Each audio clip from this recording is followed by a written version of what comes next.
sheet of darkness veiled his eyes, blotting out the myriad stars overhead. His body seemed to sway while dense hurried footsteps shattered the silence of the night. With a misstep into emptiness, his body slammed heavily against the ground. Pain surged through him as Xia He struggled to force his eyes open. Had he died?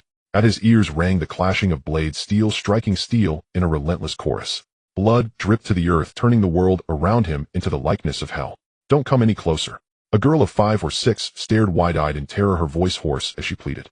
She was trembling, teeth biting down hard on her lower lip until it blanched, then split, spilling bright red blood. How this little brat really can run. Taunting laughter drifted from the men opposite her. Enough nonsense. Orders from above. Not a single member of the wolf tribe is to be left alive. The leading man raised his sword, his gaze icy as he looked at the 2 children before him. The little girl was terrified.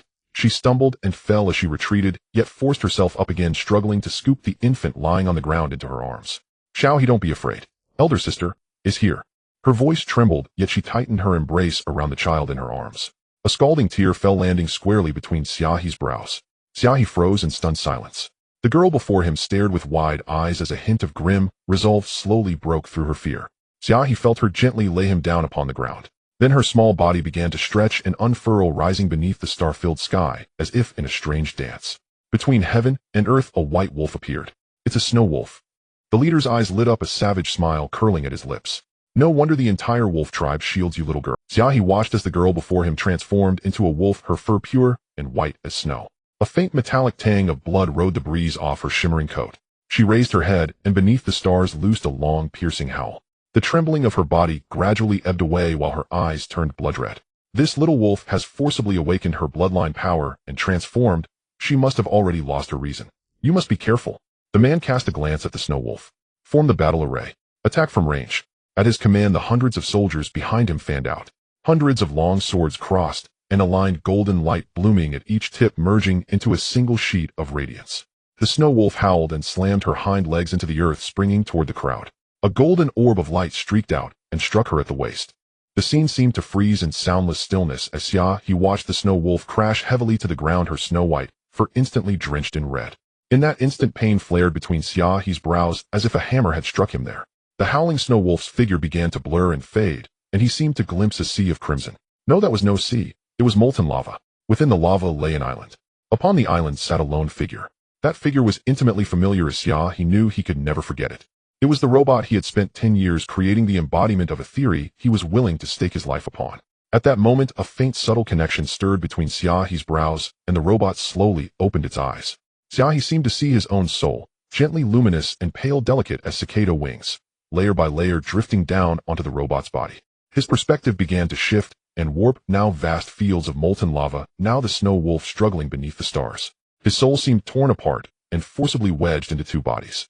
Both viewpoints were painfully real. The robot, now bearing his own consciousness, rose to its feet.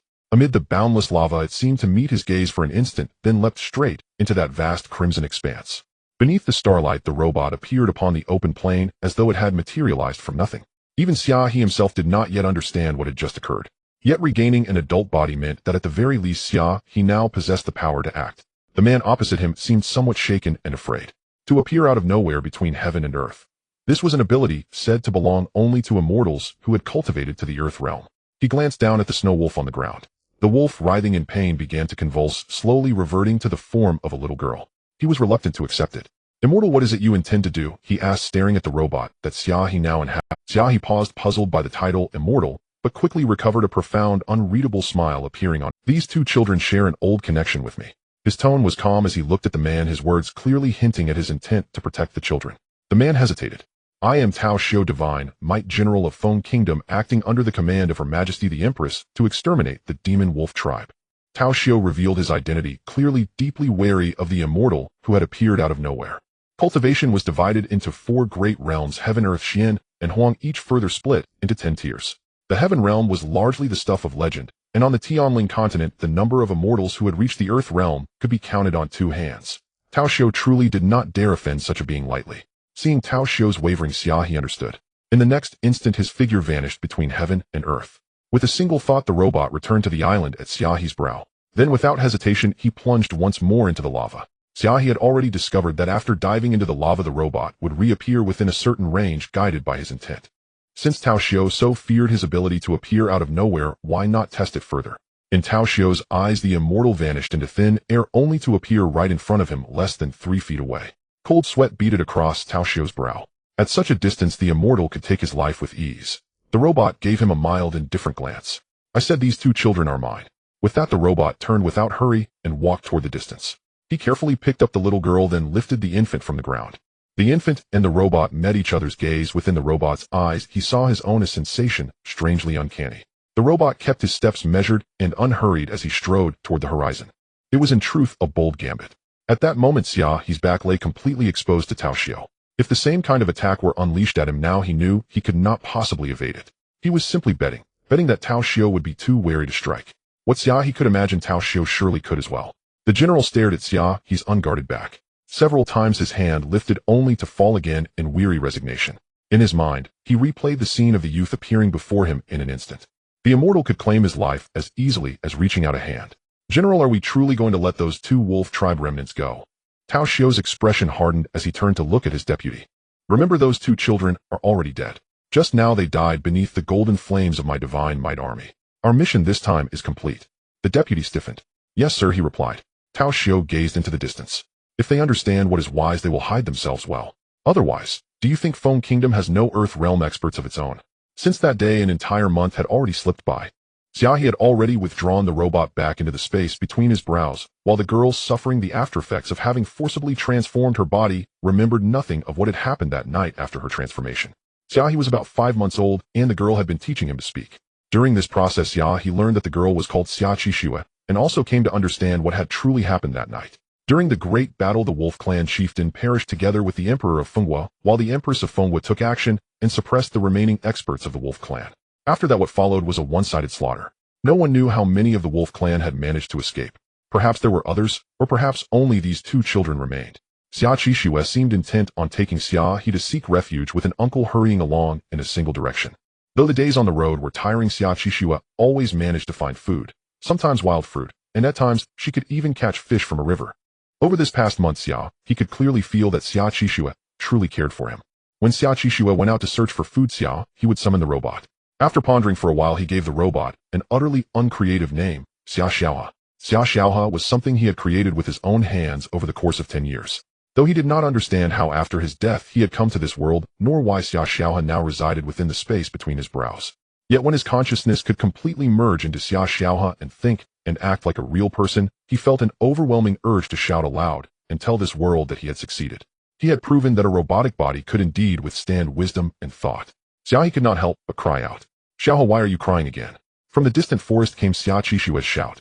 Xia He hurriedly withdrew Xia He back into his brow and looked innocently toward the figure that had appeared not far away. He was still an infant, and the inability to express his emotions was vexing. When would he finally grow up? Thus, on this road of seeking kin, Xianxia traveled with Xia He for a full year. Xia He remembered that day was the Double Ninth Festival. Xianxia pointed at the sea of wild chrysanthemums blanketing the distant mountains and told him that once they crossed that mountain, they would reach the end of this journey. Their destination was a small county town under Yi commandery of Fenghua, far enough from Fenghua's capital Chuanjing that they could hide there for a time. From babbling his first words to tottering on unsteady legs, He could now walk. Dragging his crooked steps, he followed behind Xianxia and began to climb the mountain. He burrowed in and out of the half-man-tall clumps of wild chrysanthemums, while Xianxia watched him, her brows and eyes curved in laughter. Yet in the depths of her gaze, which he could not see, the 6-year-old girl hid a trace of sorrow. A year ago she had still possessed a home, but now only the 2 of them remained. Everything had been condensed into a single scalding drop of blood branded upon Xianxia's heart. Yet she laughed brightly. At the very least, in front of Xia He, she was his elder sister. If she were unhappy, He would be unhappy as well. The streets of Chunnan County were somewhat old, bearing the marks of years.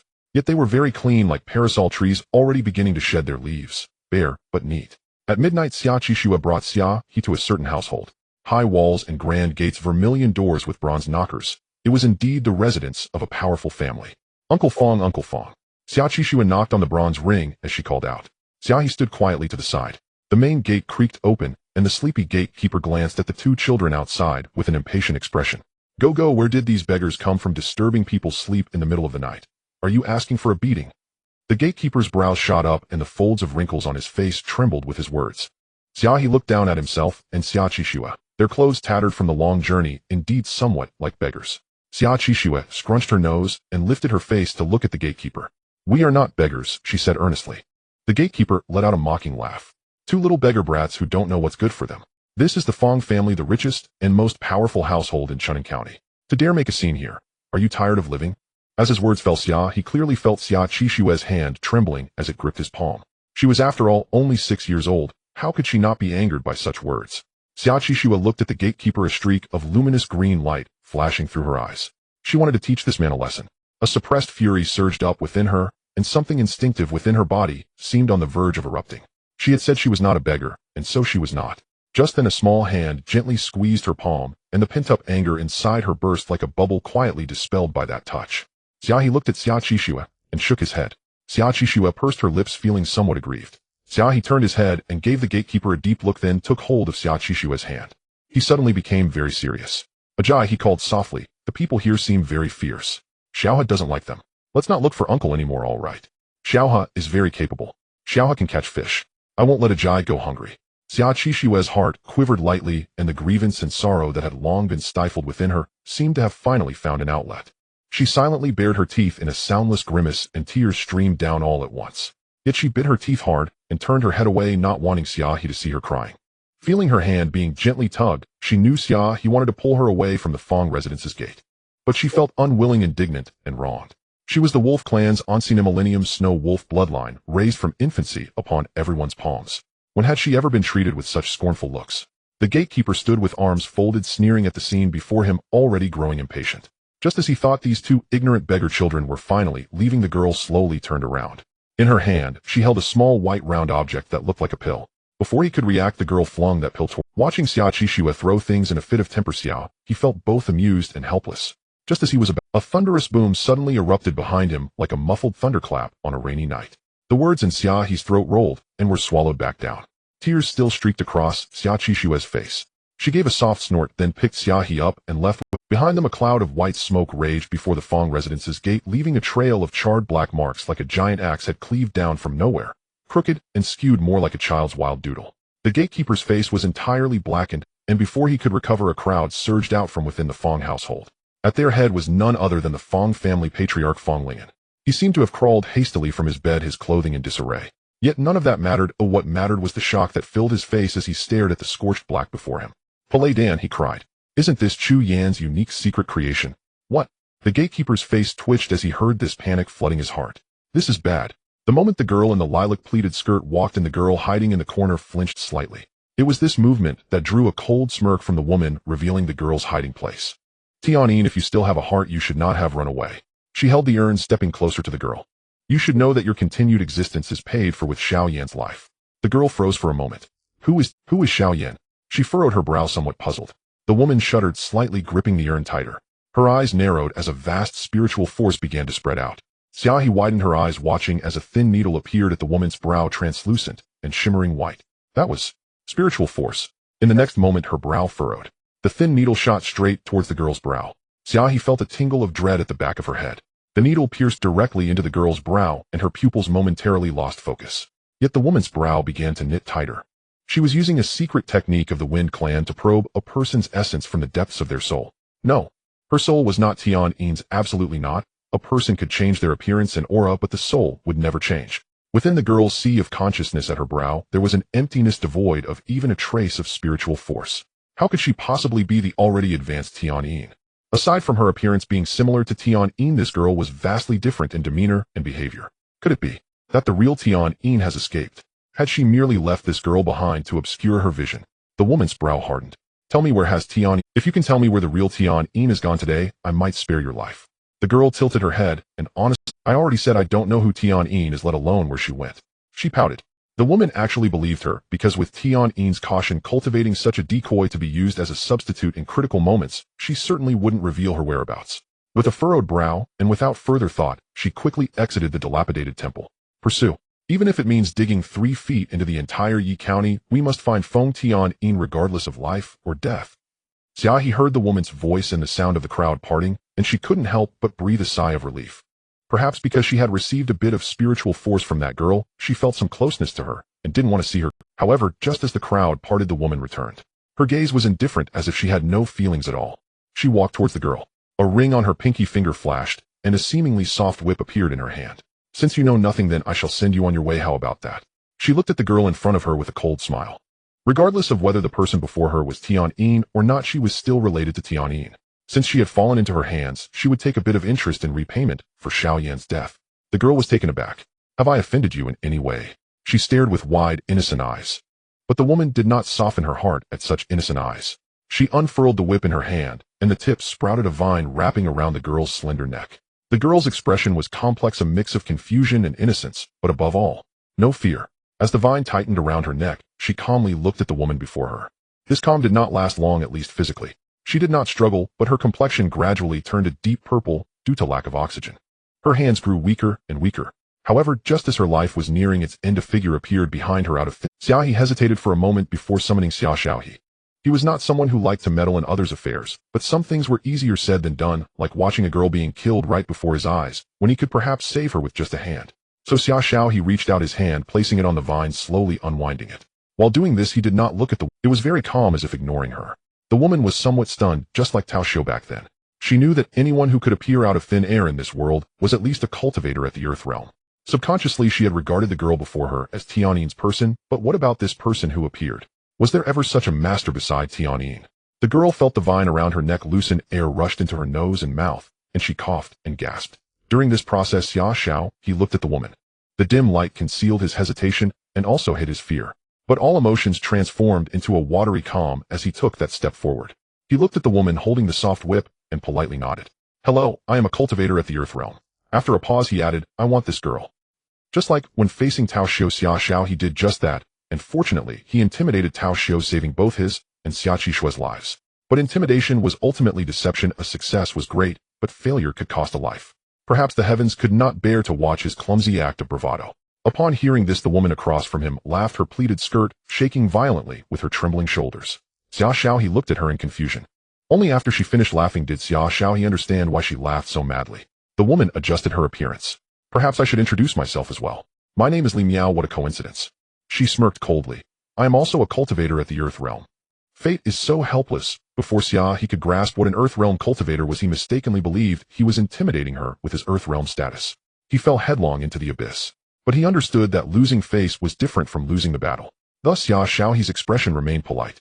Then, on account of our connection, how about we negotiate? Let me take this girl away, shall we? I will remember this fate. Li Miao smiled warmly. Sorry, I have no interest in discussing fate with a man in the middle of the night. As she spoke, she revealed her bright white teeth. Moreover, this man is doing it for another woman. I do not like such favors. When Li Miao revealed a gentle smile, Xia He knew that the matter would not be so easily resolved. At that moment, Xia He felt that being able to easily deceive Tao Xiu a year ago was truly an extraordinary stroke of luck. Xia He looked at Li Miao across from Xia He, calmly stroking the soft whip in her palm, thinking that even if she were to strangle, it wouldn't be enough to kill Xia He. Should she feign a misstep and let her strangle for a moment?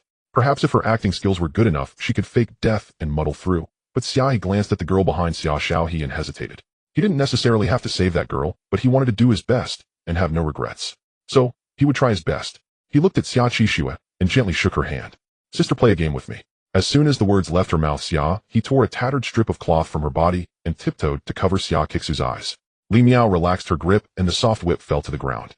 The moment the whip touched the soil, it rooted itself in the ground like a tree. In the next moment, countless vines burst forth from the soil, densely packed enough to send shivers down the spine of anyone with claustrophobia. Yet Xia He stood quietly and calmly unperturbed as the mountain collapsed before her. Xia He had no idea what she should do or what she could do. Do you really have to force me to take action? Xia He sighed helplessly. Back in the days when I traversed the world, I killed gods and Buddhas alike, my hands stained with countless blood. Feeling that I had committed too many sins, I vowed never to kill again. Why do you have to press me so? Li Miao sneered. Enough with the nonsense, prepare to be attacked. Instantly, hundreds of vines shot into the sky, tearing through the air and fiercely striking towards Xia He. Xia He was unsurprisingly thrown into the air, crashing heavily against the wall of the dilapidated temple. Why must you press so hard? He struggled out from the wall. When he hit the wall, he had used his left arm to block, and now the nerves in his left arm were likely damaged, rendering it useless. Fortunately, this body was machine-constructed. Although it had a reflexive circuit created from nerves, it did not simulate pain. So Xia He casually dusted off the dirt from his robe with his right hand. Alright, I won't bully you, so I'll let you have 3 moves. I won't fight back for these 3 moves. However, let me make it clear, after these 3 moves, I will show no mercy. If you die afterward, don't blame me for turning you into a vengeful spirit. Although Li Miao was surprised by Xia He's calm response, her anger was now difficult to conceal. She was used to being domineering. When had she ever been treated so dismissively? I despise people like you who are so self-righteous. Rest assured, when I crush your bones piece by piece, you will understand what it means to wish for death. As her words fell, the layered vines surged towards Xia He. Xia He felt his limbs being bound, the vines tightening. Then he was thrown out, crashing heavily onto the ground. As he fell, Xia He raised his right hand again, using his left hand as a cushion once more. He could hear the sound of machinery breaking. Though it did not hurt, it was a bit distressing. Xia He stood up again and casually straightened the wrinkles of his garment. It's the second move, he said. Li Miao was genuinely enraged, her eyes nearly bursting with flames as she fixed her gaze on Xia He. All right, for the third move, I will show you what true strength is. As her words fell, all the vines froze. In an instant, layers of green appeared, revealing patches of leaves. Like willow leaves, more like fine blades. The entire world of vines instantly transformed into a forest of blades. Xia He swallowed hard, dryly gulping an imaginary saliva. Women can indeed be somewhat terrifying. Miss, you must be a single dog. He sincerely looked at Li Miao. So fierce, I guess no one dares to marry you. Shameless fool, you dare to insult this immortal as a dog. If I do not kill you today, what kind of person would I be? Hey miss, I'm not insulting you. Do you not understand what a single dog is? Oh right, you truly do not understand. The third move. A rain of arrows was unleashed. All the vines tensed in an instant like a full moon bow. The fine leaves were like swords filled with a chilling, killing intent. Xia He could feel that Li Miao truly won. He actually didn't quite understand before tonight. The two had never met. He only wanted her to let go of someone who had nothing to do with the person she was looking for. Why was she pressing so hard? At the moment the fine leaves were released from the bough, Xia He helplessly tugged at the corner of his mouth. The third move is over now, it's my turn. Just as Xia He's words fell, Li Miao's heart skipped a beat. Perhaps due to an inexplicable premonition, she furrowed her brows and looked at her. She saw a dagger stabbing into her back, piercing through her body and protruding a delicate and small point from her chest. At that moment, for some reason, she felt that such a dagger was somewhat delicate and quite beautiful. Then came the sharp pain that seemed to peel away her consciousness. At this moment, her expression resembled that of the girl from earlier, filled with confusion. She turned her head to look behind her. With this movement, blood surged from her chest. However, her confusion deepened. In front of her were two children looking like two small radishes. A girl was holding a very small boy, the boy's hands covered in bright red blood. What was happening? Li Miao was bewildered. As the pain drowned her consciousness, she heavily fell into the soil. All the vines seemed to have their life force drained in an instant, sinking into the soil as if they had never appeared. The entire dilapidated temple became eerily quiet in an instant. The girl, who had regained her composure, stared blankly at this scene. Xia He stood on her tiptoes, lifting Xia He over her head. Xia He's left hand was covered in blood, while in his right hand he held a piece of green brick. She had just seen that the boy aimed the dagger at Li Miao's heart, and with the green brick in his right hand, he struck down forcefully. That was a child only 1 or 2 years old. He was not tall enough, so he had to be lifted by another child, and he was not strong enough, so he used the green brick to strike. Everything was meticulous and flowed naturally, but he was just a child. After everything ended, Xia He glanced at the girl, and his figure vanished into thin air. Everything fell into a deathly silence, until a childish voice broke the stillness. Xiao He's sister has counted to 100. Sister has one right. Xia He giggled, reaching out to pull down the cloth strip covering her eyes. Earlier, Xiao He had said to play a game with her, to let her carry him forward for 32 steps, then stand there and play freeze tag, counting to 100. Big sister is the best. Xia He chuckled softly, discreetly dropping the blue brick in his hand. Xiao He has prepared a gift for big sister. Don't remove the cloth strip just yet, turn around, and no peeking. As he spoke, he tore another strip of cloth to wipe the bloodstains from his palm. Upon hearing this, Xia He smiled. Wow, Xiao He, when did you prepare a gift for me? What is it? As she spoke, Xia He gently set Xia He down on the ground and turned around. After saying this, Xia He was somewhat dumbfounded. He only wanted to trick Xia He into turning around, but where would he find a gift? He lowered his head and scuffed his toes against the ground. Not far away, the dazed girl finally snapped back to reality. At that moment, thick clouds churned in the sky, and suddenly a stream of starlight, like water, poured down. The starlight fell into Xia He's pupils, sparkling brightly. He looked toward the already deceased Li Miao, then removed the ring from her little finger. The ring shimmered, and the whip on the ground vanished. A subtle connection formed between him and the ring. It was actually a spatial ring. A flicker of soul energy at his brow split off a fraction, which entered the ring. Before his eyes lay a long corridor with rows of closed doors on either side. Xia He casually pushed open a door. Then he froze. Before him was a long hallway with rows of dresses hanging on the walls. Layers of sheer fabric swayed gently with the breeze from the opened door. Below were rows of embroidered shoes in various colors and patterns. Mandarin ducks, peacocks, phoenixes. It could almost be a garden of 100 birds. Behind them were numerous boxes, their jeweled radiance visible even from afar. Holy crap! Xia He blurted out. This Li Miao was carrying a dressing room with her. What am I roasting? Xia asked softly. Is the gift Xia He prepared for me something to eat?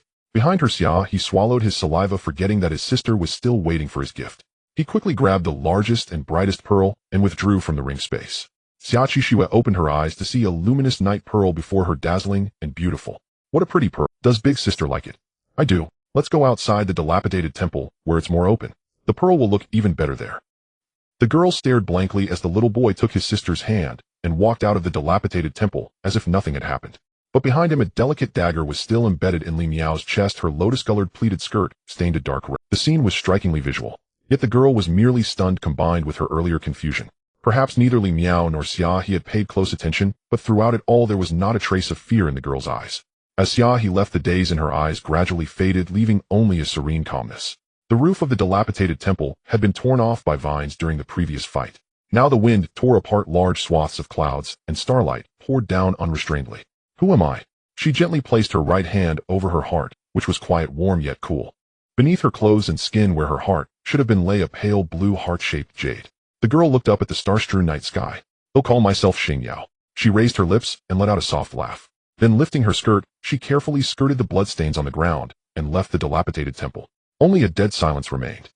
From a distance, Fong Lingen spotted a glowing night pearl illuminating the rosy cheeks of two children. Is it them? Fong Lingen reached out with his large hand and pulled the trembling gatekeeper in front of him. He had just sent out all the servants when he realized that none of them had ever seen the two children. And although he had a rough idea of who they might be, it had been years since he last saw them, so he couldn't be certain. How could he search like this? So he immediately set off, dragging the terrified gatekeeper by the hand as he chased out the door. After many detours, just as he was about to give up, a night pearl lit up ahead. The two children were gathered around the pearl, laughing joyfully. The gatekeeper's heart skipped a beat. At that moment, he wanted to slap himself. That night pearl was clearly a valuable item. Someone with such a treasure couldn't possibly be a beggar. He had been blind. Xia He heard the sound of hurried footsteps and soon saw a group of people approaching. The moment he saw the gatekeeper, then his expression turned fearful. Feigned fear. After all, he was just a 1-year-old child. Being too extraordinary wouldn't be good. Now Xia He cowered behind Xia, looking very obedient. Xia nervously twisted the hem of her clothes with her small hands, but her face was lifted with a calm expression. Is that Uncle Fong? As the crowd drew near, Xia spoke, asking politely. Are you? Xia nodded. Yes, 2 years ago Mother took me traveling, and I once met Uncle Fong. An image surfaced in Fong Lingen's mind, a somewhat slender figure dressed in pristine white, carrying a loneliness that was otherworldly. Thinking of that figure, his heart involuntarily beat faster, as if it would leap from his throat. Your mother? Is she well? Fong Lingen's voice trembled slightly as he asked in a low tone. Xia lowered her brows, her eyes half closed, holding back the tears. Mother, she is dead. As she spoke, she turned her head and looked toward the distant layered mountains. Though it was midnight, the starlight was bright, and one could almost see the golden chrysanthemums covering the mountain slopes. Fong Lingen's heart shuddered violently. No, it's impossible. Chu Yan's cultivation was so high, how could she? His voice choked. He wanted to ask who had killed Chu Yan, but the words wouldn't come. To him, Chu Yan was already an untouchable immortal. How could he possibly be a match for whoever could kill her? But Xia had come. If Chu Yan had thought of him, she must have been at her wit's end. At her most desperate moment, she entrusted her daughter to him. That meant in her heart at least there was a small place that belonged. Thinking this, he looked at Xia and Xia He. Rest assured, from today onward, as long as I am here, no one will dare bully the two of you. This is my promise, Fong Lingen. His words rang with conviction. A trace of warmth appeared in Xia Kixu's eyes, softening some of the desolation. Before her mother died, she had told her to bring Xia He to find Uncle Fong. She seemed to understand why her mother had instructed her to come to Uncle Fong at the end. Xia had visited the Fong family before 2 years ago when she was traveling with her mother. At this moment, everything had changed, and it was inevitable that she felt a pang of sorrow, so she could only silently grasp Xia He's hand. Is this Chu Yan's son? Fong Lingen looked at Xia He and asked. Xia fell silent for a moment. Yes, she replied. On one side, due to Xia Kixu's brief silence, He glanced up at her. Xia Kixu's heart raced as she initially wanted to say no, but Uncle Fong took them in because of her mother. If he learned that Xia He was not actually her mother's child, would he grow to dislike Xia He in their future interactions? Thus she remained silent for a moment and told a lie. When Xia He looked at her, she felt a bit flustered, but fortunately Fong Lingen was still immersed in his sorrow and did not notice Xia Kixu's odd demeanor. Instead, his gaze towards Xia He was somewhat warm. He's a good child, he said. Xia He smiled at Fong Lingen, his innocent face brimming with childlike wonder. Xia He probably hasn't started cultivating yet. Fong Lingen seemed to recall something and asked. Yes, Xia. When my mother passed away, Xia He was only 3 months old. I carried him out and headed towards Yi County. Fong Lingen looked at Xia He and said, in a few days I will take you to the talent assessment pavilion where dedicated immortal masters will help you determine your cultivation aptitude. Rest assured, although uncle is quite useless, he will definitely do his utmost to nurture you. Xia He smiled and nodded. Thank you. His tone was very earnest. After arranging their accommodation, Xia closed the door tightly and looked at Xia He with a somewhat serious expression for the first time. Xia He knew that Xia was about to say something important, so he listened obediently. Although I am not your biological sister, we grew up together. Your mother, Auntie Nian, treated me like her own daughter. So from the moment you were born, I regarded you as my own little brother. Moreover, the survival of our wolf clan may depend on both of us, as we rely on each other. This was the first time Xia spoke so seriously to Xia He. From her words, he understood a lot. Perhaps Xia was still a child, but some burdens had already been forced upon her. You are my true sister. Xia He looked at Xia, his voice sincere. Upon hearing this, the serious expression on Xia Kixu's face softened slightly, revealing a hint of an involuntary smile, but she still tried to maintain a serious demeanor. There are some things regarding the wolf clan that I need to tell you. Although you are still young and may not understand, you must remember them even if you don't fully grasp them. Xia He nodded seriously. Xia pressed her lips together and began, in this world not all beings are human. For example, the wolf clan is a type of demon. Those not of our kind will surely have different thoughts. Humans think this way, which is why they hunt down our wolf clan. Moreover, the wolf clan not only cultivates like humans, but also possesses unparalleled innate abilities, demon transformation. Between our brows lies a unique space we call the Sea of Consciousness. Within the Sea of Consciousness there are islands, and beyond the islands lies molten lava. As one's cultivation grows, the islands transform into volcanoes, and at the base of the volcanoes, the molten lava sinks, forming a demon crystal. Once the demon crystal is formed, a member of the wolf clan can harness its power and transform into a wolf. Xia explained in detail, but the amount of information was indeed overwhelming. Xia He recalled the night of his rebirth, the snow wolf with fur as white as snow. Was that the demon transformation? Could he also do it? You must remember, although demon transformation is a powerful trump card, our wolf clan is at odds with the royal family of the Wind Kingdom. Regardless of your future realm, unless it is a matter of life and death, you must never transform in front of others or great calamity will befall you. Xia He nodded. Xia let out a sigh of relief, clearly speaking so much, while tense was also a kind of torment for her. In a few days, Uncle Fong will take you to the talent assessment pavilion. Generally speaking, members of the wolf clan have a fire attribute. I just don't know what Xia He's aptitude score will be. Xia said softly. The Wind Kingdom unified the Tianling continent in just a few decades, building a well-ordered nation on the remnants of the former Qian Kingdom. Much of this was due to the Wind Kingdom's emperor promoting the talent assessment pavilion. The Talent Assessment Pavilion is an institution sent by the Wind Kingdom to every county. For the court, its purpose is to select talents, but for the locals, the pavilion provides the conditions for measuring qualifications, which is a very convenient benefit. The Talent Assessment Pavilion in Shunan County is somewhat mysterious, and not many people know about it, possibly due to the peculiar personality of the pavilion master Meng Huang. Hidden in plain sight, almost no one knows that the little tea house at the end of Suyan Street is actually Shunan County's Talent Assessment Pavilion. Fong Lingen knew this because he had a past with Meng Huang. They had shared camaraderie back in the day. On both sides of Suan Street, rows of chinaberry trees were planted, their leaves rustling in the wind. Fong Lingen held Xia He's hand and walked toward the tea house at the end. The tea house was hidden behind a row of chinaberry trees, appearing very quiet. Fong Lingen pushed the door open and walked in with Xia He closely following. The room was somewhat dim, and a middle-aged man was lazily curled up in a bamboo recliner, looking rather lethargic. Fong Lingen sighed and took out a small jar of wine from somewhere. The middle-aged man in the bamboo recliner suddenly stood up, his eyes not yet open, as his nose leaned toward Fong Lingen. Fong Lingen smiled and removed the seal from the wine jar. A century-old daughter's red. Meng Huang breathed in the aroma of the wine greedily, his eyes hazily starting to open. Brother Meng, you truly deserve the title of the wine god. Fong Lingen chuckled as he covered the wine jar again, smiling. The fragrance of the wine diminished at once, and Meng Huang's eyes abruptly widened. It's you again, coming to exploit me, isn't it? Fong Lingen said helplessly. The Talent Assessment Pavilion is still a state-sponsored entity. Even if you're lazy and don't want to work, at least put on a show. Meng Huang opened his eyes, and then noticed that there was a boy beside Fong Lingen. What? You had another son? Because I am not lazy and don't spend all my time getting drunk. A man like this is quite reliable. If you were a woman, you would definitely be attracted to a man like me. Because I am not lazy and don't spend all my time getting drunk. A man like this is quite reliable. If you were a woman, you would definitely be attracted to a man like me. Meng Huang's eyes widened, and he huffed, not wanting to discuss this with Fong Lingen. He turned to Xia He. How many months have you been out of the womb? He asked. Xia He was stunned for a long time before realizing that Meng Huang was asking him how old he was. 1 year and 4 months, he replied. Meng Huang made an exclamation. The little guy is growing up quite eagerly, he remarked. Xia He knew that he was relatively tall among his peers. No choice, good genes. Xia He shrugged his small hands. Meng Huang glanced at Fong Lingen. Your son certainly knows how to flatter you. Enough nonsense, get to work quickly, Fong Lingen said, slamming the wine jar onto the table. Otherwise I'll smash this daughter red, making you heartbroken. Meng Huang was taken aback, pointing at Fong Lingen. You heartless. I fought in front of you back then. Fong Lingen raised an eyebrow and lifted the wine jar. Wasn't that expected? Loyalty to the country and all that. Meng Huang laughed awkwardly as he pulled Xia He towards the inner room. He lifted a curtain, revealing something that looked somewhat like a device. How about it? Looks pretty impressive, right? Meng Huang shook a lever beside it. You've definitely never seen such a miraculous device, kid. Upon hearing this, Xia He felt like summoning Xia He to slap Meng Huang's face. As the lever was shaken, he saw the device ahead tremble, emitting a purple light that precisely shone on his heart. Looking at the purple light, Xia He wondered if it was some sort of X-ray. Just then he suddenly felt the molten essence in his sea of consciousness starting to churn.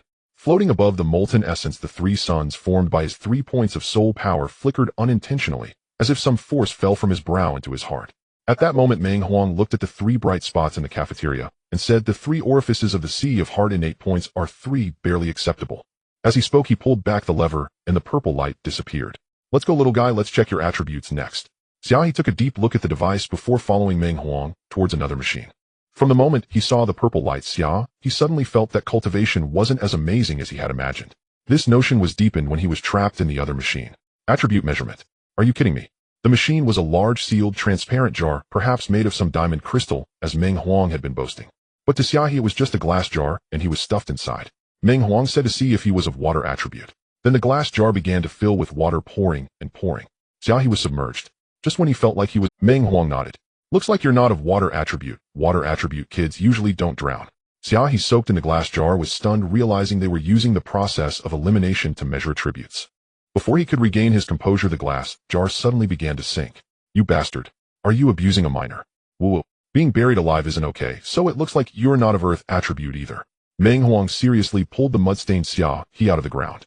Xia He grinned, taking a long breath of air, wondering how many times he had to die to check all those attributes. Are you sure you aren't playing me? Not of wind attribute. With such strong winds you can't even fly up. With a thud, Xia He fell from the jar. Not of light attribute. You have no adaptation ability to bright light at all. Xia He covered his eyes, thinking he might go blind. He struggled to stretch out his small hand. How about trying fire? With all his might, Xia He finally managed to utter those words. Sister said that most of their wolf clan people are of fire attribute. Let's skip the tests and just bring on the fire for a conclusion, shall we? Almost killed me. Meng Huang paused. But that guy Fong is of water attribute, and you are his son, and no matter how you mutate, you won't turn into fire, right? So he first tested for water, found it wrong, then tried the most likely mutated earth attribute, followed by wind attribute. Hearing this, Xia He leaned against the glass jar, nearly spitting blood. You bastard. I am not his son. With all his strength, Xia He finally shouted this feebly. Meng Huang tilted his head and thought. It seemed that in all that chatter, old Fong indeed never said this kid was his son. In the next moment, Xia He watched Meng Huang start to laugh outside the glass jar, laughing like a fool. I knew it. There aren't that many girls in this world who would be blind enough to choose him one kid after another. That kid just can't bring himself to retort for fear of being laughed to death by me. Huh. You're killing me with laughter. Xia He. You can laugh, but please don't roll around. You're the best, right? After laughing for half an hour, Meng Huang finally remembered that Xia He was still in the glass jar. He tried to stop laughing while pressing a protruding button. As a result, the temperature inside the glass jar began to rise. It felt like being continuously roasted. Xia He felt the gradually rising temperature around him, but did not feel uncomfortable.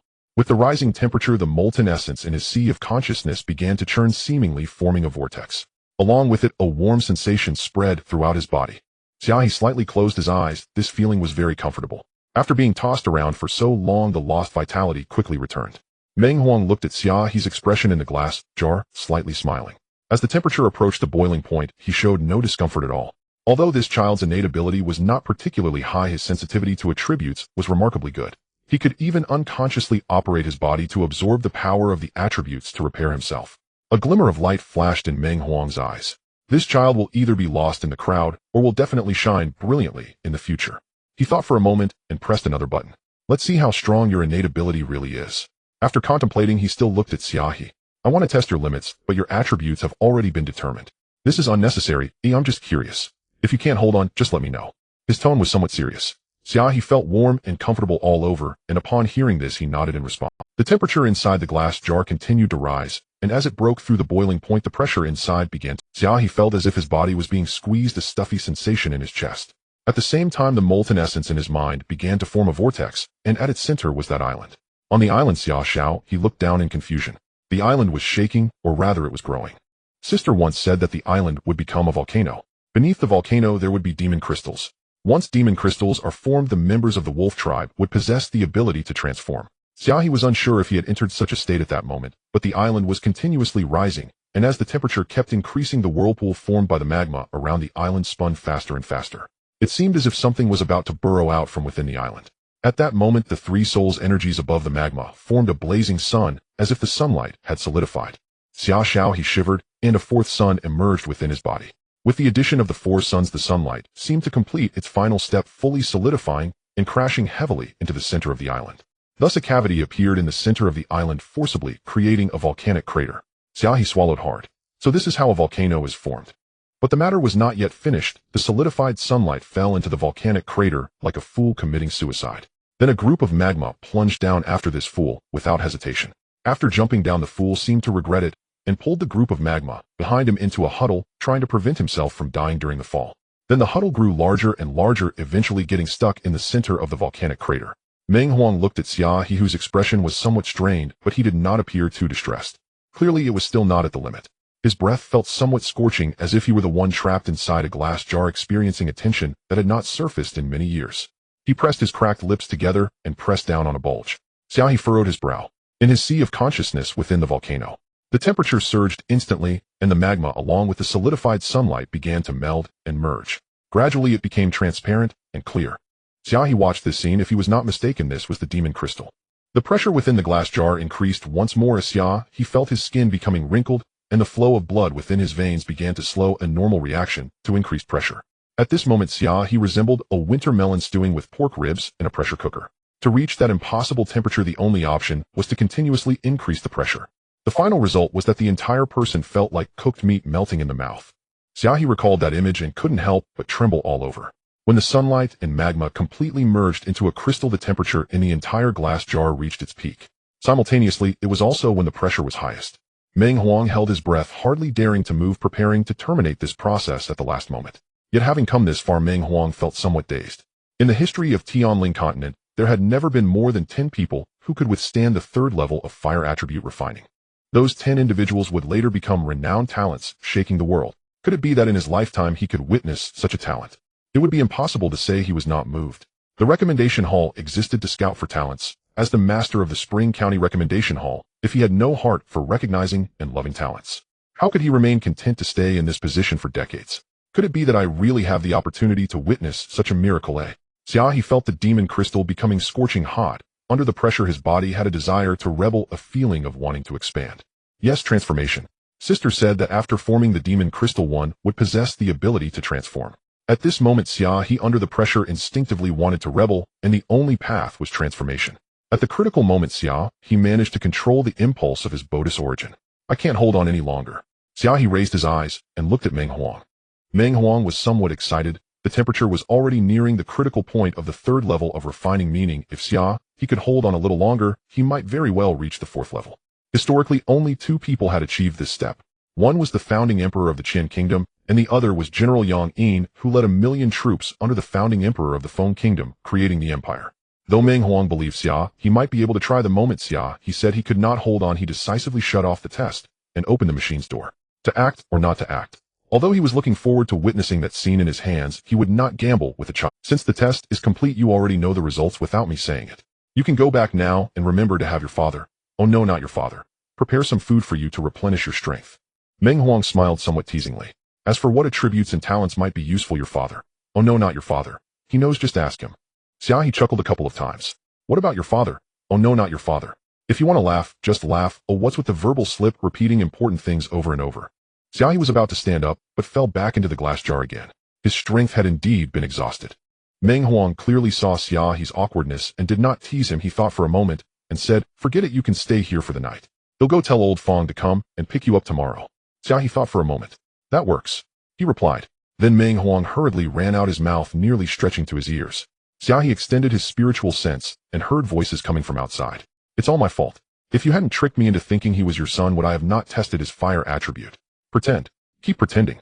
I already knew it was a miracle for someone who could see through the eyes of a blind man to like you. How could there possibly be another? Crash.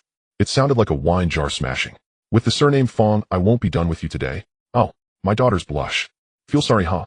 Feel sorry, huh? Ha, ha, ha. The noise outside began to escalate.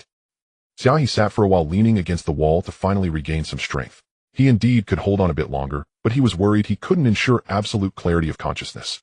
In case he truly transformed in front of Meng Huang, the consequences would be, as Sister said, unthinkable. While thinking about this, Xia He found himself in front of the machine that measured talent. He seemed to have thought of something and pulled down the lever. A purple ray passed through his chest, and the four suns in his sea of consciousness flickered with familiar energy, descending from his brow into his heart. In the shadow cast on the wall there were indeed 4 glowing spots. Xia He smiled and pushed the lever back. It turned out to be just as he had thought. Talent points are actually spiritual energy, and the 3 points earlier were not measured because one was within Xia He. It seemed to be getting more and more interesting. After staying at the Chaja workshop for 2 days, Xia He returned to the Fong family with Fong Lingen. Meng Huang looked at Xia He with a peculiar gaze as if he wanted to say something but held back. Being able to withstand the 3rd level of fire attribute refining this child must be extraordinary, yet he did not mention this to Fong Lingen. After all, Xia He was still young and there was plenty of time ahead. This world has never lacked talents, but those who truly succeed are always a minority. Watching Xia He and Fong Lingen leave, Meng Huang took a sip of the daughter red that Fong Lingen had just brought, savoring it with a click of his tongue. At least you old rascal have some conscience.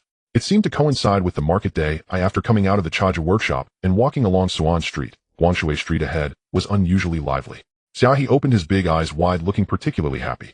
Fong Lingen also bought him 2 sugar figurines, colorful and unusual. As they passed a blacksmith shop, Xia He stood still, blinking at the flying sparks inside. Unfortunately, it was uncertain whether Xia He could repair his left arm. Given the intricate circuits, could the forging techniques of this era achieve that? After thinking for a moment, Xia He decided to leave with Fong Lingen first. He would talk about it later, as it truly pained him to think that Xia He's arm could not be used.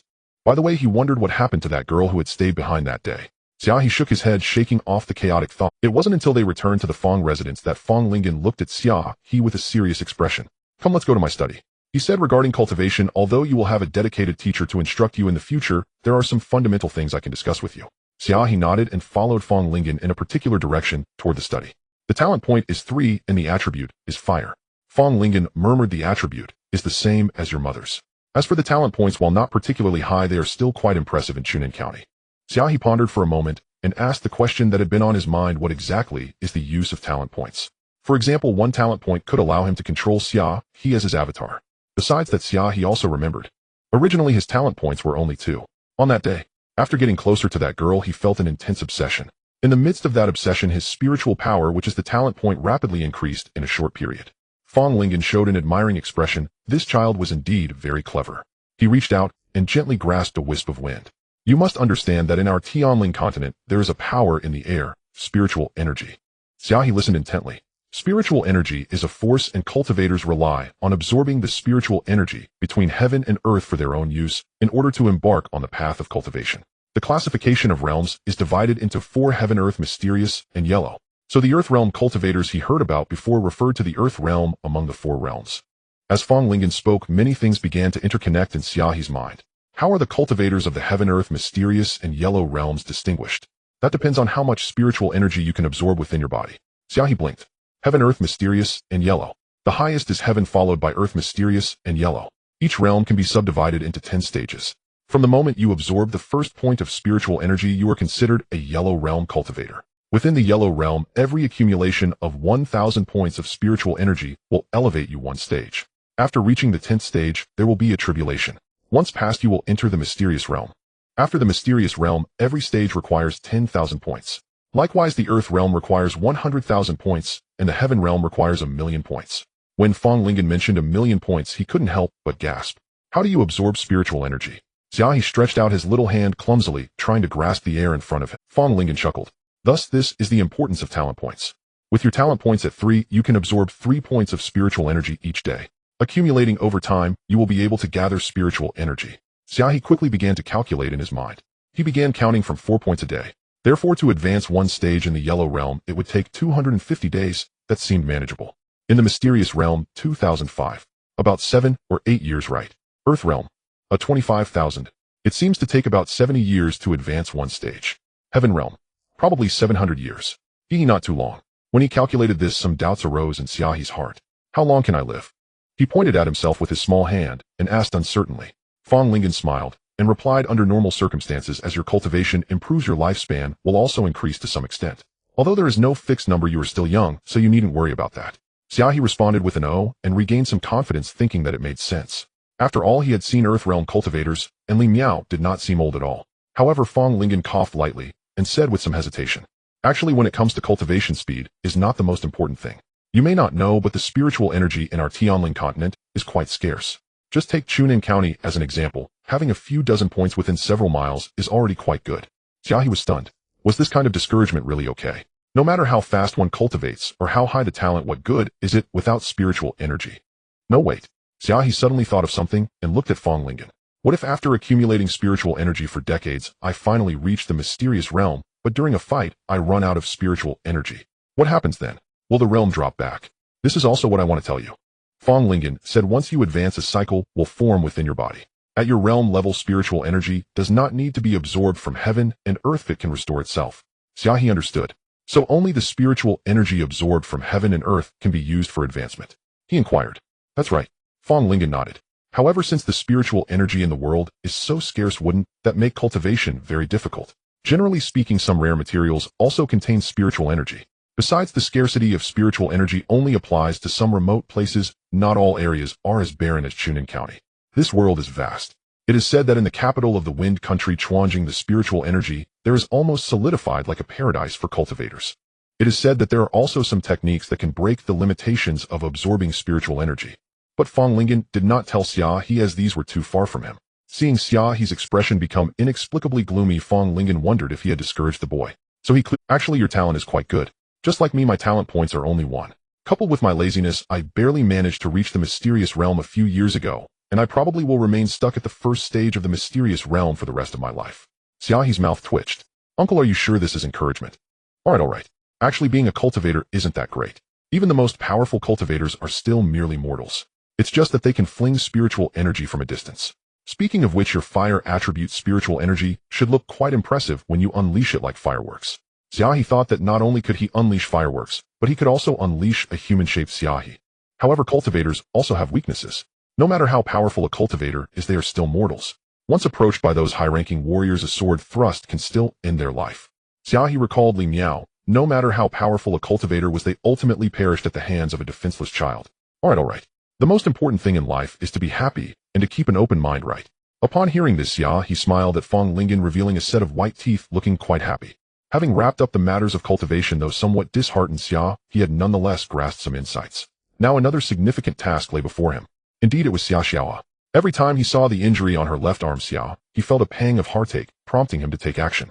In the early morning, a figure suddenly appeared outside the Fang residence. Had someone from the realm of immortals materialized in Chunin County? Such a sight would surely astonish anyone. Xia He quietly walked towards Guangshui Street. The sky was still early, and with no market today, there were few people on the street. A layer of crystalline autumn frost covered the withered grass by the roadside. Arriving at the blacksmith shop, Xia He took out several blueprints from her sleeve. The blacksmith had risen early, and upon seeing Xia he appeared quite pleased, wondering if business had come knocking so early. No, this can't be. Blacksmith Wang Si placed the hammer on the anvil, staring in astonishment at the blueprints in his hand. The designs were intricate, almost miraculous in their precision. But how could such things be achieved? How could iron be forged so finely, while still retaining its toughness? Although Xia had mentally prepared herself, she couldn't help but feel a twinge of disappointment. Her left arm was injured. After days of recuperation, the tangled meridians were somewhat sorted out, but the broken metal skeleton could not be restored. A suitable replacement with sufficient toughness and hardness had to be crafted. Yet in this era, iron was not developed. Although steel had been forged, the carbon impurities were still too many, making it insufficiently flexible. Xia appeared somewhat troubled. Perhaps she should just endure. The left arm wasn't of great use anyway, but it pained her to be missing a limb. Just as Xia was about to leave, Guangshui Street suddenly erupted in commotion. Outside the blacksmith shop, a cacophony ensued, and Wang Si's face changed color in an instant. Please forgive me, patrons, but my shop will not be open today. As he spoke, he shoved the blueprints back into Xia He's hands and hurriedly gathered some valuables before dashing out. Xia was momentarily stunned, trying to comprehend the situation. A scream echoed from outside. Wang Si crashed back into the room, clutching his chest, clearly struggling to catch his breath. However, having hammered iron for years, Wang Si was still in good health, and after a moment of heavy breathing, he managed to recover. Outside stood a young man around 20, his right foot still poised as if he had just kicked. This guy is trying to run again. The youth slowly retracted his foot. Every time it's time to collect protection fees, he's the fastest to flee. I thought he could dodge me for a lifetime, yet here he is caught red-handed this time. He dusted off his pants, seemingly repulsed by whatever he had just kicked. Xia He quietly retreated to a corner, her brow slightly furrowed. It seemed that Chunin County wasn't as peaceful as it appeared on the surface. Wherever there are people, there are undercurrents, and where there are undercurrents, shadows of the gray areas inevitably lurk. Young Master Xi, I didn't mean to truly. My wife is bettered and barely clinging to life with medicine. This money is for her treatment. Oh, your wife is sick. The youth surnamed Xi raised an eyebrow. That is truly unfortunate. Wang Si nodded repeatedly. Young Master Xi, please have pity on me and grant me a few more days. I will surely find a way to earn money to repay you. Suddenly he pointed at Xia He. Young master, look, I have business. As long as you give me time, I will certainly earn the money. Upon hearing this, young master, she lifted his gaze toward Xia He, shrugged, feeling no great indignation. After all, she had tasted the world's warmth and coldness before. Sometimes what need is there to be overly serious with those who are pitiful. Yet, young master, she turned to look at Xia He. Are you new here? Do you know the rules of Chunan County? Xia He was slightly taken aback, and the next moment, young master, she smirked with ill intent. Since you've come to Chunan County, you are under my protection, he declared with righteous indignation, casting a glance at the people behind him. 3 imposing men began to surround Xia He. Our boss has made it clear, do you not understand? Since you've come to Chunan County under our boss' protection, you must pay your respects. Xia He was nearly laughing in anger. To have protection fees demanded from herself was one thing, but to say it so justly was absurd. You want to protect me, eh? Xia He gently raised her head, pointing at Xi Miao with her uninjured right hand. Wang Si looked at Xia He's clueless expression, thinking to himself that this kid might be scared silly. This wasn't about protecting her, it was a blatant robbery, can't you see? Yet as he thought of this, Wang Si felt a pang of guilt. The young man was indeed dragged into this because of him. But what choice did he have? For him, merely staying alive was already a challenge, let alone having to support his wife. Xia He had no idea what was on Wang Si's mind. She merely gazed at Xi Miao, filled with confusion. Yes, I do want to protect you, Xi Miao said with a grin, quite pleased with himself. Of course, you also need to be a bit discerning. Xia He remained silent for a moment. I tend to see the situation clearly, he remarked, looking at Xi Miao. Xi Miao chuckled, thinking that this person was somewhat but then came Xia He's bewildered question. However, what gives you the confidence to arrogantly claim you can protect? Xi Miao's smile froze. The next moment, Xia He raised her right hand, and with a flick, the closest lackey of Xi Miao was sent flying, landing right at Xi Miao's feet, knocked out cold. Can you protect him? Xia He asked. Before her words had even faded, she raised her hand again. Or him. Or perhaps him. The 3 men collapsed at Xi Miao's feet, unconscious and unaware. Xia He adjusted her clothing. You can't protect them, so what nonsense are you spouting? The entire Guangshui street seemed to fall silent in an instant, everyone halting their breath. Xia He's words were too blunt, ruthlessly tearing away Xi Miao's face, and she brutally trampled upon the unguarded corners of his mouth, not showing an ounce of mercy. The people on Guangshui street, daunted by Xi Miao's accumulated power, dared not cheer, yet their faces were all filled with satisfaction. Xi Miao trembled with rage. It had been years since anyone had spoken to him in such a manner. His eyes glinted with malice as he glared at Xia He. They'll give you a chance to tell me, how do you wish to die? Xia He, upon hearing this, pondered seriously for a moment. I could die in my sleep, suffocate, die from laughter, or even die from gazing at my own beauty in the mirror every day. She paused. But the problem is I really cannot die. Wang Si clung to Xia He's thigh. Xia He looked down at Wang Si, then yanked him down, and continued walking. Wang Si was taken aback, realizing that he had been forcefully pulled down.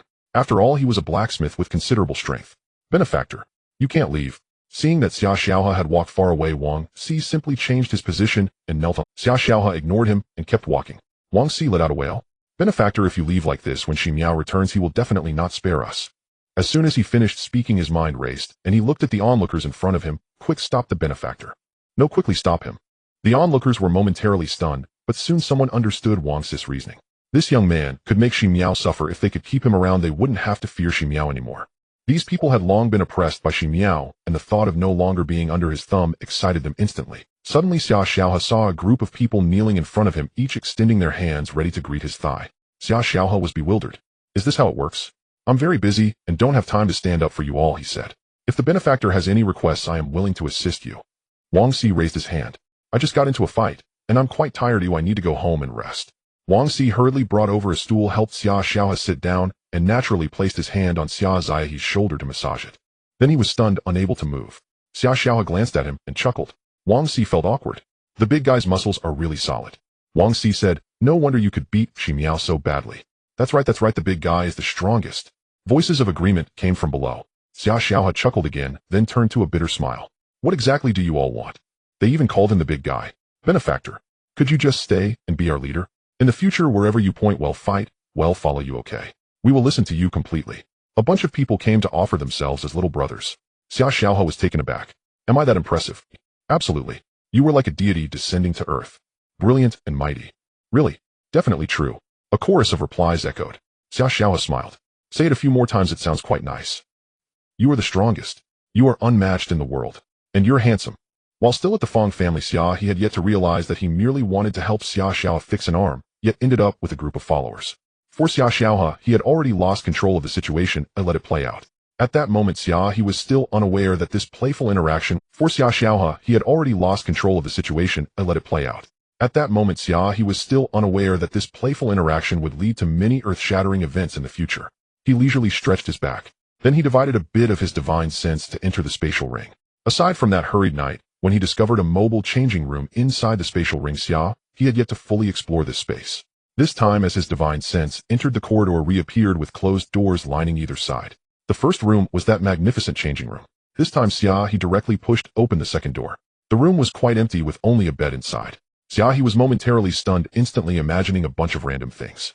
If he wasn't mistaken, this spatial ring could take living people inside. Although Xia He had never stored himself, it seemed theoretically possible. If Li Miao could take him in, then perhaps they could store some handsome men or something. It would be the perfect solution. Who knows, if things got out of hand, they could even destroy the evidence. Xia He was taken aback, thinking about how pure he was, yet just by seeing a bed, he had imagined so much. Xia He walked towards the bed, suddenly feeling a chill penetrate his soul. Even though his main body had not entered the spatial ring, just that bit of spiritual power made him feel cold all over. It was like a block of ice was placed before him. So cold. Could Li Miao's preferences be too peculiar? Thoughts of SM flashed through Xia He's mind. Fortunately, he was pure enough to stop himself from imagining further. He organized his thoughts and pondered seriously. A bed like this, let's tentatively call it an ice bed, although he didn't know its purpose bold imagination might lead to. Using it as a refrigerator. Chilled fruits would taste the best. This was the second room. Shaking off all the random thoughts, he walked towards. He pushed, but it wouldn't budge. Pushed again. Still no movement. What, is there a permission issue? Just as he thought this, a line of small letters appeared on the door. Idiot, you haven't even reached the Xian level, and you want to come in. Xia He was stunned. He understood the latter part, but what was with the idiot? Was it referring to him? You're the idiot, your whole family is full of idiots. Before he could collect his thoughts, the words on the door cleverly changed. Don't even think about cursing at me, turn right, and goodbye. This time Xia He wasn't angry, his brows furrowed as he began to think. Is there someone inside? He paused, slightly cautiously asking, are you Li Miao's lover? Seeing the previous bed, and then looking at this room that seemed to hold someone captive, Xia He felt he was truly pure, but society was too complicated, and he felt helpless. The words on the door vanished, and silence followed for a moment. Get lost. The characters were quite bold, and Xia He thought the person inside seemed to be furious. But, get lost. Did Li Miao actually prefer this kind of Yuri theme? Xia He felt he was getting close to the truth, but since he was a pure person, he didn't think too deeply. The alley had reached its end, so Xia He didn't linger any longer. He thought for a moment, and took some jewelry from the... After all, he now had a group of little brothers to support. As the big brother, he needed to consider their needs. Thus a little child dragging a thick golden chain walked out of the spatial ring with effort. Slap. The golden chains hit the ground, and Xia He tilted his head, contemplating that perhaps from now on his life in Chunan County was about to begin. But he was still young and not in a hurry. The most important thing was to let time flow like water, to wait until he gradually... Time flows gently, and in the blink of an eye 10 years have passed. 10 years later, on Guangshui Street, at the street corner stood a girl in a pink ruchuan, smiling foolishly as she watched a figure appear in front of her. Nieyong. Over here, she exclaimed, waving her hand excitedly. The boy she called Nieyong looked over at her and hurriedly ran over. Yenner, I've missed you so much. Nieyong picked up the girl in front of him and spun her around in his arms. Nearby in a blacksmith's shop, Xia He leaned against the door frame, watching leisurely. The girl's name was Fong Yin, the daughter of Fong Lingen, and the boy was Nieyong, also considered a child from a prominent family. This was youth, and it seemed they had developed feelings for each other. However, Xia He did not ponder when this began. He glanced at Wang Si and said, I'm going to take a nap for at least 3 hours. During this time no one is to disturb me. He glared with wide eyes, otherwise I'll hit you when I wake up. Wang Si chuckled and set down the hammer he had been using. Don't worry, boss, he replied cheerfully. Xia He nodded, entered a room, and locked the door from the inside. Feigning sleep on the bed, a pale white halo emerged around Xia He. It was a sign of his soul leaving his... For 10 years Xia and Xia He existed as completely independent entities. Within the hidden depths of Chunan County, Xia He had spent 10 years establishing an organization named Tianlang. Today he had to return. He recalled seeing Fang Yan on a date with Nie Yang outside. It was likely that she had finally found an opportunity to sneak out. After all, today was a significant day for the Fang family. Huangjie was ascending to Xuanjie. It was Xia He's first time undergoing the tribulation. Normally it would be fine, but at the moment of transcending he had to ensure the completeness of his soul. A fragment of his soul flickered at Xia He's forehead before vanishing. At this moment in the west of Chunan County, there lay a mountain range stretching for thousands of miles located at the border of Chunan County and Donshui County. Locals referred to it as the Back Mountain. At this moment, in an inconspicuous spot on the mountainside, sat a 12-year-old boy. With a handsome brow and a resolute expression, as an inconspicuous shimmer appeared in the air, a surge of soul force entered his sea of consciousness. Instantly a sun appeared above the molten core of his consciousness. For suns orbited the volcano as if in a dance. This place was sparsely populated, and the main reason Xia He chose to undergo his tribulation here was that Xia Qishua had informed him that members of the wolf tribe would inevitably undergo a transformation during the tribulation. It took him 10 years to advance from the 1st to the 10th stage of the Huang realm. This speed was not considered slow in Chunan County, but for Xia He it was already the fastest pace. The spiritual energy in Chunan County was truly too thin. As Uncle Fang said, it would be fortunate to have several points of spiritual energy within 100 miles. In this world of cultivation, the key was not merely absorbing the spiritual energy from the air, especially not in a small place like Chunan County. In short, realms were built upon the resources poured into cultivation. And for him, Fang Lingen had truly done his up. Fang Lingen had a son named Fang Lin Yuan, whose talent score was also 3, considered a genius in Chunan County. Almost all of the Fang family's cultivation resources were concentrated on the two of them. For Xia He, Fang Lingen really treated him like a biological child. But Xia He knew this was a matter of human sentiment. Sometimes he would consciously take less. After all, he and his sister were living under someone else's roof. Grateful though he could not speak of any repay at the moment, it was something to keep in mind. However, it was still alright. After all, Xia He's actions of robbing the rich to help the poor provided cultivation resources, and there was no need to be polite. 10 years of accumulation would lead to explosive growth. Xia He gently closed his eyes, gazing at the dark clouds starting to roll in the sky. His body felt somewhat hot, as if something inside him was striving to break free, reminiscent of being placed in a glass jar by Meng Huang as a child. Within his sea of consciousness, inside the volcano, the clear and translucent demon crystal emanated light. The light was nearly tangible, resonating with the 4 suns in the sky. Fine downy hair appeared on Xia He's forehead, a light brown-gray color like a drop of ink spreading on paper. Instantly, that fine downy hair covered his entire body, his bones stretching and reorganizing, the sound of cracking bones audible. Amidst the gentle greenery of spring, a vigorous wolf appeared. Its fur was brown-gray, deepest along the spine, gradually fading to a white, fine, downy coat on its belly. It howled to the sky, a long cry echoing. With this wolf's howl, the dark clouds above seemed to be enraged, swirling fiercely. This scene felt somewhat familiar when he attracted lightning into his body back then. It was also such a sight. He even remembered the feeling of lightning entering his body, a shudder from deep within his soul so intense that he hardly recalled any pain, as if in that moment his entire body was no longer his own. However, having been struck by lightning once before, Xia He felt that he should be fine. Then, transformed into a wolf, Xia He scampered away, hiding in a low wooden hut. It's just lightning. As a knowledgeable researcher, Xia He felt fearless. The hut was low enough, made from solid dry wood, thick, and serving as an absolute insulator. It was unknown if the tribulation had any intelligence, but at this moment the sea of clouds truly roiled, electric snakes swirling within the clouds, thunder rumbling. With a loud crash, a bolt of lightning fell from the clouds, striking the wooden hut. This was a personal lightning tribulation aimed specifically at him, and Xia He understood. But he had prepared more than just one wooden hut. Perhaps someone nearby could see that beside the wooden hut stood several high platforms, which held a few long iron rods directly leading down to the ground soil. Lightning rods. 10 of them were densely packed around the wooden hut. The electric snakes in the cloud rolled and crackled towards the wooden hut, but midair they encountered the conductive iron rods directly following them into the earth. Was the lightning dumbfounded? It can be played this way. No one witnessed this scene, but it was truly amusing. The electric snakes danced through the sky, striking a specific direction, only to be dispersed by the iron rods in midair, leading directly into the depths of the earth, dissipating. Occasionally, some stray electric snakes were already very small, unable to penetrate through the thick insulation of the dry wood. A wolf curled up into a circle, warmly listening to the crackling sounds outside. Heaven is really considerate, even setting off firecrackers to celebrate my significant breakthrough in cultivation. Lightning, I can't bear this grievance. Crackle, crackle. Xia He smacked his lips and fell asleep. This heavenly tribulation truly lacks any challenge at all. When he woke up, Xia He felt that the outside had gone completely quiet. He then clenched his wolf-like claws, feeling as if the power within his entire body was about to burst forth. Is this the mystic realm? It seems that this time he has successfully endured the heavenly tribulation. It truly wasn't easy. Heavenly tribulation, you find it tough, you're the one who has it hardest, ha. Xia He crawled out of the wooden house, glanced at the clear, cloudless sky, and stretched lazily. His joints cracked as he transformed back into his human form. He stored the lightning rod and wooden house back into his spatial ring, leisurely smoothing the immaculate edges of his clothing. To be honest, it wasn't that he was afraid of the heavenly tribulation, because he had been struck by lightning. After all, he had once actively sought out heavenly lightning for death. However, that was because he wanted to fulfill his inner obsession. But this time it was just a tribulation. He had no intention of resisting it. Why struggle when he could simply evade it? In the end, he ended up injuring himself, and moved himself to tears, thinking how strong, fearless, and great he was. Xia He could imagine himself standing there in a desolate manner, pointing to the heavens. So bitter. How boring, how boring. Xia He sighed, and shook his head as he looked at the sky. The heavenly tribulation replied, haha, I remember you now. Next time I will definitely make you feel moved. His garments fluttered untainted by dust. Xia He gave a flick of his collar, and walked back to the Fong residence with grace. Xia He, you're back. As soon as he entered the Fong residence, Xia Qixue popped out from the front door, wearing a cheerful smile. Xia Qixue was already 17 years old, in the prime of her youth, dressed in a light purple dress that swayed like a fairy.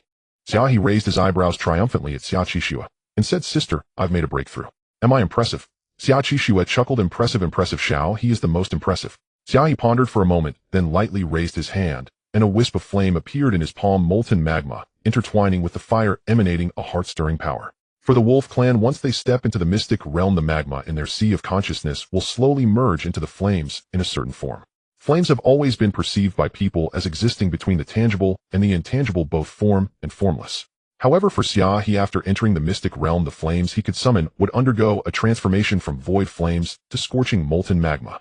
Of course, this is only for the people of the Wolf Clan. Xia Qixue had once told Xia He that ordinary people do not possess a sea of consciousness and would not have a self-contained space within it, let alone boundless magma. Put it away, I don't let others see it, Xia Qixue said.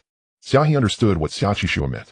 The color of the flame in his palm gradually faded, and the intertwining magma disappeared. When he looked again, it had become indistinguishable from ordinary flames.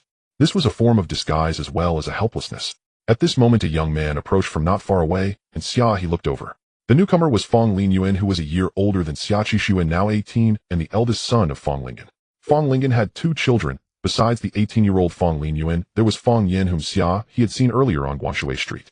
Fong Linyuan spotted Xia He from a distance, revealing a courteous smile.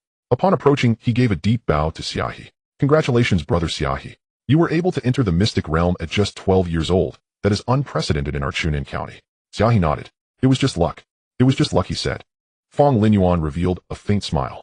By the way, my father has prepared a banquet in the hall to welcome you, brother Xia He. Most of the prominent families in Chunin County have already arrived, waiting for you, the main character. Xia He was slightly taken aback, feeling a warmth in his heart. He had never thought that his uncle would believe he would fail. In the hall, most of the prominent families in Chunin County had already gathered. But to say there were many, it wasn't exactly a lot.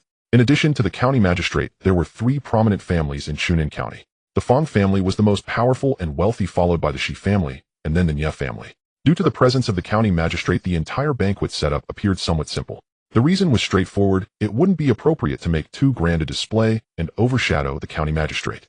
The head of the Shi family, Shi Jia, brought only his second son, Shi Miao, while the head of the Nye family, Nye Rong, was accompanied by his eldest son, Nye Dongma. There were not many attendants, all of whom remained in the courtyard. The county magistrate of Chunin County was surnamed Zhang, named Ru. He was known for his decisiveness. One could only imagine how much effort Fong Lingen had expended to invite the magistrate. Everyone in Chunin County was somewhat curious, wondering who Fong Lingen had gone through so much trouble to promote. The Fong family lacked manpower. Could it be that it was Fong Linyuan? But Fong Linyuan was already 18 years old, and it was said that just a few months ago he was only at the 8th stage of the Yellow Realm. Could he have broken through to the mystic realm so quickly? Everyone was thinking their own thoughts, but their curiosity was piqued to the maximum. As the main character of the entire event, Xia, he was slowly strolling down the road. The servant beside Fong Linyuan, Shui Chong, was guiding him forward. Meanwhile, on the other side of the wall, Fong Yin was being supported by Nye Yang as she climbed into the courtyard. With Xia He undergoing the heavenly tribulation for the mystic stage, my father's thoughts are all on him, so I took the opportunity to come out and find you. I don't know when I'll have the chance to see you again next time. If I remember correctly, Yinner should be turning 16 next year. At that time, I will ask my father to propose to Uncle Fong. Nye Yang gazed at the girl close at hand, swearing an oath. Fong Yan's eyes curled into a sweet smile as she blushed and nodded. Miss, hurry up. Don't let the master suspect anything. On the other side of the wall, the waiting maid Huaner looked around. On the wall, the two reluctantly parted ways. In the banquet hall, Fong Lingen eagerly gazed towards the door until a young servant entered, leaned in to whisper, informing him that Xia He had safely endured the heavenly tribulation, causing him to nod knowingly. He knew that Xia He wouldn't let him down. He looked around, his brow furrowing slightly. Where's the miss? Why hasn't she? Soon a servant ran out to look for her. Fong Lingen dealt with the people in front of him. Before long, Fong Linyuan walked in, greeting everyone as a younger generation would before heading to his designated seat. It was Xia He who spoke first. A few months ago, I saw cousin Linyuan still at the 8th stage of the Yellow Realm. It hasn't been long, and you've already broken through to the Mystic Realm. Truly, ambition knows no age. How commendable. Indeed commendable. The Fong family has always been prosperous, and with only one son, it is only natural for him to enter the Mystic Realm. Upon hearing this, Fong Linyuan was taken aback for a moment, then he smiled awkwardly. Everyone, you've got it wrong. Today's main character is not me. Fong Linyuan's voice was calm, carrying a refreshing coolness, neither servile nor overbearing. Today is my brother Xia He's breakthrough into the Xian realm, so my father has set up a banquet to celebrate. He explained this with composure. Fong Lingen glanced at his son with approval, feeling a pang of guilt in his heart. If he had concentrated all the cultivation resources on Fong Linyuan like other families, his son would have surely entered the Xian realm long ago. But he genuinely could not let go of Chuyan, and he sincerely liked this child Xia He. What he could do was to ensure that both children received equal treatment in terms of all cultivation resources. Whether it was Fong Linyuan or Xia He, neither had ever disappointed him. The atmosphere was somewhat awkward, but he quickly tried to change the subject. Who is Xia He? He turned to Fong Lingen and asked. He was genuinely puzzled. Since the surname was Xia, he could not be a member of the Fong family.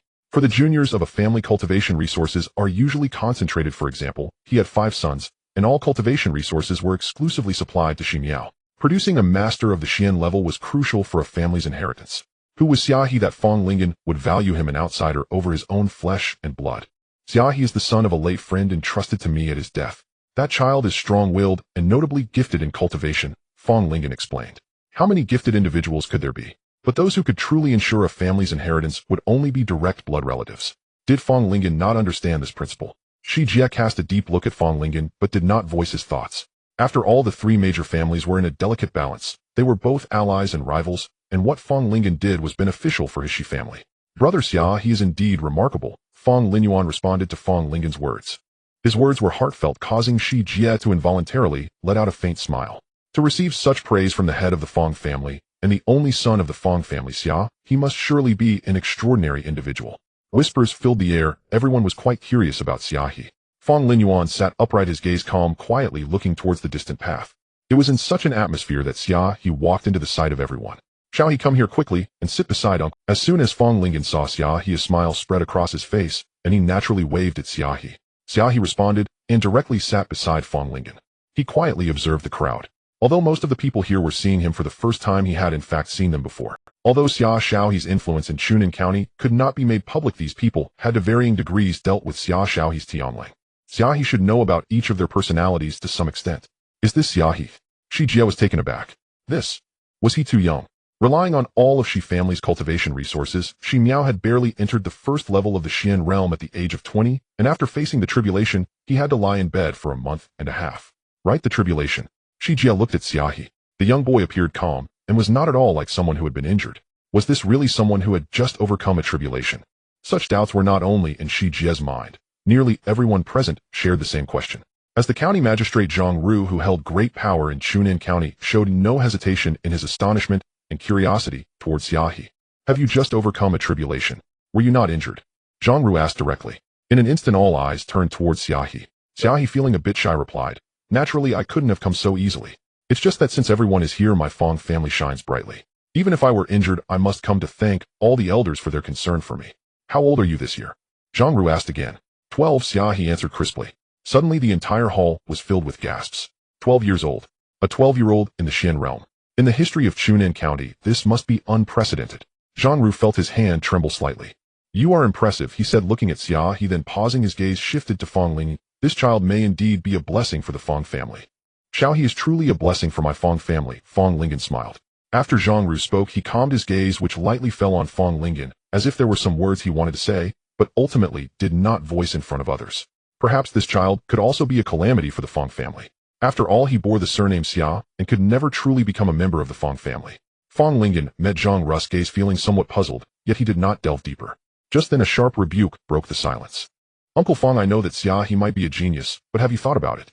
My brother Lin Yuan also has a talent score of 3, which is also genius. Isn't your favoritism a bit too much? As soon as he spoke, the hall fell silent. Xia He looked over. It was Xi Miao. He knew that as fellow wealthy youths of Chunin County, Xi Miao and Fong Lin Yuan had a friendship, but this friendship surely wouldn't be deep enough for him to risk interrupting the county magistrate's words to draw attention. This question posed by Xi Miao was stirring in everyone's hearts, but no one spoke out. After all, this was Fong Lingen's affair, and it was beneficial and harmless to both their Xi family and the Fong family. At this moment, what was Xi Miao trying to accomplish?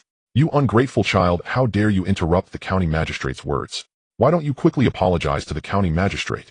You, Xi Jie scolded angrily. Xi Miao pursed his lips, looking a bit stubborn. County magistrate, I was wrong.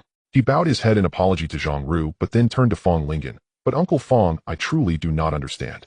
Xia He appeared somewhat quiet at this moment. He seemed to be the protagonist of the story, yet everything stemmed not from him. Xi Miao's question was directly aimed at Fong Lingen, seeking justice for Fong Lin Yuan. Therefore, at this moment, Xia He seemed more like an outsider. Fong Lingen's expression stiffened slightly, seemingly unsure how to respond to Xi Miao's inquiry, because to some extent Xi Miao's words were correct. It was Fong Lin Yuan who spoke up. He adjusted his pure white clothing, stood up from his seat, and bowed deeply to Xi Miao. Let me clarify this matter for young Master Xi. There was no favoritism in the distribution of resources. I have been no different from Brother Xia He since childhood. As for the realm, it is truly a matter of different talents, and perhaps I have been lax. I must say I feel ashamed about this. Xia He looked at Fong Linyan, the young man standing tall, speaking with neither subservience nor arrogance, each word earnest. What Lin Yuan said makes me seem overly concerned. I feel ashamed, truly ashamed. Xi Miao made a gesture of apology. Then I will not say more, and also apologize to Uncle Fong. It's nothing. Fong Lingen waved his hand. Though addressing Xi Miao, Fong Lingen's gaze fell on Fong Linyuan, a slight tremor in his eyes. Though the same cultivation resources were provided to Fong Linyuan, the realms attained were distinctly different. However, Xia He knew that had it not been for his own presence, no one would have divided the original half of the cultivation resources belonging to Fong Linyuan. Fong Linyuan could easily brush this aside, a testament to his noble character. Xia He, self-aware of not being a gentleman, still admired such a person. Thank you. He stood up and offered a deep bow to Fong Linyuan. Without specifying what he was thanking for, perhaps for this moment of rescue, or perhaps for years of mutual respect, Xia He felt a sincere gratitude for Fong Linyuan's magnanimity. As Zhang Ru watched this scene of brotherly respect, he stroked his patch of gray beard. Perhaps he thought Fong Lingen was right in his actions. He looked at Xia He, increasingly satisfied. Zhang Ru's eyes shifted, suddenly focusing on Fong Lingen. I have a daughter. Is this young Master Xia suitable for marriage? Zhang Ru inquired. This caught Fong Lingen off guard. He realized Zhang Ru had seen Xia He's potential and intended to propose him as a son-in-law. But how could he bear to watch the young boy he had raised be taken away by Zhang Ru? Not even the county magistrate would do. But what excuse could he possibly use? Just as Fong Lingen was at a loss, someone stood up in the hall. To everyone's surprise, it was Nia Rong, holding a wine cup and appearing slightly tipsy. County magistrate, we all understand your words, but you must know that Fong Lingen also has a daughter. This fertile soil should not flow into the fields of others. Do not even think about it. His words, fueled by alcohol, were unusually loud, causing the hall to erupt in noise. Father, you're drunk. Nia Dongma frowned and tugged at his father's sleeve. Did I say anything wrong? Nia Rong snapped at his eldest. Nia Dongma fell silent. Indeed, Miss Fong is 15 this year. Although she is 3 years older, a woman older by 3 years brings gold bricks. No wonder Fong Lingen is not worried about resources being wasted on an outsider. If he were to marry, they would be family. Zhang Ru's expression turned somewhat displeased. Yet Nia Rong, emboldened by drink, chuckled foolishly. Today is a good day. Why not seize this opportunity to arrange a marriage contract for the two children, preventing anyone from harboring thoughts? Fong Lingen's expression grew strange. To his surprise, he felt a hint of joy at Nia Rong's words. Indeed, he had long harbored the idea of marrying his daughter to Xia He. From a young age, he had intentionally matched Xia He and Fong Yin together. He quite liked this child and wanted a legitimate reason to keep him by his side. Nia Rong's words, in a way, precisely reflected his thoughts. Zhang Ru's gaze drifted, as if considering something. Suddenly, he stood up, his tone somewhat sarcastic. Then this is good. As county magistrate, I can act as a witness. The prominent families of Chunyuan County are all present, so let us establish a marriage contract between Xia He and Miss Fong today. Next year, we can choose a date for the wedding.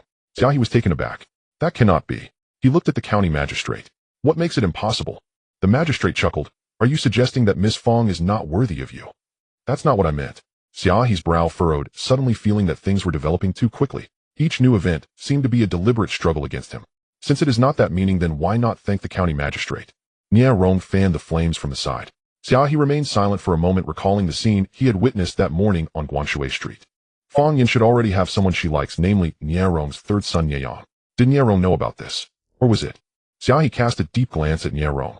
He suspected that Niarong was subtly using him to break up Niayang and Fang Yan. Yet despite being pushed to the forefront of this situation, Xia He would never reveal Fang Yan and Niayang's relationship at this moment. It concerned Fang Yan's reputation, and Niarong could easily pretend to be unaware, while Xia He would be the one to fully embody the trait of a backstabbing wolf. At that moment, Xia He's choice was to look towards Fang Lingan, trusting his uncle, who had raised him since childhood. Fang Lingan's eyes were filled with joy as he happily cupped his hands towards the county magistrate. "Thank you, county magistrate, for your support," he said. Xia He was stunned, feeling a wave of unease in his heart. Just then Fang Yan's figure appeared outside the hall. She stood at the door listening to her father express gratitude to the county magistrate. "My daughter and Xia He grew up together, childhood sweethearts, so thank you, county magistrate, for your support." "What support?" Fang Yan asked, bewildered. Fang Lingan noticed Fang Yan and somewhat reproachfully said, "You finally arrived, child. The county magistrate has just made a decision to arrange a marriage contract between you and Xia He, such a significant event, and you are late." Fang Yan froze, her hands and feet trembling slightly, a mix of fear and grievance surging from her heart, enveloping her entirely. After a moment of silence, she scanned the faces of everyone present. "Father, do I have any other choice?" Fang Yan turned to Fang Lingan and asked. Her tone was somewhat indirect, as she was facing the prominent families of Chunyuan County, and with the county magistrate's words, this matter had nearly reached a stalemate. She could only place her final hope on her father. Xia He did not speak. He had already tested his uncle's intentions. The magistrate's words aligned with what his uncle had hoped for, and this scene was precisely what his uncle wanted. Fang Yan's question was in essence futile. The situation had reached a deadlock. The crucial part was to change Fang Lingan's mindset, which inevitably couldn't be done in front of everyone. Therefore, the best approach was to agree first, and then gradually seek a resolution. As expected, Fang Lingan glanced at his daughter somewhat displeased, and replied, "Xia He entered the profound realm at the age of 12. He is a genius. Does he not deserve you? Moreover, with the county magistrate's decision, your marriage is the focus of Chunyuan County. Such honor, what is there to be dissatisfied about?" Fang Yan raised her eyes to glance at Fang Lingan, then lowered her head. "I understand, father," she replied. After saying this, she bowed to everyone present. "I am unwell today, so I will take my leave." With that, she turned and left. Xia He watched Fang Yan's retreating figure deep in thought. For some reason, he felt that this matter was intricately linked from Niarong to the county magistrate, and then to his uncle. It seemed as if someone was pushing from behind, trying to facilitate this marriage. Xia He felt a sense of unease, unsure if he was overthinking.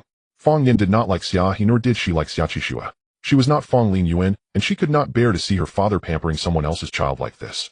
Until she learned that her father wanted to marry her off to Xia He. The feeling of grievance and indignation surged within her, but she endured it, and did not make a scene in front of the guests. After asking that question and receiving the answer, she claimed to be unwell and left without looking back. Yet no one saw the tears that in that moment of turning away could no longer be held back, falling down like raindrops. She remembered not long ago on the wall Niayang had smiled, and said he would marry her when she turned 16. Just like the joy of a storm, the happiness she felt then was now matched by her sorrow. She returned to her room, closed the door, and sat down on the floor dejectedly. What should she do? Should she tell her father that she had someone she liked? But the marriage contract was already set. Even though she did not like Xia He, she could not say she hated him either. They would have to interact in the future, and she could not ruin her reputation, making the illustrious families of Chunan County laugh at her. She pressed her lips together and stood up, supporting herself against the door. "Huaner," she called out. The maid Huaner pushed the door open. "Help me send a message to young Master Nia."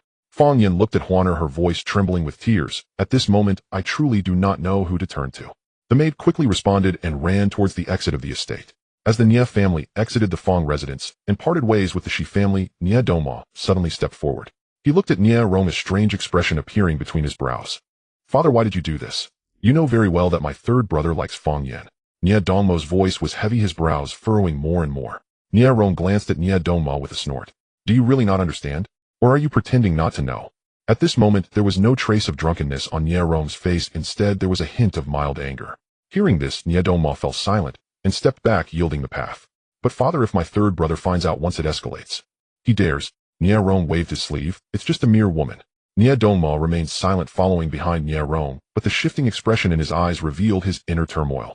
After the banquet dispersed, he walked directly towards Fang Yan's room. He knew that Fang Yan must be feeling upset at this moment, but at least she had managed to restrain herself in front of everyone. Before seeking Fang Ling and Xia, he felt it necessary to ask what Fang Yan was truly thinking. Fang Yan looked at Xia He, her gaze somewhat vacant. "However, I can tell you that I will never marry you."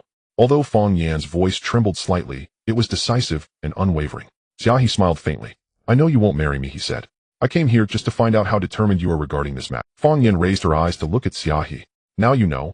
Yes. Then what do you plan to do? Fang Yin looked at Xia He with a serene expression, somewhat puzzled. Xia He was silent for a moment. There are 3 key points to this matter, he said. The first involves Uncle Fang, who wants to bring us together. We must find a way to make him understand that it is impossible for us. The second point lies in the marriage contract itself, which concerns the reputation of the Fang family. If we are to break the contract, we must find a reason or excuse. As for the third point, what is it? Fang Yin asked. There is something you may not know. It was the head of the Nie family, Nie Rome, who mentioned our marriage contract. Xia He looked at Fang Yin. I do not know the specific reasons behind it, but my intuition tells me it is very important. If you figure it out, remember to tell me. Fang Yin was taken aback. She was no fool and naturally thought of something. Nie Rome, Nie Yang's father. The marriage contract was proposed by him, so did he know about her relationship with Nie Yang? If he knew and still brought it up, what was his reasoning? Did he not want her to be with Nie Yang, hence trying to separate them in this way? Why, as she asked in a daze. Xia He glanced at her. Perhaps it's just a coincidence. After a moment of silence, Xia He said, I will talk to Uncle Fang about this. As for the marriage contract, I don't mind bearing some of the blame, but you and Nie Yang must discuss your future clearly. With that, he turned and left. Since this had happened, they would resolve it slowly. For Xia He, this was just a minor He was very busy and had no time to deal with such romantic entanglements. During the time he was waiting for Fang Yan's decision, he still had things to attend to. With the door tightly closed, Xia He divided a bit of his divine sense into the spatial ring. Following a familiar path, he arrived in front of the third room. Why are you here again? Annoying. Such words appeared on the door. He, can you annoy me? Xia He shot back familiarly, clearly having done this kind of thing many times over the past 10 years. Oh, what troubles are you facing?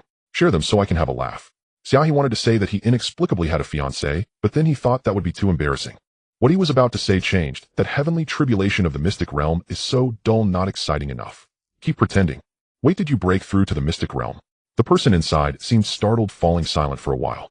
Xia He knocked on the door. Hey, are you really that timid? Get lost, let me have some peace. What's wrong? Xia He laughed, pressing his ear to the door. I seem to remember. Xia He deliberately paused. This door can be opened with the strength of the mystic realm, right? After saying that, he placed his hand on the door, and his palm released a surge of spiritual energy. Wait. The writing on the door was very rough, but stopped mid-sentence. Because the door had already opened. Xia He's expression turned pale as he glanced at the door. This door had drained more than half of his spiritual energy, but it finally opened, and he had been curious about what was behind this door for 10 years. So he eagerly looked behind the door. The space inside was small, empty, and a chilling aura rushed towards him. Xia He trembled, feeling as if he was in a horror movie. Where is everyone? There must be something here, otherwise the one he had chatted with for 10 years, could it really be a ghost? No one responded in the room, and a cold wind blew in from who knows where. Xia He tightened his collar. Behind him, the open third door slammed shut with a loud bang, closing without warning. Silence enveloped the surroundings. Outside the spatial ring, Xia He suddenly opened his eyes wide, feeling a surge of sweetness rise in his throat, as if his soul was being violently torn apart. That bit of soul energy vanished like a mud bull entering the sea, not perceived at all. Xia He did not hesitate. A sun in his sea of consciousness vanished, entering the spatial ring. His perception of the ring re-emerged. It was still that long corridor. He stood before the third door. There were words on the door. Haha, finally a fool has come to replace me, trapped here. Xia He was momentarily taken aback upon seeing the words, then he smiled. What a fool. He pressed his hand against the door, and his soul force from the mysterious realm surged forth. The door opened just like that. In an instant, Xia He outside the spatial ring established a connection with the 2 points of soul force. He wiped the blood from the corner of his mouth. Are you dumb? He turned to glance at the spatial ring on the ground. What was trapped was merely a fragment of his soul force, not himself. If he could open it with a bit of soul force, he could certainly open it again. Not dumb, a voice appeared beside his ear, laced with a crisp laughter. Even if you open it, that fragment of soul force can't come out. The third door is not some treasure bit's hell. Xia He looked around. There was nothing. He smirked, gently closed his eyes, and said, You've come out. Yes, I must thank you for taking my place in prison. The voice flickered into view from the right. Xia He flipped his palm, throwing a ball of flame. The flame seemed to hit something, and ignited spontaneously. Damn. My fur. You smelly man, do you believe I will castrate you? Xia He was stunned for a moment, raised his hand, and threw another ball of flame. The ball of flame that ignited in midair fell to the ground, and began to roll. Fragments of white appeared, mixed with, coupled with the muddy ground. It was a chaotic sight. Xia He silently watched, no longer seeking to finish it off, observing the flames burn out. Then he was stunned. He couldn't hold it in. Xia He laughed, looking like a fool. In front of him was a small white dog, quite petite. It lifted its head, bared its teeth at Xia He, saying, You little brat, do you know how to respect your elders? Xia He paid no attention to what the dog was saying. He thought for a moment, and finally slapped his thigh. Pekingese. I've remembered. You are a Pekingese. The dog looked bewildered. What Pekingese?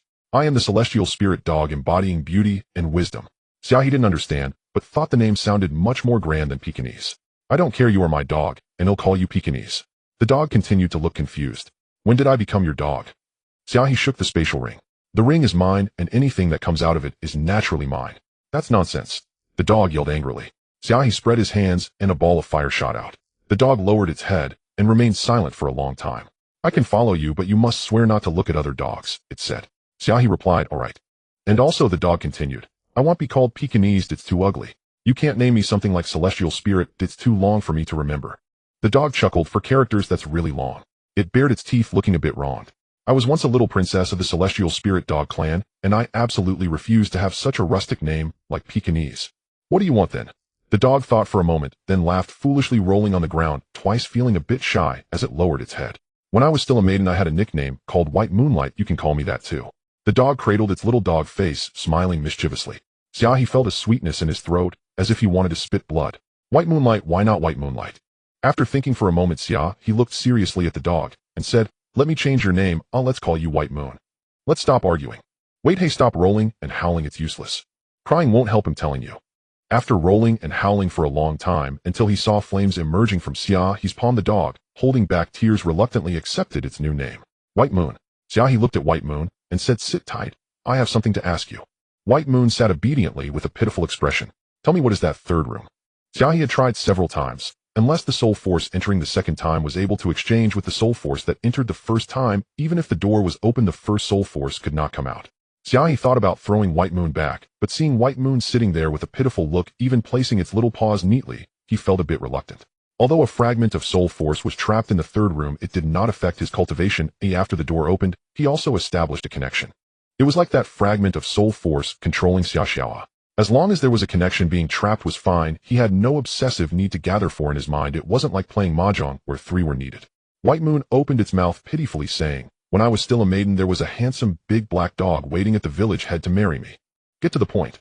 Xia He had a black line on his face. It's all that wicked woman's fault. She locked me up in that hell. I don't even know how long I've been locked up. Xia He had a black line on his face. It's all that wicked woman's fault. She locked me up in that hell. I don't even know. Xia He pulled out Li Miao's whip from the spatial ring and snapped it against the ground with a loud crack. After snapping it, he was stunned. Wait, how many years did you say? I got this spatial ring 10 years ago. Where did the 20 years come from? White Moon rolled its eyes. Don't argue with me. Oh, while I was learning math, your mother wasn't even born yet. Xia He ignored White Moon and closed his eyes to meditate and begin cultivating. 4 suns, 1 in Xia He's body, 2 in the sea of consciousness, and the 4th in the spatial ring. The 4 suns began to spin simultaneously, absorbing the spiritual energy in the air. The spiritual energy lost in opening the third room began to recover. But Xia He keenly noticed that the spiritual energy provided by the 4th soul force was double that of the other 3. The light seemed to undergo an incredible refraction the moment it entered the third room. The speed of the wind slowed down, or rather time slowed down. That room felt like an independent world, elongating the flow of time. If Xia He was not mistaken, based on the current flow of time, 1 day outside the third room equated to 2 days inside. In other words, if he could cultivate inside the third room, his cultivation speed would be multiplied by an entire lifetime.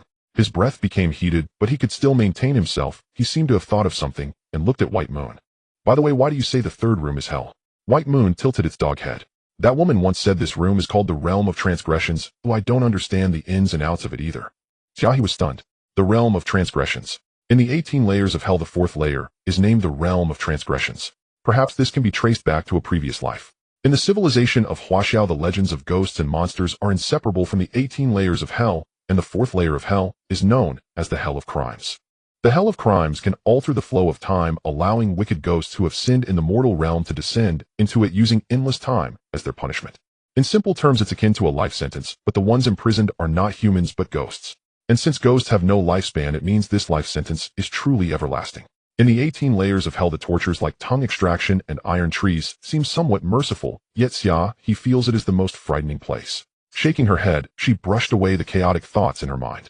Xia He came to her senses and looked at the ring. She truly did not know the origin of this ring, and this so-called hell of crimes was quite different from what she knew in her past life.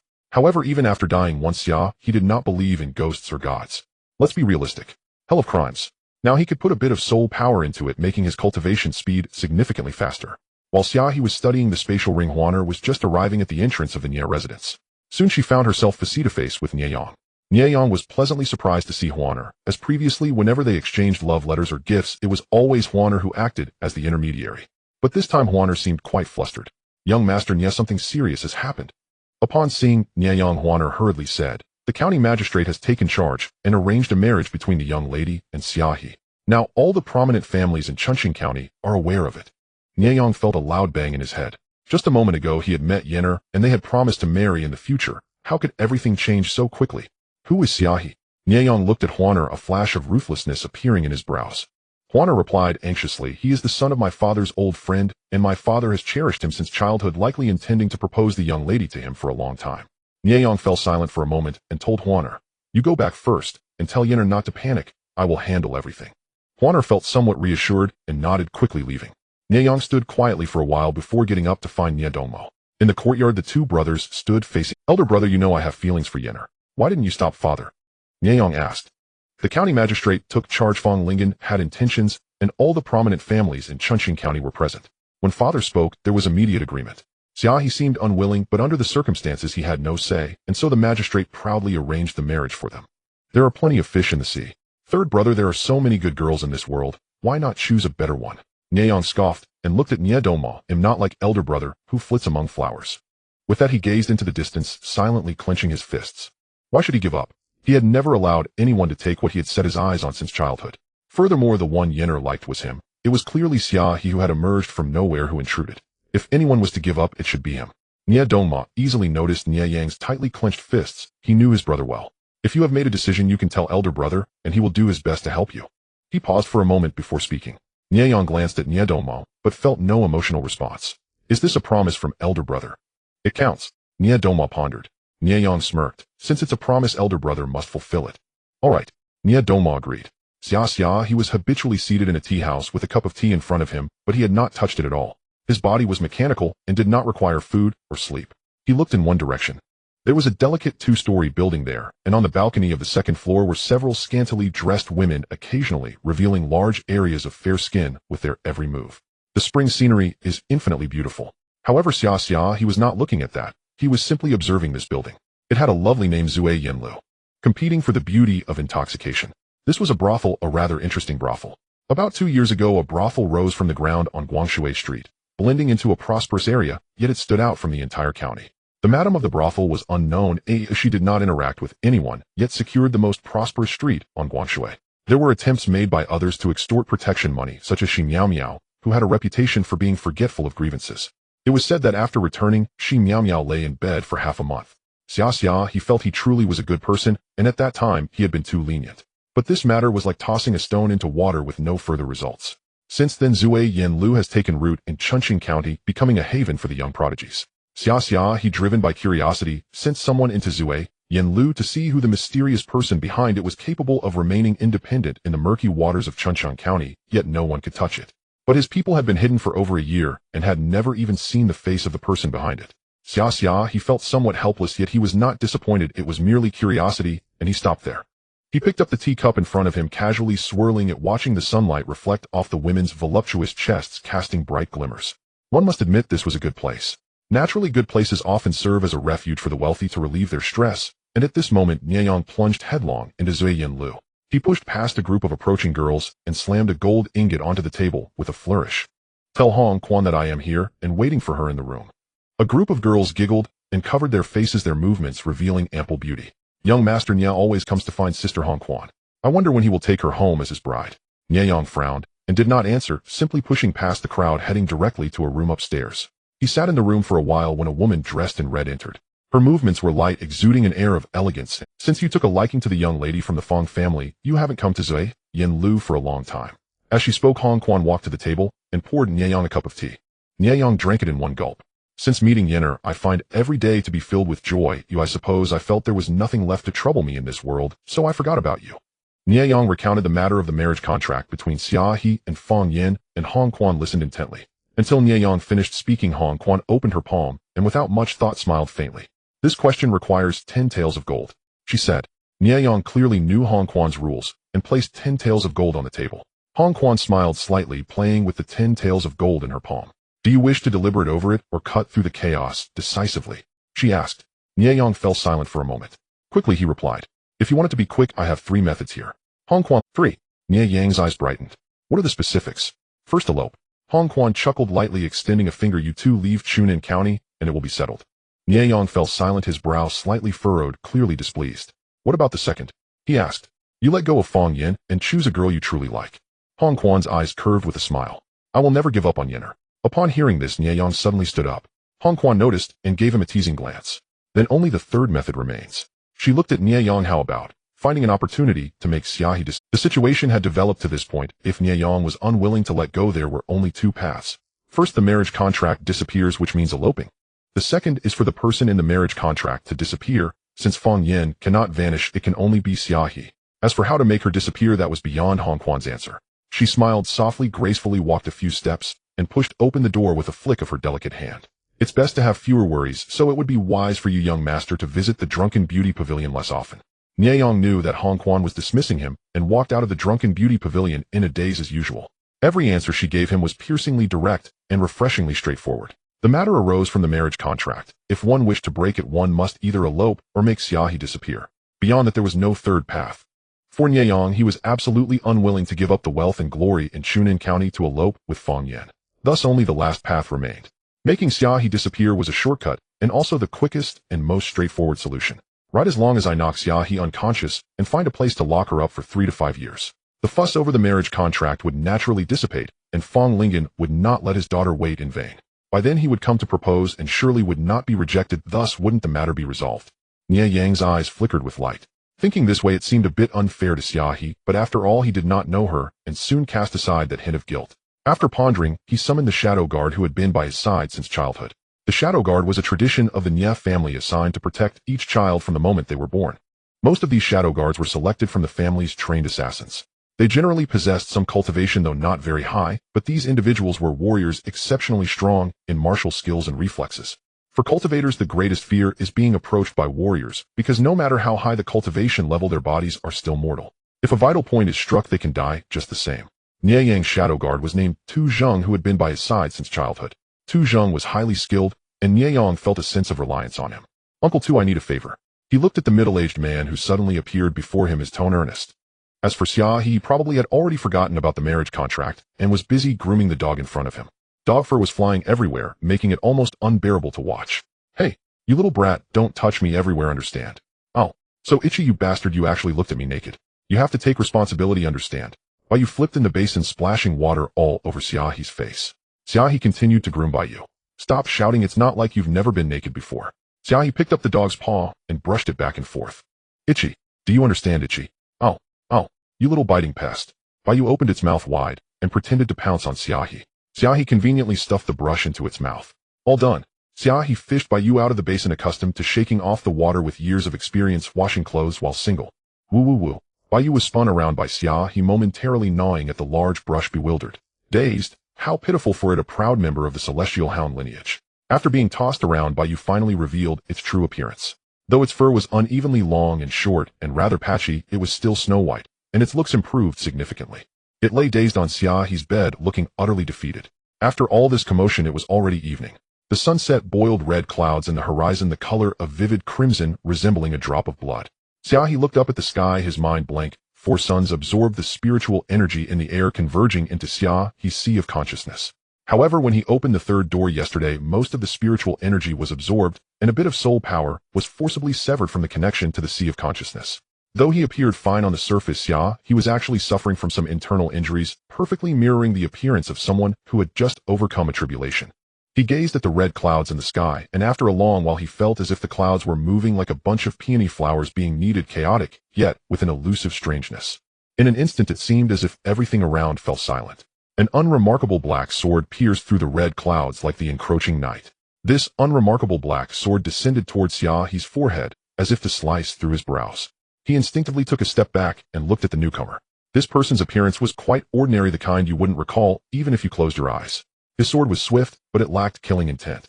Xia He seemed a bit flustered, and as he regained his senses he continued to retreat until there was nowhere left to go. Woof woof. Bayu barked furiously. You are a loyal and good dog. Xia He looked at Bayu, sincerely complimenting. Bayu bared its teeth. Move your foot, you stepped on my paw. Xia He calmly looked down. Indeed, no wonder it feels soft. While speaking he seemed to confirm this by stepping on it twice. Bayu barked madly. Tu Zheng observed this scene with some confusion, but did not think much of it. He raised his black sword and aimed for the space between Xia He's brows. Suddenly Xia He moved his foot away. Bai Yu's hind legs had already reached a breaking point, and at the moment Xia He released his foot, it lunged forward. Just like a falling rock from a cliff, it charged forward without hesitation.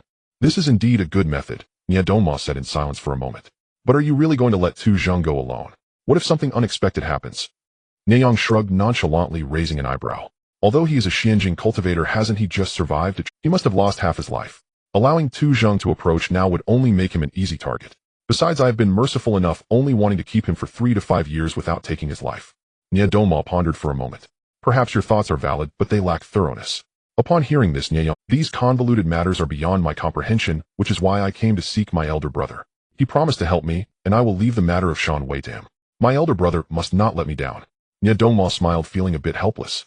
You? Nieyang shrugged his shoulders. It's late, I'll head back to sleep. Remember to bring me good news tomorrow, elder brother. After saying this, Nieyang got up to leave. Nie Dongma watched his retreating figure, his brows gradually knitting together. There shouldn't be any issues, yet he felt a sense of unease, perhaps due to Nie Yang's impulsiveness, which ultimately lacked thoroughness. On one side, his attendant Wu Minghui approached. Young master, are you worried? Should I take care of some aftercare tasks? Nie Dongma looked at Wu Minghui. What do you plan to do? Wu Minghui bowed, smiling obsequiously. I recently acquired a type of drug that is colorless and odorless. If I hurry there now, I should still make it in time. If I add it to Xia He's food and drinking water along with Tu Zheng being present, then it would be foolproof. Nie Dongma looked at Wu Minghui approvingly. In critical moments you are indeed the most useful. Then you may go, Nie Dongma said. This should provide some peace of mind. Wu Minghui responded, his eyes flashing with a glimmer. Even if you kill me, I won't tell you who is behind me. Tu Zheng snorted, turning his head away. Although Xia He had guessed most of it, Tu Zheng would certainly not admit it, otherwise Nieyang would be implicated. If he doesn't admit it, even if Xia He has guessed, there would be no evidence. Xia He laughed instead. You really want to go to your death, but I didn't intend for you to die. Tu Zheng was taken aback. Your assassination attempt was such a failure, why would I care? Tu Zheng looked confused. Was it really like that? Xia He waved his hand, and the flames around Tu Zheng vanished. You may leave, he said. Tell the one who sent you that I have no interest in competing for anything with him, and he should not come looking for trouble. Otherwise the consequences are something he cannot bear. As he spoke the last sentence, an imposing aura suddenly emanated from Xia He, making Tu Zheng feel an overwhelming pressure, causing him to avoid direct eye contact. You just let me go like this? He asked, bewildered. Xia He did not answer. It was Bai Yu who spoke. Why don't you leave your pants here before you go? Bai Yu licked its paw, looking at Tu Zheng with sparkling eyes. Tu Zheng's face darkened. Seeing the door open before him, he quickly turned and left. Bai Yu turned to look at him. You really just let him go? From the moment he appeared, I sensed there was no killing intent about him, otherwise I would have made him dead long ago. Xia He, who said this, was incredibly calm, to the point where Bai Yu felt that this was entirely reasonable. At that moment, however, Xia He swayed, nearly collapsing against the wall. What's wrong with you? Bai Yu stepped forward to ask. Just a bit fatigued. Xia He gritted his teeth and said, I exhausted most of my spiritual energy to let you out yesterday, and now I've used the remaining energy to condense flames, and even put in effort to show off some tricks. If it were you, wouldn't you be exhausted? Bai Yu chuckled twice. You've overdone the show-off. Xia He moved his palm, and a wisp of flame appeared. Don't joke with me, although I am a bit tired, burning you is still not a problem. Bai Yu twitched the corner of its mouth. All right, you're the best. Keep pretending, go on, and keep pretending. Xia He smiled, and withdrew the flame. Now that's obedient. After sitting in place for quite a while, Xia He finally regained some strength. Recalling the previous battle, although it seemed effortless, the key was that Bai Yu had drawn Tu Zheng's attention away beforehand, allowing for an initial reversal. Even without Bai Yu, he could have summoned Xia Xiao back. That way he wouldn't have to worry about the disadvantages of close. However, that would involve too many complications. Since he did not plan to kill Tu Zheng, he wouldn't let him see Xia Xiao. In fact, this battle was quite enjoyable. After entering the Xianjing realm, controlling spiritual energy would become even more refined and meticulous. At this moment, Tu Zheng's appearance provided Xia He with a great opportunity to practice. As for Nieyang, though Xia He did not take it to heart, the developments in this direction seemed unfavorable. Xia He thought for a moment and stood up. Perhaps he should find Fang Yin to communicate with Nieyang. At least such misunderstandings arising from a lack of communication are rather tedious. So Xia He walked towards the door. Bai Yu glanced at Xia He's back, curled up on the bed, covering its forehead with its. After a whole day of fussing, it was also a bit tired, and as it thought, its eyelids began to droop, soon falling into a deep slumber. At this moment, a shadow appeared on the roof, quietly lifting a piece of blue tile. A thin tube descended from the roof, followed by a fine white powder, cascading onto the plate of pastries on the table. Then the blue tile was replaced as if nothing had happened. Bai Yu emitted soft snoring sounds, becoming the only sound in the night. After leaving Xia He's room, Tu Zheng felt somewhat rushed. Fortunately, the night had completely darkened, providing him clad in only a pair of briefs, a cover. In his haste, he exited the Fong residence, meandering through inconspicuous alleyways, ensuring no one was following before heading back to the Xia family. The night air was slightly cool, and he couldn't comprehend how he had failed, nor could he figure out why Xia He had let him go. Perhaps it was because he sensed that Nie Yang had some apprehension. He didn't know he had to inform Nie Yang about everything. Although he had failed, Nie Yang had some feelings for him, and should not blame him. As Tu Zheng was lost in his thoughts, a figure appeared at the end of the alley. The person was slender, wrapped in a black cloak. The figure approached him. Tu Zheng felt an ominous premonition rising in his heart, and instinctively retreated. However, he found himself unable to move. Unbeknownst to him, a puddle had formed beneath his feet, freezing into ice and binding him tightly. The person continued to walk closer. In their hand was a sword. The sword was raised, creating a flash of light that fell upon his throat, cutting a narrow. He seemed to feel his throat rupture, hot blood gushing from his neck. The ice melted, and the water disappeared. The figure set fire to Tu Zheng's corpse and stepped away. Since Xia Qixue arrived at the Fong family, she had been deliberately concealing herself. She knew that Fong Yan was displeased with her because she had taken away some of Fong Lingen's affection, so she often avoided Fong Lingen. It was only when Uncle Fong found her last night that she learned about the engagement. She felt a bit uneasy at that moment, but it was already late and she did not immediately go to find Xia He. The morning breeze was a bit chilly. Xia Qixue gently pushed open Xia He's door, and he opened his eyes from his meditation. "Sister is here," he called out with a smile. Xia Qixue approached and scolded him playfully. "You've grown up. You didn't even think to tell your sister about such a major matter as an engagement." Xia He snapped back to reality and remembered that he hadn't mentioned the unexpected engagement to Xia Qixue. It couldn't be blamed on him. The engagement was originally a joke, something he hadn't taken seriously, and informing Xia Qixue would only worry her unnecessarily. Moreover, after meeting Fong Yan, he was immediately followed by the matter of the spatial ring, and then the assassination, one thing after another, leaving him unable to catch his breath. But since Xia Qixue had asked Xia, he shared the specific details of that day with her. Xia Qixue quickly understood the situation. With a hint of helplessness, she smiled bitterly. "Uncle Fong has wanted to marry his daughter to you for quite some time. But what kind of person is Nie Yang whom you mentioned? Is he suitable for Fong Yan?" Xia He fell silent for a moment, unsure how to respond. From what he knew, Nie Yang was a wastrel, but his nature was relatively good. However, his recklessness last night was too much. As Xia He didn't know what he was thinking, but Nie Yang's behavior seemed somewhat petty. Xia He thought for a moment. As people say, one knows whether the water is cold or warm by drinking it. I can only say that Nie Yang must be sincere towards Fong Yan. He paused and continued. "By the way, sister, since you came so early, you haven't eaten yet, have you? Why don't I accompany you to eat something? You don't need to worry about the engagement, though I can handle it myself." Xia Qixue thought for a moment. "You should tell me specifically about it." She glanced around and pulled a plate of pastries from the table. "These look delicious. I'll have some first." She picked up a piece of pastry and handed it to Xia He. "Little, he must be hungry too. Come, open your mouth." Xia He awkwardly turned away. "Sister, I'm not a child anymore." Xia Qixue rolled her eyes at him and started eating. "I think Fong Yan has a year left until she turns 16. A year is enough for me to change Uncle Fang's mind. As for the engagement, at worst, I'll carry some infamy and spend a year in a brothel. Naturally, my reputation will be ruined, giving Uncle Fong an excuse to dissolve the engagement." Xia Qixue laughed upon hearing this. "That's quite a plan. Sister, are you really that happy at the thought of your brother ruining his reputation?" "It's funny." Xia Qixue put down her plate, pressed her hand on her stomach, and began to laugh. Xia He turned his head away. "Sister, if you keep laughing, I won't pay attention to you anymore." Sister, what's wrong with you, eh?" Xia He shook Xia Qixue and even pinched her philtrum, but there was no response. Meanwhile, Bai Yu was He turned back to look and saw Xia Qixue slumped over the table, seemingly asleep. But that was not the case. Her complexion was pale, her lips devoid of color, and her hand pressed against her abdomen, clearly indicating something was wrong. Sister, what's wrong with you, eh?" Xia He shook Xia Qixue and even pinched her philtrum, but there was no response. Meanwhile, Bai Yu was awakened by the commotion, blinking her dreamy eyes and wrinkling her nose to sniff the air. "It seems like there's something off in the air." It shook its fur and hopped onto the table, sniffing around the plate where the pastries had been placed. "It seems like something was added to them." It looked at Xia He. "Maybe your sister has been poisoned." As soon as Bai Yu's words fell, Xia He had already picked up Xia Qixue and rushed out of the room. A crowd had gathered around the bed, with the doctor examining her carefully. Fong Lingen paced back and forth and immediately asked, "What happened to the girl Qixue?" The doctor shook his head. "It seems to be an ordinary sleeping drug. She will be fine after a good sleep. But why does her complexion look so bad?" The doctor thought for a moment and replied, "Perhaps this girl has some deficiency in her qi and blood. Has she been injured recently or lost too much blood?" "Impossible. Qixue has not gone out at all." Fong Lingen frowned. "Besides, since it's a sleeping drug, there's no reason she can't be awakened no matter how much we call her." The doctor hesitated for a long time and then gritted his teeth. "If she doesn't wake up today, it might be poisoning. A few years ago I traveled widely and saw a kind of rare poison. Its initial state resembles a sleeping drug. This poison gradually depletes a person's qi and blood until after several days the person dies from exhaustion of qi and blood. Xia He approached upon hearing this. What is the antidote? His expression darkened, and his tone carried a surprise. Fang Lingen had never seen Xia He like this before. He opened his mouth. Don't worry, since the doctor has seen this kind of poison, he naturally knows the antidote. The doctor looked at Xia He warily and hurriedly said, there is indeed an antidote, but what? Xia He coldly glared at him. But one of the ingredients called qian fruit is not available in such a small place as Chunin County.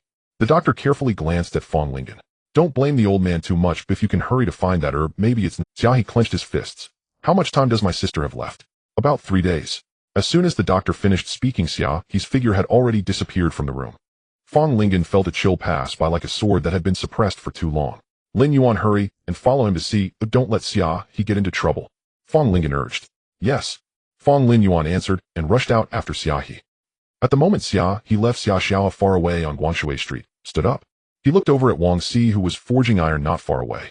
Inform the brothers of the Nie family. There's something in the entire Chunin County. It seemed that a dark current was beginning to surge. Xia Xiao's gaze deepened as he looked into the distance. He only wanted to secure a corner for himself, but that didn't mean he lacked the ability to stir up a storm. Wang Si, who had already passed on the message, looked at Xia Xiao as seemingly wanting to ask something, but was silenced by that overwhelming aura. The boss had always been laid back, and until now he had remained calm and indifferent, and nothing had happened recently. Xia He's gaze was indifferent. He roughly knew who was behind the scenes. He was not a person known for his ruthless methods, otherwise he would not have easily let Tu Zheng leave last night. However, the development of events had exceeded his bottom line. Regardless of whether this matter was a misunderstanding, he only cared about the outcome. He was not far from the Nie family's location, yet he did not directly draw his sword and charge in. His footsteps turned towards a direction in the alley where a farmer was selling vegetables. Qian, let's go, he said. Qian had never seen Xia He before, but Wang Si had already given a heads up, so there was no surprise. The vegetables the Nie family ordered for today have yet to be delivered. Xia He nodded. Nieyang had not slept last night. Initially, he hadn't taken the matter to heart. That person had just passed through the tribulation, and with Tu Zheng's skills there shouldn't have been any accidents. But until the latter half of the night, there was still no news of Tu Zheng, which made Nieyang a bit anxious. Thus he sent someone out to inquire, and soon news came back. Along with the news, Tu Zheng's corpse was returned. It was a body charred by flames, but the face was still recognizable. It was undoubtedly Tu Zheng. Nieyang was stunned. He looked at Tu Zheng's body before him in disbelief. It should be known that although there was a master-servant distinction, Tu Zheng had been with him since childhood. This bond was certainly not shallow. But he was dead in the flames, unable to close his eyes. A scorching anger surged from the depths of Nieyang's heart, spreading through his chest and causing a dull pain throughout his body. His kind-hearted mercy had never even contemplated taking Xia He's life, yet how could he be so ungrateful? Nieyang thought of Nie Dongmo. At this moment the only person he could confide in and rely on was his own. He walked towards the door, his steps trembling with anger and heartache. However, just as he was about to step out, a figure appeared before the door. Suddenly the person seemed to appear out of nowhere, a speed only achievable after reaching the Xian realm. When Nieyang raised his head, he saw a youthful face. Xia! His exclamation had yet to escape his lips when it was abruptly choked back in his throat. In an instant as swift as lightning, a hand seized his throat forcefully, pushing him backward until his back slammed against the wall. Xia He's gaze was cold like frozen snow that had not melted for 1,000 years. He looked at Nieyang, whom he had pinned by the throat, calmly tightening his fingers one by one. The air was being slowly deprived from Nieyang's throat, his face beginning to turn purple, and his hands desperately clawed at Xia He, carving bloody marks on his arms. Xia He's fingers continued to tighten slowly, but without the slightest hesitation. Throughout this process his gaze remained cold, yet his movements were calm and stable to a terrifying degree. Nieyang's eyes bulged, and the strikes of his hands became weaker. Xia He quietly watched him, calculating the speed at which his life was slipping away. It was like a thread stretched between life and death. Until that thread tightened to the breaking point, Xia He cast a cold glance at Nieyang. He released his grip. Nieyang's body slid down the wall to the ground, trembling like a winnowing fan, the sound of boiling water echoing from his throat. It was not until a while later that he managed to catch his breath, coughing violently and weakly. Throughout this process Xia He watched Nieyang calmly, as if observing a struggling and helpless animal. Death had never been so clearly imprinted in Nieyang's mind, leaving a deep wound in his heart in such an extreme. At this moment, as he regained his senses, Nieyang looked at Xia He with extreme fear. He kept reminding himself that the person before him was only 12 years old. He tried to stabilize his resolve, but he could not. Yes, he could not. Sometimes shattering a person's resolve does not require complexity. It only needs to deliver the coldest blow when they are at their weakest enough to carve deep scars. Xia He approached Nieyang, his gaze maintaining enough calmness and cruelty. Speak, what did you do last night? Xia He asked. Nieyang's gaze flickered, stammering. I sent my shadow guards. I had no intention of killing you, really I didn't. Xia He lowered his gaze. Besides that, what else did you do? He asked. Nothing, I did nothing. Even my shadow guards were killed. How could I do anything else? Upon hearing this, Xia He raised his eyebrows. So you say the person from yesterday is dead? He inquired. A trace of hatred flickered in Ye Yang's eyes. Even though fear was already etched in his heart, he still coughed and sneered. The corpse is right in front of you. He pointed to the body covered by a white cloth not far away. So why? Dare to do, but not acknowledge it. Xia He walked forward and lifted the white cloth. What came into view was Tu Zheng's body charred by fire. Xia He coldly smiled, speaking meaningfully. I didn't expect fire to be deliberately used. After just one glance, Xia He lowered the white cloth and returned to face Nie Yang. I might remind you, he said. Last night after your shadow guards left, did anyone else come? Nie Yang seemed to recall something. He remembered going to find his elder brother last night, who said he would handle the aftermath. His complexion changed slightly. Impossible, it's impossible for anyone else to have gone. The only person I could use was Tu Zheng, and he is already dead. How could I have anyone else I could use? Xia He glanced at him. I do not wish to kill, but I also do not mind killing. Nie Yang's gaze revealed fear retreating while clutching his throat. I'll tell you. My elder brother said he would take care of it for me, but I know nothing. I really know nothing. Xia He looked at him. I hope what you say is true, otherwise even if Fong Yin has feelings for you, I will still show mercy. If I want to kill you, the mere Fong family cannot stop me. He lowered his gaze, sweeping past Nie Yang with indifference. He turned and left. Nie Yang watched Xia He's back, his gaze still haunted. Perhaps this scene would accompany him, becoming a nightmare for a lifetime. Fear overshadowed anger, tightly wrapping him. It was not until a while later that he regained his senses. The Nie family was not so easily infiltrated, and whether at the entrance or walking straight to his presence without all the way, there was not a single person to inform him. Even the attendants guarding his door had been effortlessly taken down. Not a sound was made. This was absolutely not something one person could achieve. Xia He was certainly not as simple as he appeared on the surface. Nie Yang suddenly regained his senses. That Xia He seemed to have gone to find his elder brother. Not good. Not long after Xia He stepped out, a Quan approached him. Where is Nie Dongma? He asked a Quan. The young master of the Fong family, Fong Lin Yuan, has arrived and is having a pleasant conversation with Nie Dongma. It seems that today there won't be an opportunity to meet him alone like with Nie Yang. A Quan was about to advise Xia He to wait a day or two for a chance to meet Nie Dongma, but upon looking up he saw Xia He already walking towards the main hall of the Nie family. I am not someone who should be hidden away.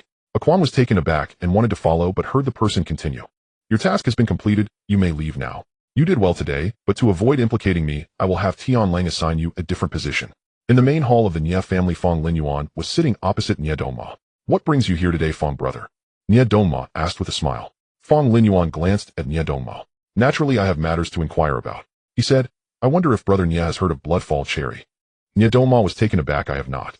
It is a poison from the sea of demons possessing effects similar to a sedative, but its true efficacy is completely contrary. Those poison will gradually lose their vitality and perish in a few days. Hearing the term sedative, Nie Dongma's expression changed slightly.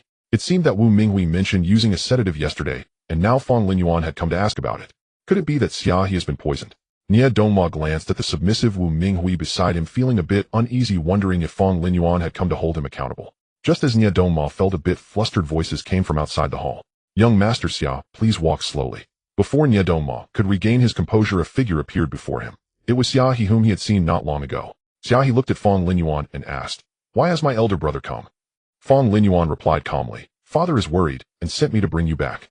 As for the matter of the Qi Yin fruit, Father will do everything possible. Do not worry about that. I do not wish to ask unnecessary questions. There is no need for pretense.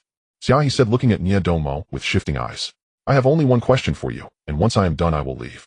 Before coming here, Nie Yang told me that the poisoning was your doing. I can overlook this matter, but I ask you, since you have poison, you must have the antidote. Where's the Qi Yin fruit?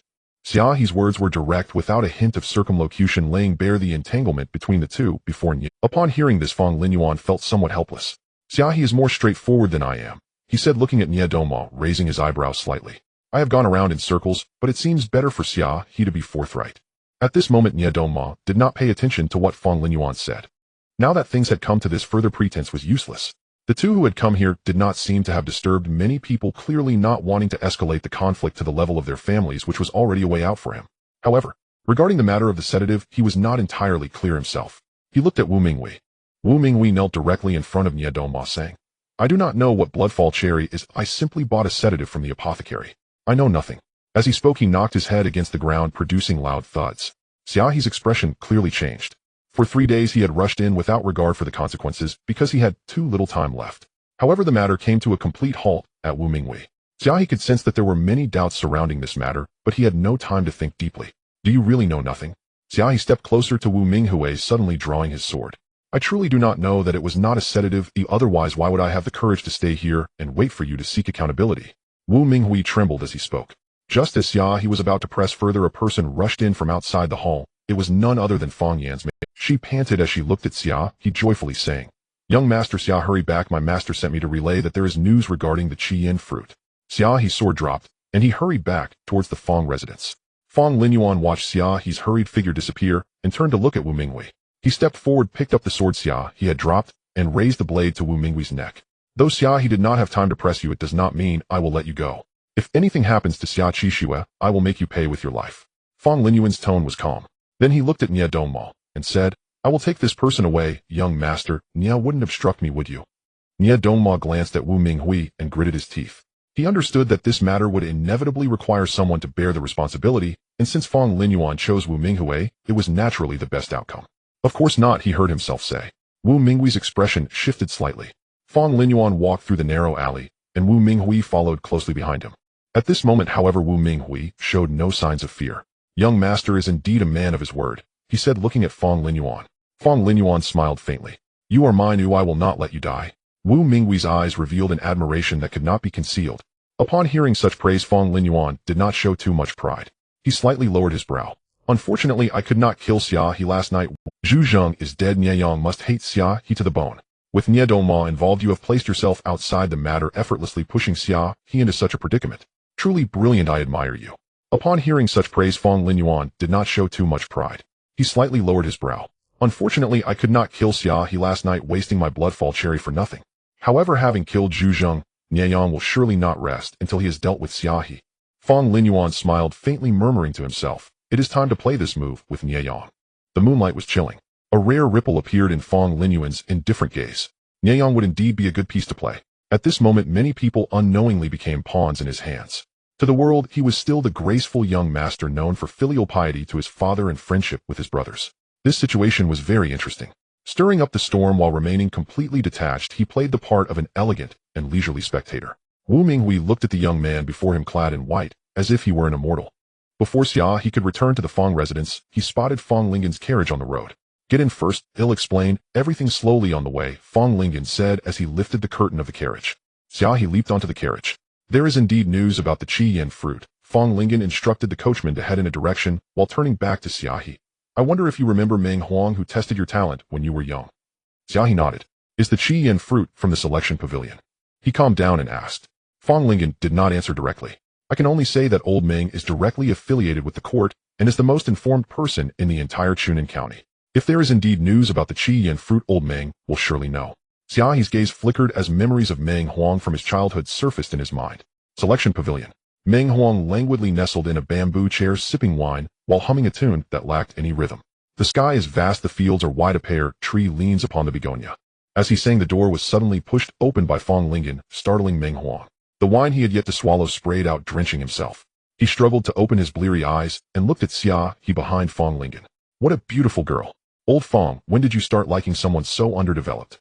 Fang Lingen's face darkened, but given the urgency of the situation, he did not argue with Meng Huang as he usually would. He walked straight up to Meng Huang and yanked the wine jar from his hands. With a loud crash, the wine jar shattered on the ground. Meng Huang's dazed expression instantly cleared. You? He glared fiercely at Fang Lingen. Xia He could not bear to watch any longer. He stepped forward and positioned himself between Meng Huang and Fang Lingen, looking up at Meng Huang. I wonder if Uncle Meng still remembers me. Meng Huang furrowed his brows, thinking for a long while. You must be that Xia He, the genius who made a stir recently by entering the mystical realm at 12. That's me. Xia He nodded directly. Fang Lingen looked down at the shattered wine jar on the ground and said, I came today with a request. I will compensate for the broken wine. Meng Huang raised an eyebrow and asked with a forced smile, Oh, what is it? I want to know if you have a medicinal herb called Qian fruit or any news about it. It's a matter of life and death, Fang Lingen said. Upon hearing this last sentence, Meng Huang rarely composed himself and took on a more serious demeanor. Who needs saving? He asked. It was Xia He who answered him. My elder sister, she has been poisoned by the blood-falling cherry and urgently needs the Qian fruit for an antidote. After saying the last word, Xia He stepped forward, bent down, and deeply bowed to Meng Huang. As long as you can find the Qian fruit to save my sister's life, Xia He will do anything without hesitation regardless of the conditions you propose. Meng Huang was momentarily taken aback as he looked at the young boy bowing deeply before him. His voice was not loud, but his words were pronounced with conviction. Meng Huang felt a tremor in his heart, but he smiled, albeit with a hint of mockery. Are you really willing to do anything? He looked at the bowing Xia He without extending a hand to help. What if I won your life? Old Ming, what kind of joke are you making at a time like this? Fong Lingen frowned and said in a low voice. But Meng Huang seemed to have not heard his gaze calm as he looked at the Xia He's answer remained firm in his pronunciation. Yes, he said. Meng Huang glanced at Xia He, a slight sneer forming at the corner of his mouth. You so casually promise your own life. In my childhood, I once encountered a disaster. At that time my sister was only 5 years old, yet she unhesitatingly stood in front of me, allowing me to survive. Xia He responded this way. Meng Huang's brow gradually furrowed. But your life belongs to you. Making promises so easily is a disrespect to life. What is life? The number of true geniuses who can grow up is minimal. Cultivation is a path to seize the world's fortune. One day, everyone will be an enemy. If one can easily give up their life, what future can such a person have? Meng Huang remembered Xia He since he had been astonished when testing his talent. He had been quietly observing Xia He. However, Xia He's response to today's inquiry left him somewhat disappointed. What is life? Xia He recalled the time he had risked himself to summon lightning to prove the existence of the soul. In that moment, it seemed he never considered that this was a matter of life and death. To him, life was like cold experimental data. No matter how dangerous the path ahead, even if it led to a cliff, he would still charge forward without hesitation. What is life? Life is not meant to be respected. Xia He continued to bow. Life is merely a common path. It has a beginning and an end. What truly matters is the scenery along the way. If it is beautiful enough, then stopping here and treating it as the endpoint is also acceptable. As he spoke further, his tone became lighter, and he appeared more at ease. Meng Huang was momentarily stunned, but he quickly regained his composure. At such a young age, speaking like a sentimental scholar from Chuanjing. He scolded loudly. You should live well while you're alive. If others won't regard your life as important, why don't you value it yourself? How much do you want to die? Upon hearing this, Xia He smiled. I don't want to die, he said. I dare to promise this because Uncle Meng wouldn't truly. As he finished, there was a hint of cunning in his tone. Meng Huang was left speechless. After a moment, he cursed. Meng Huang's inquiry to Xia He was not meant to be difficult. Rather, he held an expectation for Xia He. Very few can survive the third level of fire attribute refining. A genius like this, as long as he does not die prematurely, will surely shine one day. However, Xia He's readiness to casually dismiss his life truly angered him. He had quietly observed him for so long not to see how he would die. Nevertheless, Xia He's final answer left him both amused and exasperated. After all this time, this child had taken his question as a joke, turning it back on him. It was infuriating. Yet Meng Huang felt a faint sense of relief. At least this indicated that Xia He was not someone who truly disregarded life. You can get up now? You haven't grown much taller yet, and bending so low makes it seem like I'm the one wronging you. So does Uncle Meng agree? Xia He stood up and looked at Meng Huang. As for the conditions, I do have some, but there's no need for you to rush to agree. I cannot provide you with definite information about the Qi Yin fruit. I understand, Xia He said. Then Uncle Meng, please state the conditions. The conditions are simple, Meng Huang replied. I want you to join the selection pavilion and become a part of the court. In the future, I will recommend you to the capital Chuanjing, where you will grow to become a pillar of the nation. Meng Huang's voice trembled slightly. Witnessing a genius grow was an exhilarating experience. Xia He recalled the words of Xia Qishua. The Wolf clan held a grudge against the royal family of the Wind Kingdom. It was the Queen of the Wind Kingdom who ordered the extermination of the Wolf clan, and it was General Tao Xiu of the Wind Kingdom who carried it out. Now, although Xia He was in the remote Chunan County, he was aware that the Queen was supporting her young son, ruling from behind the curtain, and that all real power in the Wind Kingdom lay in the Queen's hands. At this moment, however, Xia He remained silent for a while. I agree to this condition, he replied directly. Meng, then let me tell you about the Qi Yin fruit, he said. I do not have the Qi Yin fruit here, but I do know where to find it. Where? Xia He asked. In the wilderness secret realm. Meng Huang looked at Xia He, his gaze deep. On the side, Fong Lingen suddenly froze. Chunan County is a very small county town. Many times the court wanted to abolish this county and merge it with the neighboring Danshui County, but it never came to fruition. The reason lies in a little-known secret of Chunan County. A secret realm appears here every few years. The appearance of the secret realm follows a certain pattern. In recent years, it has occurred roughly every 6 years. Whenever the secret realm appears, a magnetic field engulfs the entire Chunan County, drawing people within a certain area into it. Although most who enter the secret realm never return, those who do come back invariably experience a significant increase in their cultivation. Fong Lingen had also entered that secret realm when he was young.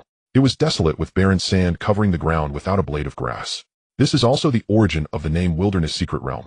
However, within the secret realm, spiritual energy is abundant, often nurturing rare treasures.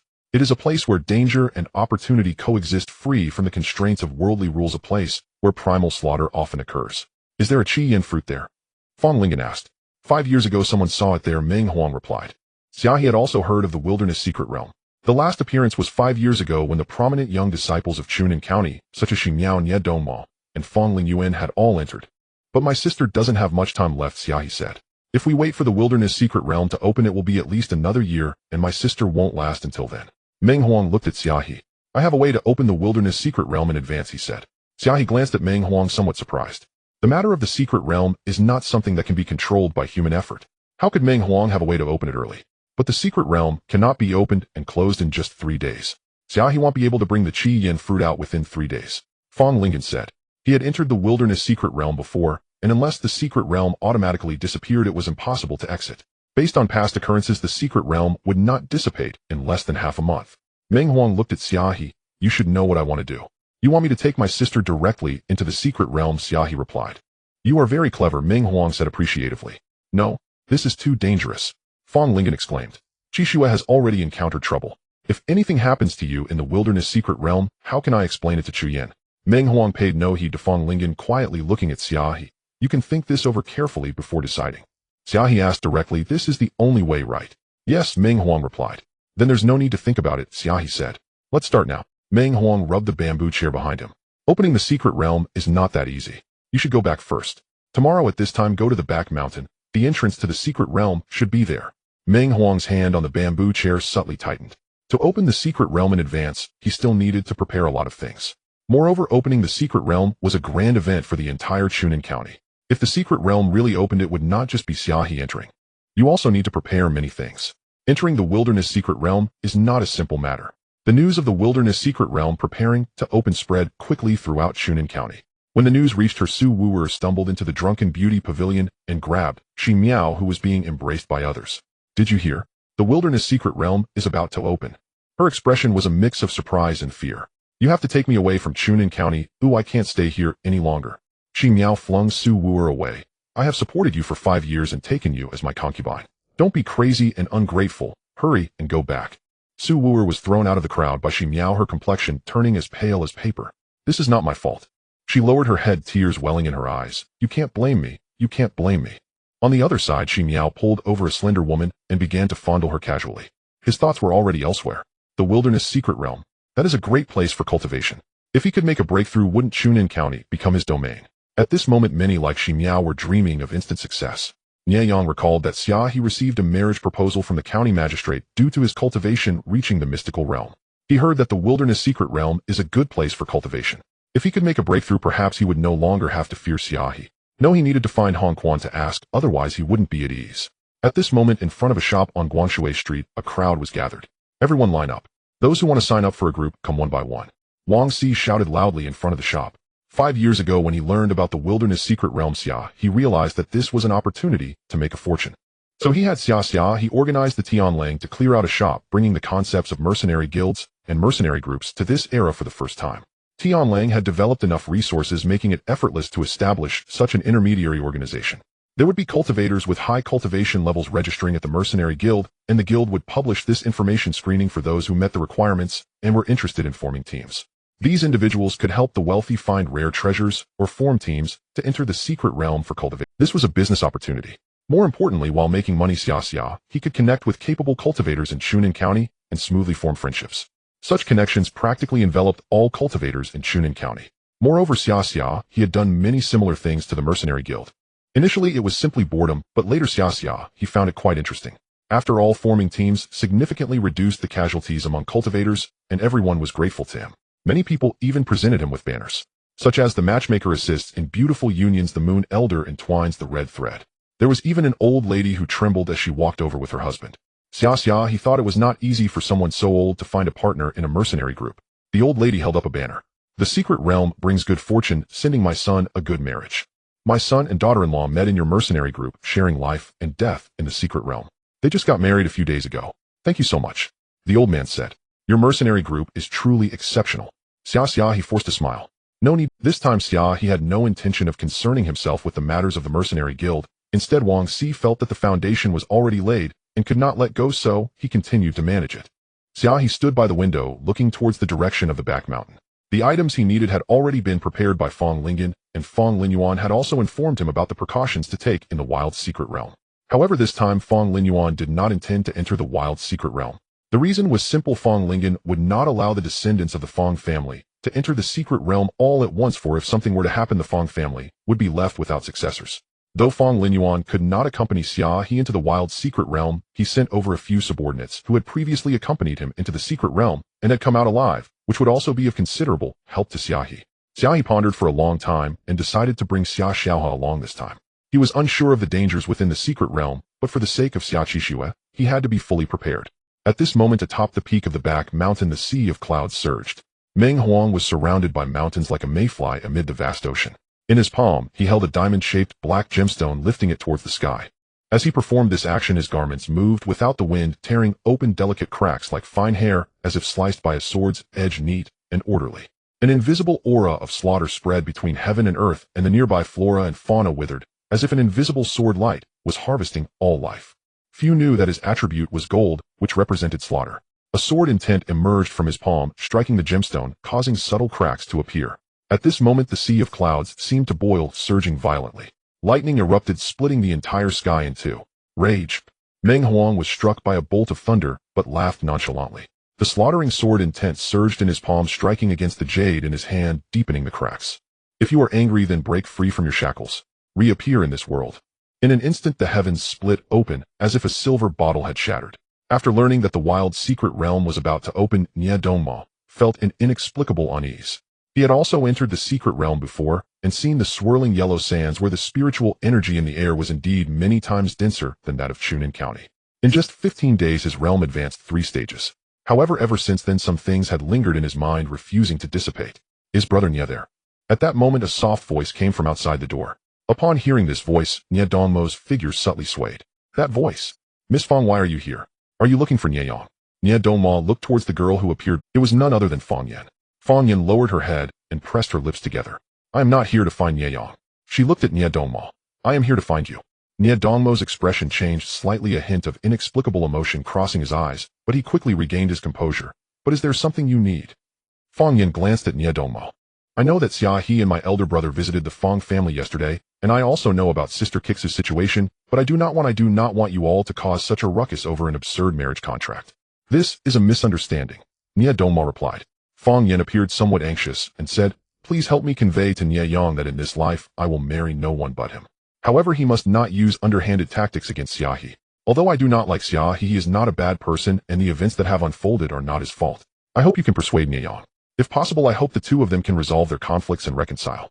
Although this matter is not her fault, it ultimately arose because of her. If possible, she hopes that the two will not reach an irreparable point. Nye Dongma thought for a moment and smiled slightly. Since this is what Miss Fong wishes, I will definitely assist in fulfilling Miss Fang's request. While speaking, Nye Dongma looked at Fong Yan, his gaze unwavering. Fong Yan nodded and performed a salute. Then, thank you, Brother Nye. After speaking, Fong Yan turned to leave. Miss Fong, it is not easy for you to come out. Won't you meet my third brother before leaving? Nye Dongma asked. Fong Yan shook her head. I will not see him until Sister Qixue awakens. She lowered her beautiful brows. Otherwise, I will feel uneasy. Nye Dongma nodded. Then Miss Fong should return first. Be careful on the way. Thank you, Brother Nye. Fong Yan lowered her eyes and carefully turned to leave. Did Yenner tell you? Nye Yang asked in response to Nye Dongmo's advice. Indeed. Nye Dongma nodded. Yenner must be angry with me since she won't even come to see me.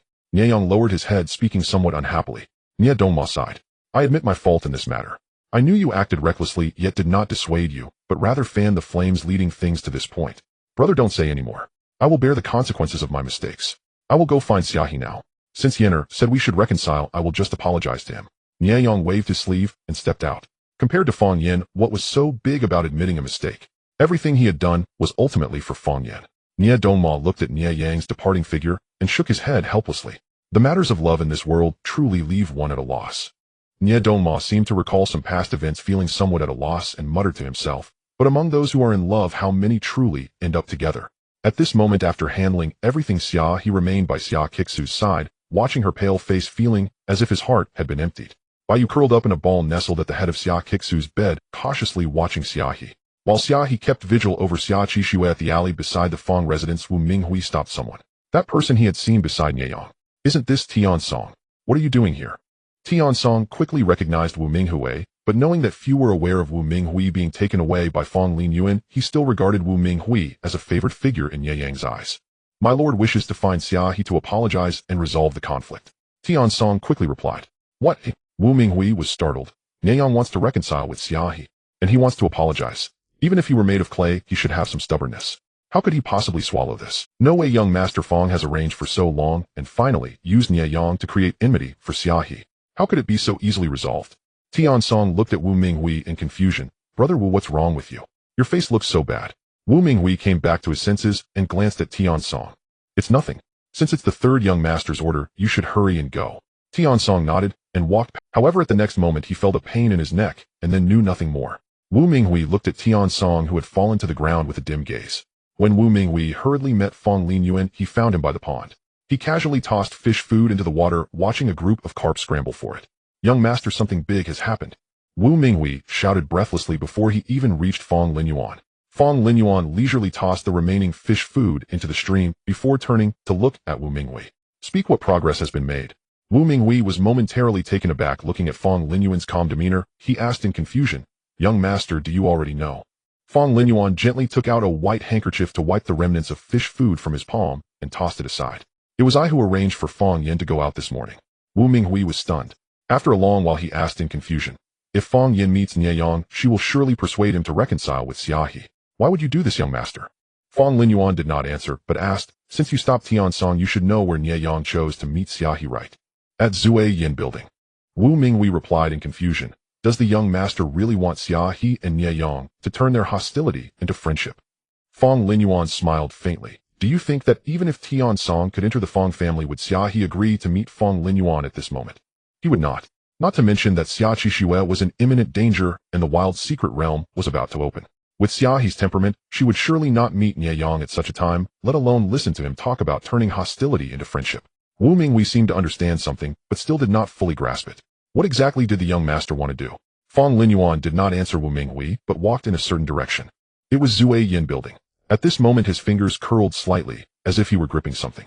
Zue Yin building had private rooms, just like how Nye Yang preferred to meet Hong Quan alone. At this moment he had booked a quiet room, waiting for Xia He's arrival. Thinking of Xia He, a hint of fear appeared in his pupils, and he felt as if his throat was choking.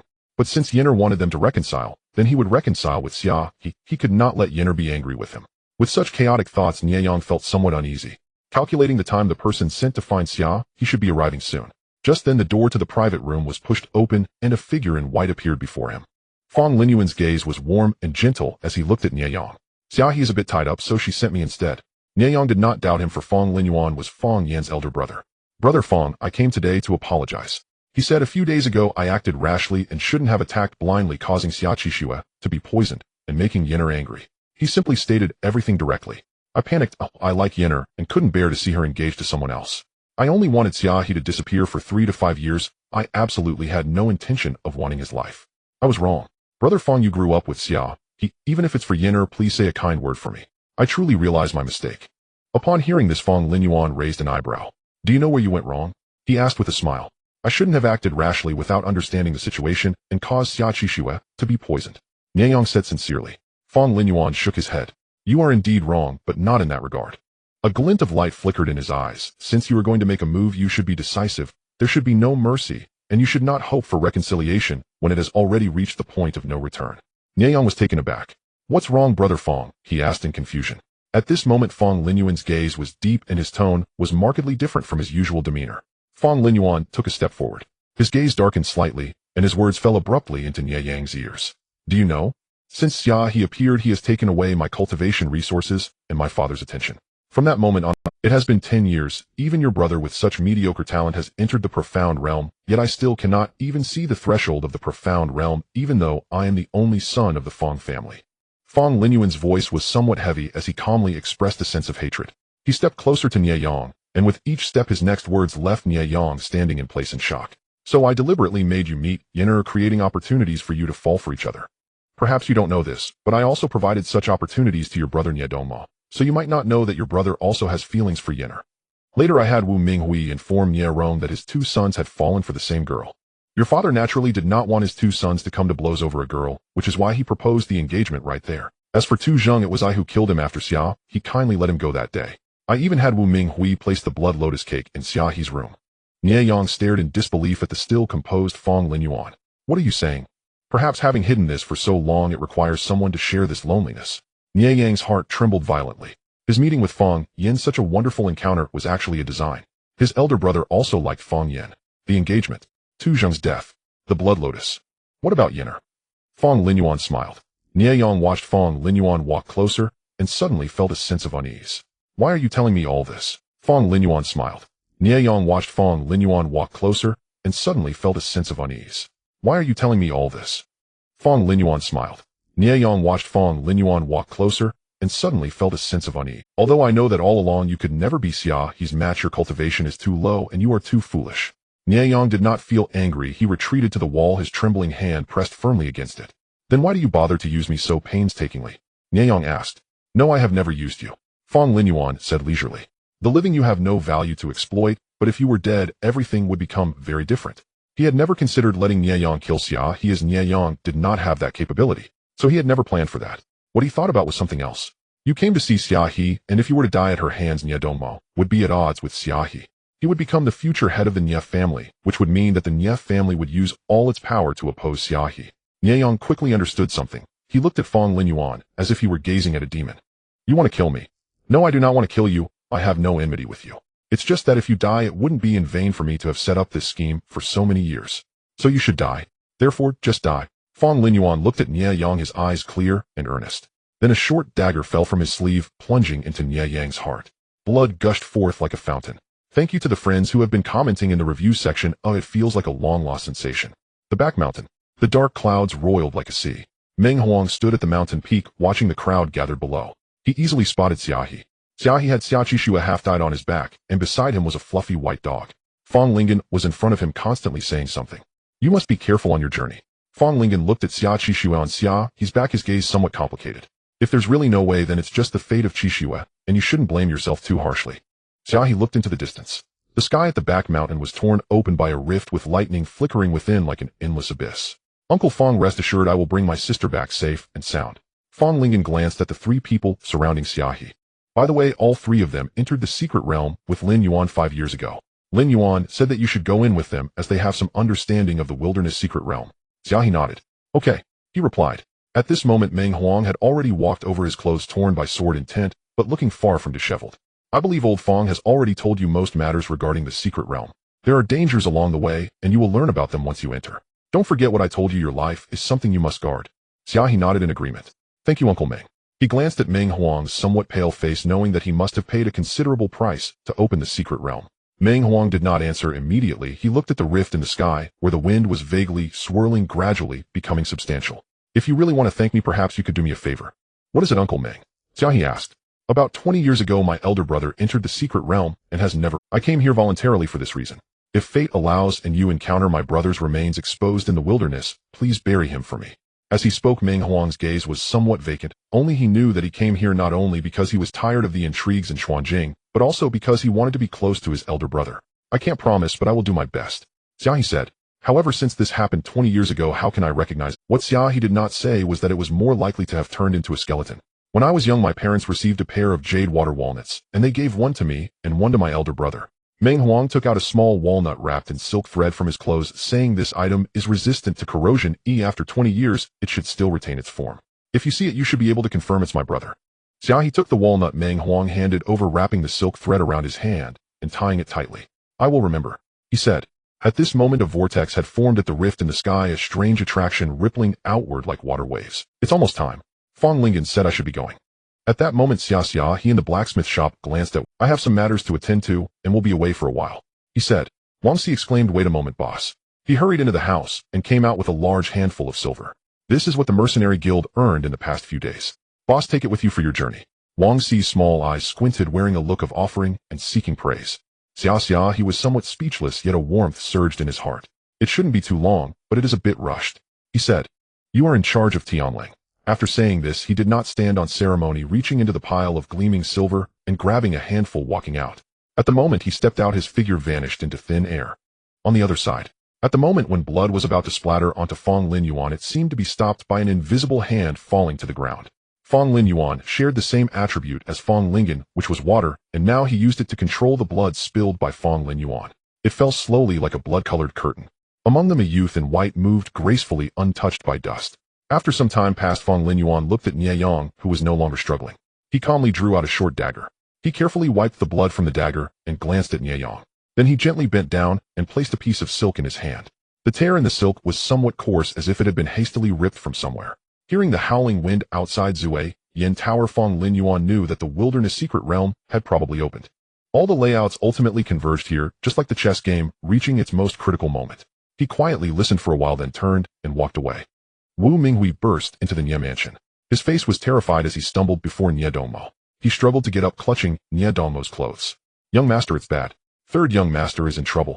After I was brought back to the Fong family by Fong Lin Yuan, I overheard them talking about a Qian fruit in the wilderness secret realm, and after that their watch over me became much more relaxed. Until this morning when I heard that Xia He was going to meet third young master.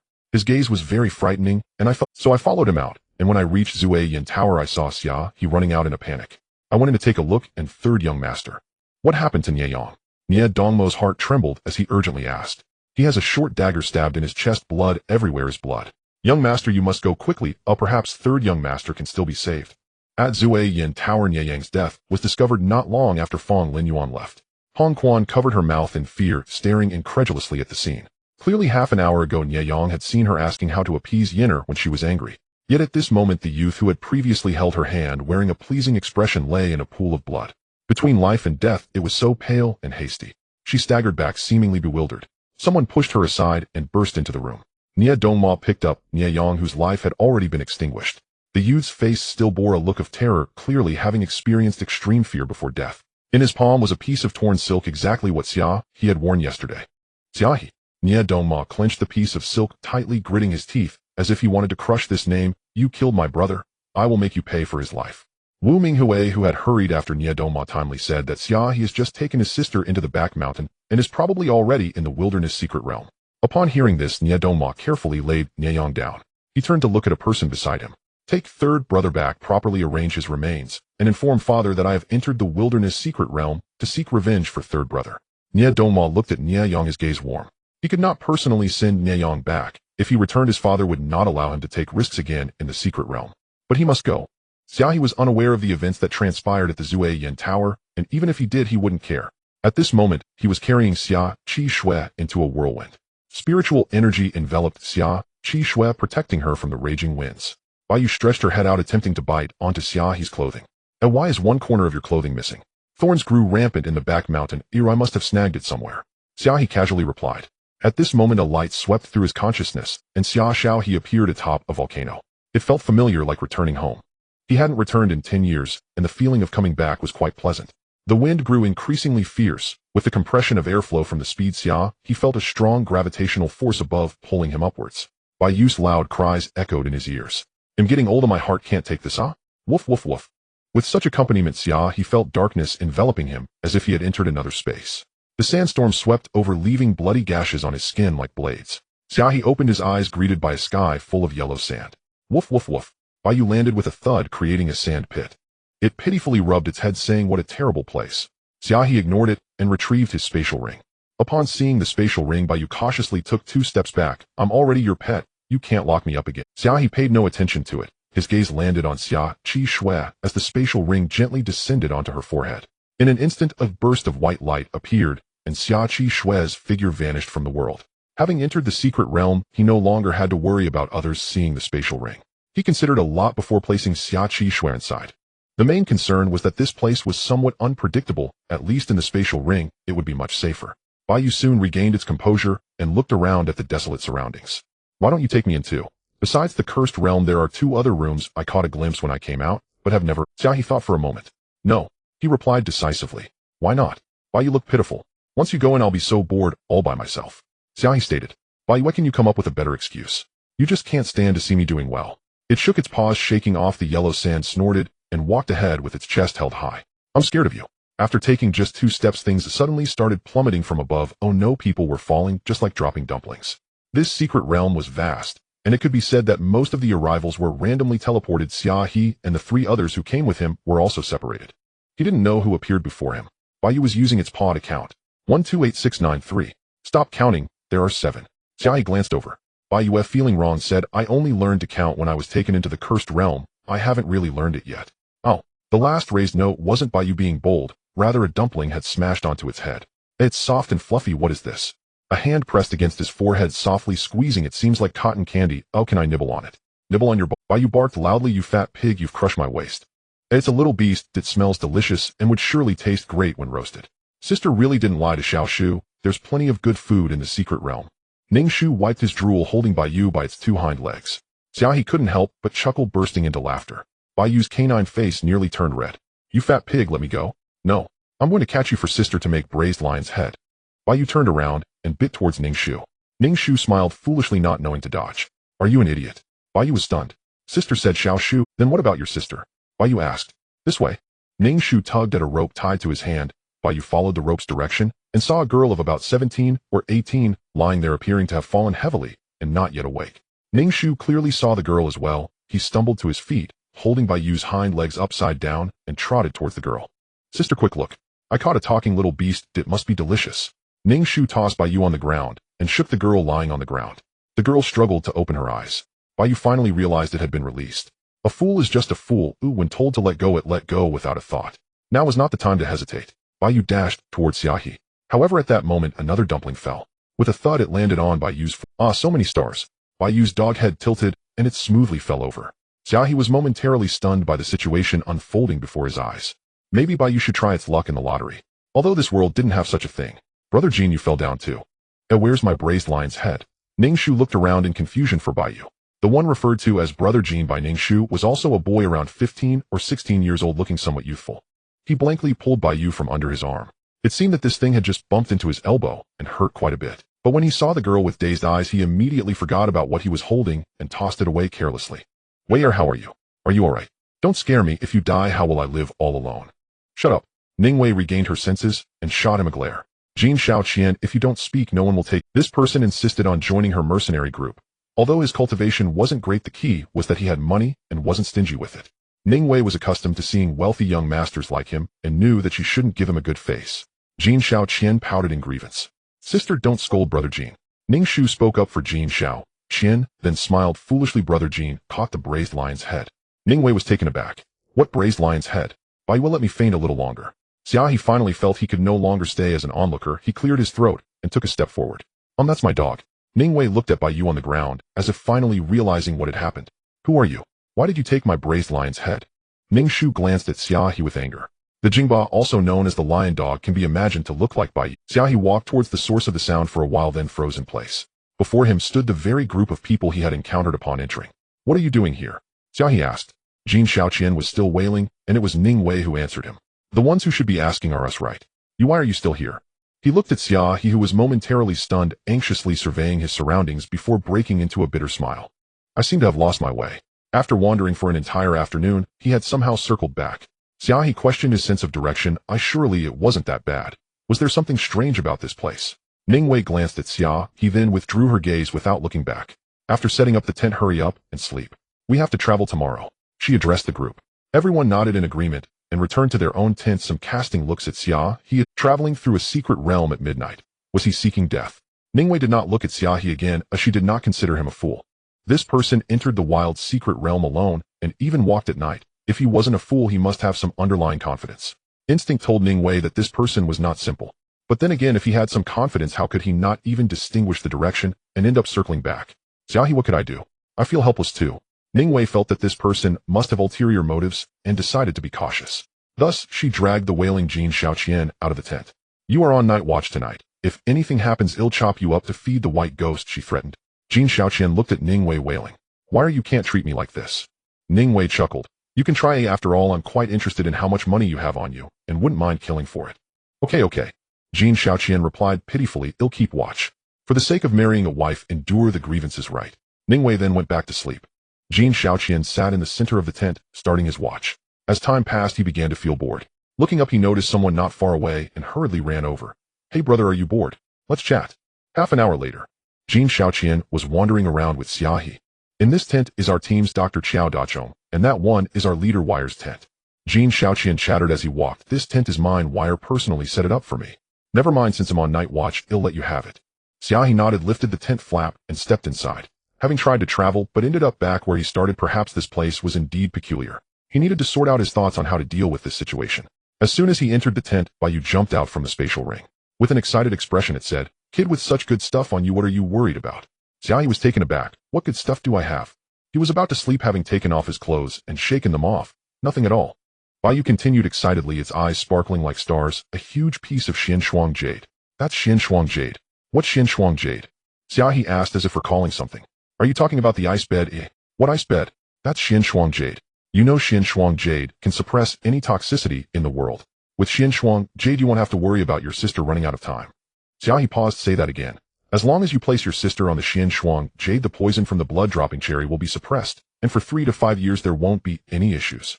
This time is enough for you to find the qi yin fruit." Xia He's heart raced, then he showed a joyful expression. "Are you telling the truth?" "Lying to you. Do I look like someone who would give you candy?" Bai chuckled disdainfully. Ignoring Bai's disdain, Xia He quickly divided his soul power to enter the spatial ring, carefully placing Xia Qixue on the so-called xianxia jade. Xia Qixu's expression softened significantly, and the vitality in her body evidently no longer faded as quickly. Xia He stood by the xianxia jade, grinning foolishly, as if something within him had shattered. These past few days he had been tense all over, unable to sleep for several nights. He dared not think about what would happen if he couldn't find the qi yin fruit. The 3-day deadline felt like a knife hanging over his neck. Only at this moment did Xia He feel as if he had come back to life. "Bai, you truly are a good dog," he sincerely praised. "Don't flatter me like that or it will make me shy," Bai replied with a shy smile. Xia He laughed warmly. "Once we get out I'll treat you to some meat." Bai's eyes lit up and it clapped its paws. "You're a real person," it said. In the morning, when Ningwei woke up, Jin Shaoqian was using 2 fingers to lift his eyelids. Ningwei glanced around. "Where's that person from yesterday? Did he finally leave?" Jin Shaoqian yawned. "You mean Xiao Laodi? He's asleep in my tent." Ningwei yanked Jin Shaoqian up and pointed in a direction. "You get out of here." She had him keep watch precisely to guard against that person, yet overnight, he just let someone sleep in. If that was someone with ulterior motives in the middle of the night, they could have slit all their necks with a knife. The more Ningwei thought about it, the more fearful she became, and the angrier she felt, increasingly finding Jin Shaoqian unsatisfactory. "Get far away, don't let me see you again." Jin Shaoqian looked bewildered. "What did I do wrong?" Ningwei smiled lightly. "You did nothing wrong. I was wrong for greedily taking you into my mercenary group." "What? You were wrong." Jin Shaoqian was taken aback, paused for a moment, then said, "It's fine, I forgive you." "Ningwei, I've already forgiven you, so don't feel guilty. I want leave, there's nothing to be embarrassed about. Everyone makes mistakes, you don't have to avoid me just because you feel sorry for me," Jin Shaoqian said earnestly. Ningwei found it hard to communicate with him, so she grabbed Jin Shaoqian and threw him to the ground. Not far away, Xia He, just waking up, saw this scene. He quickly walked over and caught Jin Shaoqian as he was. "If it's because of me I can leave." Xia He looked at Ningwei and explained. Jin Shaoqian shook off Xia He's hand that was supporting him. "Xia, brother, you don't understand. Hitting is affection, scolding is love. Look, Wire is showing me love, don't ruin my good fortune." Xia He released his grip. "Pretend I was never here." Jin Shaoqian continued to fall to the ground, comfortably rubbing himself against the dirt. "Wire, keep going." Xia He turned his head away. "Let me pretend I'm blind, I see nothing." Ningwei ignored Jin Shaoqian and looked at Xia He. Having spent a night in her own mercenary group, she estimated that her group had already been thoroughly assessed by the other side. Ningwei simply asked, "Who exactly are you?" Xia He pondered for a moment. "I am not a bad person," he stated. "No one wishes to become a villain in this world," Ningwei replied, looking at Xia He. "Those who commit murder and arson are often good people driven to desperation." Xia He was taken aback, savoring these 2 sentences in his mind for a long while. "I was just passing through, but I have just come to understand something." He turned to Jin Shaoqian. "You are warm-hearted, brother Jin. I feel a connection with you at first sight. May I boldly ask, does your mercenary group still need members?" Jin Shaoqian leaned in, grinning widely. "We do need. Brother Xia, just stick with me from now on or I've got your back." "Shut up." Ningwei pulled Jin Shaoqian away and tossed him aside. "We don't need anyone." She looked at Xia He and stated directly. Her tone was very calm. She couldn't see through the person before her. Having someone like him in her mercenary group was dangerous. He could change at critical moments. As the leader, she was responsible for those she brought in. In the wilderness secret realm, anyone who was not one of her own had to be treated with caution as an enemy. Xia He did not expect Ningwei to refuse so decisively. "As far as I know, mercenary groups like yours are generally quite small in the mercenary guild. It would probably be difficult to achieve anything in the secret realm. But everyone here is someone I trust. And you I do not trust." Xia He tilted his head and thought for a moment, then pointed at Jin Shaoqian, who was foolishly grinning nearby. "What about him?" Ningwei took a deep breath and looked at Xia He. "He has money. she replied, pausing briefly before adding, a lot. Xia He responded with a sound of understanding, I see. He then pulled out a handful of shiny silver coins and held them up in front of Ningwei. Is this enough? He asked with a sincere expression. Jin Shaoqian's eyes widened upon hearing this. Impressive, he said. Silver is a good thing. Although he had brought quite a bit with him, he never expected someone like Xia He to casually pull out. This amount was already close to what his father had given him before he set out. It was probably at least 200 taels, and it's fortunate he was a cultivator, otherwise he wouldn't be able to carry it. Ningwei was also stunned, her heart inexplicably racing. 200 taels would be enough to support her and Xiao Shu for several years without worry. At that moment, Xia He continued to hammer away at Ningwei's little heart. Also, I can't hold all of this. Take this first, I'll get more. Ningwei's heartbeat quickened as she unconsciously took it, then suddenly realized. Wait, does this mean I've agreed? Xia He fished around for a while longer and pulled out a small piece of silver. Here, this is all of it. Thank you for taking me in. He handed it over. Ningwei stood there stunned. Forget it. That seemed to be it. Xia He was too lazy to pursue the matter further after hearing her words and directly slipped back into Jin Shaoqian's tent. Call me when it's time to eat, he left a remark. All right, brother Xia, sleep well. Jin Shaoqian cheerfully waved. Once inside the tent, Xia He found it somewhat amusing he had to thank Wang Si this time. Fortunately, sometimes Xia He would casually grab some, or else he wouldn't have thought to bring money at all. In fact, he didn't necessarily need to stay in Ningwei's mercenary group. If he wanted to, although Xia He hadn't established a mercenary group, he had created the mercenary guild. There were various people in the Tianlang group, many of whom had entered the wilderness secret realm with this chaotic mercenary group. He just needed some time to think. Staying in the mercenary group meant he wouldn't have to divide his attention from many things like eating and sleeping. Yes, he was probably just a bit lazy. Thus he began to ponder while cultivating. Due to Xia Qishua having only 3 days left, he hadn't had the chance to think through many things in detail, but that didn't mean he hadn't noticed anything as the events unfolded. Even if some actions were executed perfectly, as long as they were done, there would inevitably be a desire which would lead to flaws during the gradual exposure. Since the engagement began, events seemed to be pushed by an unseen hand. At first he thought it was an accident, a result of Nie Yang's youthful bravado, until the death of Tu Zhang. That was the most undeniable flaw, revealing that invisible hand while clearly and starkly showing the person pulling the strings behind it all and what they wished to achieve. Framing him, Tu Zhang's corpse had been burned in a great fire, clearly intended to frame him for his fire attribute. This was a third party outside of him, and Nie Yang clearly indicating that everything was not an accident. But who could it be? Was the person targeting him or Nie Yang? One question after another lay before Xia He, and he slightly furrowed his brow. It seemed like there was an indistinct direction, yet he did not dare or wish to think deeply about it. Spiritual power gathered at his brow. As 4 soul powers swirled in his sea of consciousness, Xia He felt the solidified realm he had entered into, the Xian realm, beginning to loosen. In the Xian realm, advancing to each level requires 10,000 points of spiritual power, and he had placed all 3 soul powers in the Nie realm, so the maximum he could achieve daily with the Nie realm's enhancement was only 7 points. In fact, this was already considered quite fast. He could reach the 2nd level of the Xian realm in about 4 years. Although it seemed slow in the entire Chunin County, only a handful could achieve the 2nd level of the Xian realm.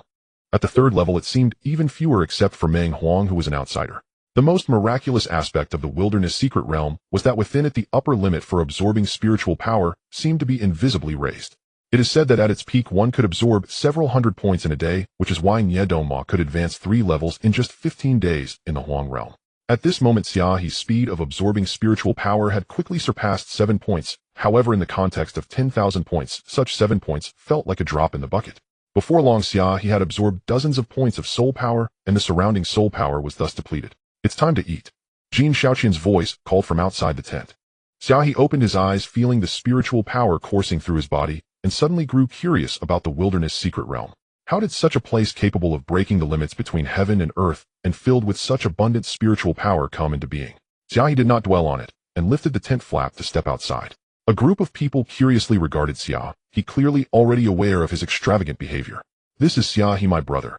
Jin Shaoqian enthusiastically pulled Xia He around in a circle, introducing him one by one. This is Qiao Dachong, this is Li Min, this is Zhao Mu. They casually greeted each other and prepared to eat. Breakfast was simple, just rice porridge and pickled vegetables, but everyone was evidently accustomed to it. The only exception was Ning Shu. Ning Wei took out a meat pie from her pack and stuffed it into Ning Shu's hands. Xiao Shu eat more to grow taller. She affectionately ruffled Ning Shu's hair and filled a bowl with white porridge. For Ning Wei, her cultivation was merely at the 7th level of the Yellow Realm. Though not insignificant, facing such a horde of white ghosts, Hedon left her utterly without hope of victory. Fortunately, her goal was not victory, but to lure the white ghosts away. To these creatures, the scent of fresh blood was an irresistible lure. Ning Wei carved a long but shallow gash on her forearm. Blood dripped from her pinky finger onto the ground, casting an eerie beauty in the dim cave. Ningwei turned and plunged into one end of the cave. The cavern twisted and turned as she chose a path opposite to the exit. She had no other thought now but to lead these white ghosts away. The cave wound deeper and deeper into the earth. Clusters of pale, eyeless creatures swarmed together. Their bodies resembled abstract, grotesque mouths lined with tiny razor-sharp fangs. Driven by an instinctive bloodlust, they pursued Ningwei. Her hand clenched around the curved blade as she ran frantically through the mountain. Perhaps an exit lay ahead, or a turn might bring salvation. But fate seldom grants such fortune. By choosing to lure the white ghosts alone, she had already accepted the possibility of death. Thus, when she turned a corner and found no path forward, Ningwei felt little fear, though a faint trace of melancholy was unavoidable. In an instant she suppressed that flicker of sorrow and tightened her grip on the curved blade. Blood dripped from her left hand to the ground. Her face had grown pale. Though there was no wind, Ningwei's jet-black hair suddenly stirred. A current whispered softly by her ear, and then abruptly the air thickened with killing intent. It was as if a tempest had erupted, scattering thick clouds. Pale-faced Ningwei cleaved through the white ghosts pressing in on her. She danced amidst the gale, using blood as ink and her blade as a brush. It was life's most magnificent struggle. The cloud of white ghosts was scattered by the fierce wind, but quickly regrouped. Ningwei did not appear disheveled, yet her complexion grew ever paler. Her affinity was wind. Wind held little destructive power, but its essence lay in its omnipresence and ability to seep into every crevice. It was a force that within a certain range could command the entire situation. This was why Ningwei, a woman, had become the leader of a mercenary group. But now Ningwei's expression darkened. There was no retreat. Even if she could hold out for a time, once her spiritual energy was exhausted, she would surely die. The white ghosts were endless, sealing off every possible escape. At that moment, Jin Shaoqian had already carried Ning Shu out of the cave and turned to rush back in. Li Min grabbed him. Going back now is suicide. What nonsense. Wire is in there. I promised to return and protect her. Jin Shaoqian shook off Li Min, grinning cheerfully. Don't spoil my fun. Zhao Mu stepped forward, his expression uneasy and conflicted as he looked toward the cave entrance. The boss should be able to escape. Then why isn't Wire out yet? Jin Shaoqian asked. Zhao Mu fell silent. He felt a pang of shame. His instinct for survival had driven him to flee, but the thought that his life was bought by a woman's sacrifice made it feel unbearably heavy in his hands. Let's go. He'll go with you. He gritted his teeth and looked at Jin Shaoqian. Jin Shaoqian leaped back. No. Wire is mine alone. Oh, none of you are allowed to steal her. He stepped into the cave entrance and pointed at Ning Shu.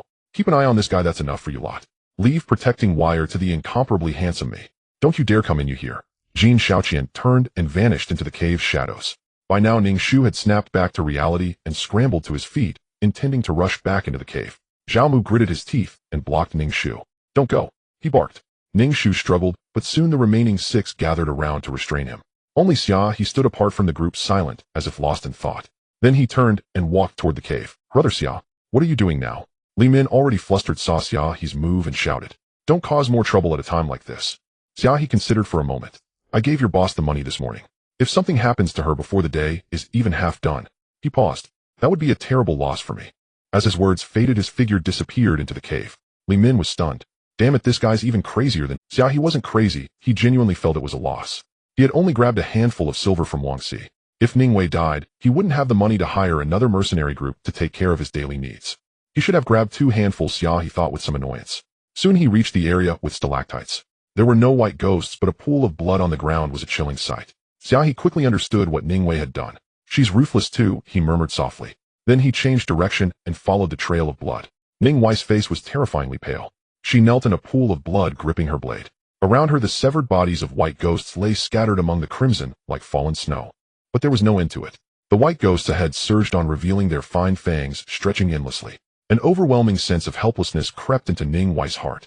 Perhaps the end was near. She had truly given her all. But sometimes giving your all feels like the most feeble excuse life can offer. This world never grants mercy just because you tried your best. She thought of Ning Shu, of the siblings' life together, relying on each other. She still couldn't let go. Ningwei gritted her teeth and tried to stand, using the blade as support. But she collapsed weakly to the ground. Even if she couldn't let go, it wouldn't change anything. She had sacrificed herself to save them. They should be able to lead Xiao. So could she die without regrets? That faint sense of resignation punctured the last shred of strength holding her up. Suddenly Ningwei seemed to hear a distant, ethereal melody. It felt as if it was pulling her into another world. A shadow loomed before her eyes like a walking boulder. Ningwei thought she must be hallucinating. At that moment, Jin Shaoqian, clutching a large rock he had found with great effort, was sprinting through the cave. Wire. I'm here. Hearing his shout, Ningwei suddenly realized she did have regrets. In her 17 years of life, she had never passionately loved anyone. A boulder as tall as a man crashed through the horde of white ghosts, and Jin Xiaoqian thundered forward.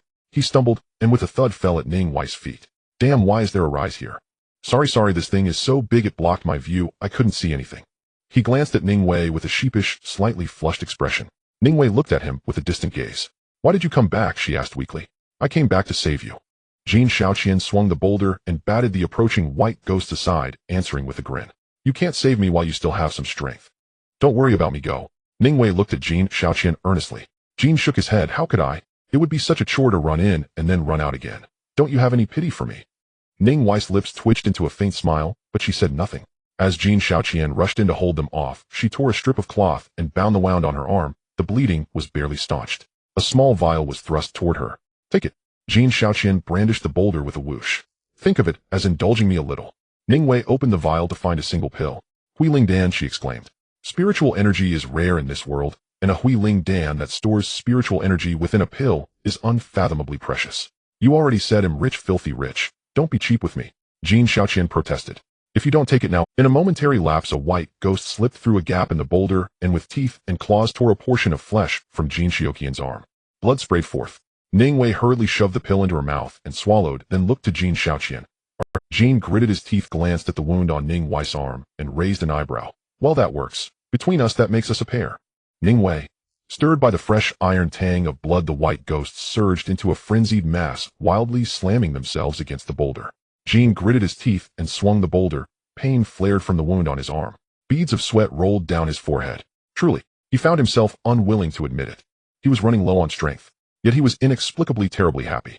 Jin Xiaoqian laughed foolishly to himself.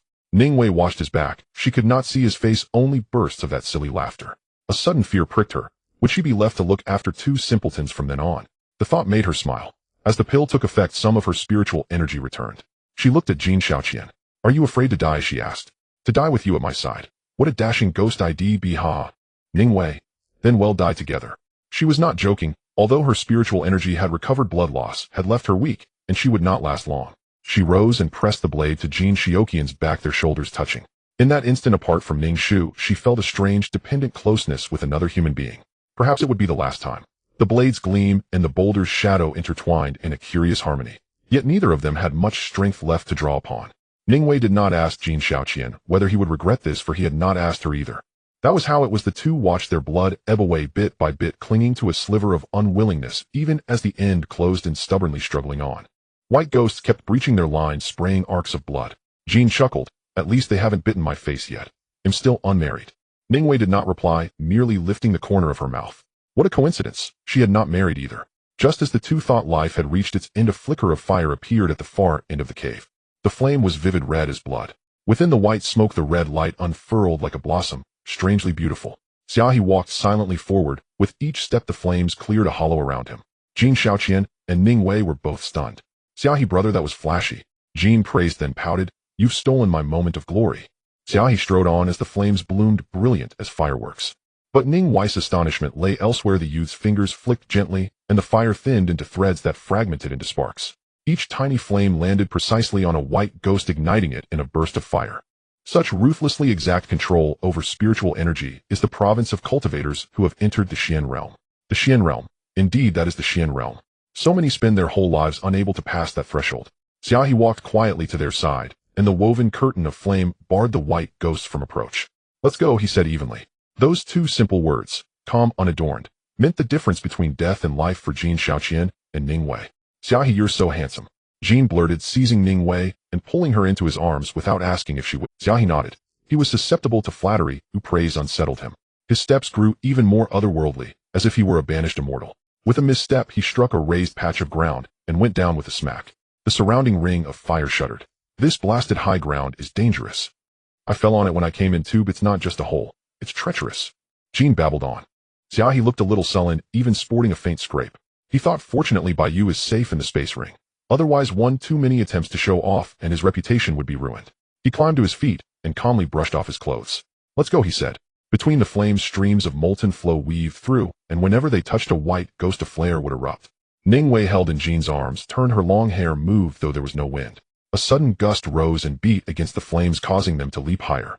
It was like opening a bellows at a forge. This pairing is quite good, Jean murmured. One fans the wind, the other light. Having finished fanning, Ningwei looked at Xia He and asked with some puzzlement, "Why did you come in?" She could feel Jean's meaning, but she had always been wary of Xia He. They were not close. For Xia He, even with cultivation at the Xian realm, handling such a number of white ghosts would certainly cost a great deal of spiritual energy. Why would he do it? A small effort. Hardly worth mentioning, Xia He said after a pause, then added, "Besides, I already gave you the money. Oh, it has not even been half a day. If you had died, I'd suffer a huge loss." Ningwei was somewhat taken aback, while Jean Xiaoqian nodded in earnest agreement. "Indeed, it would be a loss. Utterly ruinous," he said. "The evening in the wilderness secret realm is truly beautiful. The crimson sunset spills over the endless yellow sands, and the vastness of heaven and earth unfolds." After rescuing Jean Xiaoqian and Ningwei, the gazes of everyone in the mercenary group towards him were tinged with awe. What could not be hidden any longer was his cultivation level, the Xian realm, and then there was his identity. After all, in Shunan County, those with Xian realm cultivation are few and far between, especially someone of his age. Although Ningwei and the others were from outside the county and didn't know much about Xia He's recent reputation was still notable. This connection quickly surfaced. Having already felt grateful for Xia He's life-saving grace, once she learned of Xia He's identity, any trace of vigilance vanished without a trace. It must be said that a cultivator's recovery ability is quite remarkable, and with Ningwei only suffering flesh wounds by evening, she was already able to move. Meanwhile, Jean Xiaoqian lay in the tent sleeping like a pig. Xia He gazed at the yellow sands before him, his soul power swirling as he absorbed the spiritual energy around. Footsteps echoed in his ears, and Xia He turned to look. Ningwei approached quietly and naturally sat down beside him. In her hand was a wine pouch, which she offered to Xia He. Xia He was taken aback for a moment before accepting it. Ningwei smiled brightly, who, although her complexion was somewhat pale, she appeared quite spirited. "I came to apologize to you." She said this very naturally. Xia He opened the wine pouch, finding it contained distilled liquor still warm. He took a shallow sip, and then looked at Ningwei puzzled. "What are you apologizing for? Perhaps I shouldn't have been so guarded against you yesterday. After all, being alone in the wilderness secret realm can be very dangerous." Xia He fell silent for a moment. "Your kind of apology lacks sincerity. It would be better if you didn't apologize at all," he said. Ningwei was taken aback. "Are you asking me to pay back with something substantial?" "I don't lack money." Xia He shook his head. "Then I don't quite understand what you mean," Ningwei replied. Xia He looked at Ningwei seriously. "You understand, and I know you understand, so it becomes meaningless." This statement was somewhat convoluted, yet Ningwei chuckled upon hearing it. "In theory, talking to smart people should be quite interesting, but you're simply too lazy to grasp even the slightest nuance." She casually grabbed the liquor from Xia He's hand and took a hearty sip. Indeed, as the liquor went down, Ningwei's complexion flushed a bit more, and her courage grew. "Apologies are all false. If it weren't for your high cultivation saving me, I wouldn't apologize to you at all. Drink less, you still have injuries," Xia He kindly reminded her. Ningwei huffed. "My body isn't that delicate." Xia He chose not to persuade further. "You're too straightforward," he remarked. "Or perhaps too calculating." "That wasn't something I said," Xia He shrugged. Ningwei finished the liquor and casually shoved the pouch back into Xia He's hands. "Actually, you're right. I never was a good person. Although everyone has dreams to be a good person, to uphold justice, to be admired by the world, and perhaps even to gain the emperor's favor. But what qualifications do I have to dream?" She scoffed. "My father died when I was 3, and shortly after my mother also passed away. At that time the little tree was still in swaddling clothes, and I held him, while begging, moving from one village to another, enduring all kinds of hardships, because I knew I could never fall. Thinking of Xia Qishiwe, I recalled the journey we endured together through storms and hardships. The human heart is inscrutable. I won't easily trust anyone, for I have suffered too much loss. Indeed, the human heart is unpredictable, and the world is as such," Xia He said. "Nothing can be demanded too harshly." Ningwei spoke with a hint of tipsiness. "But the most terrifying thing in this world isn't the human heart," she said. "The most terrifying has always been once. I watch myself struggle in the mundane world, watching myself become cold and materialistic, watching myself become the very kind of person I despise, yet I must cling to this self to survive. Dreams." She gestured in a wide arc. "It's like a cake. When hungry you take a bite, and as you keep biting it disappears." This metaphor is somewhat amusing. Xia He seemed to smile, but the smile did not reach his eyes, making him appear rather forlorn. The greatest tragedy for a person is to live as the very image they despise, yet have no choice but to continue living that way. Xia He recalled the scattered blood in the cave and softly said, "Living means losing too much, but as long as you keep certain things intact you remain yourself." Hearing no response, Xia He turned to see Ningwei had already fallen asleep. He chuckled helplessly and raised the wine pouch to take a sip. Dreams perhaps are a very luxurious term. Therefore he left no room for such extravagant thoughts for himself. The most exhausting thing is to live too clearly. He was a man who had died once in this life. He simply sought a plain existence, even if it meant settling in a corner. Thus, even holding the power to stir Chunin County, he treated it merely as a pastime. It seemed that after 10 years life had become too dull, and he had indeed grown a bit lazy. At this moment about 10 miles away from Xia He, Dongma wiped the sword in his hand, his gaze dark and brooding. The wilderness secret realm would probably open for half a month, which meant he had half a month to find Xia He and kill him. Once out of the wilderness secret realm with the Fong family as his refuge, it would be too difficult to act against Xia He. Nieyang, rest assured, big brother won't let your death be in vain. With a sharp sound, he sheathed his sword and looked at the trusted subordinate who had come to report. Young master, the people we sent out have brought back news. 10 miles ahead, there is a group of people among them. One looks very much like Xia He. By the way, where's Wire? They had shared life and death in the cave, and feelings must have developed over time. In the tent, Jin Shaoqian stretched contentedly. He had slept soundly through the night until the early hours as if well rested. As he became slightly aware, he excitedly jumped up. By the way, where's Wire?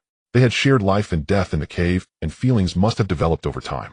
Speaking of which, this mercenary guild is truly reliable. Wire had looked at him in the cave with an expression as gentle as flowing water. This time he would surely be able to win her heart. Jin Shaoqian thought of this and began to smile foolishly, as was his habit. Father, don't worry, this time I will definitely bring back a daughter-in-law to introduce to you. He excitedly rolled over, thinking that it was still early until dawn, so why not go out for a stroll? Perhaps he could find a spot to wait for Wire to see him. Wouldn't that be delightful? Just as Jin Shaoqian was about to climb out of the tent, he heard rustling sounds from outside. His brow furrowed tightly, feeling a sense of unease. The rustling sound was faint and vanished in a moment, as if it were merely an illusion. Yet Jin Shaoqian knew it was not. He carefully parted the tent to reveal a crack and peered outside. The night was somewhat dark, yet the moonlight was clear enough to illuminate a figure clad in black moving stealthily around. Seeing a black-clad person attempting to sneakily lift Ning Wei's tent nearby, Jin Shaoqian felt a surge of anger. How can you look at a girl while she sleeps? Without hesitation, he rushed out, fist clenched, aiming a punch at the back of the guy. Seemed to sense something and turned his head, thus Jin Shaoqian's punch landed squarely on his left eye, causing stars to dance before his eyes. Before he could regain his senses, his foot was tightly twisted, and the leg that landed on his foot did not relent. As his knee lifted, it fell between his legs. It hurt excruciatingly. He couldn't hold back, and thus he howled. A chilling wail echoed through the silent night, heart-stopping. Everyone, both awake and asleep, was instantly stunned.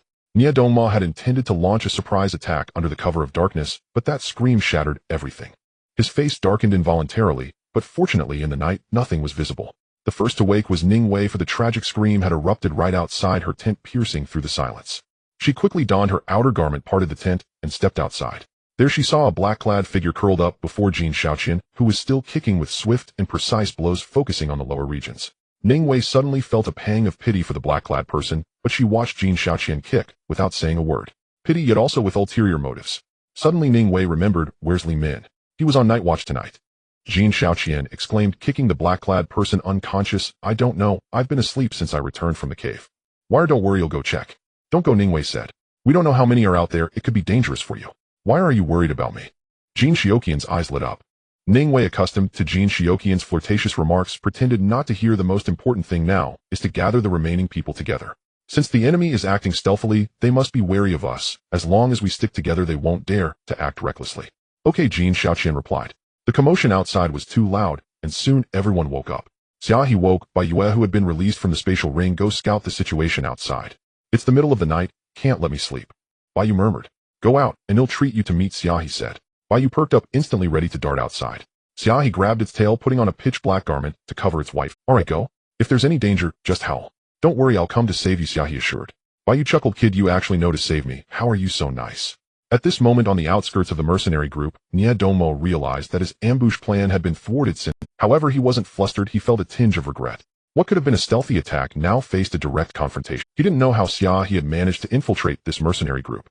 Not far beneath his feet lay a corpse, Li Min's head twisted at an odd angle, eyes wide with terror, clearly already dead. At this moment, Dongma, with a shadowy and dark fury, would have no qualms about killing another person. After being discovered, he summoned all his trusted subordinates and surrounded the mercenary group. He quietly waited for everyone to awaken from their slumber. Jin Shaoqian quickly gathered a group of people, all encircling Ning Wei. Clearly there was a sense of confusion among them. Their mercenary group had been attacked at night, and with Li Min's fate unknown, a stifling atmosphere enveloped the group. It was under such circumstances that Dongma made his move. The spiritual energy within his body spread silently, creeping along the ground toward the mercenary group. Such control over spiritual energy could only be achieved by someone at the xianxia level. Under the moonlight, one could almost see that the color of the spiritual energy was pure black, resembling elongated ink. Standing before the crowd, Xia He caught sight of the approaching lines of ink. He flicked his fingers and flames began to manifest, entangling with the ink, each starting to devour the other. The opponent has a practitioner at the xianxia level. He pondered for a moment and then looked at Ningwei. Ningwei's face appeared pale. Upon hearing this, she clenched her fists and turned to Xia He. Can you handle it? She asked. Xia He was silent for a moment. I've expended too much spiritual energy in the cave. At this moment, I am not his match. I speak frankly, he admitted. Hearing this, Ningwei's expression changed slightly. She probably considered this possibility, and upon hearing Xia He say it, her heart inevitably sank. Why, don't be afraid, I will protect you, Jin Shaoqian said cheerfully. At this moment, fear flickered in everyone's eyes to varying degrees, yet only Jin Shaoqian and Ning Shu were grinning foolishly. Xia He dealt with the first batch of ink lines while Nie Dongma, lurking on the outskirts, smiled. There were practitioners at the xianxia level among them, plus the earlier reconnaissance by his trusted subordinates. It seems you are indeed inside, he remarked. After a series of probes, he had obtained the results he wanted, and a cold smile crept across Nie Dongma's lips. He waved his hand, and those surrounding began to close in from all sides, their footsteps unceremoniously ringing out on the yellow sand, somewhat oppressive. At that moment, Baiyu dashed out from the night, jumping onto Xia He's shoulder, whispering something in his ear. Xia He furrowed his brow, looking somewhat puzzled. Ning Shu shouted for a couple of lion meat dishes, but seeing that Ning Wei ignored him, his voice trailed off. What's wrong? Ning Wei asked, noticing the change in Xia He's expression. Xia He did not respond, as there was no need to anymore. Nie Dongmo's figure had already appeared ahead, clutching a long sword, gazing forward. In his gaze there was an uncontainable hatred. Xia He felt even more confused. When Baiyu informed him that the incoming person was Nie Dongmo, he sensed something was off. Initially he thought that Ning Wei's mercenary group had united against some external foe, but upon Nie Dongmo's appearance, he realized that was impossible. After all, they were outsiders to Chunin County. They would only come to Chunin County when the secret realm opened, and there was no possibility of having enmity with Nie Dongma. Thus he naturally considered another possibility. Was Nie Dongma coming for him? But why? The matter of the marriage contract could not possibly incite such intense animosity from Nie Dongma. Xia He felt that at this moment Nie Dongma wished nothing more than to eat his flesh and devour his skin.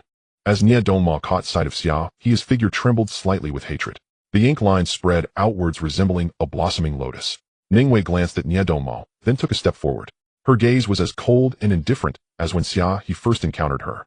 Her complexion was somewhat pale, yet her steps were steady and resolute. May I ask what brings you here? She looked at Nie Dongma, her black hair billowing.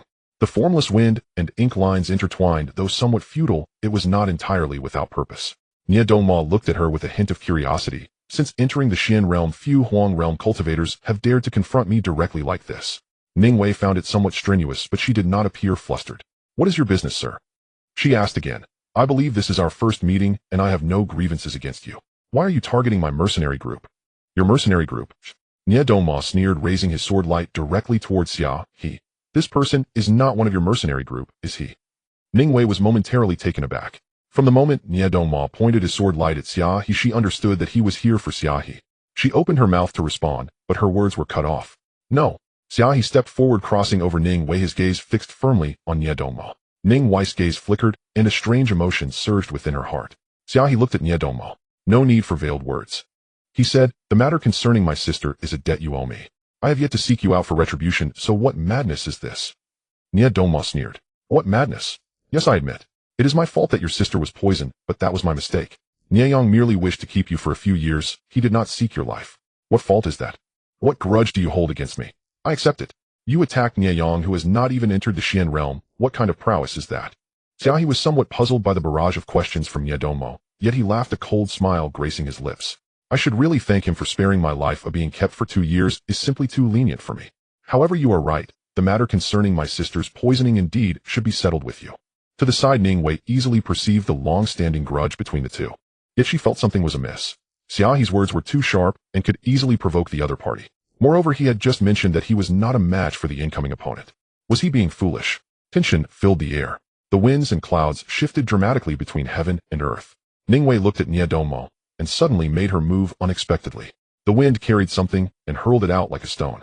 The stone unfurled in midair, gradually taking on a human shape, the blade in its hand gleaming, striking down towards Nie Dongma. Everything happened in the blink of an eye, so fast that neither Xia He nor Nie Dongma had time to react. The one thrown by the raging wind was Chao Dachong, the doctor who had always been inconspicuous in the mercenary group. But that was only from Xia He's perspective. For those in the mercenary group, this scene was clearly not unexpected. Chao Dachong's attribute was also wind, which is a flexible force. His wind intertwined with Ning Wei's wind like a thread, pulling them together. Ning Wei pulled the thread, flinging Chao Dachong out, while Xiao Dachong threw out his knife. For cultivators, the body is the weakest point and the most fatal weakness. Xia He witnessed this scene and surrendered himself to instinct, conserving all reaction ability. All the remaining spiritual energy within him surged forth, weaving into a net of flames, sealing off Nie Dongmo's retreat. With attacks in front and flames behind, in an instant Nie Dongmo seemed to be trapped in a deadlock. He watched the figure of Xiao Dachong enlarging before his eyes along with the cold blade in his hand. The blade came piercing towards his chest. If he could not evade, he would surely be heavily injured on the spot.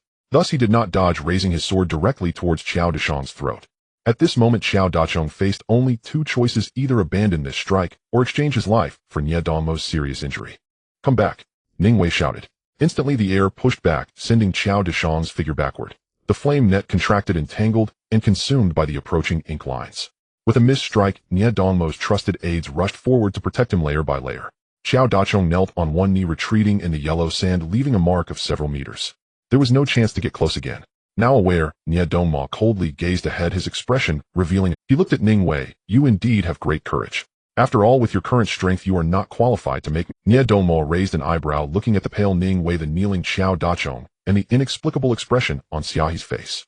"If I am not mistaken, you must have just gone through something exhausting a significant amount of spiritual energy.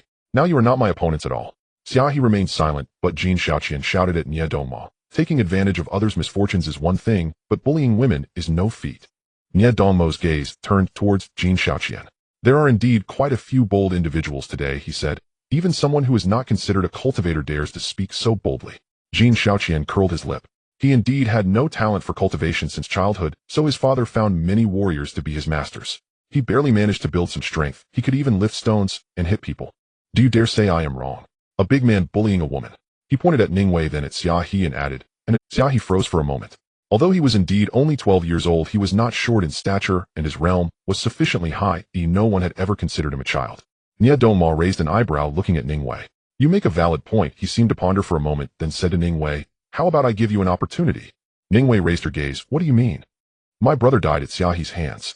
I have come to seek revenge. Since he is not a member of your mercenary group, why not give you an opportunity? As long as you do not interfere, I will overlook your earlier attack and spare your lives. What do you say?" He looked at Ningwei with a shadowy gaze, coaxing her. Upon hearing this, he felt a slight unease. He knew what kind of person Ningwei was. She was not soft-hearted, but someone who had fought her way through the mundane world, willing to use any means necessary for survival. Yet upon hearing this, Ningwei laughed somewhat lazily. "Who says he is not a member of the mercenary group?" she retorted. "Having paid the money, do you think it's that easy to leave?" Ningwei never considered herself a good person.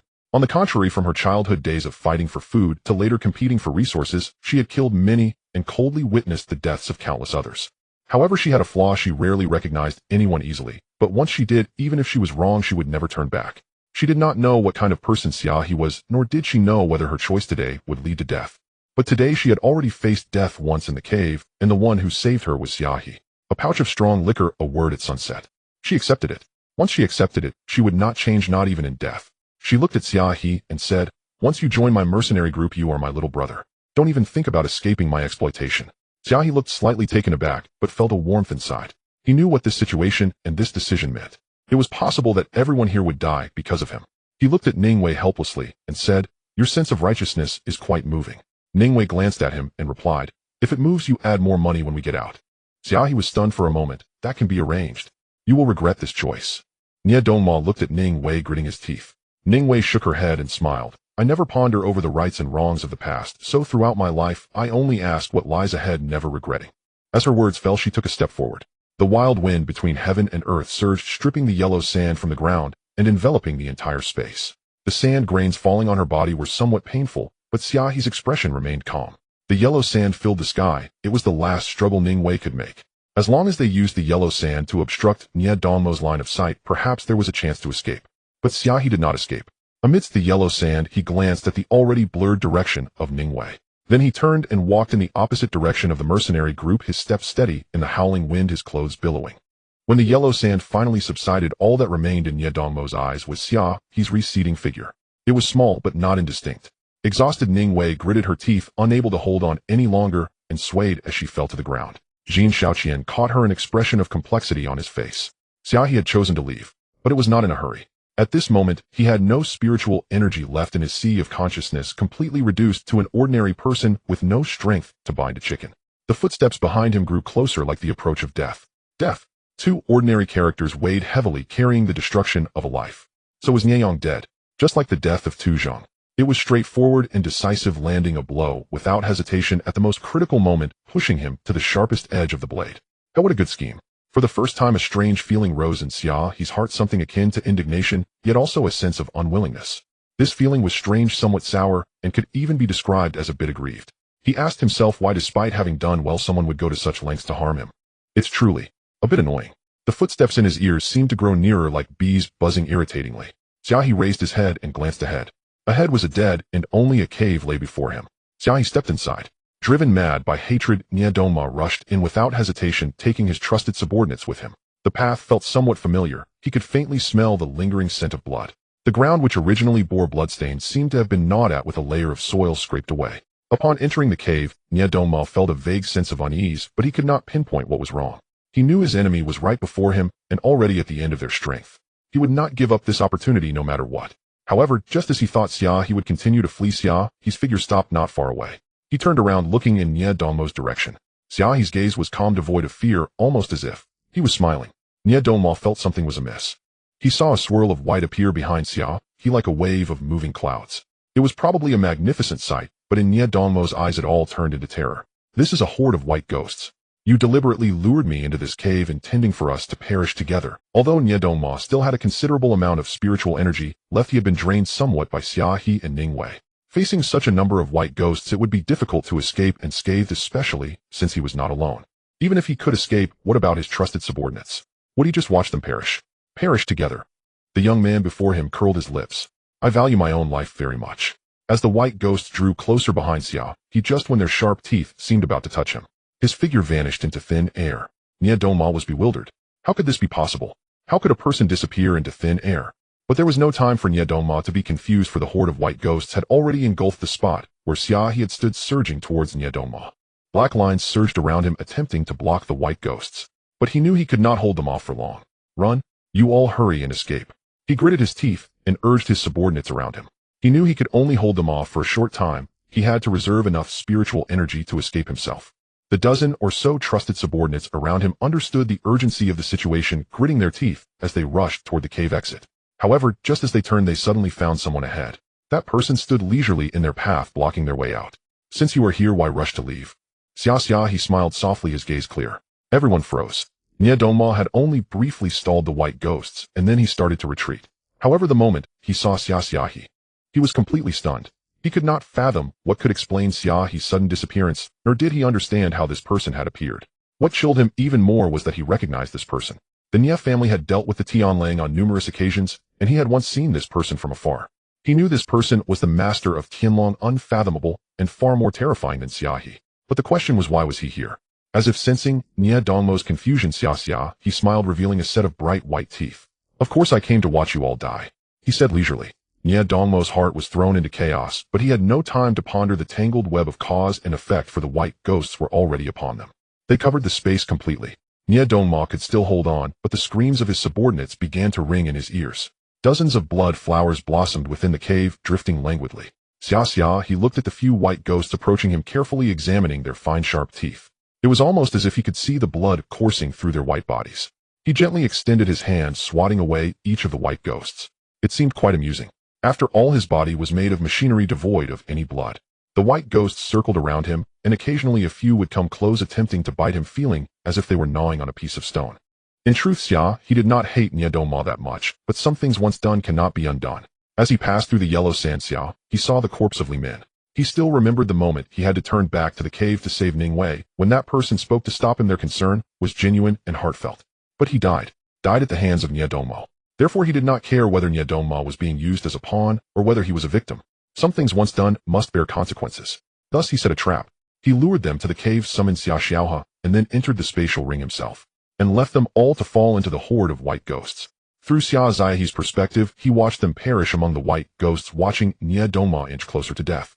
He said it was wrong to save him. It truly was for Xia. He felt that Nieyang deserved to die. Yet now he found himself in a trap, and from the death of Tu Zhang to the death of Nieyang, the only clue he could grasp was the Nieyang before him.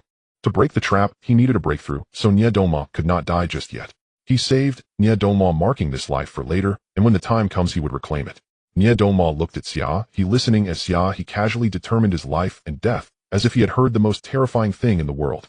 It was an absolute coldness and calculation, seemingly an emotional outburst, but behind it lay not only the clearest and most decisive planning regarding the situation, but also a casual disregard for life that was etched into his very bones. Such a person could be quite frightening. After finishing his words, Xia He did not spare Xia Dongma another glance, merely lightly shook the spatial ring, and carelessly tossed the near-dead Xia Dongma into the corner of the first room. Then he also entered the spatial ring. The clothes and shoes in the first room had been tidied up by him, and were all thrown into a box in the corner. He casually opened the box and pulled out a luxurious long dress, tearing it into strips of cloth. Subsequently, he quietly approached Xia Dongma and bound him up. Once he had done all this, he placed his hand under Xia Dongma's chin and pushed it back. Xia Dongma immediately cursed. "Don't think that just because you saved me you can manipulate me. I absolutely will not."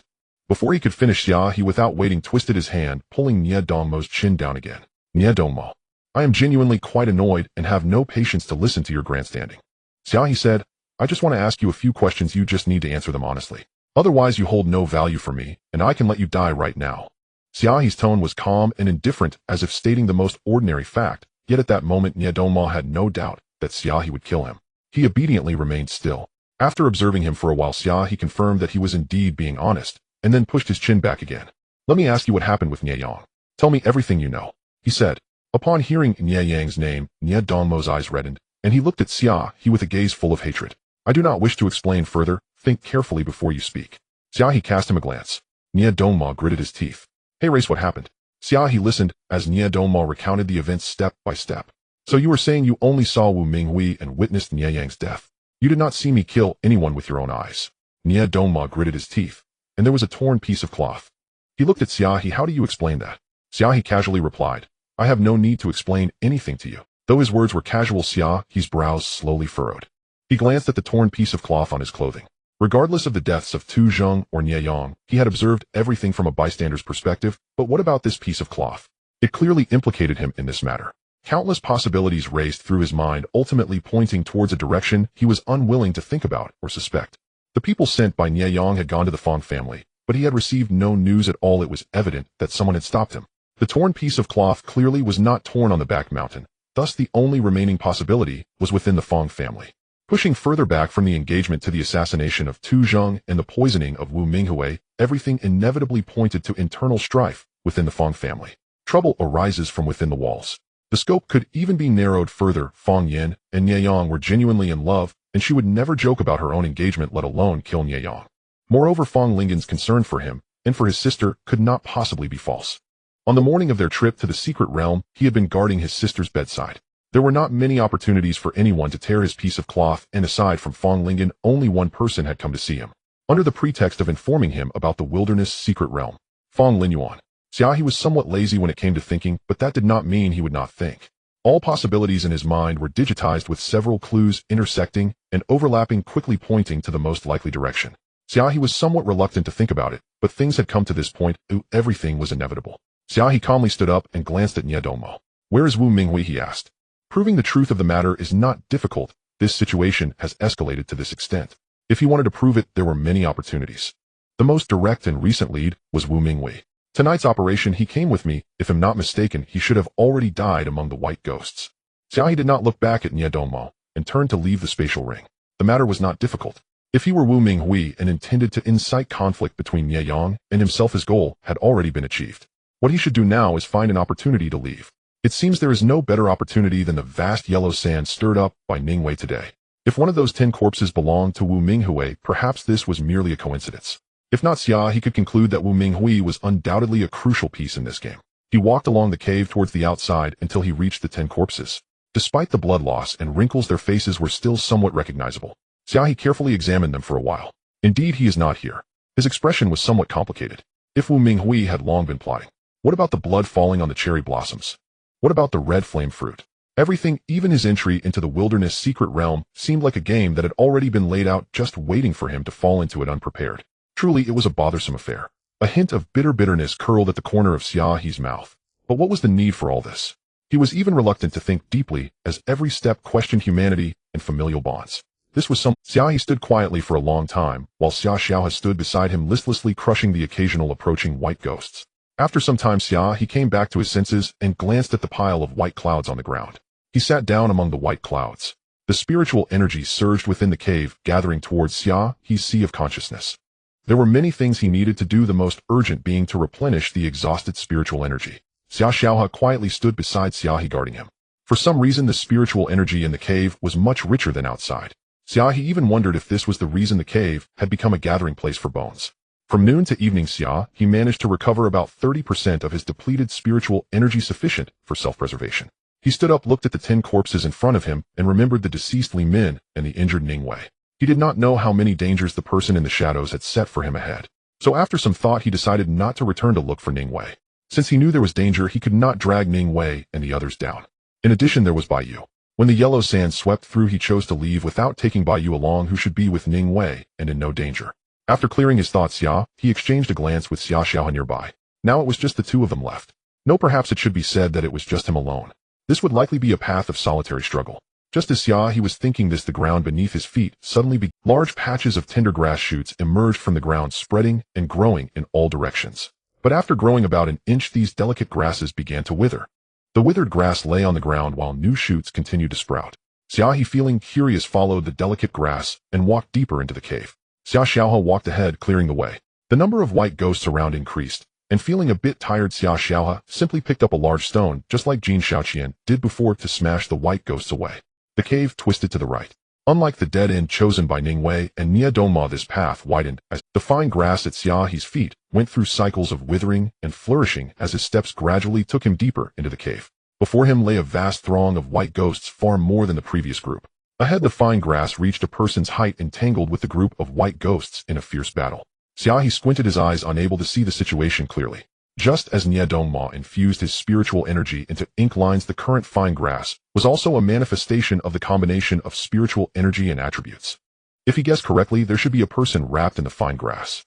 That person was using the grass as a shield to fight against the horde of white ghosts. White and green intertwined, rising and falling, yet the outcome remained undecided. Xia He found it strange. Regardless of who that person was, since they had the ability to battle the white ghosts for so long, why not use that time to escape from this cave? At that moment, the surrounding green grass suddenly shot up, dancing throughout the cave like whips. Countless whips swept away the approaching white ghosts, resembling a blooming lotus. Between the lotus hearts, a shadowy figure emerged. Looking up above the green was a mass of ink. Long black hair cascaded down like a waterfall.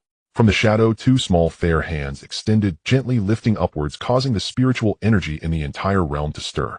Countless green grasses rapidly grew, surging towards the white ghosts in midair, attempting to smash them to pieces. This scene was somewhat spectacular, and Xia He could not understand why he found that shadowy figure familiar. Just then, as if hearing footsteps approaching, the shadow gently moved and turned slightly, facing him. Amidst the black hair was a delicate face with slender brows slightly knitted, and beneath them the eyes sparkled like stars in autumn waters. It was a girl, a very beautiful girl. Xia He instinctively thought of this description, but he felt it lacked fullness, almost thin. The girl furrowed her brows slightly and moved her hands gently. The fine grass surrounding Xia He and Xia He began to grow wildly, climbing up their pant legs. The tender green grass began to harden and tighten, resembling a wet leather rope. Without any defense, Xia He found himself and Xia bound up, and then the grass lifted them, throwing the tightly bound duo at the girl's feet. Falling among the grass was not too painful. Xia He raised his gaze. The distance was much clearer than before. The girl sat among the grass, her skirt spread out neatly. When her gaze fell upon Xia He and Xia, there was a trace of unnoticeable surprise. "Who are you? Why are you here?" she inquired. Xia He thought for a moment and looked at the girl before him. In the secret realm, it's possible to find someone anywhere. What is there to question? The girl was momentarily stunned. "You two should leave quickly," she said through gritted teeth. "The white ghosts here are endless. I have held on for 2 days now and won't last much longer. While I still have some strength to hold them back, you should hurry and leave." As she spoke, her hand moved lightly, loosening the green grass that bound Xia He and Xia. Xia He was a bit taken aback and confused. "Why don't you leave?" he asked directly. The girl's brow furrowed me. She questioned, her words rising from her lips. "These white ghosts are coming for me. Where can I run?" Xia He looked at her. Why? Such a gaze and question seemed unreasonable, but the girl did not mind. She gently lifted her long skirt that was scattered on the ground. Beneath her ankles, skin rolled back, revealing stark white bones, and the soil under the long skirt was stained red with blood. This scene was somewhat horrifying. Might it scare him? The girl pondered and pulled her skirt back to cover her legs. "You see, I probably cannot leave. So you go." she said. Xia He remained silent for a moment, glanced at her. I can carry you. He looked at the girl. Upon hearing this, the girl's face flushed slightly. Then she looked towards the white ghosts gnawing at the green grass. It's useless, she said. I didn't choose to stay because I can't leave, but because my blood has a fatal attraction to the white ghosts. No matter where I go, the outcome is the same. Instead of involving the innocent, it's better for me to quietly remain here alone. Even as she spoke, her blood continued to flow. So you should go, she repeated. Xia He watched her gaze clear and her tone sincere. Gently the slender feathers trembled. The girl unexpectedly fell softly, and the green grass withered. In an instant, the horde of white ghosts, freed from the constraints of the green grass, surged toward the three in the center. Flames ignited around Xia He, gathering spiritual power as the approaching white ghosts fell one after another. Xia He stood protectively beside Xia He and the girl, picking up a large stone to strike. Meanwhile, Xia He hurriedly lifted the girl into his arms. His palm touched the icy, fragile skin, so light as if he were holding a feather. His hand met the sticky, fresh blood, and he lifted her skirt, watching as blood continuously seeped from the wound on her ankle. Xia He tore off a piece of his clothing to bandage her, but soon the fabric was stained red with blood and still did not stop the flow. It seemed that his actions caused the girl pain, and she struggled to open her eyes. It's useless, she said languidly. My blood cannot be stopped. Before Xia He arrived, her blood had already flowed for 2 days and nights, likely attracting all the white ghosts nearby. This was why this place had become a gathering spot for white ghosts. How would you know if you don't try? Xia He gritted his teeth, tearing at his own clothing, wrapping the girl's ankle over and over. The girl was not angry. After confirming that Xia He could handle the horde of white ghosts, she raised her chin slightly and quietly watched Xia He as if indifferent to her own life and death. After a while, she seemed to be attracted by something interesting. The young boy in front of her was tearing his clothes into tatters, revealing the toned lines beneath, and she examined him with great seriousness. He looked quite good, she thought, and reached out her hand to gently poke him. A warm sensation spread throughout her body, along the nerves of her fingertips, like an electric shock. Xia He, still in a flurry, froze. He felt like a piece of wood. He turned his gaze away, only to see the girl smile. What is this? She asked. You've grown up. The smile on her face was faint and tranquil, yet her gaze grew increasingly unfocused. As her blood continued to flow, her consciousness became more and more blurred. Xia He's stupor was shattered once again by the girl's fainting. Hey, are you okay? He asked. The girl looked dazed, her body as cold as a piece of jade. She did not respond to him, her lips curling into a gentle smile as she collapsed in Xia He's embrace. It felt warm and satisfying. Even if she disappeared from the world like this, there would be no regrets. Excessive blood loss would ultimately lead to shock, and if this continued, she would die. Xia He watched the girl's ankles, still seeping blood. If he really thought about it, this symptom was not unfamiliar, nor was it impossible to resolve. The main participants in the Bode's clotting mechanism are platelets. Similarly, one possibility for difficulty in clotting is too few platelets in the blood. The treatment for this condition involves either platelet transfusion or blood transfusion. Platelet transfusion was impossible now, and regarding blood transfusion, Xia He looked at the girl in front of him, her lips curved in a faint smile, so serene and beautiful. If the match was successful, his blood could replace most of the blood in her body, thus saving her life. But if it did not, his blood could replace most of the blood in her body, thus saving her life. But if it did not match, once hemolytic reaction occurred, she would die. Xia He glanced at the girl who had already fainted. Well, if there was a chance of survival by trying, if he didn't try, she would surely die. With this thought, Xia He no longer hesitated. Gently, 2 flames appeared. One flame landed on the back of the girl's hand, burning a small wound. The other landed on Xia He's wrist. He took her hand, carefully controlling his blood to flow into her body. To stop the bleeding, he needed to replace most of the blood in her body with his own blood, allowing the blood containing platelets to flow within her, thus stopping the bleeding. Xia He quietly watched his blood flow into her body, observing the rosy hue gradually returning to her porcelain white face, while his own complexion grew increasingly pale. The transfer of blood made the white ghosts restless. Xia He swung the large stones, smashing down in large swathes. The scene was quite violent. The white clouds were smashed to pieces, falling among the dry grass, piling up into a point resembling a chaotic grave. The girl's delicate feathers trembled as she felt her strength slowly returning. It felt as if something warm was flowing throughout her body with the blood. Wait, blood?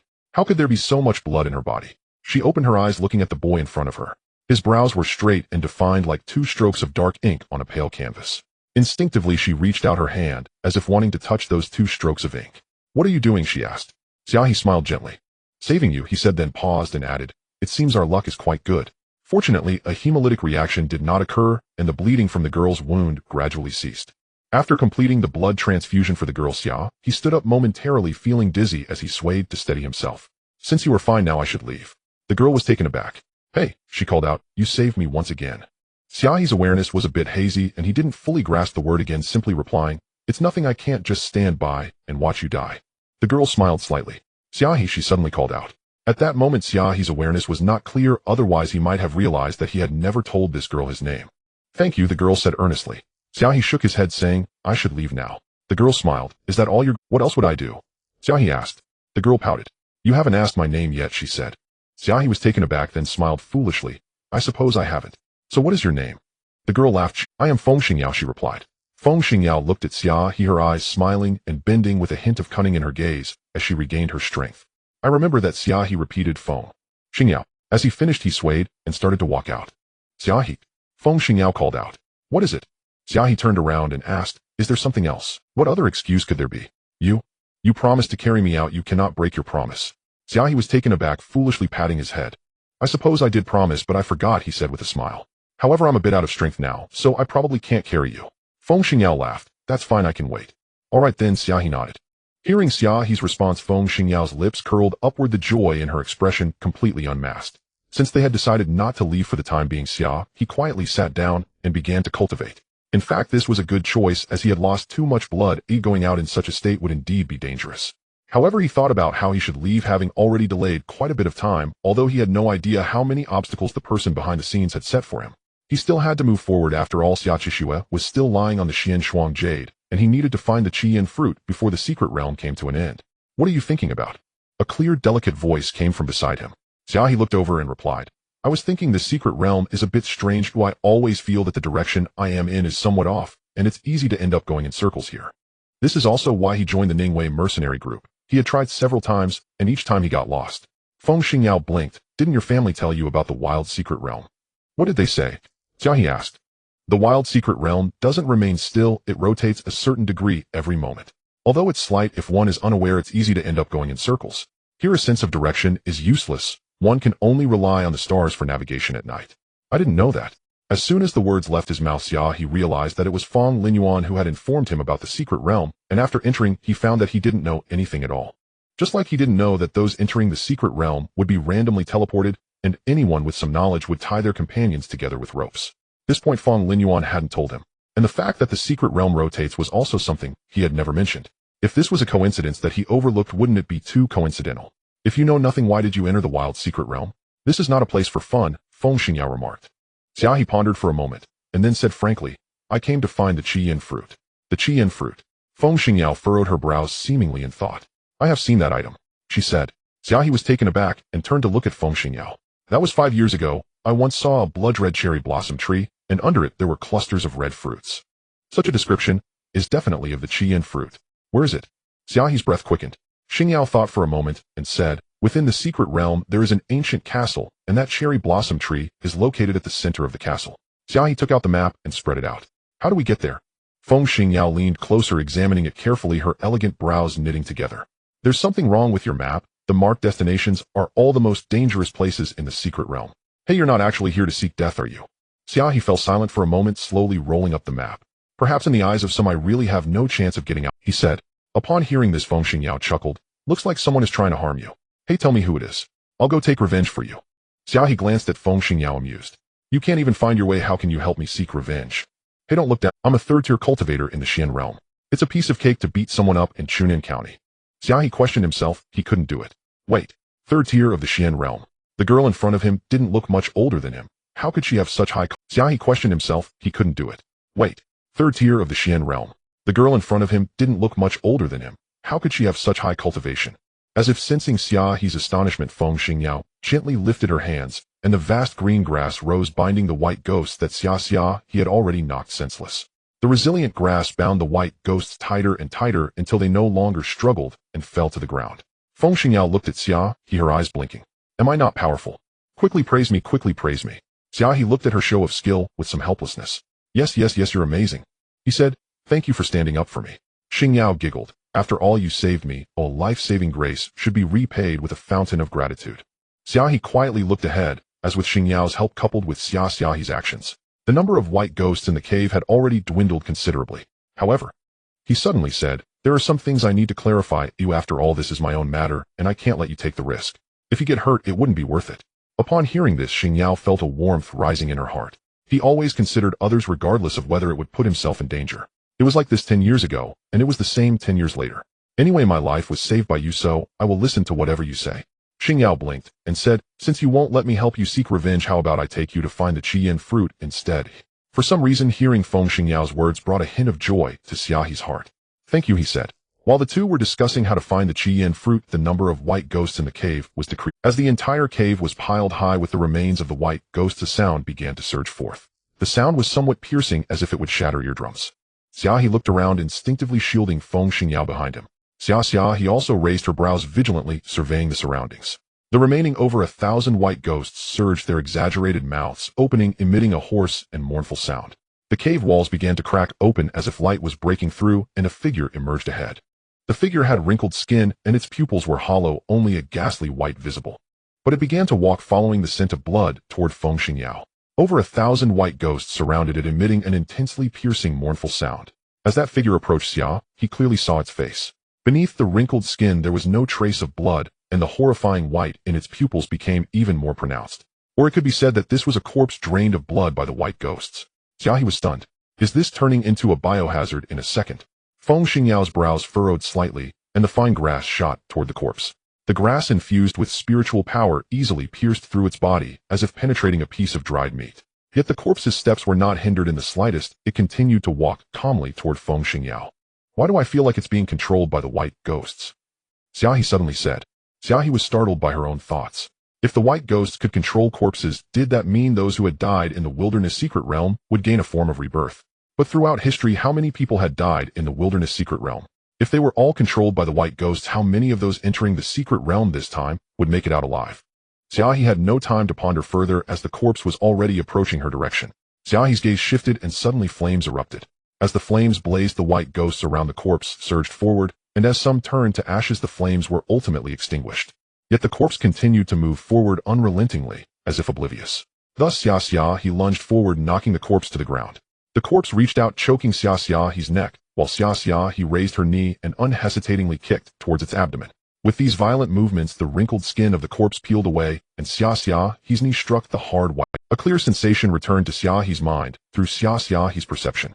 Though Xia He's resolve was firm, it was her first time feeling the coldness of bone, causing her scalp to tingle. However, the situation did not allow her to think too much. The fight between Xia He and the corpse was practically a brutal exchange, with the corpse's wrinkled skin tearing apart with each blow. Its eye sockets held a pale, still gaze. Yet in terms of tenacity and fearlessness, Xia He was not at a... In fact, there was an advantage for Xia He, as her soul and control came from Xia He, meaning she was not a mere cold machine, as she could think. Xia He took a length of rope from her spatial ring and threw it to Xia He. Xia He caught it, sidestepped to avoid the corpse's attack, then bent down and lunged forward, sliding along the ground while wrapping the rope around the corpse's legs. With another flick, the rope wrapped around the corpse's arms, pulling them back. Sharp fangs brushed past her ear, making Xia He's hair stand on end.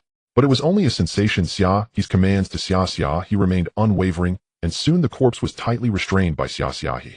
Without hesitation, Xia He dragged the corpse towards a large rock. She prepared to tie the corpse to the rock, rendering it useless no matter how fiercely it fought. However, just as she secured the corpse, something fell from it, as its skin continued to peel away. It was a small green walnut rolling roundly to the ground. Xia He was momentarily stunned, then looked at her wrist. When bidding farewell to Meng Huang, Xia He had promised him one thing: if she found his elder brother in the wilderness secret realm, she would bury him. The token Meng Huang had given her for identification was indeed a green walnut. Could it be this coincidental? Xia He looked at the corpse, tightly bound by Xia He, wondering if she had been too rough. So she pulled out 2 more ropes from her spatial ring and threw them to Xia He. Xia He caught them and continued to tie them around the corpse, making it look like she was wrapping rice dumplings.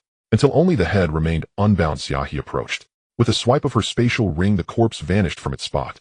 In the spatial ring, Nia Dongma stared in shock at the corpse that appeared beside him. The corpse glared at Nia Dongma with its ghastly white eyes and bared its teeth. Nia Dongma was bewildered. What on earth was this? After collecting the corpse into the spatial ring, Xia He approached and picked up the walnut from the ground, comparing it with the one on her wrist. Indeed, they were a pair. Xia He felt a bit heavy-hearted. What would Meng Huang feel if he knew his elder brother had been... Since he had turned into such a state, there was no way she could simply bury him. It felt like a living burial. Meng Huang was so impressive, perhaps she should directly bring this corpse to him, and it could be seen as a reunion of brothers. After collecting the corpse into the spatial ring, Xia He suddenly thought of something. She seemed to have forgotten that there were still people around, and directly took out the spatial ring to use it. It should be known that spatial rings were hardly seen in a small place like Chunan County. It was considered her trump card, and even Xia He was unaware of it. Feng Xingyao watched him quietly. "Don't worry, I won't steal from you." She rolled her eyes. Xia He was left speechless. A single sentence broke the already thin barrier between them, making Xia He feel somewhat petty. What exactly are these white ghosts?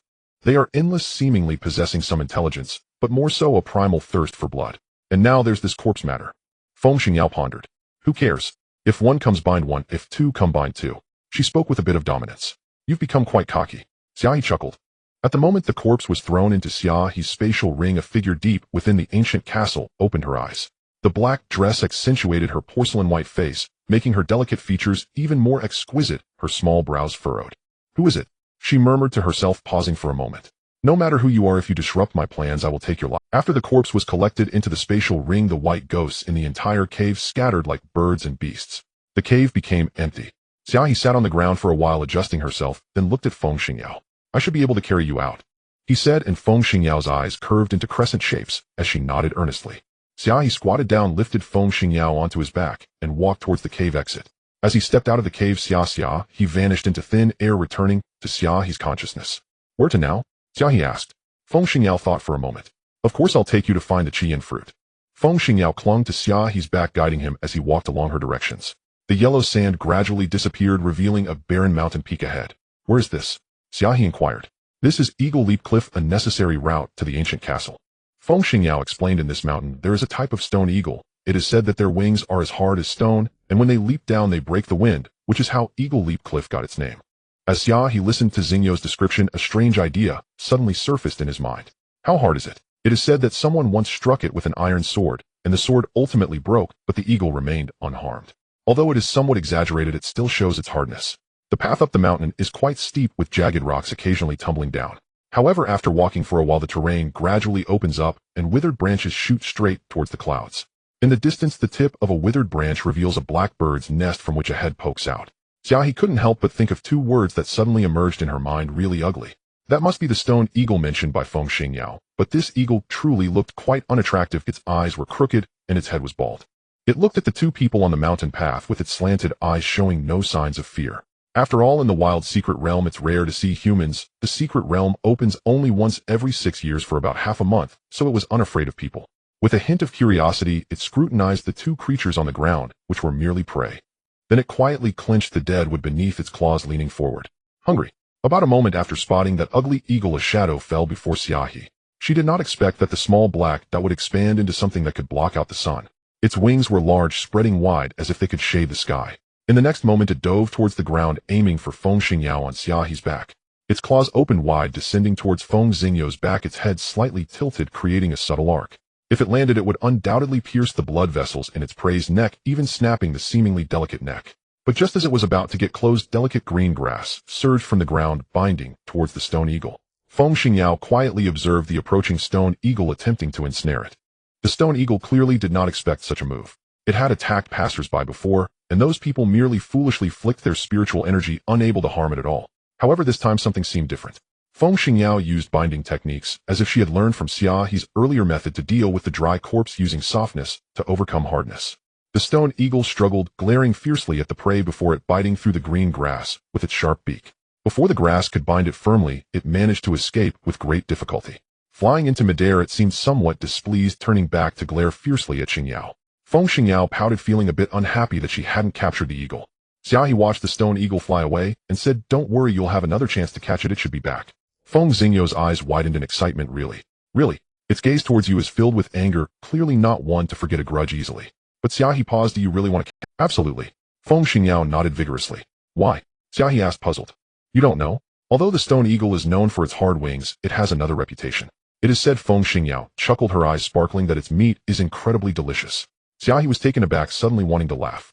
The first time he saw Feng Xingyao in the cave, he felt she possessed a grace akin to a lotus, remaining calm amidst change. But after spending some time together, that grace seemed to wane. Whether it was when she poked him with her finger back then, or now gazing longingly at the stone eagle above. Xia He heard Feng Xingyao behind him swallow audibly. Do you really want to eat it? Xia He asked. I really do. Feng Xingyao nodded like a little chick pecking at grains. Then I'll help you catch it. Xia He looked up at the sky. Almost without thinking, he replied. Continuing forward, the mountain path gradually opened up. Xia He carefully set Feng Xingyao down and took out a tent to begin setting it up. Feng Xingyao rested her chin on her hands watching Xia He, thinking he looked quite nice when he was serious. In midair, that ugly stone eagle circled its slanted eyes staring down. It was furious angry that its prey didn't obediently let itself be caught. It didn't care, it was determined to catch that little guy. After Xia He set up the tent, he took out a net-like gauze skirt from his spatial ring. Feng Xingyao was stunned. What kind of scene was it for a young man to casually pull out a skirt from a spatial ring? And it was such a revealing gauze skirt. Could it be? What are you thinking? Xia He glanced at her. Help me tear the skirt. Oh, Feng Xingyao replied in a daze, and then the two began to tear the skirt. The skirt was torn, resembling a net. Xia He spread the net around the tent, then lay down on the ground beside Feng Xingyao, pretending to be asleep. Isn't this plan a bit too fake? Feng Xingyao muttered softly. It's fine, to look at how ugly it is, it must be quite stupid. Feng Xingyao. That actually seems quite reasonable. The stone eagle in the air saw the two people lying on the ground appearing like bright targets. It truly didn't think too much, after all it had never failed to catch prey. With that thought it dove down without hesitation. Xia He heard the sound of wind ripping through the air, a smirk appearing on his lips. When the sound was nearly upon them, he suddenly yanked a cloth strip from the ground. The surrounding net instantly gathered, enclosing the stone eagle with no gaps tightening around it. The stone eagle squawked within, pecking at the gauze net with its sharp beak. It seemed unable to be trapped. Feng Xingyao held her breath in tension. Meanwhile, Xia He pulled out a stone and hurled it at the stone eagle's head. The stone eagle's eyes filled with stars as its head tilted, and it fainted. Feng Xingyao gasped for breath. It was simply too simple and brutal, yet quite efficient. But none of that mattered. What mattered was there was food. Feng Xingyao eagerly grabbed the stone eagle, using a short dagger to swiftly slice its throat. The stone eagle's eyes rolled back, and it was gone. Xia He was stunned. Was it really that simple and brutal? The girl before him skillfully began to pluck the feathers from the stone eagle, her deft movements indicating that she had done this many times before. As her delicate hands moved, she hummed an unfamiliar tune. Red tender hands, yellow vine wine, two old eagles call in the emerald willows. I urge you to drink another cup, a drink until you can only lean against the wall to walk. Xia He was momentarily taken aback, taking a while to understand the poetic imagery, and then he was even more bewildered. Feng Xingyao gleefully pulled off the two wings and tossed them in front of Xia He. These should be useful, I'll give them to you. Xia He felt a strange sensation. After all, no one likes to receive something for nothing. Do you have any water? Is there a roasting rack? Later I'll need you to start a fire. Fire attribute is really convenient. Xia He blankly took out the water pouch and handed it over. As for a roasting rack, I truly don't have one. Then he flicked his fingers and a fire appeared out of thin air. Xingyao giggled as she cleaned the stone eagle and tossed it onto the fire. Do you have any seasoning? Do you have chopsticks? Be careful with the fire, it's too small, it's burning. Xia He quietly watched the girl in front of him bustling around. The entire silent mountain peak felt as if it had been filled. The rising fireworks filled the mountain peak, and for some reason Xia He felt particularly tranquil at this moment. He was unaware of the treacherous schemes awaiting him ahead, nor did he know if he could leave the secret realm alive. But as he looked at Feng Xingyao, he sensed a hollow space in his heart, slowly being filled. Hey, what are you daydreaming? Feng Xingyao looked over. Nothing at all. Xia He replied. Feng Xingyao pouted as if recalling something. How about you tell me a joke, and he'll share half of what I roast with you. Xia He hesitated, pointing at himself in confusion. Do I look like someone who tells jokes? Feng Xingyao said, I think you have that potential, why not develop it a bit? Xia He fell silent for a moment, then looked at the stone eagle Feng Xingyao was fiddling with. How about I tell you a story about a little eagle? Once there was a little eagle who was born ugly and nobody liked him. He was bullied by other eagles since childhood. He helplessly left his mother and wandered alone, encountering storms, heavy rain, and hunting dogs. But the little eagle was not afraid. He fought hard, learned diligently, and eventually people discovered that although he was not good-looking, he was quite delicious. Xia He hesitated, observing Feng Xingyou's expression. Feng Xingyao glanced at the stone eagle in her hand, and then back at Xia He. Ta. She laughed uncontrollably. The way you're seriously telling a joke is really hilarious. Xia He, confused, asked, am I funny, or is the story funny? Wait, what story did you just tell? I didn't hear it. Xia He. Feng Xingyao generously shared half of the stone eagle meat with Xia He. To be honest, although this fellow didn't look great, it was indeed tasty. Feng Xingyao was happily nibbling, clutching a piece of meat, as if holding the entire world. A girl eating so much, aren't you afraid of gaining weight? Xia He suddenly raised an eyebrow and asked. Feng Xingyao paused, blinking. I'm still developing, but it's just right to grow in the places that need it, so I can look good.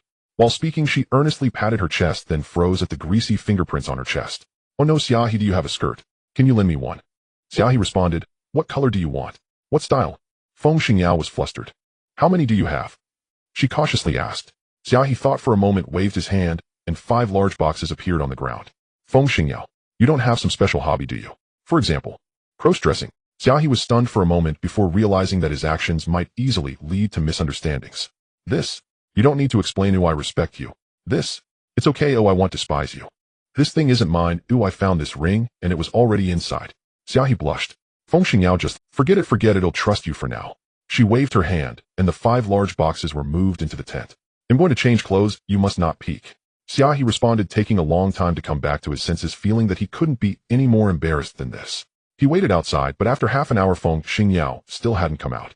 Xia He rarely understood something, after all, even though he hadn't had a girlfriend in his past life, he had seen enough.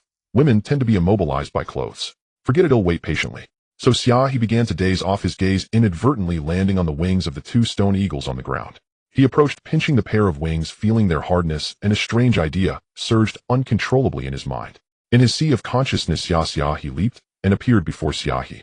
Xia He looked at Xia He's body, which he had originally constructed using materials to simulate a neural circuit. This circuit was remarkably similar to that of a human body. So could the circuits within Xia He's body connect with human bones and nerves? The moment this idea emerged in his mind, it became uncontrollable.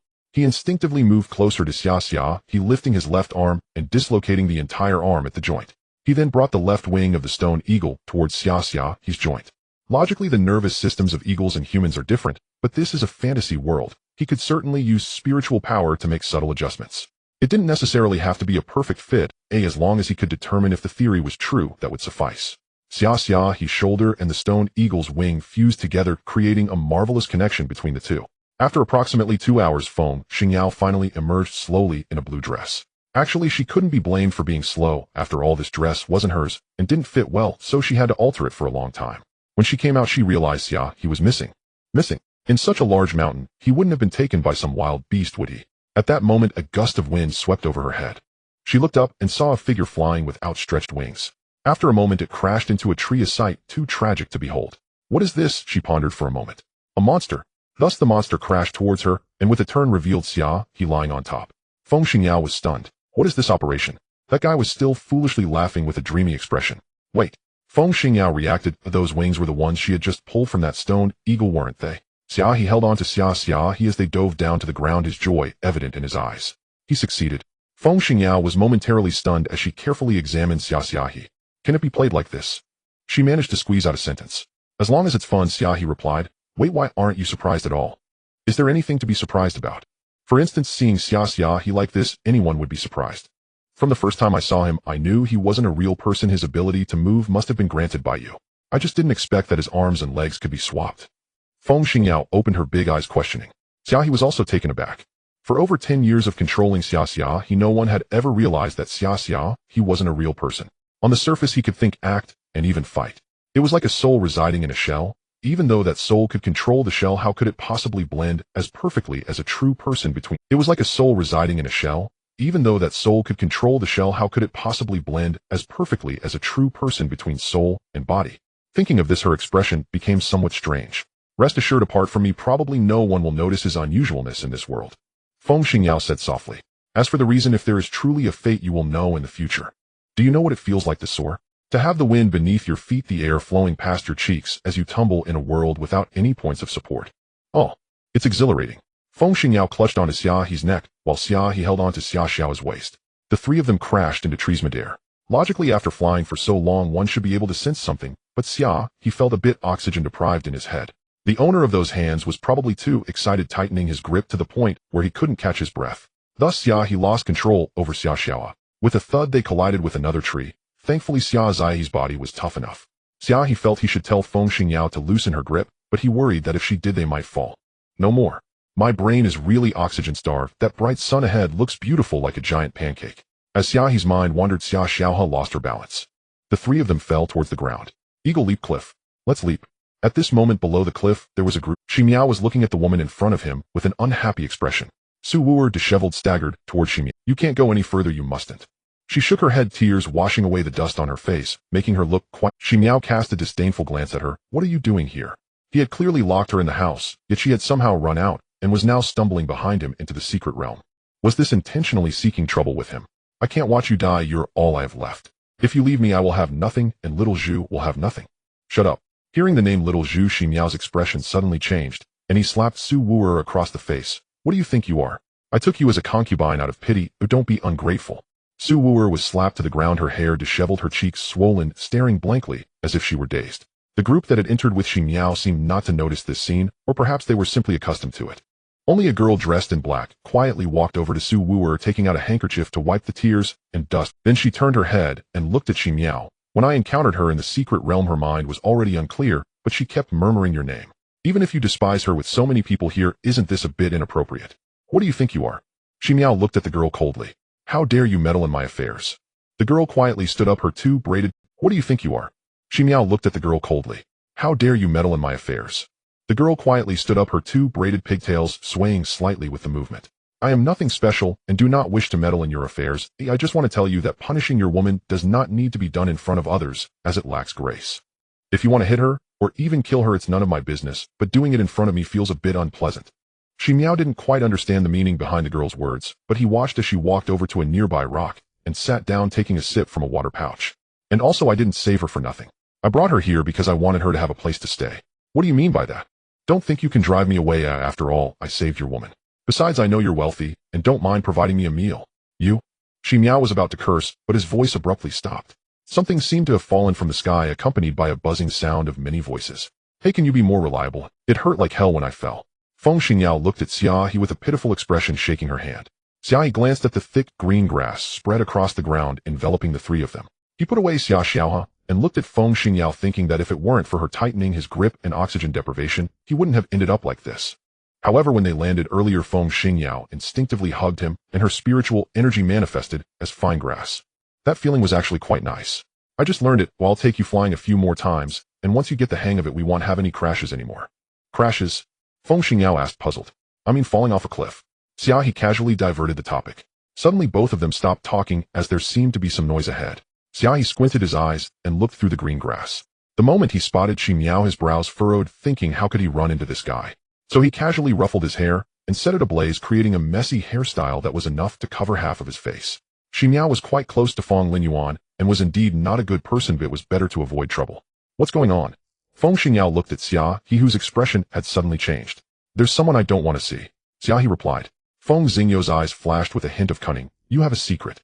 Xia He did not respond, for Xia had already approached, having noticed the two figures in the green grass, pausing slightly in his steps. The girl looked over quietly, though under her willow leaf brows her clear eyes shimmered gently, as if two stars were hidden within. Her blue skirt swayed, seemingly blending with the green grass, while only a strand of black hair danced in the wind. Xia didn't even spare a glance at Xia He, directly looking at Feng Xingyao, his Adam's apple bobbing. Is this girl a fairy fallen from the sky? A smirk played on his lips. It must be to have a romantic encounter with me.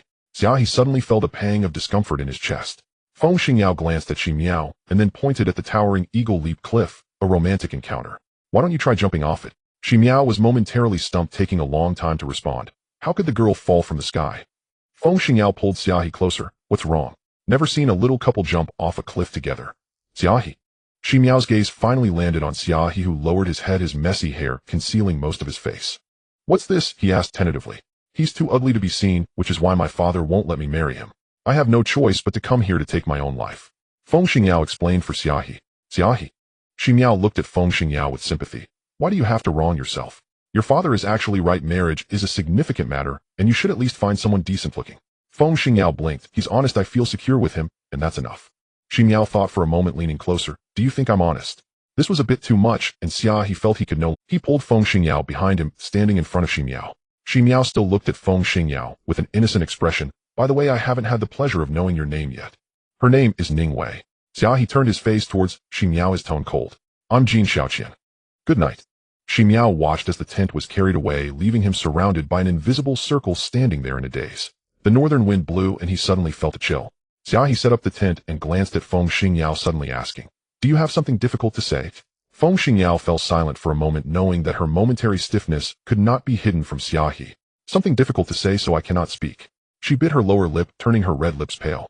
Xia He chuckled softly, pulling over the bedding. Everyone has secrets that cannot be spoken of. It's not surprising. He did not press further upon hearing just that. Just as he had many secrets, many that he was reluctant to reveal, he quietly curled up in the corner of the tent, leaving most of the space for Feng Xingyao. Feng Xingyao cast a deep glance at Xia He's back before sleeping on the other side. On what seemed like a calm night, neither of them could sleep. Feng Xingyao lay awake, her mind filled with the voice of that girl. Tianyin. Tianyin. Impossible. She bit her lip hard. It had been 10 years. That little girl looked to be only 7 or 8 years old. How could she have met Tianyin?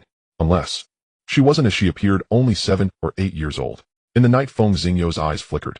On the other side, the name Tian echoed in Xia He's mind. These two words felt familiar, as if he had heard them somewhere before. But he could not recall, so he decided to stop thinking about it. In his sea of consciousness, the consumed spiritual energy had already recovered on its own. He quietly absorbed the spiritual energy within the secret realm.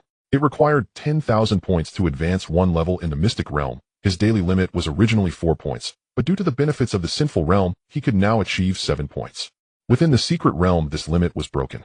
It had been 5 days since he entered, and he had absorbed about 400 points of spiritual energy. This was merely from the outskirts of the secret realm, and as he climbed over the Eagle Leap cliff, the spiritual energy in the world increased further. He simply began to cultivate absorbing the spiritual energy from the air bit by bit. At this moment, besides Xia He and Feng Xingyao, many others were also awake. Xi Miao squatted in that invisible circle and sneezed. "Damn it, I'm honest and the most honest," he murmured. "You little brat, I don't believe Xi Miao can't handle you." He sneezed again, and as he blinked, a figure appeared before him. Su Wu'er cautiously approached, holding a quilt. Miao, you can't catch a cold." Her cheeks were still red and swollen, but her concern for Xi Miao was evident. However, Xi Miao felt no emotion of gratitude. He glanced at Su Wu'er and said, "You only brought me a quilt." Su Wu'er timidly lowered her head and hurriedly replied, Miao, wait a moment, I'll go take down my tent." "Go ahead," he said. In the distance, the girl in black watched the scene unfold, her calm gaze hiding a turbulent. She observed Su Wu'er moving her tent to Xi Miao's spot. After Xi Miao ordered Su Wu'er to set up the tent, he disdainfully sent her away. Su Wu'er hesitantly glanced at the tent, then obediently exited, curling up on the ground a short distance away. The girl's gaze was somewhat desolate, as if filled with pity, yet intertwined with a complex sense of delight. She set down the water pouch, and after a moment walked closer to Su Wu'er. "Is it worth it?" she suddenly asked.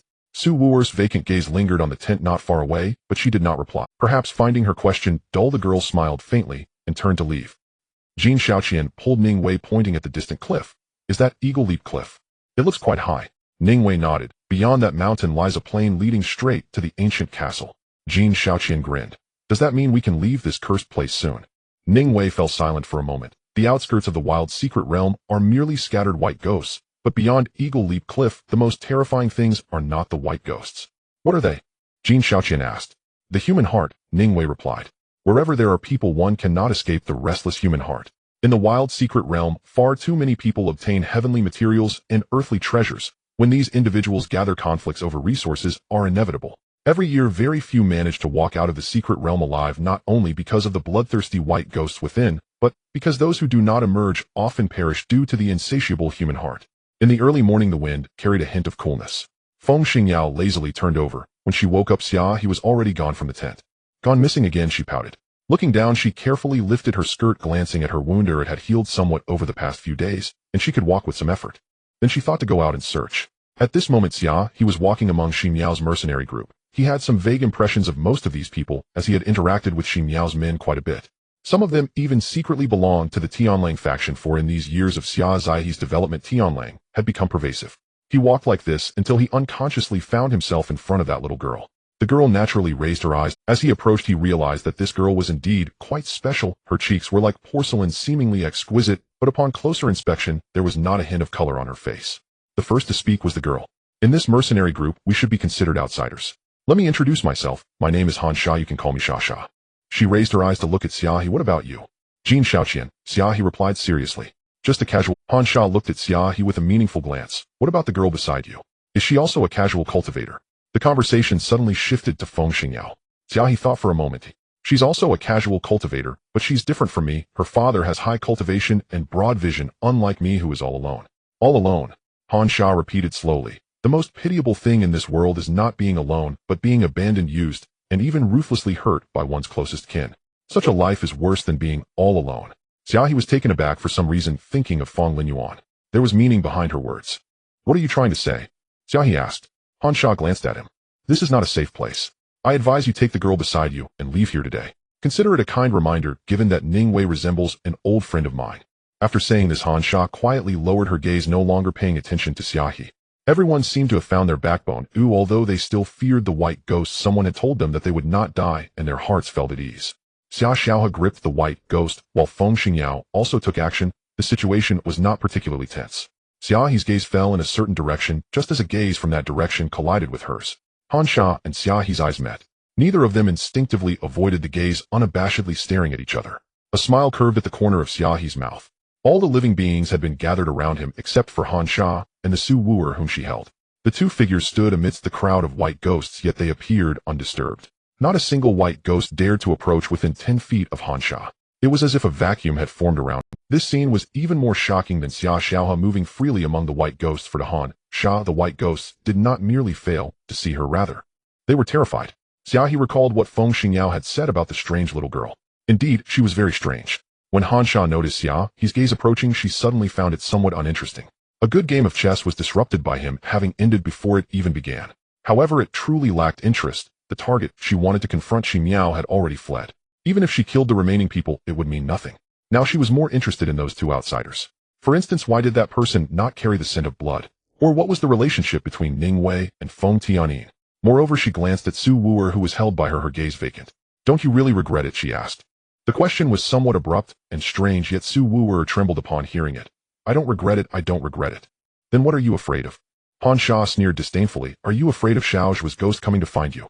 Upon hearing those two words, Su Wooer stiffened and struggled even harder against Han Xia's grip. Han Xia glanced at her and casually released her grip. The sudden release caused Su Wooer to stumble and fall into the mud, her beautiful face turning pale as paper. "Who are you? How do you know Xiaojua? What exactly are you?" Su Wooer curled up, clutching her head. "No, he went to his death willingly. It's not my fault, it's not." Han Xia looked at her, and upon hearing the word willingly, a layer of coldness flickered in her gaze. "What a willing? Su Wooer, do you even have a heart?" Such a question remained unasked by Han Xia, for she already knew the answer, and asking it would only yield a result that felt even colder. She looked up at the sky filled with white ghosts, feeling the scene was somewhat chaotic and unseemly. So she waved her hand. The white clouds swiftly disappeared, and the moon became clear. Xia He witnessed this scene. Han Xia lightly waved her hand, as if casually brushing away a painting. The white ghosts that had been biting into flesh let go, licking the bloodstains on the ground before taking off. They showed not even a hint of hesitation. They trembled as if gripped by a fear that came from their very souls. The trembling white ghosts retreated to the sky, large groups of white ghosts hurriedly fleeing as if the wind had scattered clouds, leaving behind a scene of devastation.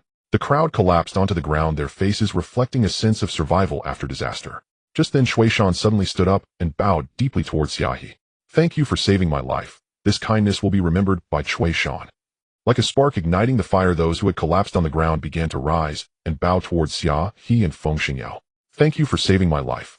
If I can escape the secret realm, I will repay you with a fountain of gratitude. I, Liang Quan, will forever remember your kindness." Feng Xingyao seemed to be facing so many gazes for the first time, feeling a bit shy. "You don't need to thank me," she pointed at Xia He. "It was he who wanted to save you. I just sold him a favor." Xia He looked at Feng Xingyao with amusement, feeling somewhat helpless.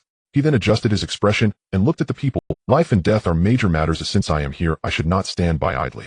You all don't need to think too much." Just then Xia He's words were interrupted by a filthy figure emerging from not far away. "Oh, what's all this commotion?" Xi Miao raised an eyebrow and pointed at Huashan. "You go prepare some bathing water and find a clean set of clothes for me." He looked at himself covered in dirt with disdain. "It's all your fault for being so useless, otherwise I wouldn't have to crawl in the dirt." Huashan clenched his fists, instinctively glancing towards Xia Xiao. But he found that Xia Xiao's figure had already disappeared. "Oh, when did she leave? Hurry up, did you hear me?" Xi Miao picked up a clod of dirt from the ground, infused it with spiritual energy, and threw it at Huashan. "What use do you all have as worthless trash that I feed? At a critical moment you all acted like dead dogs, such bad luck." He spat on the ground. The clod, reinforced by spiritual energy, hit Huashan's head. He was pushed back a few steps by the forced blood gushing from his head. It was somewhat laughable. He hadn't been injured among the white ghosts, yet he was hurt like this by Xi Miao with just a clod of dirt. On one side, Xia He, coming back to his senses, looked at Xi Miao, his eyes flickering beneath his messy hair. He seemed to want to do something, but his hand was held back by Feng Xingyao. Feng Xingyao looked over Xia He, smiling gently at Xi Miao. "Young master, she is quite impressive, leaving the numerous white ghosts unscathed and calm." Upon seeing Feng Xingyao step forward, Xi Miao's expression instantly changed. Miss Ning, you finally see my merits." Xi Miao was overjoyed. "I knew that after spending time together, Miss Ning would surely notice my uniqueness." His words were abruptly cut off. A loud slap echoed through the air. Feng Xingyao moved from beside Xia He to Xi Miao in the blink of an eye. Her hand remained raised, clearly reminding Xi Miao that the fiery pain on his face came from this woman standing before him. He was taken aback. He had been slapped. "Miss Ning, what are you doing?"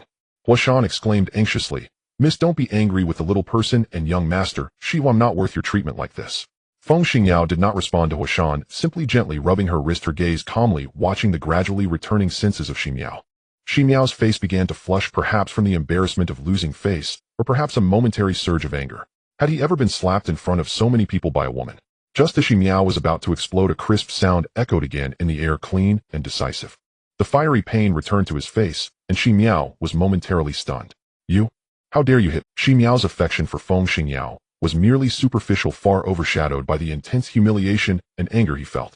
Thus in his eyes that slight fondness for Feng Xingyao quickly transformed into humiliation and wrath. Why can't I hit you? Feng Xingyao looked at him calmly. With a nonchalant retort, Xi Miao's expression shifted between blue and red. He suddenly took a step back, pointing at Feng Xingyao, then turned to the dozens of people remaining. You all, capture her for me.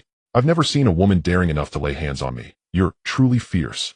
He spat on the ground and glared at Feng Xingyao. When I have you in my grasp, you will know what it means to be unable to survive or die. However, once Xi Miao's words were shouted, the entire tent fell silent. No one moved against Feng Xingyao, and many gazes toward Xi Miao were filled with a suppressed tension. You all, why do you all look like wooden blocks? Can't you understand what I'm saying? Xi Miao shouted angrily at the crowd. Useless. Feng Xingyao looked at Xi Miao and smiled. They have all seen my skills, so they know they are no match for me, and naturally dare not act. What do you mean? Xi Miao looked at Feng Xingyao, his gaze shifting slightly. Feng Xingyao stared at him and raised her hand. Xi Miao instinctively covered his face. Feng Xingyao giggled and withdrew her hand. Just teasing you. Xi Miao was furious. You. Feng Xingyao chuckled lightly, raising her hand in the air. Her movements were light, yet in an instant a layer of thin grass sprouted from the ground, binding Xi Miao tightly like a cage. Xi Miao began to struggle, for he was also a first-stage practitioner of the Xianxia realm. How could he allow Feng Xingyao to act against him? Yet the green grass grew from beneath the ground, creating a dense net. He had only two options. With the soil entwined by the thin grass, he could not hide in the ground, and his body was trapped, let alone throw soil at someone. At that moment, Feng Xingyao approached him, her beautiful face adorned with a breezy smile. You say after a whole day you can only see that I look good. Have you ever thought that I am also a practitioner on par with you? Without waiting for Xi Miao to respond, Feng Xingyao chuckled to herself. Of course you didn't think of that. After all, you are the most honest. Her words felt like a mockery. Xi Miao struggled a couple of times, but the thin grass tightened its grip. In such a situation, Su Wu'er ran toward Xi Miao. She threw herself into the thin grass, pouncing onto Xi Miao, continuously tugging at the grass, binding him. Miao, don't scare me, don't scare me. Xi Miao glanced at her, his eyes revealing disdain. I don't need you to save me. Miao, don't treat me like this. Get lost. Xi Miao shouted. Xia He quietly watched this scene, then glanced at Han Sha, who was also observing. Since her appearance, she had remained by Su Wu'er's side, watching the two from a bystander's perspective. Xia He was almost certain that Han Sha's intentions were closely tied to Su Wu'er and Xi Miao. Miss Ning, after all, Xi Miao is our master. Though it is somewhat unreasonable for him to escape alone, you have already struck him, so please let him go. Liang Quan stepped forward from the crowd, gritting his teeth as he spoke to Feng Xingyao. This should represent the thoughts of the vast majority. They wouldn't act against Feng Xingyao, who saved their lives simply for Xi Miao's sake, but after all, Xi Miao was their master, and it was not right for Feng Xingyao to treat him this way. Feng Xingyao pouted, looking at Xi Miao. You are lucky. She withdrew the thin grass, shot a glare at Xi Miao, and turned back to Xia He. Xi Miao, now released, was immediately embraced by Su Wu'er. He pushed her away forcefully, wanting to retaliate against Feng Xingyao. But looking at the girl surrounded by thin grass, he hesitated. Miao, it's good that you're fine, good that you're fine. The surroundings fell somewhat quiet. Only Su Wu'er, who was pushed to the ground by Xi Miao, kept murmuring. Xia He and Feng Xingyao returned to the tent. Xi Miao did not chase them away, or rather he simply lacked the courage and ability to do so. In this world, sometimes brute force is the most naked thing, breaking all rules. Feng Xingyou's Xianxia third-stage strength was perhaps the highest among those who entered the wilderness secret realm this time. She could feign politeness to Xi Miao, yet strike decisively when displeased. Wasn't I quite cool just now? As soon as she entered the tent, Feng Xingyao turned and smiled at Xia He. At that moment, Xia He found Feng Xingyao particularly adorable, resembling Baiyu. Thus Xia He reached out and ruffled Feng Xingyou's head. Yes, quite cool, he replied. Feng Xingyou's smile blossomed. Although I know I'm cool, you're the first to compliment me like this. I'm so happy, ha ha. Feng Xingyao kept giggling for a long time. Xia He watched her laugh until she was breathless, and eventually her laugh. Speak up, Xia He looked at Feng Xingyao. What are your plans now? After all, she had just hit Xi Miao in front of everyone, which was tantamount to provoking him. Though Xi Miao dared not retaliate, due to Feng Xingyou's cultivation, the awkwardness of their situation lingered in. Feng Xingyao thought for a moment. I will go see Han Sha one last time, then we will leave and head to the ancient castle, she said. At this moment, Han Sha was quietly waiting for something. From appearance to attributes to cultivation, too many coincidences could not be explained by coincidence alone. Therefore, when Feng Xingyao appeared before her, she felt no surprise. You did well in that fight, just now. she said, being able to defeat Xia, a first-stage practitioner of the Xianjing realm, without any resistance. Your cultivation should be at least third stage of Xuanjing, right? Feng Xingyao looked at Han Sha, without evasion nodding. Yes, she replied. What a coincidence, Han Sha said. My friend's cultivation also stops at the third stage of Xianjing. Though the third stage of Xianjing is not considered high, it is almost impossible to find in this small county. And to reach the third stage at the age of 13 is unfathomable compared to a first-stage practitioner. That meant absorbing nearly 3 times the spiritual energy. Ning Wei. Han Sha scoffed, her gaze fixed on Feng Xingyao. Tian, you don't need to pretend anymore. This biological clock is quite powerful. I naturally woke up around 3. Well, I write. I knew I couldn't sleep this night without writing anything. Then I just saw someone voting. Or you all awake, or like me just woke up? D. Ximiao raised an eyebrow and looked at Ning Wei. Your personality is quite different from that shameless woman. She would never let herself be at a disadvantage. Ning Wei glanced at Jin Xiaoqian. Stop the nonsense. What do I need to do to release him? She said. Ximiao casually tightened his grip on Jin Xiaoqian, causing his face to redden. Let me think. That shameless woman slapped him twice in front of everyone. How about you slap me back so I can hear it? Remember, it has to be loud. If there's anyone here who doesn't hear, I will strangle your little lover. Ning Wei nodded without hesitation. All right. As soon as she finished speaking, her hand raised and struck heavily against her own face. However, that hand did not fall. A mass of fine grass sprouted from the mud beside her feet, pulling her wrist back. Meanwhile, Ximiao watched as someone approached him step by step. Xia He quietly brushed aside her disheveled hair, revealing her face. It's you. Ximiao quickly recognized the person, his face quivering with anger and fear. A white figure shot through the air, opening its mouth to bite down on the wrist. Ximiao used to hold Jin Xiaoqian, its sharp teeth embedding into flesh and biting down to the bone. Had Ximiao ever experienced such pain? He howled and released his hand, forcefully shaking off by you from his arm. Jin Xiaoqian clutched his throat, gasping for breath, casting a meaningful glance at Xia He before turning to embrace Ning Wei. Wire, I knew you cared for me. Rest assured, I will never disappoint you. From now on, if you say to go east, I will never go west. If you say to chase a dog, I will never pursue a chicken. Go away. Ning Wei rolled her eyes at him. No. Jin Xiaoqian shook his head. Who said I would go east if you said so? He'll go away then, Jin Xiaoqian said, awkwardly stepping off to the side. Baiyu, seeing the situation, retreated. Xia He calmly looked at Ximiao. Ximiao's face twisted in pain, yet he forced a semblance of composure and mocked. What's wrong? Finally dare to show yourself. Xia He quietly glanced at him. You are very stupid, he said. Ximiao scoffed. Dare you insult me? Today I not only want to insult you, he said as flames erupted, igniting the hem of Ximiao's clothes. The scorching fire began to burn against his skin, and Ximiao attempted to burrow into the ground. Feng Xingyao waved her hand, and the soil was covered with fine grass. You all. Before she could finish, pain overwhelmed her as Ximiao rolled on the ground, engulfed in flames. On one side, Liang Quan and his group changed expressions, seemingly wanting to say something, but Xia He raised his gaze and quietly looked at them. The crowd turned away, not uttering a word. The fire burned for a brief moment before Xia He waved his hand to extinguish the flames. At this moment, Ximiao's clothes were tattered, and the most noticeable feature was the marks on his right cheek, where the flames had licked up, splitting into 5 streams resembling a handprint. Let's go, he said, looking at the people ahead. Han Sha quietly stood behind the crowd, not missing the glance Xia He shot. She understood why Xia He did not kill Ximiao. He wanted to leave Ximiao for her. Han Sha looked at Su Wuer, whom she had imprisoned, and smiled coldly. Rest assured, I will not disappoint your goodwill. On the road, Feng Xingyao looked at Ning Wei, then at Jin Xiaoqian, and finally turned to Xia He, unable to stop the smile at the corners of her mouth. What are you laughing at? Xia He asked. Turns out there is a rightful owner. Is it really okay for you to use someone else's name so casually? Feng Xingyao raised her eyebrows. Jin Xiaoqian, unable to contain himself, leaned in closer. Quickly tell us, what shameful things has Xia He done that he doesn't even dare show his face? Feng Xingyao pondered for a long time, counting on her fingers. It seems the one who did something shameful is me, Jin Xiaoqian. Feng Xingyao smiled, turning to clasp her fists in salute to Jin Xiaoqian and Ning Wei with a flourish. By the way, I haven't introduced myself. I am Feng Xingyao.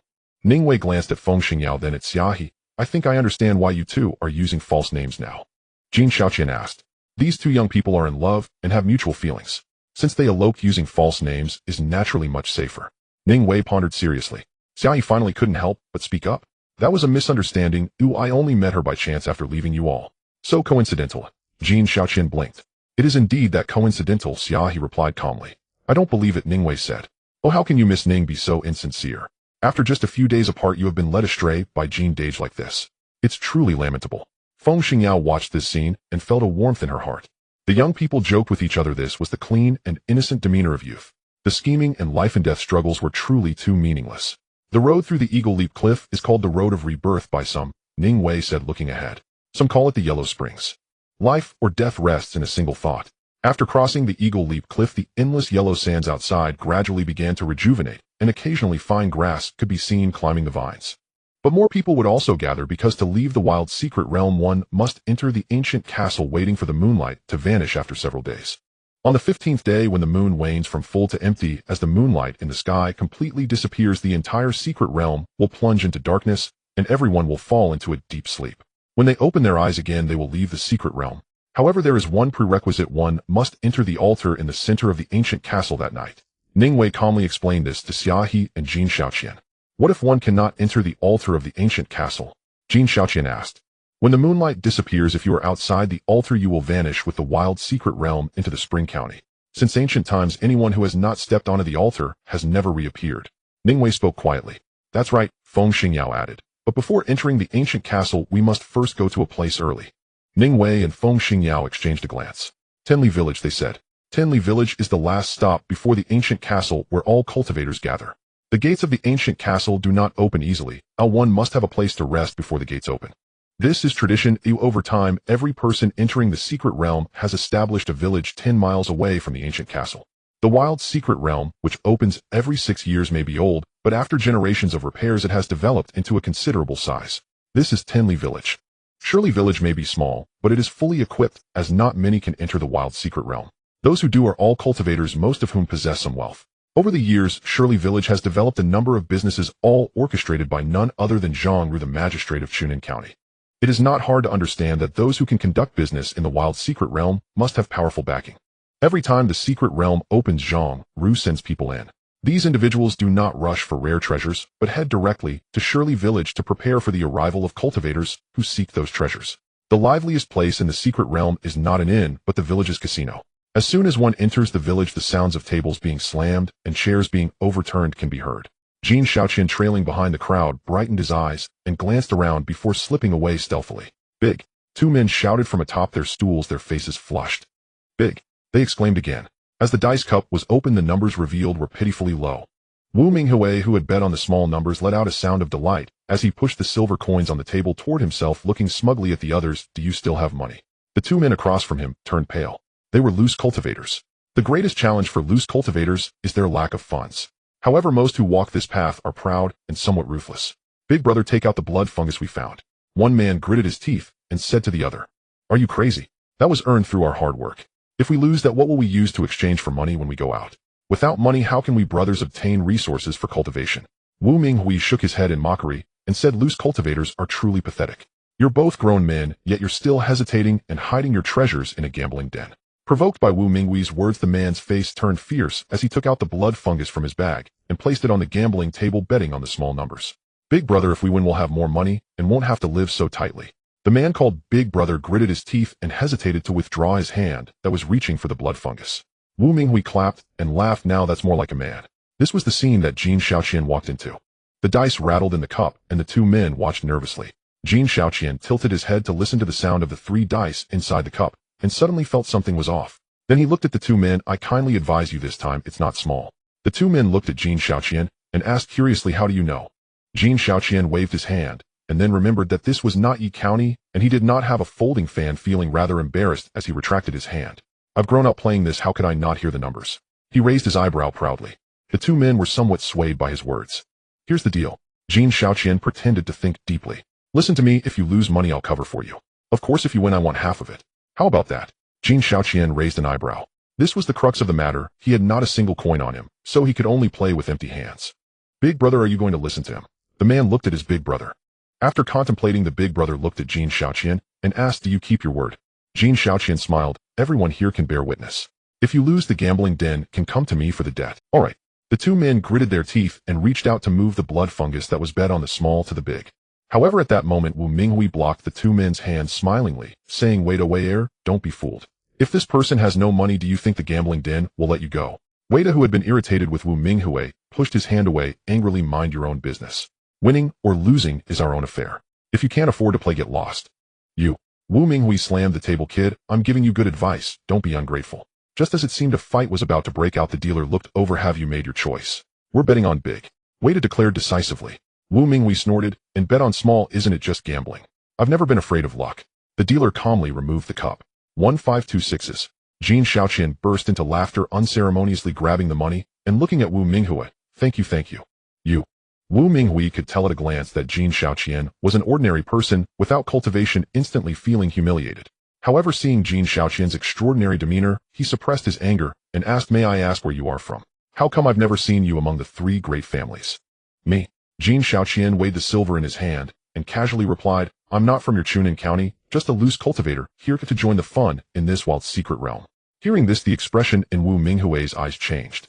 So he was just a loose cultivator from another county, yet he dared to be so arrogant. This time he entered the wild secret realm with a considerable reward from Feng Linyuan. Plus he had personally witnessed Nie Doma chase after Xia He, who must have exhausted her spiritual power and surely died. With his task completed, he was bound to gain even greater benefits upon exiting the secret realm. From then on, making a comeback and reaching the peak of his life would be a piece of cake. How dare a mere loose cultivator ruin his financial path? Oh, he pretended to casually glance at Jin Xiaoqian. How much silver did you bring to the gambling den? Jin Xiaoqian weighed the silver he had just won from the gambling table. Well, it's all here. Do you want it? Wu Minghui's expression darkened. You were just pretending. Do you know what will happen if they lose? Come to the gambling den. Isn't it more thrilling this way? Besides, if it weren't for me, they would have already lost. They should be thanking me, not the other way around. Jin Xiaoqian could be said to have grown up in the gambling dens, and when it came to these dice, his guesses were usually spot on. Thus, with each opening of the dice cup, Wu Minghui's expression grew increasingly grim. Are you cheating? After losing again, Wu Minghui suddenly grabbed Jin Xiaoqian, his eyes glaring in a Jin Xiaoqian blinked. Is it really necessary? You're not a loose cultivator. Even if you lose money, you have your family's backing. What are you afraid of? Wu Minghui glared at Jin Xiaoqian's face, gritting his teeth. Dare to bet big. Jin Xiaoqian raised an eyebrow. As I've said, you've always been the one losing. Why should I be afraid? Wu Minghui coldly laughed. Let's wager everything we have, winner takes all. All right. Jin Xiaoqian. And Wu Minghui looked at Jin Xiaoqian with deep meaning. If you lose, you have to kneel and kowtow to me, calling me grandfather. Jin Xiaoqian looked at Wu Minghui with disdain. You have such a peculiar hobby. Is it because you can't produce any offspring? Wu Minghui's expression changed, angrily shouting. I just want to know if you dare to bet. Jin Xiaoqian waved his hand. Just so we're clear, if you lose, you don't have to call me grandfather, just kowtow 3 times, and then say, I am a foolish pig. After all, I'm still young, and don't want to acknowledge any strange grandson. You, Wu Minghui gritted his teeth. You'll gloat once you win. Same, after all, I'm always the— Jin Xiaoqian laughed mockingly. The dice cup shook in midair, and Jin Xiaoqian quietly listened to the sounds coming from within. It was quite pleasant, for it was all silver coins. It's small. Jin Xiaoqian casually placed all his wealth on that number, and then glanced at Wu Minghui. Actually, if you bet with me on the novel, you could still earn. Why do you always go against me and suffer?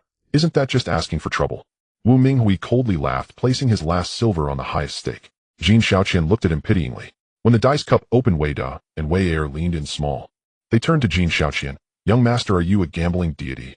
Jin Xiaoqian stood with his hands in his sleeves, exuding an air of a master. Wei Da and Wei Er looked at Wu Minghui with smug expressions. A loss is a loss. Don't try to renege. Wu Minghui stood there, his expression ambiguous. Did I say anything just now, eh? Talking to you loose cultivators, how could I possibly demean myself like that? Wei Da looked at Wu Minghui with disdain. If you're willing to gamble, you should accept the loss. I still respect you as a man. To act without accountability, is this the style of those from big families? Jin Xiaoqian shook his head, patting Wei Da on the shoulder. Forget it. After all, he's just a foolish pig. They don't hold it against a foolish pig. You, Wu Minghui pointed at Jin Xiaoqian, his eyes suddenly shifting. With a wave of his hand, a white light shot toward Jin Xiaoqian like a blade. What the hell? Losing and then resorting to underhanded tactics, even attacking. Jin Xiaoqian stepped back 2 paces, just barely avoiding it. This shamelessness is almost on par with me. Wu Minghui was a 4th-year cultivator of the Yellow Realm, serving as Nie Donmo's subordinate and secretly climbing up to Feng Linyuan's side. What was he after? Wasn't it just for those few cultivation resources? But the outcome was still good. At least his current cultivation was more than enough to deal with these loose cultivators. You are simply too shameless. Wei Er scolded, then turned to Jin Xiaoqian. Young master, rest assured, today my brother and I will definitely stand by your side. Are the 3 of you useful? Wu Minghui snorted coldly. You're just 2 more people to die with him. In the secret realm, there are no laws, and even the local magistrate Zhang Ru never intervenes in such disputes. Moreover, Wu Minghui was from a prominent family, so they would likely be biased.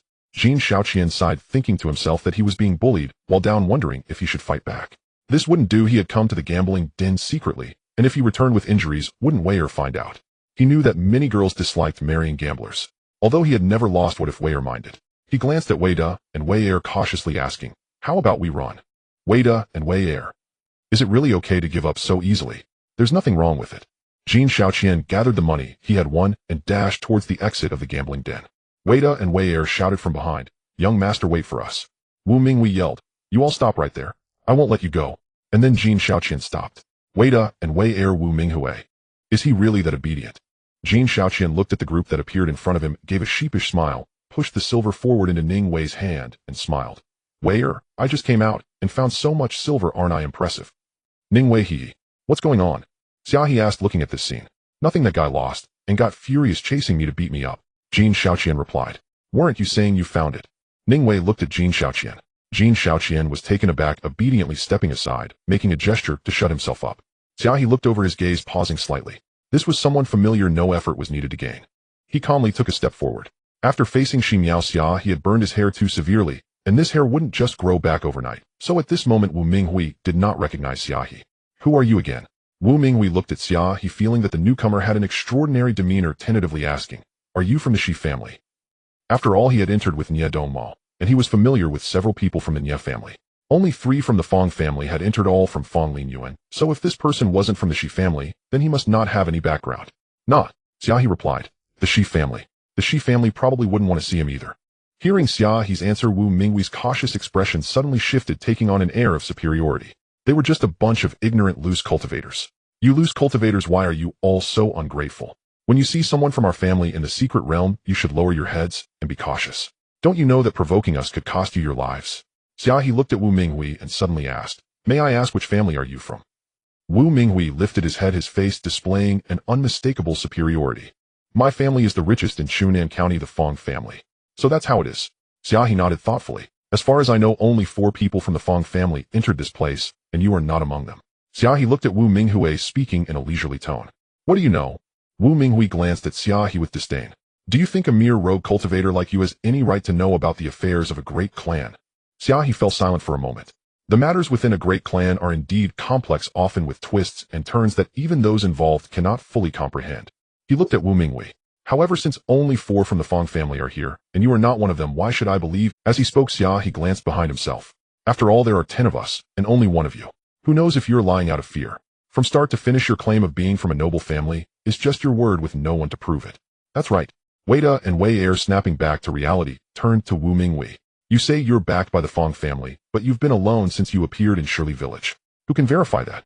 Words are empty. Do you think claiming to be from a noble family lets you throw your weight around here? You.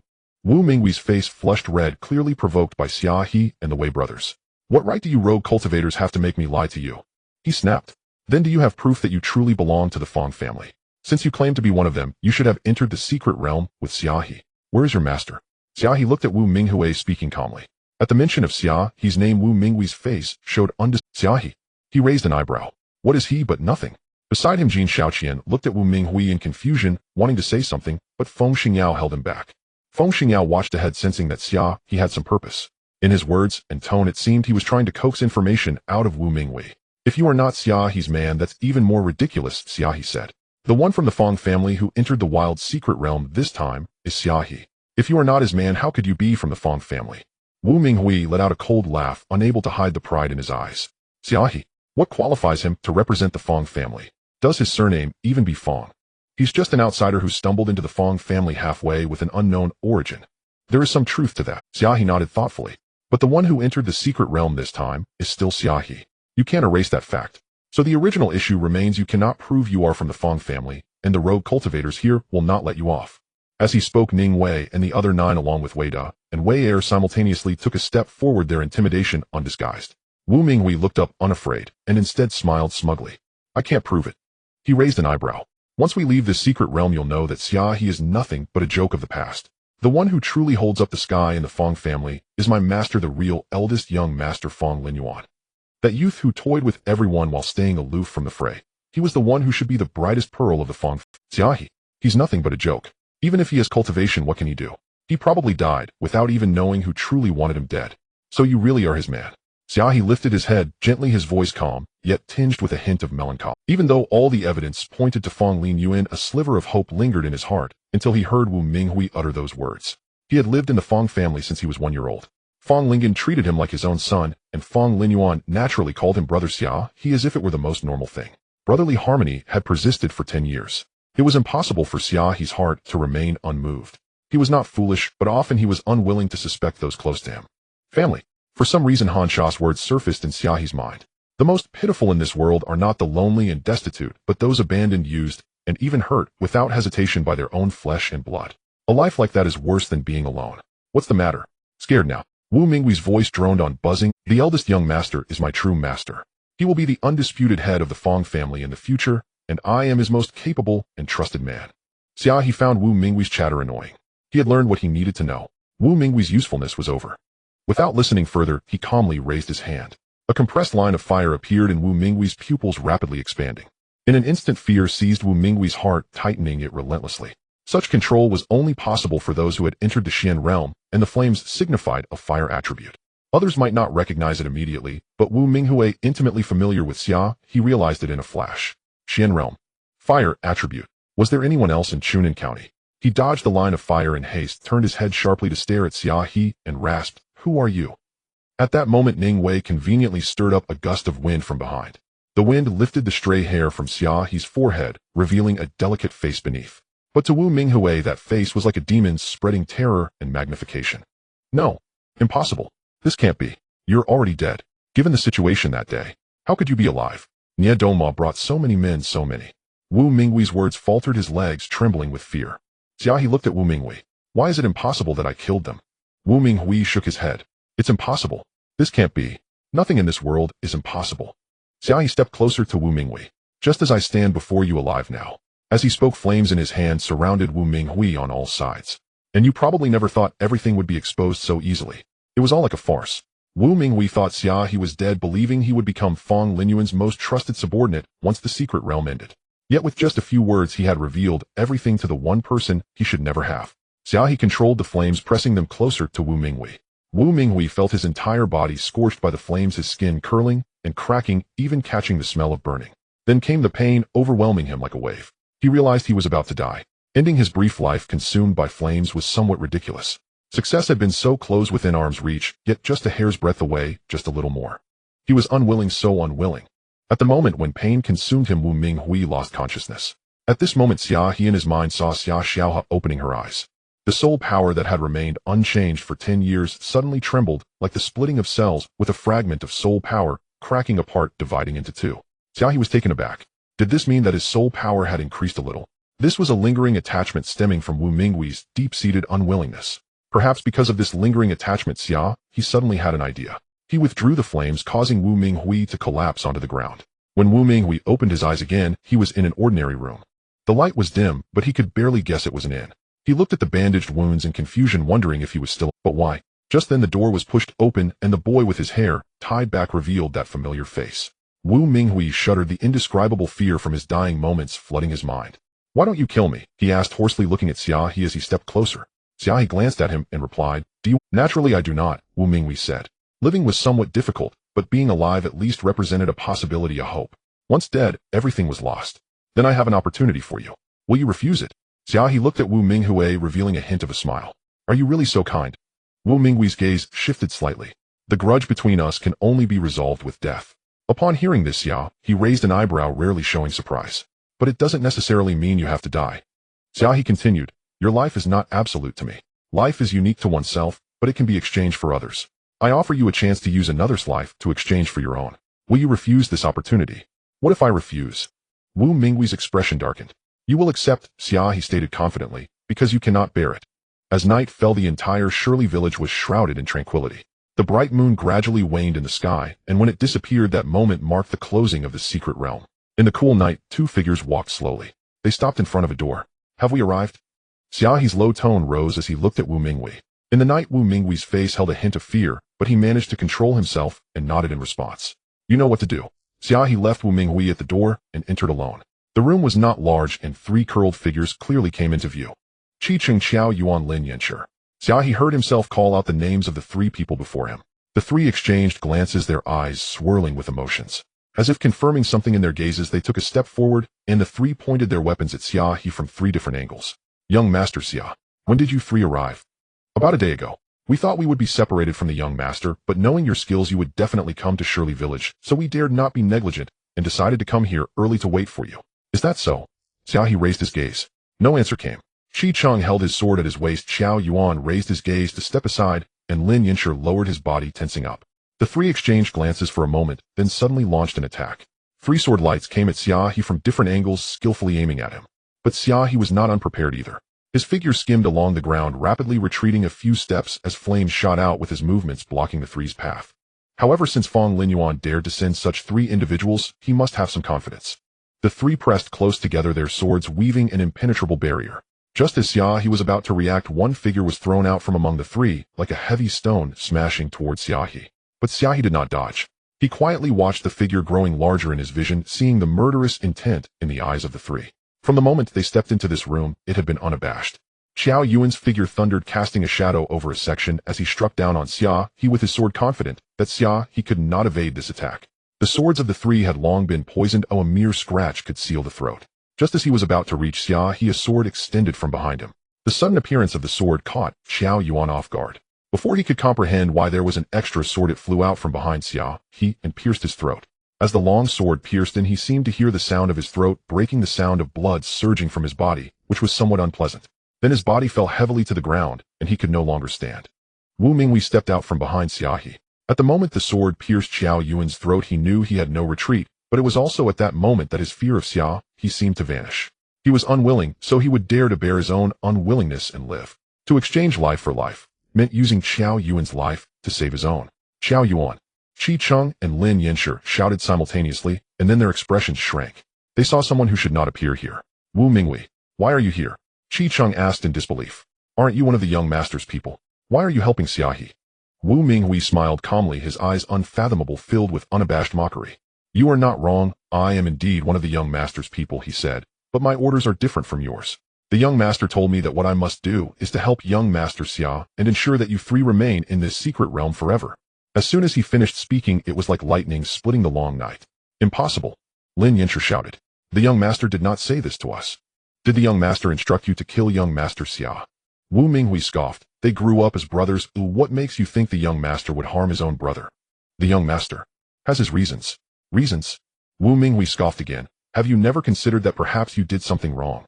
Or that you learned something you shouldn't have? The young master entrusted young master Xia before leaving to ensure that you three remain in the secret realm. Their 10 years of brotherhood, such a small matter young master Xia would naturally not refuse. This is impossible. Qi Cheng retorted loudly, but unintentionally his eyes were shifting. Things that shouldn't be known. Haven't they learned enough? Could it really be to silence them? There might be one update soon regarding when to resume 2 updates. Looking to the sky. In the following days, the population of Shirley Village gradually increased as almost everyone still alive in the secret realm made their way there. However, Xia He did not go out. He quietly remained in the inn, rarely finding the peace to cultivate. With the newly gained bit of soul power, he placed it within the abyss. With the enhancement from the abyss, he could now absorb spiritual energy up to 9 points every day. Moreover, breaking this limit in the wild secret realm allowed his cultivation speed to soar, and he unknowingly absorbed over 2,000 points of spiritual energy. As his consciousness stirred, the newly added soul power drifted out from the abyss, hovering in front of him. Watching that transparent bit of soul Xia, he fell silent, deep in thought. Suddenly, he had a strange thought when he traveled through time. Due to lightning, was there something that changed in that split second when his soul was struck? As he watched that soul power split into 2 within Xia He's body, he felt that this situation, and obsession was the necessary nutrient for cell division. This analogy might seem fanciful, but following this line of thought, many things began to make sense. Perhaps at that moment his soul underwent some incomprehensible mutation under the lightning. This mutation allowed the soul to split, thriving on obsession. Just like 10 years ago when he felt the obsession in that girl. 10 years ago. Xia He's eyes, which had been slightly closed, suddenly opened wide. It seemed he remembered something. 10 years ago that girl seemed to have a name. Tianyin. It was like throwing a stone into water. With just a name, Xia He's mind churned and countless threads began to intertwine, gradually sketching a clearer picture. The image of that girl curled up in the dilapidated temple became clearer, gradually overlapping with Feng Xingyo's face. This is impossible. Xia He seemed to recall something, and his expression changed slightly. In the morning when Feng Xingyao cheerfully knocked on Xia He's door, he looked at her with a hint of hesitation. He was not someone who liked to probe too deeply, but he was also not one to keep everything bottled up inside. So he set aside the hesitation in his eyes and stared intently at Feng Xingyao. Such a gaze felt somewhat abrupt, and Feng Xingyao looked down at herself. What's wrong? Do I have something dirty on me? Xia He paused in silence. Have we met before? He asked directly without any circumlocution. He did not know if Feng Xingyao was Tianyin, nor did he care who she truly was. Everyone had secrets they did not want to be known, and he did not want to pry. But he was eager to know if the Feng Xingyao before him was indeed the girl he saved 10 years ago, even if this question seemed particularly abrupt and somewhat absurd. 10 years had passed, or a girl of 13 or 14 would certainly have changed in some way. Feng Xingyao fell silent, seemingly bewildered by Xia He's sudden inquiry. I'm just asking. If you don't want to say, just pretend I never asked. Seeing Feng Xingyao silence, Xia He spoke up. Upon hearing this, Feng Xingyao smiled. Her smile was warm like a breath of spring.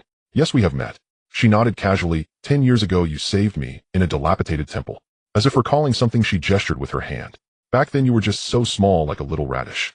As she spoke, her smile blossomed even more radiantly, like the dispersing spring breeze. Xia He's question was straightforward, while Feng Xingyao's answer was even more direct, showing no signs of evasion. The two of them quietly gazed at each other, allowing the waves of their hearts to rise. One question unraveled a mystery. The resolution of one mystery brought forth more questions. For instance, why had 10 years left no trace on her? And who exactly was she? And who was Tianyin? Why did Li Miao pursue this small town and ruthlessly kill? But those were not important to Xia He. He only needed to know that the person before him was indeed the girl he had saved 10 years ago. As for the secrets she held, if she did not speak, he would not ask. This was likely a strange tacit understanding requiring no more than a glance. Feng Xingyao smiled until she returned to her senses, remembering that she had come to find Xia He for a reason. The Shi family's team has arrived, she said. Also, the dragon beard tree in front of the ancient castle has begun to sprout. It won't be long before the ancient castle gates open. Each time, the opening time of the ancient castle is unpredictable, but the experiences remain the same. It was like a cycle. Approximately 10 days after the secret realm opened, a type of plant would appear in front of the ancient castle, long and swaying, resembling dragon beards. But their color was a vivid red with delicate patterns climbing upon them, exuding a unique beauty. Yet the more beautiful something is, the more dangerous it becomes, and the dragon beard tree is the final barrier to entering the ancient castle. Just like its bright red color, it was vividly nourished by blood. The dragon beard tree is not just a barrier, it is a deadly thing. Feng Xingyao looked at Xia He. To fully mature the dragon beard tree, the gates of the ancient castle must open. But for the dragon beard tree to mature, a complete human life is required. From blood to flesh and bone, even to the soul, a complete human life. This method of opening is akin to a sacrifice. Feng Xingyao seemed to recall a scene from 5 years ago. She remembered that the one who opened the secret realm that time was a little boy. The dragon beard tree drained his blood, and its slender beards embedded into his abdomen, starting from the organs, gradually shredding the withered skin until reaching the soul. Perhaps the soul was an intangible thing, but the secret arts of the Wind Clan allowed her to clearly see that boy's soul. She remembered that the boy was smiling even in the last moment when he was engulfed by the dragon beard tree. His smile was so pure and warm. Han Sha gazed at the ancient castle gate not far away as slender dragon beards emerged from the ground, eager for blood. She looked at the water pouch in her palm, which was heavy not with water, but with thick blood. The entire wild secret realm was like a hungry infant waiting for each person who entered, then devouring every drop of blood from them. The white ghosts were like this, the dragon beard tree was like this, and even she herself could not escape this fate. That was life and death. Without the nourishment of blood, she would completely dissipate between heaven and earth. She quietly sipped the blood from the water pouch, yet there was a strange sense of determination in her gaze. In this wild secret realm, such a life struggling to survive carried with it an unending sin. She would use the most thorough resolve to bury all evil beneath the yellow sand, never to see the light of day again. Xia He was not in the mood to explain to the ever-distracted Jin Shaoqian. He glanced at Feng Xingyao. He simply stated, "I'll handle the close range, you take care of the long range." "Okay," Feng Xingyao replied with a nod. Meanwhile, Jin Shaoqian, filled with righteous indignation, shouted, "Count me in." Ning Wei twisted Jin Shaoqian's arm with one hand and pulled Ning Shu along with the other, heading towards the ancient castle gate, without looking back. "Why, he is my brother. How can I abandon him?" "You fool," Ning Wei scolded. "Can't you see the tacit understanding between them? This is not about sending someone to their death. What are you trying to do, acting all righteous?" "Is that so?" Jin Shaoqian pondered for a moment. "It seems like that. Why are you really clever?" Ning Wei shot Jin Shaoqian a glare, wondering how she could have fallen for such a guy. Feng Xingyao held off the white ghosts at a distance of 10 feet, while Xia He stood beside her, guarding against any that slipped through. He knew Feng Xingyao was powerful, but he also understood her fatal weakness. She could not afford to be injured. Not even a minor wound could cost her life. Their cooperation was very tacit, and although the number of white ghosts was continuously increasing, it wouldn't pose an immediate threat.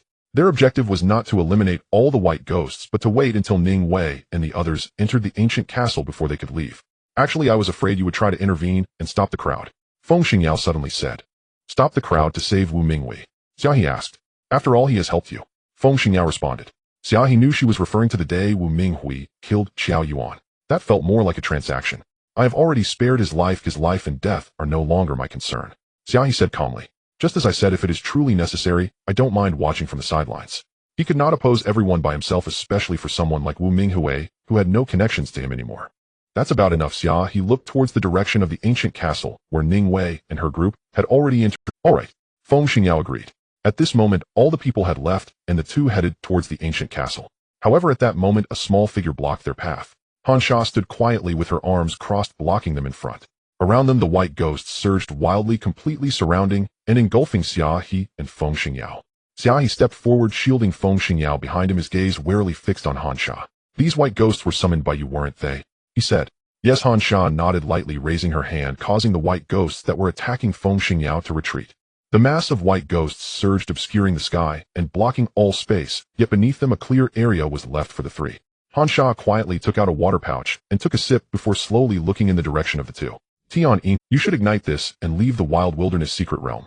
Xia He did not take it quietly, watching Han Sha.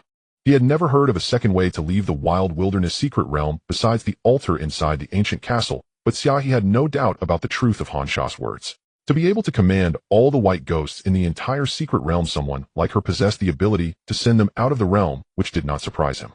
Why do you want us to leave?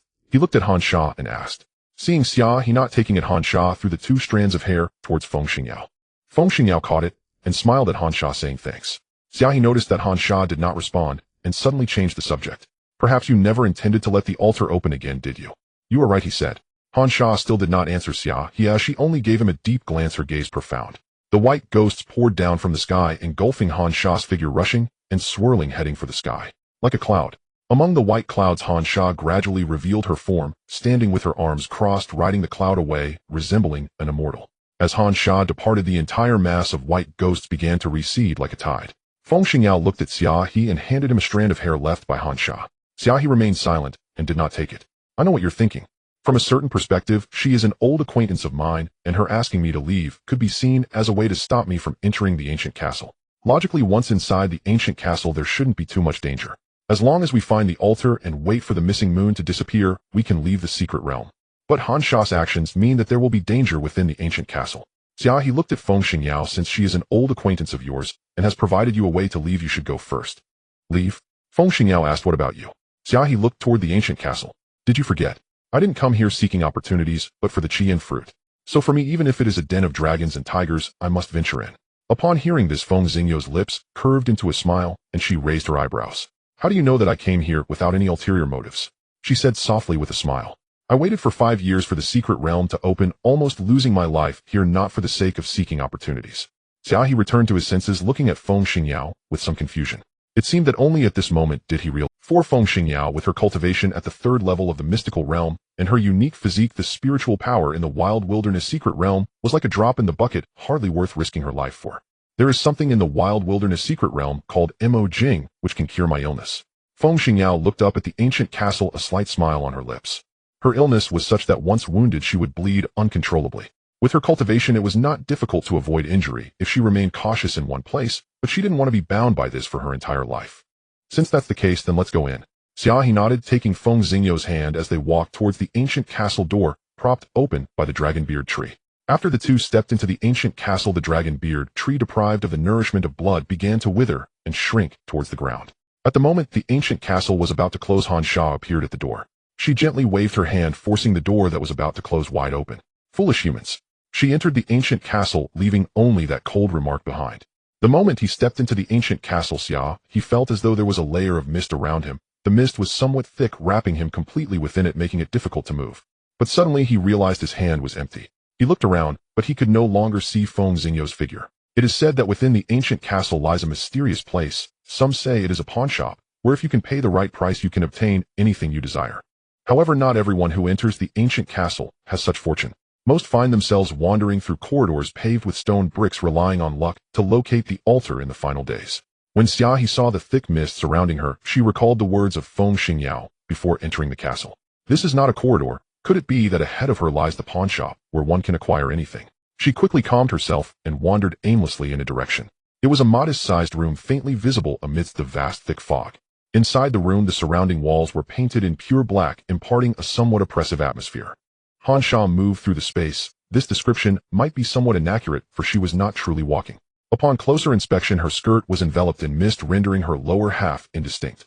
xianxia knew that commanding the white ghost had drained much of her soul power, making it impossible to maintain her form. Beneath her skirt, her legs were beginning to vanish. Yet she appeared accustomed to this. Her black dress swayed, blending seamlessly with the room. In her line of sight ahead, the black walls were densely adorned with numerous cabinets, numbering in the hundreds.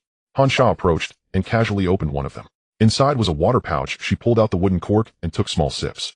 With each sip, her legs gradually solidified beneath her skirt. After quietly finishing the pouch of fresh blood, xianxia wiped her lips and returned to the center of the room. There was a table, and she sat there waiting in silence. The first person to appear in xianxia's view was a young boy. He stumbled in, clutching a white dog in his arms. Ningxu was somewhat flustered. After entering the ancient castle, he could no longer find his sister. All he saw was a sea of white mist. Having grown up with his sister by his side, he had never left her sight. He searched through the thick fog until he spotted this room. He barged through the door, exclaiming, "Have you seen my sister?" xianxia looked at the boy before her. Having seen various characters enter the pawnshop, she had encountered many expressions, yet this was the first time someone had immediately asked her about another person. She felt a twinge of surprise. Ningxu's brows were knitted, his mouth corners turning upward in a stubborn arc due to his distress and fear.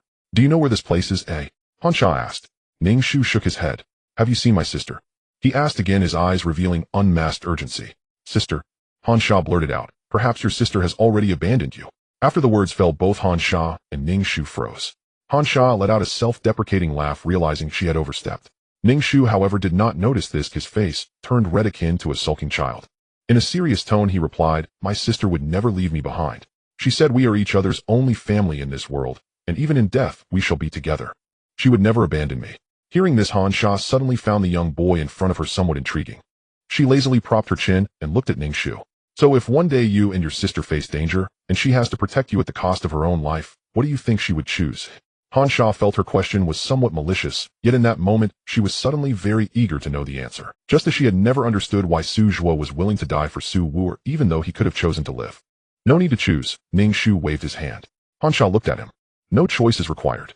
My sister took me begging when I was little. Many people wanted to hit me and snatch my buns, but my sister protected me. If not for the kind-hearted people who saved us, she would have died several times. She never thought about the outcome, nor did she consider choices, be it life or death. Later she took me to form a mercenary group and led me into secret realms. My sister said the secret realm is very dangerous, or we might die." Ningxu's smile was somewhat foolish. "But I don't choose.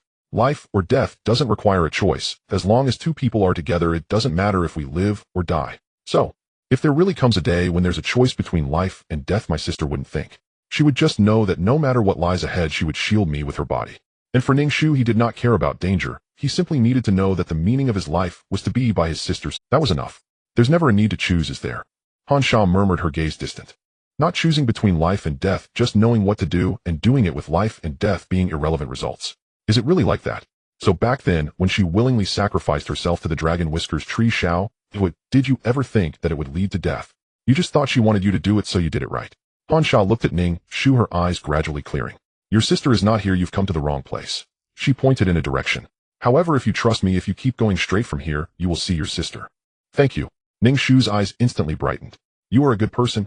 xianxia was slightly taken aback, and by the time she regained her senses, Ningxu's figure had already been obscured by the white mist disappearing. "A good person," she whispered. She did not tell Ningxu that this was the coveted pawnshop in the wilderness secret realm, filled with countless treasures that could be taken away if the right price was paid. Because she understood that for Ningxu, the only treasure in this world was his sister. She gathered her thoughts and listened to the muffled sounds of footsteps in the fog. The ones who were meant to arrive were nearly all here.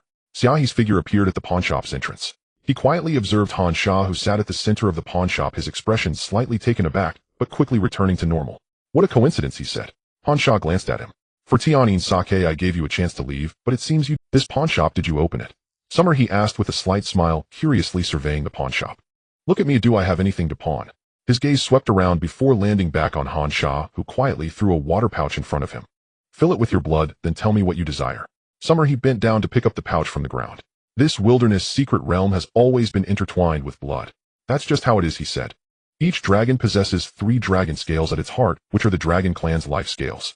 Once these 3 scales are lost, the dragon clan will lose all their spiritual power." Feng Xingyao widened her eyes and looked at xianxia. I don't know.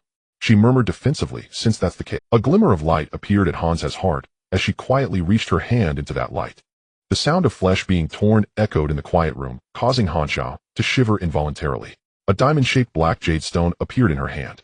You? Feng Xingyao hesitated to speak. But Hansa's gaze was calm as she looked at Feng Xingyao. Since I've taken it out, it means this item is not important to me. However, even if it isn't important, I won't give it to you for free. Feng Xingyao glanced at Xia, understanding her meaning. Then she picked up the water pouch from the table, a shimmering green light appearing at her fingertips sharp as a blade. She resolutely aimed it at her wrist. But her action was stopped. Xia He grasped her raised hand, his expression slightly annoyed. The blood within your body. He looked at Feng Xingyao. You want to use my blood to exchange for something without my consent? Feng Xingyou's expression was somewhat astonished. Then she looked at Xia He, whose hand was gripping her wrist. It was the first time their hands had touched without any obstruction, and his hand felt warm. His gaze was somewhat playful. Xia He hesitated, his hand seeming to loosen, but recalling Feng Xingyou's previous action, he tightened his grip again, feeling a bit awkward. The two of them remained in this silent stalemate. Feng Xingyou's brows gradually curved, sparkling like they contained. Feeling unable to watch any longer, Xia broke the stalemate. So do you want it or not? If not, just leave. Yes. Feng Xingyao and Xia He turned to Xia simultaneously, their voices in unison. Xia smiled. I want to open a back door. Feng Xingyao strained her wrist, attempting to break free from Xia He's hold, but he showed no signs of letting go. What right do you have to control me? Just because the blood flowing in your body is mine. Xia. Wait, this relationship seems a bit tangled. Yet the confusion continued. Feng Xingyao's face was slightly flushed. She could have easily broken free from Xia He with her third-level Xian realm abilities, yet it seemed she had forgotten all about it. She puffed her cheeks and glared fiercely at Xia He. Xia He did not relent. If you keep this up, do you believe I? Feng Xingyou's tone was threatening, yet it sounded unusually soft. Xia He still wouldn't let go. Xia blinked, sitting at the table sipping from her water pouch. It had been a long time since she had witnessed something so interesting. Then she watched Feng Xingyao flounder, seemingly contemplating. She raised her foot to step on Xia He's foot, attempting to twist it. So impulsive, Xia shook her head. Xia He instinctively dodged backward. But as Feng Xingyao still held onto him, their feet became tangled together, and neither of them loosened their grip. Their center of gravity tilted towards Xia He, and Xia watched as the two of them fell to the ground with a loud crash. A mouthful of blood choked in his throat. Rough, far too rough. Enough already, Xia shouted. Xia He felt the warm, soft body embrace him, a faint, elegant scent of a woman wafting towards him. Hearing Hansa's words, he inexplicably turned to reply, not enough. Xia. Feng Xingyou's face turned red like a ripe tomato. She pushed Xia He away and took a few steps back. How could you? Xia He looked at Feng Xingyao seriously. You kicked first. Feng Xingyao was speechless, swallowing the word rascal that was stuck in her throat. Only then did she realize she had broken free from Xia He, seemingly wanting to strike again. Remembering Xia He's words that the blood flowing in her body was his, her face flushed and her hand raised in the air froze. A sigh echoed in the room. Is it really necessary? Acting as if it's a life and death matter. Xia said, if you can't bear to do it, just leave quickly. It makes it seem like I'm the one who's ruthless. Hearing this, Xia He fell silent for a moment. When thinking of ruthlessness, he couldn't help but think of Wu Minghui. After recalling Wu Minghui, a strange thought suddenly occurred in Xia He's mind. He looked at Xia. I think I have something here that might interest you. Xia raised an eyebrow. What rare treasure you really haven't seen this one? Xia He said. His hand brushed over the spatial ring, and a figure bound with pink ribbons appeared on the ground. Nie Dongma looked around in confusion. The script had progressed a bit too quickly, but it hadn't deviated too far yet. Xia He looked at Xia. Are you interested in this? When Xia saw Nie Dongma's raised face, her pupils constricted. How is he here with you? Hansa's tone became slightly heavy. I guess correctly, you are indeed interested in him. Xia He looked at the ink crystal in Hansa's hand. Then can I trade him for it? The one who spoke was Nie Dongma, and the one who acted was both of you. Why should I die? At that moment, Xia He concluded that the matter Xia cared about was definitely related to Nie Dongma. If, as Wu Minghui shouted, he was the most insignificant one among them, then considering that even the most insignificant Wu Minghui was not spared by Xia, what about Nie Dongma? This is great. Xia laughed at the sky. Didn't expect him to come too. I was regretting that he didn't show up this time. Oh, what a pity. Who would have thought it truly is a wish fulfilled? Xia He asked, so this means you are quite interested in this bar. Xia looked at Nie Dongma, her gaze flashing with piercing coldness. Nie Dongma looked uneasily at Xia. You are? Me. The single word came out with indifference and provocation. Xia lowered her body, her eyes level with the tightly bound Nie Dongma. I am the ghost here to collect your life. Nie Dongma stared at Hansa's face, which appeared larger in his eyes. Although he had never seen this girl before, an inexplicable chill surged within him. On the other side, Xia He spoke with a smile. How about it? This guy trading him for your ink crystal should be much more interesting than a pouch of blood, right? Xia glanced at Xia He. You are quite interesting. In what way? You are the first one who can move me with something other than blood. Xia said, you are not simple. being able to control Niedongma, inferring certain causes based on Wu Minghui in front of the dragon whisker tree, and at this moment you can deduce that Niedongma can move her. These intricate connections, though not tightly woven, were difficult to perceive in such subtle ways. Xia He merely thought of it casually and linked everything together. Xia suddenly wanted to know what it would be like if one day he seriously thought about something. This scene felt so familiar, deeply imprinted in her soul. She remembered that day, and she remembered that place. It was 5 years ago. 5 years ago, Su Wu'er arrived in Chunin County with a marriage contract and her 10-year-old. When the head of the Shi family was young and ventured out, he was chased by bandits. Fortunately, Su Wu'er's father took him in, saving his life, and the two became fast friends, leaving behind a childhood engagement. Su Wu'er grew up in hardship. After bringing Su Zhua to Chunin County, she was quickly captivated by the prosperity of the Shi family and yearned to marry Shi Miao. However, the matriarch of the Shi family did not approve of this union, so she had to approach Shi Miao. To win his favor, she entered the wilderness secret realm with Su Zhua and volunteered to find the Linglan fruit to aid his cultivation. She still remembered that here little Zhua excitedly told her he had found the Linglan fruit. As if reflecting Su Wu'er's thoughts, the scene before her came to life. The boy in the scene had bright eyes, gazing at a branch that extended from a cliff. On the branch hung a heavy blue fruit, incredibly tempting. He turned and ran in a direction, and soon he was pulling someone along, running towards her. Su Wu'er saw her younger self from 5 years ago appear in the scene, and a sense of oppression welled up in her heart. She knew what would happen next, and she didn't want to watch. So she tried to close her eyes, but she found herself unable to move, including her eyes. The space felt as if it had solidified, locking her entire being in place. The scene continued to unfold, and a tiger-toothed beast lunged from the cliff, blocking the path of the two. She saw little Zhua turn and say to her sister, "Ill-distracted, you go get the Linglan fruit." After a moment of silence, Su Wu'er heard her past self softly reply, "Okay, but you must remember to be careful." The perspective shifted with Su Zhua, so the subsequent scenes were one Su Wu'er had never witnessed before. Su Zhua was running desperately, having fallen several times with his exposed arms scraped and bruised. Yet his eyes remained bright, and he gritted his teeth, getting up to continue forward, while the tiger-toothed beast relentless. With Su Zhua's stamina, it was impossible for him to outrun such a beast. So after another fall, the imminent attack of the tiger-toothed beast followed. Seeing this scene, Su Wu'er's heart sank suddenly. She looked at Su Zhua being knocked down by the tiger-toothed beast, and her eyes began to sting. Meanwhile, Xia's hand clenched slightly, her gaze fixed on Su Zhua's face in the scene, recognizing that familiar small face and those bright eyes. In the scene, Su Zhua drew out a short knife, stepping back step by step until there was nowhere left to retreat. Behind him, tangled in branches, was an unfathomable cliff. He lowered his head, as if recalling a warm memory, a smile appearing at the corners of his mouth. In the next moment, he lowered his stance, raised his hand with the knife, as if to stake everything on this. The tiger-toothed beast pounced on him, biting down on the wrist he used to block. Blood immediately stained his coarse garment red, but the pain did not extinguish the clarity in Su Zhua's eyes. He smiled, a smile tinged with a sense of relief. His left hand reached out, grabbing the fur at the back of the tiger-toothed beast's neck. Then he kicked off the ground, pulling the beast down into the abyss.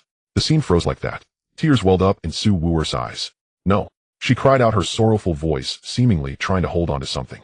Xia glanced at her, as if wanting to say something. Her lips moved, but then fell silent. It what happened? A glimmer of light appeared in Su Wu'er's eyes. "He came back alive. He didn't die. He was still holding my hand, telling me that the tiger-toothed beast wouldn't chase him much further." "Yes, she didn't die," Xia murmured. The story continued at the bottom of the cliff.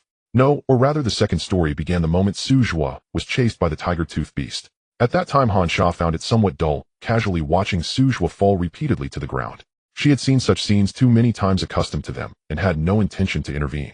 In fact, her thoughts were the opposite. She quietly waited for the boy to die. Once he died, she would chase away the tiger-toothed beast, as before, calmly approach his corpse, and take his still warm blood. She did not like killing, but reaping without labor like a mantis stalking a cicada was something she enjoyed. But this time seemed a bit different. Watching Su Zhua resolutely pull the tiger-toothed beast down with him, Xia did not deny that her hollow heart trembled slightly. But it was just a fleeting moment. Even if she was shaken by Su Zhua's resolve to die, it was far from enough to waver her. At this moment she was still delighted, because in addition to Su Zhua, she could also obtain the blood of that tiger-toothed beast. Thus she descended down the cliff. The cliff was not very high, but the lack of light made it seem somewhat dim. Soon Xia saw two figures lying on the ground. The tiger-toothed beast was dead, but to her surprise the boy seemed to still have a faint breath. Xia pondered for a moment, then sat down, resting her chin on her hand, patiently waiting. Since he was not dead, yet she would wait a while longer. Once he died, she would take his blood. So Xia waited and waited, until she fell asleep. Su Zhua's eyelids fluttered, and he woke up. Upon opening his eyes, he saw a girl facing him, peacefully asleep. He carefully sat up, not wanting to wake her. After bandaging his wounds, he looked at the tiger-toothed beast, realizing he had survived due to its cushioning when he fell. And now, although he didn't know where he was, everything should still be alright. When Han Sha awoke, a blinding fire illuminated the cliff bottom, and the boy across from him had bright eyes. Above the flames, he was using his left hand to flip through the freshly cut beast meat. When he saw Han Sha awake, he looked over, and their gazes met in the firelight. Here, he handed the roasted meat to Han Sha. Han Sha wanted to say she never ate meat, only drank blood, but for some strange reason she accepted it. Looking down, she took small bites. It was not very tasty as the hurriedly cooked meat had no seasoning, but Han Sha quietly finished eating. Su Zhuo watched her and finally asked, "Who are you? Why are you here?" Han Sha looked at him. "I am a monster waiting for you to die, so I can drink your blood," she said. The piece of meat Su Zhuo was biting fell from his mouth. Su Wu'er was stunned, her hollow eyes welling up with tears large and scalding rolling down her cheeks. "A meow," she called out. Xi Miao looked at her and said, "Don't worry, I shouldn't forget you." As the words fell, he thrust the sword in his hand towards Su Wu'er's heart without a hint of hesitation. Su Wu'er gazed at him, suddenly realizing that despite all she had given, she had never held any place in Xi Miao's. He had never loved her, not even a little. At the words of Han Sha, he raised his sword in confrontation, piercing her to the core. She watched as Xi Miao drove the sword into her heart. In an instant, her heart turned cold as she looked at the man before her. Love. Su Wu'er suddenly felt that sometimes love for someone could turn to hate in just a moment. She stared blankly down at her heart. Yet there was no pain as she had imagined. How could this be? Xi Miao. He looked down at the sword tip protruding from his own heart. Not far away, blood dripped from Han Sha's lips, but her gaze remained as cold as ever. The space was twisted by an external force. The sword tip that had pierced Su Wu'er's heart was turned, appearing behind Xi Miao and thrusting straight into his heart. Xi Miao shook his head in disbelief, his eyes filled with hatred as he looked at Su Wu'er. Then his body fell lifeless to the ground. Han Sha wiped the blood from the corner of her mouth and approached Su Wu'er. Su Wu'er suddenly found she could move. She half-kneeled and collapsed to the ground with Xi Miao lying dead before her.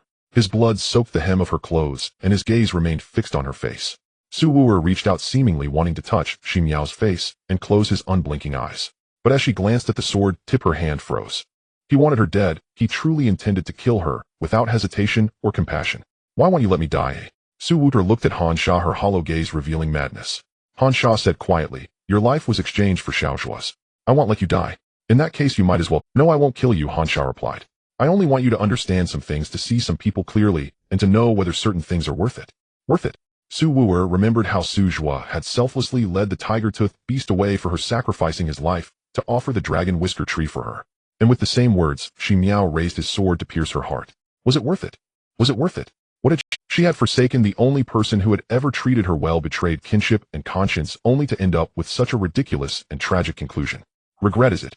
Han Sha looked at Su Wu'er. "It can't be undone." Su Wu'er knelt on the ground, covering her face in tears, her frail shoulders trembling incessantly. "Yes, it can't be undone," Han Sha said. "Once you make a decision, there will be no turning back." Even she could not save the soul devoured by the dragon whisker tree. It couldn't be undone, and the boy with bright eyes had completely disappeared from this world. Han Sha crouched down, placing her hands on Su Wu'er's shoulders. "So you must live well and regret fully." As her words fell, Han Sha tore off a lock of hair, igniting it in midair, which then fell upon Su Wu'er. Her figure transformed into light points, vanishing within the pawnshop. Everything seemed to be an ending, but in truth, it was merely the beginning. Han Sha looked at Xi Miao, who could not close his eyes, and curled her lips.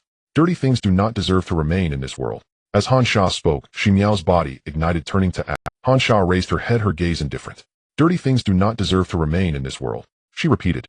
A dragon whisker tree, a group of self-proclaimed noble wastrels, is struggling desolate secret realm. Han Sha's pupils constricted slightly as she decided to destroy it all. Outside the pawnshop, Feng Xingyao stared blankly at the scene below. Was this how it was? Was this considered an end? Feng Xingyao looked at Han Sha's narrowed pupils, a bad premonition rising in her heart. It was a kind of resolve to perish together. At that moment, Xia He was in a corner of the ancient castle. He was unaware of everything that had happened in the pawnshop. He was just cautiously looking at the fruit in his palm. Confirming that the place was secluded enough and that no one would come, Xia He waved his sleeve, and Xia Qixue and a piece of Xian Shuang jade appeared before him. He looked at Xia Kixu's pale face, a dull discomfort rising in his heart. Having come this far, it wouldn't be long before he left. It was time to think about how to face things after he left. He was not a good person and did not wish to do absurd things like biting down on his own teeth and swallowing blood. Amid the chaotic thoughts in his mind, the qi yin fruit in Xia He's hand transformed into a stream of light, being cut into tiny shapes by spiritual power and falling into Xia Kixu's mouth. The entire qi yin fruit was swallowed into Xia Kixu's belly, and her complexion gradually regained some color. Jieyu gently stirred as if about to awaken. But Xia He knew that for the qi yin fruit to fully take effect, it would require some time. Thus, he returned Xia Qixue back to the spatial ring. Having waited so long, what was a little longer? Everything was finally on a good path. "How is it?" A voice came from behind. Xia He turned around to see Feng Xingyao smiling at him. It's fine now, he said, feeling. After a moment's thought, he looked at Feng Xingyao. What about you? Feng Xingyao nodded, a small cut appearing on her finger as she used her spiritual power. Before long, the bleeding stopped. Then that really is perfect, Xia, he said with a smile. But the smile on Feng Xingyou's face gradually faded, her expression becoming somewhat hesitant and uneasy. I discovered a secret, or rather a truth, she said. What is it? Xia He asked. About Su Wu'er, about Xi Miao and Han Sha. Feng Xingyao looked at Xia He, slowly unraveling the story.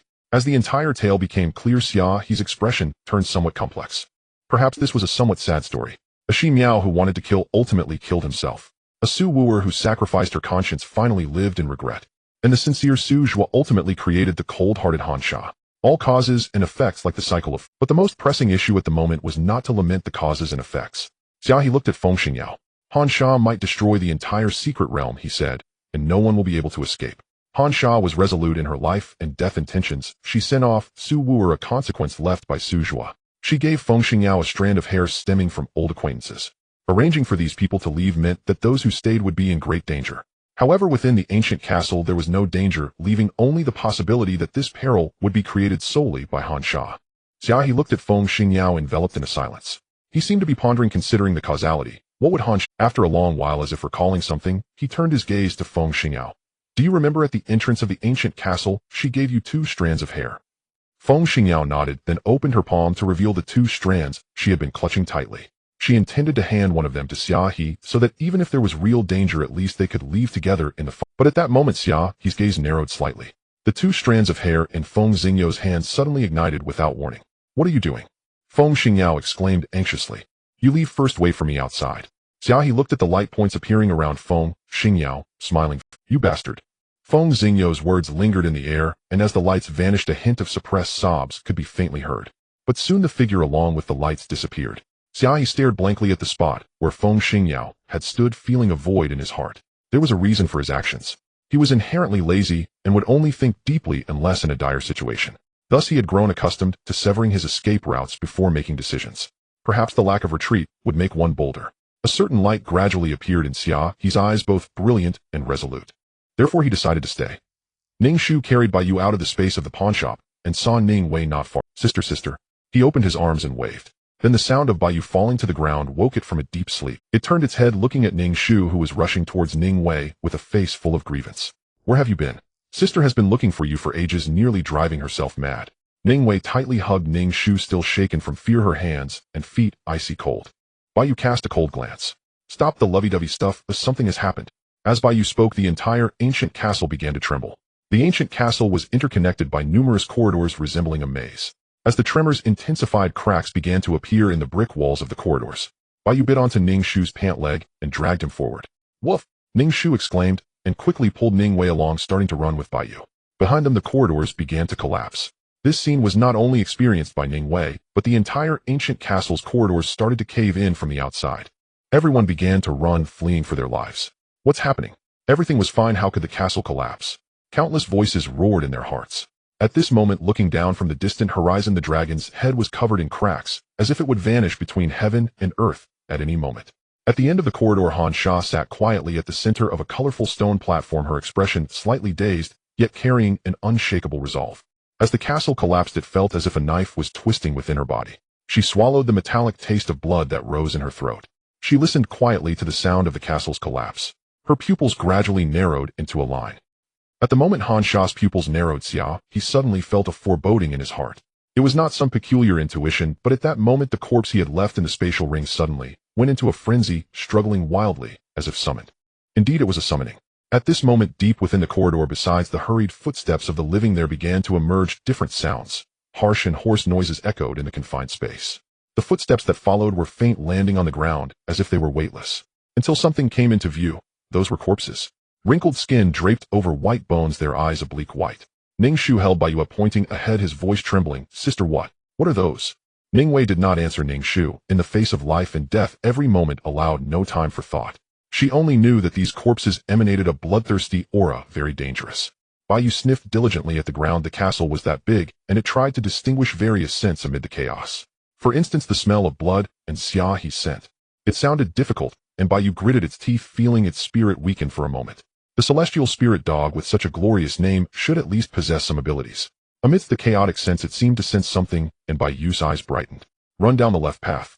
Hurry. Ning Shu trusted it, and followed Bai Yu into a corridor.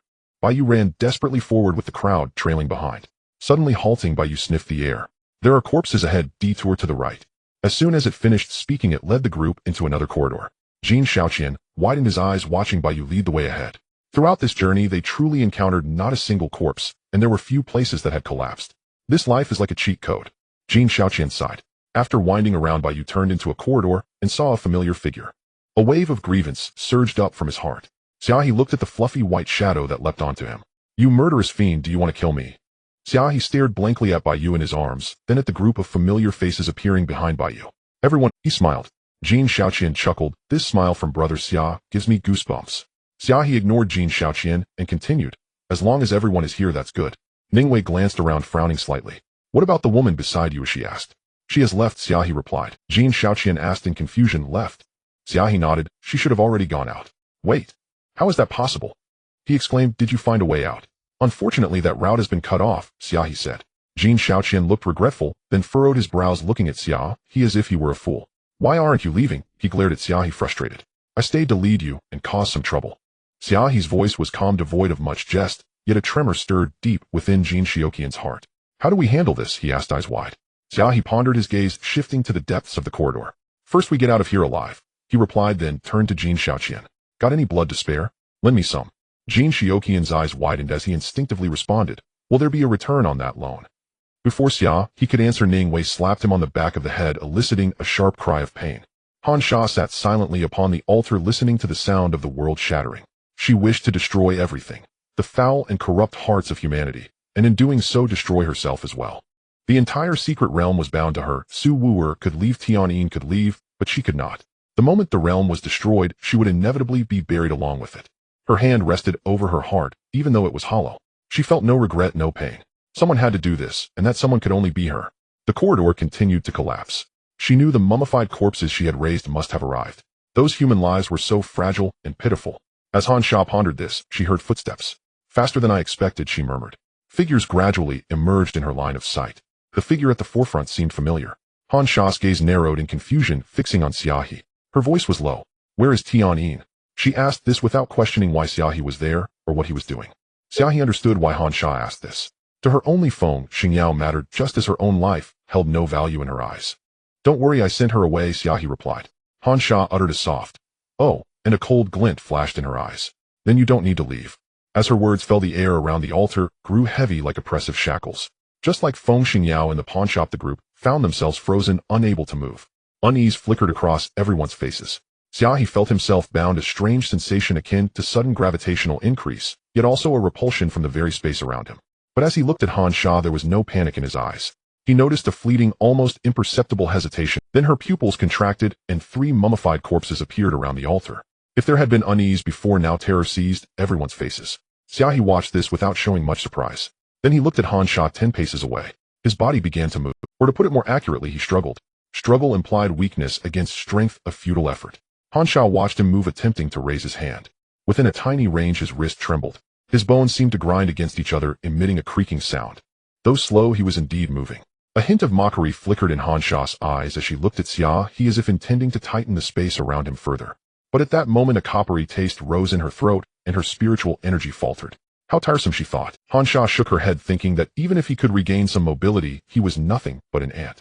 She watched the 3 mummified corpses drawing closer. There was no escape. No matter how he struggled, the outcome was sealed. Xia He's left hand moved with agonizing slowness, reaching down to his side to undo the water skin at his waist. Then he opened its stopper. A sweet coppery scent spread through the air. Han Sha's brow furrowed slightly. The moment the scent of blood dispersed, the 3 mummified corpses, each heading in different directions, halted. They turned their hollow, pale eye sockets fixed on Xia He. It was the scent of blood, an irresistible instinct from the depths of their being. Baring their teeth, they lunged towards Xia He in unison. Xia He watched this with a calm gaze. As the 3 corpses closed in, he knew that in his current state, he was utterly defenseless, certainly doomed. He tilted the water skin, and a viscous red liquid poured out, soaking his clothes and pooling at his feet. Nearby, Ningwei held her breath, hoping this would work. 2 of the corpses pounced, kneeling before Xia He like dogs, lowering their heads to gnaw at the sticky red liquid on the ground. A cold smile curled on Han Sha's lips. This might buy you a few more moments, she mocked. Xia He did not reply, simply watching the two corpses before him. Their movements grew slower, as if affected by gravity. Jin Shaoqian watched this, a gleeful chuckle escaping him. The blood they had pulled together was not ordinary. Xia He had added something to it. For instance, glue. Though it was anyone's guess why Xia He carried glue with him. As he watched the two corpses slow down, he suddenly missed the super glue from his past life. While trying to repair Xia He had collected all sorts of odds and ends, never expecting them to come in handy like this. But the adhesive strength of this fish glue was still insufficient. It wouldn't hold them for long. And the third corpse was approaching, its gaze fixed on the bloodstains on Xia He's chest. It opened its hollow mouth and lunged at Xia He's chest. There seemed to be no escape. Ning Wei's palms turned cold as she frowned in his direction. Xia He shifted slightly as if to dodge. But the blood on his clothes was like a beacon in the dark, impossible to evade. The corpse changed direction and lunged at him again. In that moment, Xia He could only lower his hand an inch, just enough to shield the blood on his chest. It looked as if he was offering his right hand to the corpse's mouth. The corpse, lacking reason, simply lunged forward. It bit into something soft, a wad of cloth. A pink dress had suddenly appeared in Xia He's hand, crumpled into a ball which he shoved into the corpse's mouth. The glue on the dress filled the corpse's mouth. But the scene did not end there.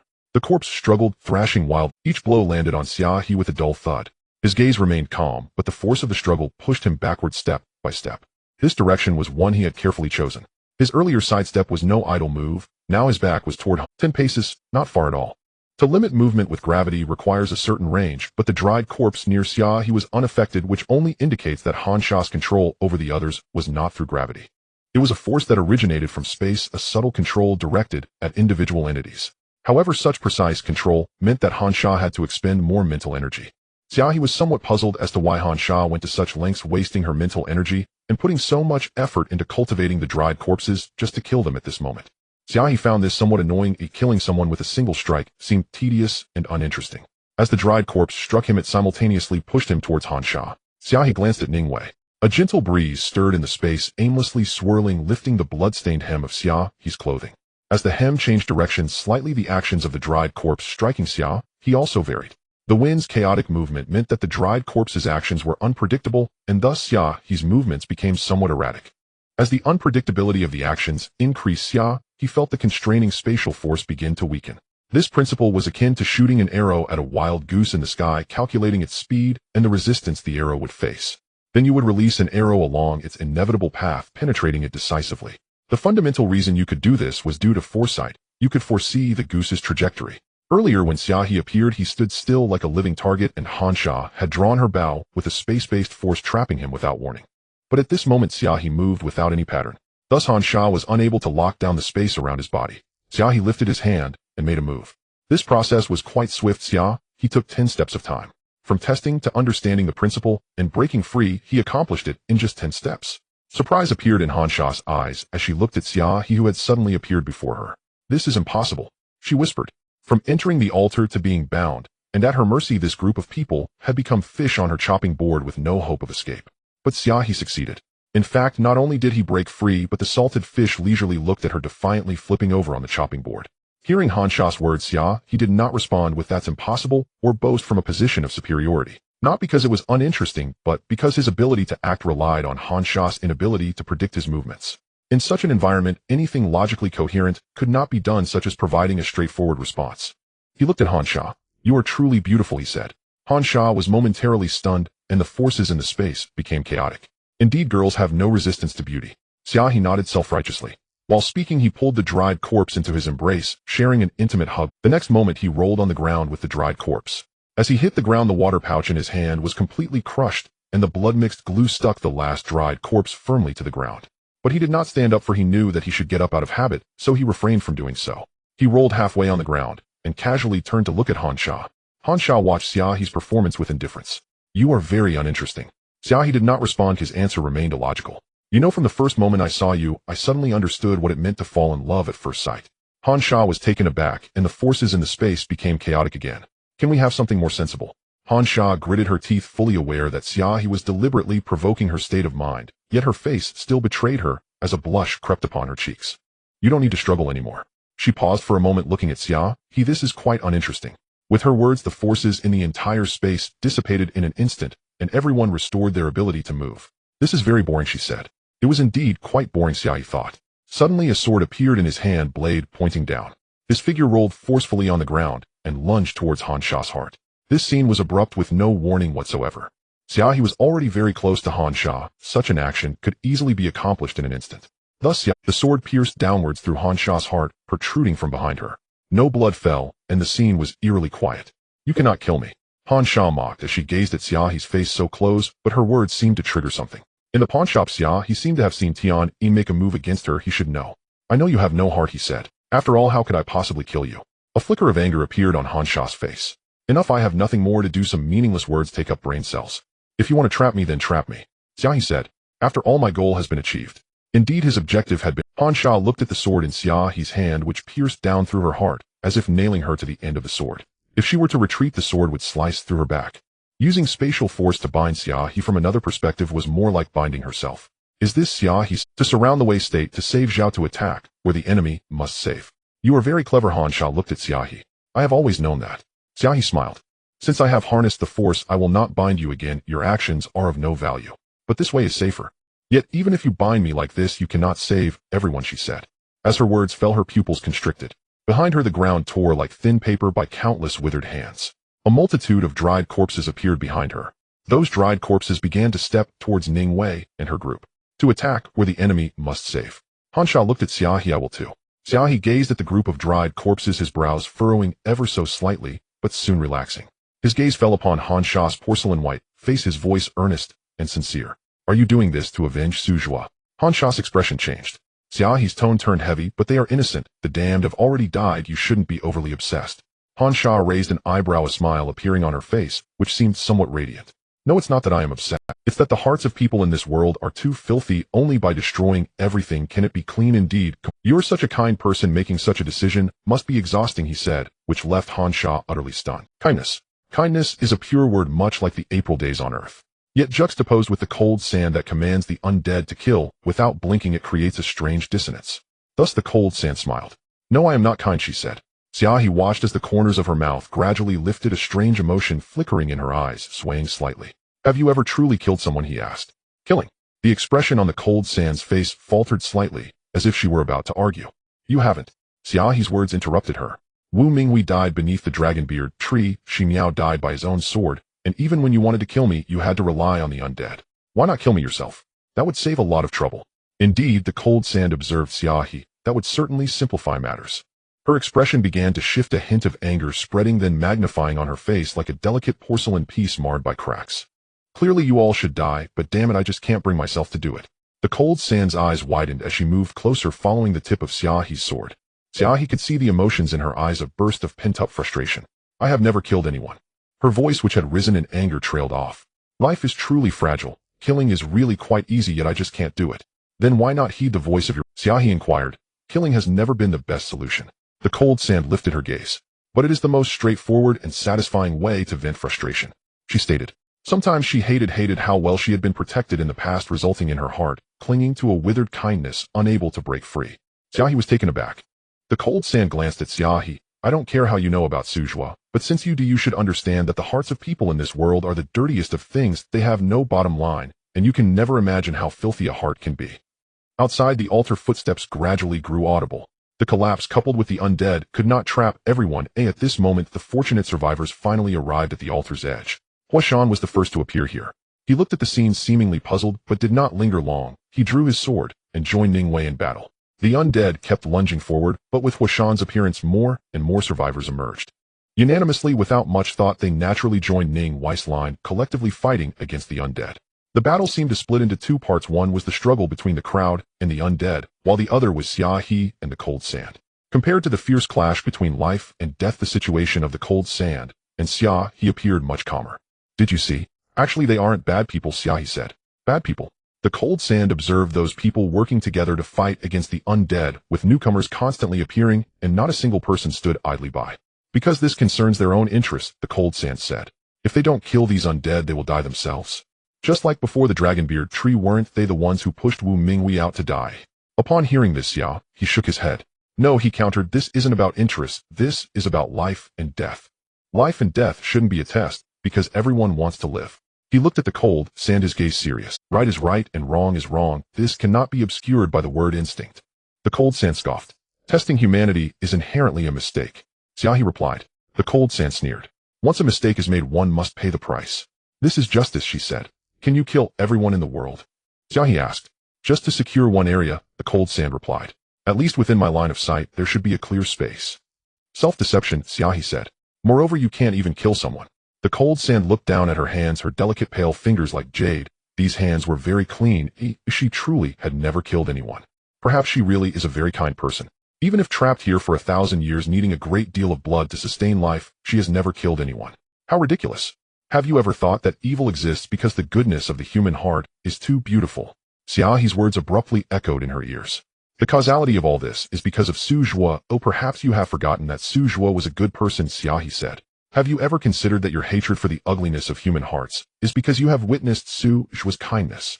The cold sand looked at Xia He. But that kindness was destroyed, so I suddenly realized that kindness is the most beautiful, yet also the most powerless thing in this world, forever unable to compete with the ugly human heart. You forget, Xia He said. Kindness is also a part of the human heart. The fruit born from a tree, whether sweet or bitter, cannot be separated from its branches. Upon hearing this, the cold sand was momentarily lost in thought. Kindness. The human heart truly is a complex thing, with kindness squeezed into a corner, struggling to survive. Perhaps what you said is right, the cold sand said, looking at Xia He, taking a deep breath. But I have not seen it. What I see is the ugliness of the human heart, and I intend to destroy it all, without leaving any room. She ignored the sword Xia He had plunged into her heart, quietly watching the slaughter before her. The undead, devoid of pain, yet possessing a bloodthirsty instinct, were not easy to deal with. Heaven as the altar, the earth as the grave, she murmured, as if reciting some incantation. In this world clinging to life, there wasn't much meaning left. Karma has a beginning and an end, the cold sand said. I will make everyone accompany Su Zhuo in death. Xia He's eyes narrowed slightly. I know I can't bring myself to do it, so I spent 5 years setting this up, from the dragon beard tree to the current undead, even the entire wilderness secret realm. This causality cannot be shaken by a few of your words. The cold sand looked at Xia He, a smile appearing at the corners of her lips.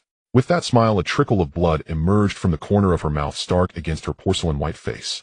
Just like you don't know in my layout, I too am destined to die, so your threats now are quite powerless. The cold sand quietly regarded Xia He. Xia He was stunned. He seemed somewhat confused, unable to comprehend what drove the cold sand to be so reckless, even willing to easily throw away her own life. He looked at the cold sand, watching the blood flowing from the corner of her lips. Are you perhaps already unable to live because your heart has been taken from you? A person cannot exist without a heart. A person without a heart will die. Xia He wondered why xianxia could live without a heart. Perhaps this was the reason why the wild secret realm demanded so much blood. But it was not hard to guess that for a dying person, she loathed the evils of the world and desperately wished to drag those evils down to hell with her. xianxia looked at Xia He, her blood-stained lips curling upwards. You are the smartest person I have ever met, she said. I find myself somewhat reluctant to let you accompany me to the grave. Xia He gazed at her, watching the blood continuously seep from her lips like a porcelain doll riddled with cracks. Her brows furrowed, seemingly in pain, but she clenched her teeth and defiantly lifted her head. She was struggling, or rather she had been struggling since the moment Xia He uttered the word kindness. That impact stood in stark opposition to everything she had adhered to for the past 5 years, the two forces irreconcilable. But she had no time left, as she had no time to ponder what was right or wrong. She could only use the coldest means to obliterate all evil as her essence began to dissipate into the heavens and the earth. This was the cause she had sown, and it must be ended by her. Shall we bury this kindness together?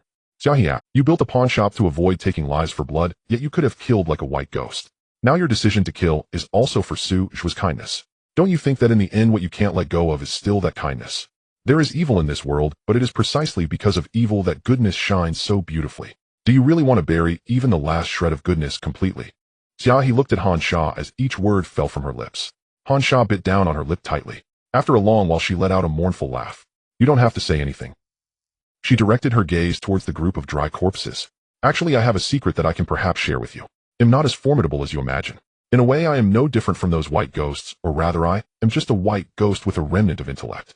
So I can set a trap, but once the trap is laid, even I cannot undo it. xianxia looked at Xia He and smiled faintly. I can only create these dry corpses, but I cannot control them.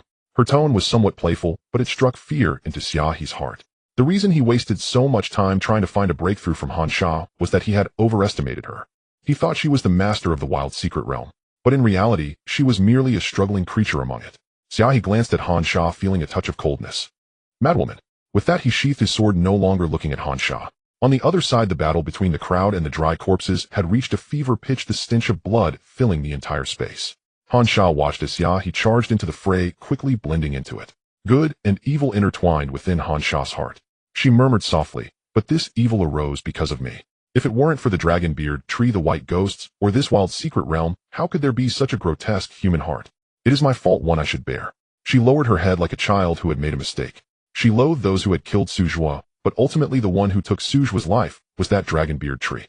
She could not do it, for in a sense, she should have died long ago, her soul lingering weakly corroded and fragmented by the passage of time.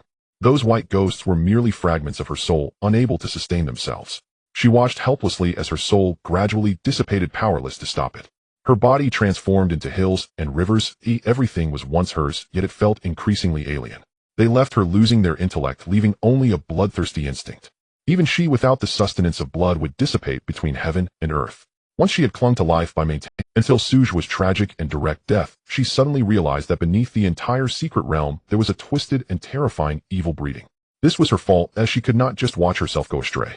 Even if she would die, she must atone for her sins. She would bring all the evil down with the entire secret realm. As Xia He plunged into the battle, Xia He appeared beside him. Perhaps those caught in the chaos did not notice this, but Han Sha truly saw the appearance of Xia He. This scene, the mastery of spatial power, could only be touched by those who had entered the earth realm, much like herself. But even she at her peak was only at the second stage of the earth realm. She had just begun to perceive spatial power and could momentarily cause a stasis in space to a certain extent. But to break through spatial power and compress it into inches, one would need at least the strength of the sixth stage of the earth realm. This is impossible. If he had such abilities, why would he expend so much effort trying to find a breakthrough from her? Xia He approached a dry corpse and was immediately flung away, landing in a disheveled heap. There was no spiritual energy. Yes, Han Sha sensed no presence of spiritual energy from Xia He. Like countless encounters in a crowd, one would not turn back upon brushing past someone ordinary, for they are too mundane, like the most common of commoners. Han Sha felt she would absolutely overlook him in the crowd. Yet this very ordinary person, once caught in the chaotic battle, caused ripples like a stone thrown into water. Xia He stepped into the melee. This was perhaps the first time he faced so many people directly. Many familiar faces he should have seen for 10 years. The Tianlang had grown into a force not to be underestimated.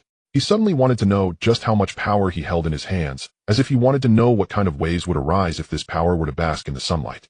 He had never wanted to think about it before out of laziness, but when he discovered that the overly calm waters seemed to make one forget its potential to stir up towering waves, he realized it could act freely, because it had the qualification to do so. Xia He's gaze fell upon the crowd. "Tianlang, it is time to step into the light," he said. The one fighting the dry corpses, Huashan, trembled at this, a sensation deep within his soul. It was like the moment of rebirth from a cocoon. In truth, Tianlang was nothing, for it did not exist to serve as an undercover agent, nor to make money. Originally, it was an accident that led to its creation. Xia He had never considered these matters. Now Xia He would not dwell on them either, because when over 300 individuals stood up among the surviving 1,000, he smiled. As long as one is strong enough, other matters need not be of concern. This may seem somewhat willful, but Xia He has always been a somewhat willful person. He can painstakingly strategize a game of chess, yet can also heedlessly destroy the entire board. Because the chess pieces are in his hands, this is his freedom. As he spoke, Xia He walked toward the center of the conflict.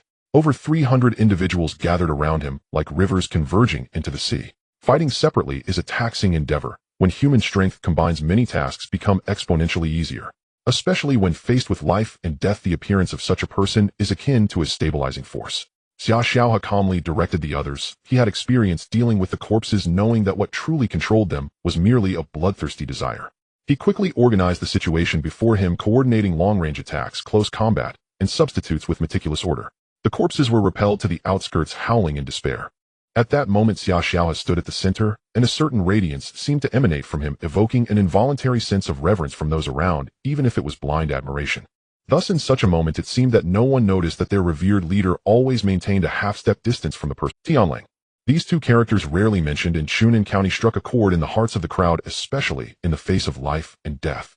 A woman struggled and looked at Xia He. "I am not someone from Tianlang. Can I join Tianlang? I found my current mercenary group through the mercenary guild, so I've had dealings with Tianlang." She timidly evaded the attacks from the corpses, casting a pitiful gaze in Xia He's direction. In the face of life and death, the hope that comes from unity is the most genuine.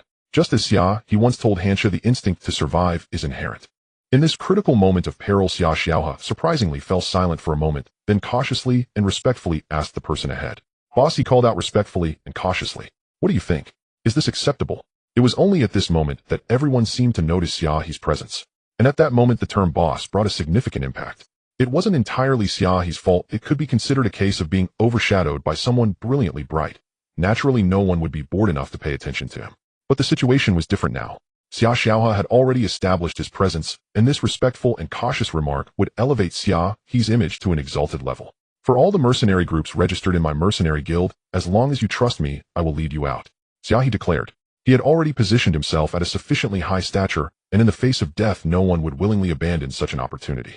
However, what Xia He did not anticipate was that there were indeed many mercenary groups formed through the mercenary guild that had entered the wild secret realm. When did his charisma become so powerful? Xia He thought to himself. Among the remaining several hundred, nearly half began to step forward. Xianxia approached, saying, "After all the threads of fate are intertwined, so exquisitely passed from mouth to mouth." Ningwei abruptly pulled Xianxia aside, playfully scolding him, while reaching to pinch the soft flesh at his waist. Xianxia hissed in response, feeling deflated. Xia He wasn't sure if what Xianxia said was true, but as he looked at the hopeful gazes of the crowd, he couldn't help but let a faint smile play on his lips. When he began to seriously contemplate a matter, his calculations regarding the interests involved would become ruthlessly stringent. For instance, he decided to stay. He resolved to stand against Xia as a myriad. This could be considered a lone hero, just as Feng Xingyao said he instinctively did good deeds. But at that time Xia He denied it. He was not a good person, just like this time, since he invested, he also expected to gain. He knew what he wanted. Because he understood that once he left the wild secret realm, a tempest would inevitably greet him. Perhaps he was making some but more than that, Xia He felt a burning sensation deep within his chest, a novel feeling that surprisingly made him feel just as he had used Wu Minghui casually killing Qiao Yuan and framing Feng Lin Yuan. This feeling of being gazed upon by the abyss was something he found he did not resist. After all, he was still a youth. The sensation of being bullied and retaliating with a brick was simply delightful. This version of himself felt quite real. Xia He smiled. He glanced around. Among the more than 1,000 survivors, over 700 were now under his command. "Let's go, we'll lead you all out to fight," Xia He proclaimed, brimming with spirit and conviction. Xia observed this scene, suddenly feeling a twinge of familiarity. She recalled Feng Xingyao boasting about crushing fate. Youth, how ignorant. But why did this scene feel a clean and pure sensation unexpectedly added warmth to her hollow heart? She hesitantly raised her hand. How naive, she wanted to bury the entire secret realm with her. Who could stop her? Countless lives had perished in the wild secret realm over the millennia, all of which allowed her to create the soulless corpses. The numbers before her were indeed a rarity. Her raised hand seemed to hover at the edge of hell. With a gentle push, countless corpses would surge in, drowning everything in a complete submergence. This scene had been replayed in her mind countless times. But at this moment she suddenly stopped. This was truly beautiful, though she was reluctant to part with it. Just as she could not let go of kindness, she could not let go of hope. Thus she was willing to give the ink crystal to Feng Xingyao, holding on to a glimmer of hope that perhaps she could truly escape her fate. So what kind of existence is Xia He in front of her?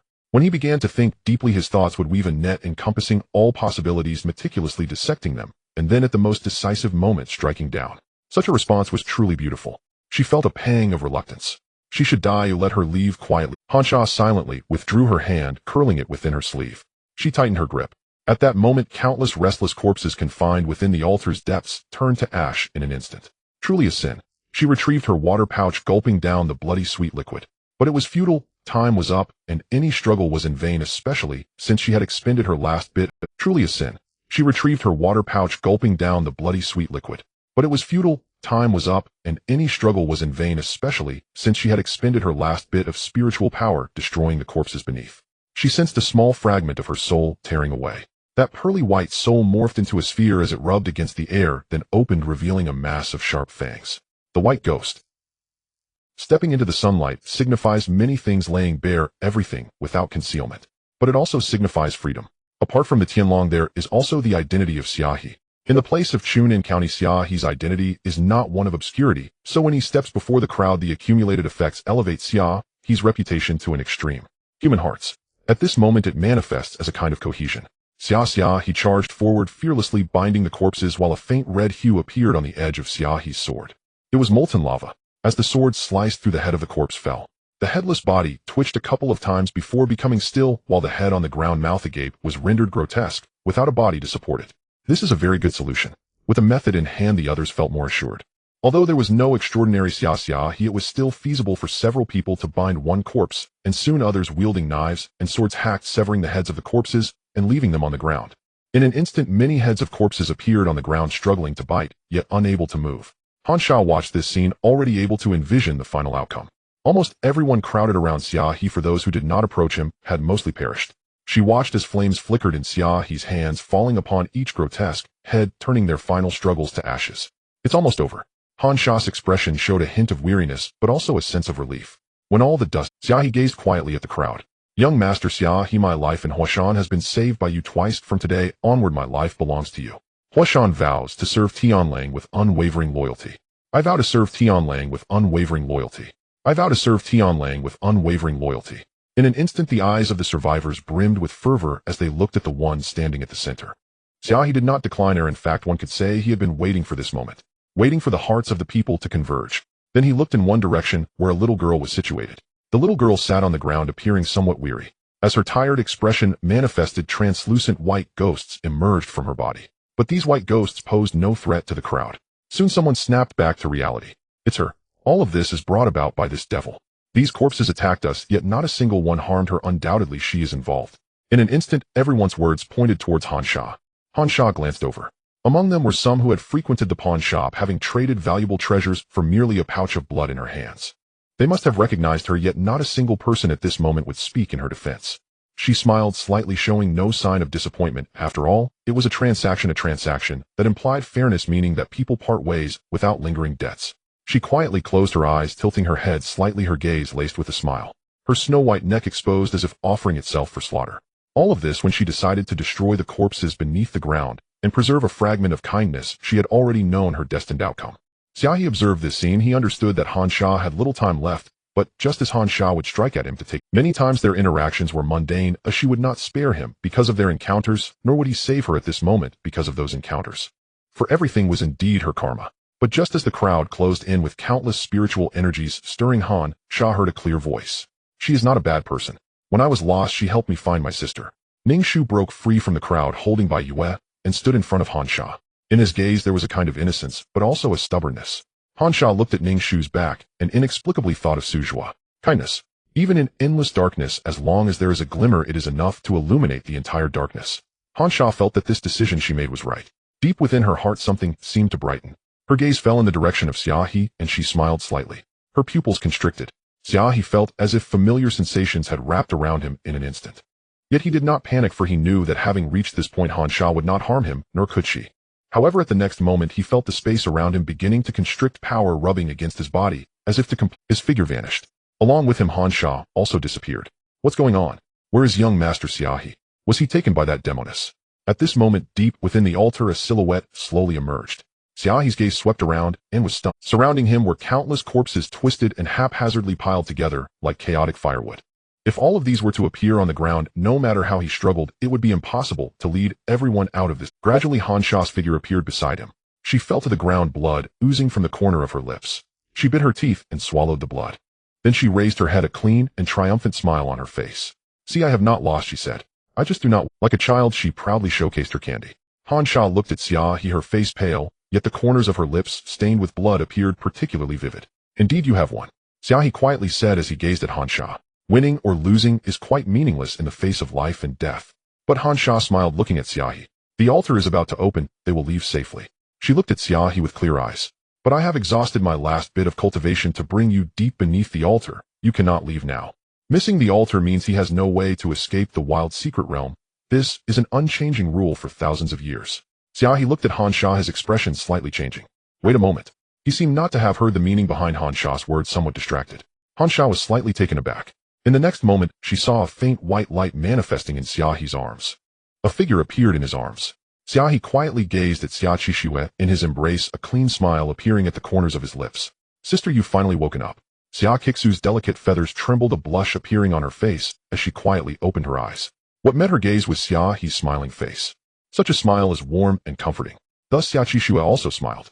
Han Sha watched this scene, her astonishment deepening. She heard the awakened woman asking, "Where is this?" Then Xia He turned to look at himself. "What did you just say? Where is this?" he asked. The light grew dimmer and the shadow of a crescent moon shrank into a line on the horizon. The white moon nestled in Ning Shu's embrace, its watery eyes blinking. Why haven't they returned yet? It rubbed against Ning Shu in dissatisfaction. Ning Shu patted its dog head. Don't worry, brother Xia, he will be fine. The fortunate will always have the heavens on their side. Ning Shu struggled to utter a sentence. Jin Shaoqian looked over. It's fine, we still have a day, right? The altar will only open tomorrow night, so we'll definitely make it in time," he said with a cheerful tone. Huashan quietly stood with the 700 or 800 survivors behind Xia He waiting. The atmosphere was somewhat oppressive. At this moment, deep underground Xia He looked at Han Sha with a faint smile. "You say this is the wilderness secret realm, the depths of the altar?" Han Sha nodded. "You are trapped here. When the altar opens tomorrow, everyone above ground can safely leave except for you all," she said. "You will be trapped here with me until the entire wilderness secret realm is destroyed, and you will perish completely." Xia He blinked her eyes, looking somewhat innocent. "So ruthless." She lowered her gaze. "I barely managed to get my life back." As she spoke, she turned to Xia He. "Xia He, how could you bully such a little girl? You are dragging her to die with you on the same day." Xia He shrugged helplessly, a look of confusion on his face. Beside them, Han Sha's figure swayed slightly, as blood trickled from the corner of her lips. Her soul began to shatter, and a white ghost appeared. Xia Kixu's gaze fell on the white ghost as she gently raised her hand. The white ghost floated into her palm. "Sister, be careful," Xia He exclaimed. Xia Qixue shook her head, her gaze fixed on the white ghost in her palm. The white ghost, which had bared its teeth, seemed to have quieted down, resting in her palm obediently. Han Sha was stunned. "This is a fragment of a soul." Xia Qixue pinched the obedient white ghost in her palm, looking at Han Sha with seriousness. "Your soul has shattered." Han Sha sneered. "What does it have to do with you?" Xia Qixue pondered. "The aura of this soul feels somewhat familiar." She spoke softly. Han Sha's brows furrowed slightly. Xia Qixue raised her gaze, looking at Han Sha with determination. "You are a demon, aren't you?" It was a question, and Xia Qixue used an affirmative tone. Han Sha looked at Xia Qixue with confusion. If Feng Xingyao could discern her true form because they were old acquaintances, then this person clearly had just recovered from a serious illness. Upon seeing her soul shatter into a white ghost, she immediately revealed her true form. What was going on? Next, Xia Kixu's words left Han Sha even more shocked. "Your demon crystal should be gone, which is why you cannot maintain your soul." She looked at Han Sha. "You are truly pitiful." There was no mockery. Xia Kixu's words were sincere. Yet Han Sha's eyes suddenly narrowed. "Who exactly are you?" She looked at Xia Qixue, a dangerous light flickering in her eyes. "How do you know all this?" Xia Qixue pondered. She blinked her eyes. "Perhaps it's because I am also a demon." As her words fell, her form seemed to be crushed and reappeared as a snow-colored wolf. Han Sha was utterly stunned. The wolf clan was also demons. In this world, the human race and the demon race were at odds, but 10 years ago the two races had a collaboration attempting to eradicate all demons from the face of the earth.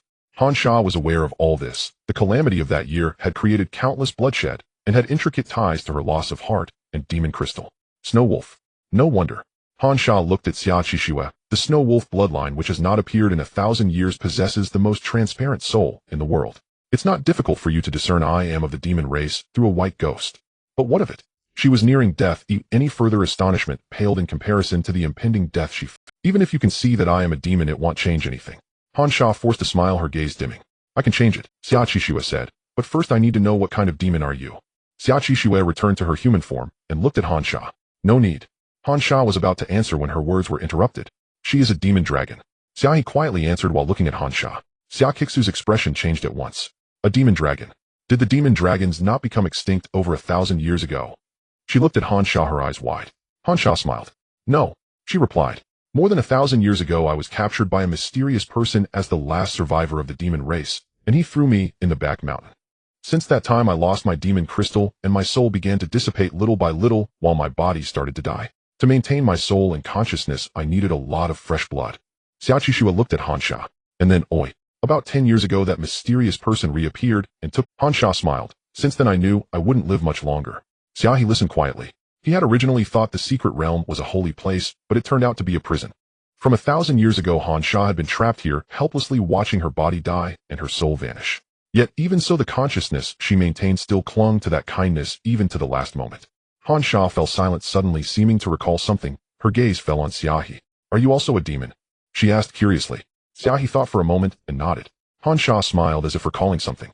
The hope she had retained turned out to be like, but it seemed it should be like this. The matter of fate truly is unpredictable. She thought of Feng Xingyao, of the one who had trapped her for 1,000 years. Karma and reincarnation. "I must go now." Han Sha looked at Xia He and said, "Before I leave, I have one last question to ask you." Xia He nodded. "In this world, there is a conspiracy, and you might already be involved in it." Han Sha looked at Xia He, her tone somewhat abrupt. "I want to ask you now, if there ever comes a day when you become a pawn in it, what will you do?" Xia He frowned, looking at Han Sha. "What do you mean by that?" "You don't need to know what it means, you only need to tell me the answer." "The answer? I will not be manipulated by others. If there truly comes a day when I become a pawn on the board, I will overturn the game and play a game that belongs to me. After a pause he added, moreover I have that ability. Han Xia looked at Xia He. His tone was calm, even not particularly decisive, but everything seemed all the more natural because of it. As if everything was meant to be this way. In the next moment, an endless underground illuminated with a winding light appeared. Remember what you said today. Han Xia's expression appeared serene. She gazed at the bright, dark river that emerged from the ground. Xia He felt a loss of control over her body, a primal desire instinctively surfacing. He looked over. The dark river flowed with a crystal-clear liquid that was not water. This is the dragon vein, Han Xia said, looking at Xia He. This is a gift for you. Xia Qixue looked at Han Xia and asked, what are you doing? Han Xia pondered for a moment. An inheritance, she replied. Xia Qixue was taken aback. The dragon vein could be said to be all the spiritual power her body had accumulated over millennia. This gift was too heavy. I am about to die, and these will be of no use to me. I brought him all the way here to the underworld, hesitating whether to give it to him, but it turns out he is a demon. Let's just consider it a token of this fateful encounter. Xia Qixue looked at Han Xia. Her lips moved as if she had made a decision. Actually, you don't have to die. She looked at Han Xia, her voice steady. Han Xia looked at Xia Qixue in confusion. Night fell once again. The entire sky was as dark as ink, devoid of any moonlight. The altar beneath everyone's feet trembled violently, beginning to spin. A storm arose from the ground, engulfing everyone within it. Young Master Xia He, young Master Xia, he hasn't come out yet, someone shouted. Why you let out a howl, and was swept away by the raging winds. Soon when the storm calmed, the altar was completely empty. Yet the storm did not cease, gradually spreading havoc across the entire wilderness secret realm. Mountains and rivers crumbled. At the back mountain, someone came out.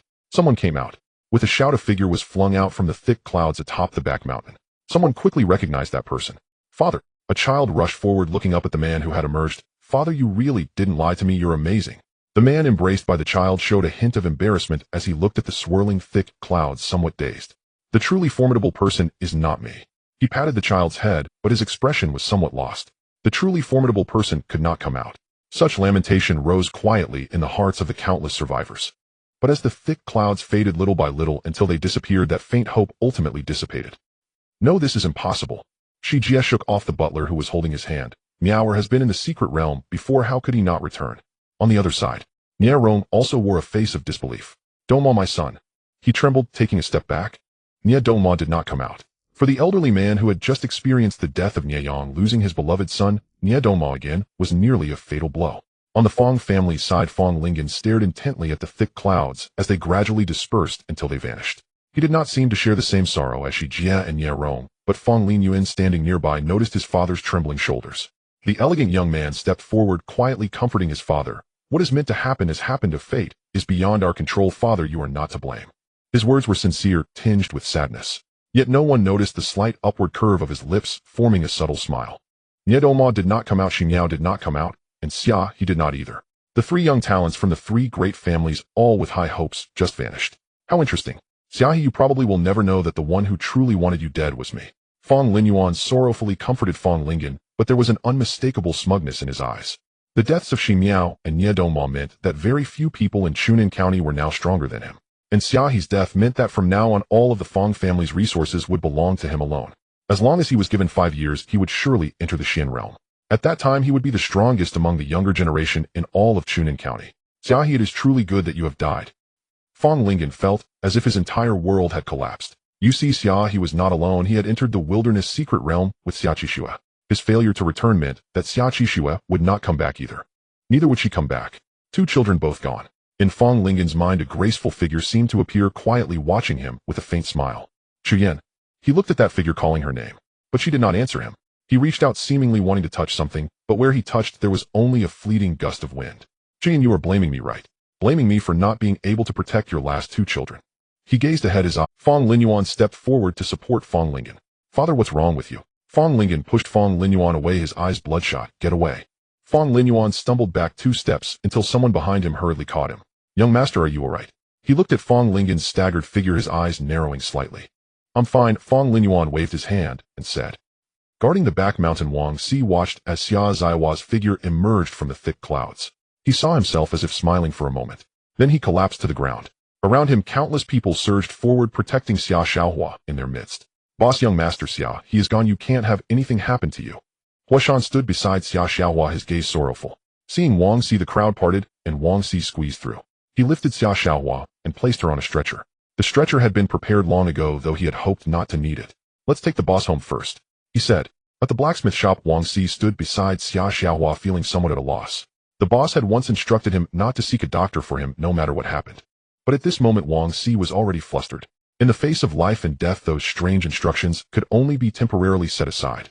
So Wang Si sent someone to find the best doctor. Wang Si did not expect that when the doctor came in and took one look at Xia He, he sighed. There is no breath left to prepare for the aftermath. No, this is impossible, I don't believe it, he shouted loudly at the doctor. The doctor was clearly not unfamiliar with such a scene and merely shook his head. My condolences. Condolences to your mother. Wang Si turned and glared at the doctor. My boss just walked out of the secret realm alive, and well, he is not dead. The doctor shook his head, sighed, packed his medicine box, waved his hand, and left. This patient was indeed beyond saving. Wang Si quietly remained by Xia Zaihua's side. He did not believe it. The night calmed the last whispers of the wind. The entire back mountain fell silent. A woman in red raised an eyebrow, gazing at the girl dressed in a green skirt before her. What is the person you're waiting for not coming out?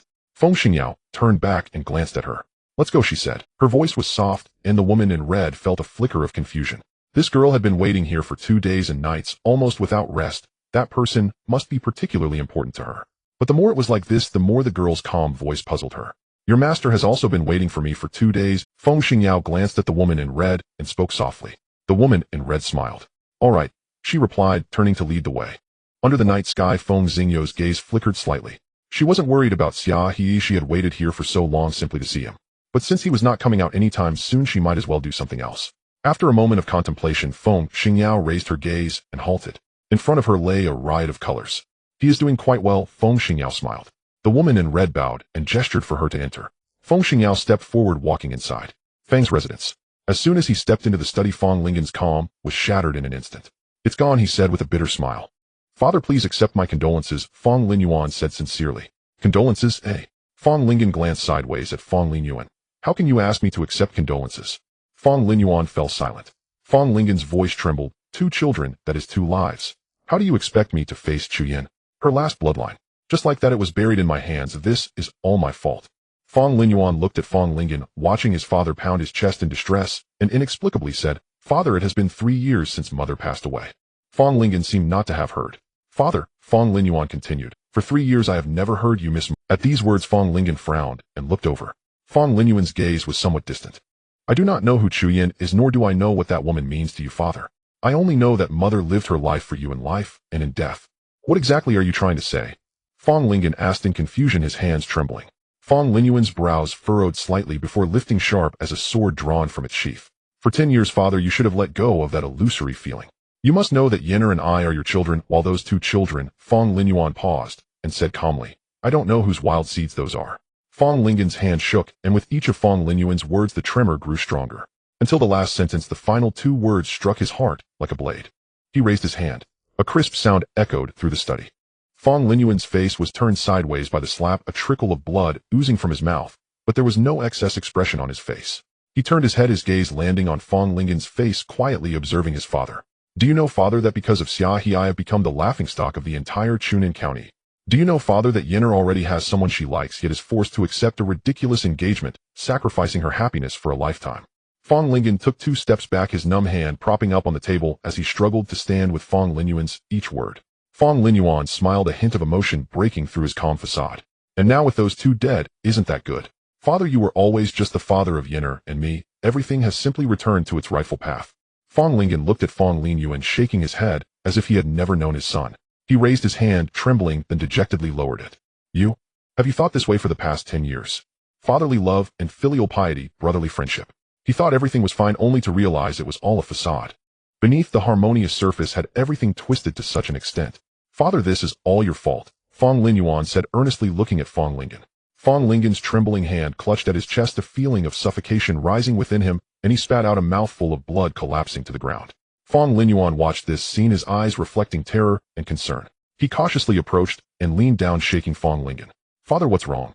After shaking him a few times without receiving a response, Feng Linyuan quietly lowered his gaze and sat beside Feng Lingen against the desk. After a long while he spoke with certainty. Father, he said, this is your retribution. At the bedside, the master is overly grief-stricken. The doctor shook his head. At this moment it's hard to say. Feng Linyuan stood anxiously beside him, asking, when will father wake up? The doctor sighed. He needs careful nurturing. Let me prescribe some medicine, a brew it for Feng Lao Yi to take. In about 7 days there should be improvement. If not, You may seek a more skilled doctor. In Shunan County doctor, your medical skills are the highest. I believe you can definitely help my father wake up. Fong Linyuan took the medicine prescribed by the doctor. I will personally brew it and feed it to my father.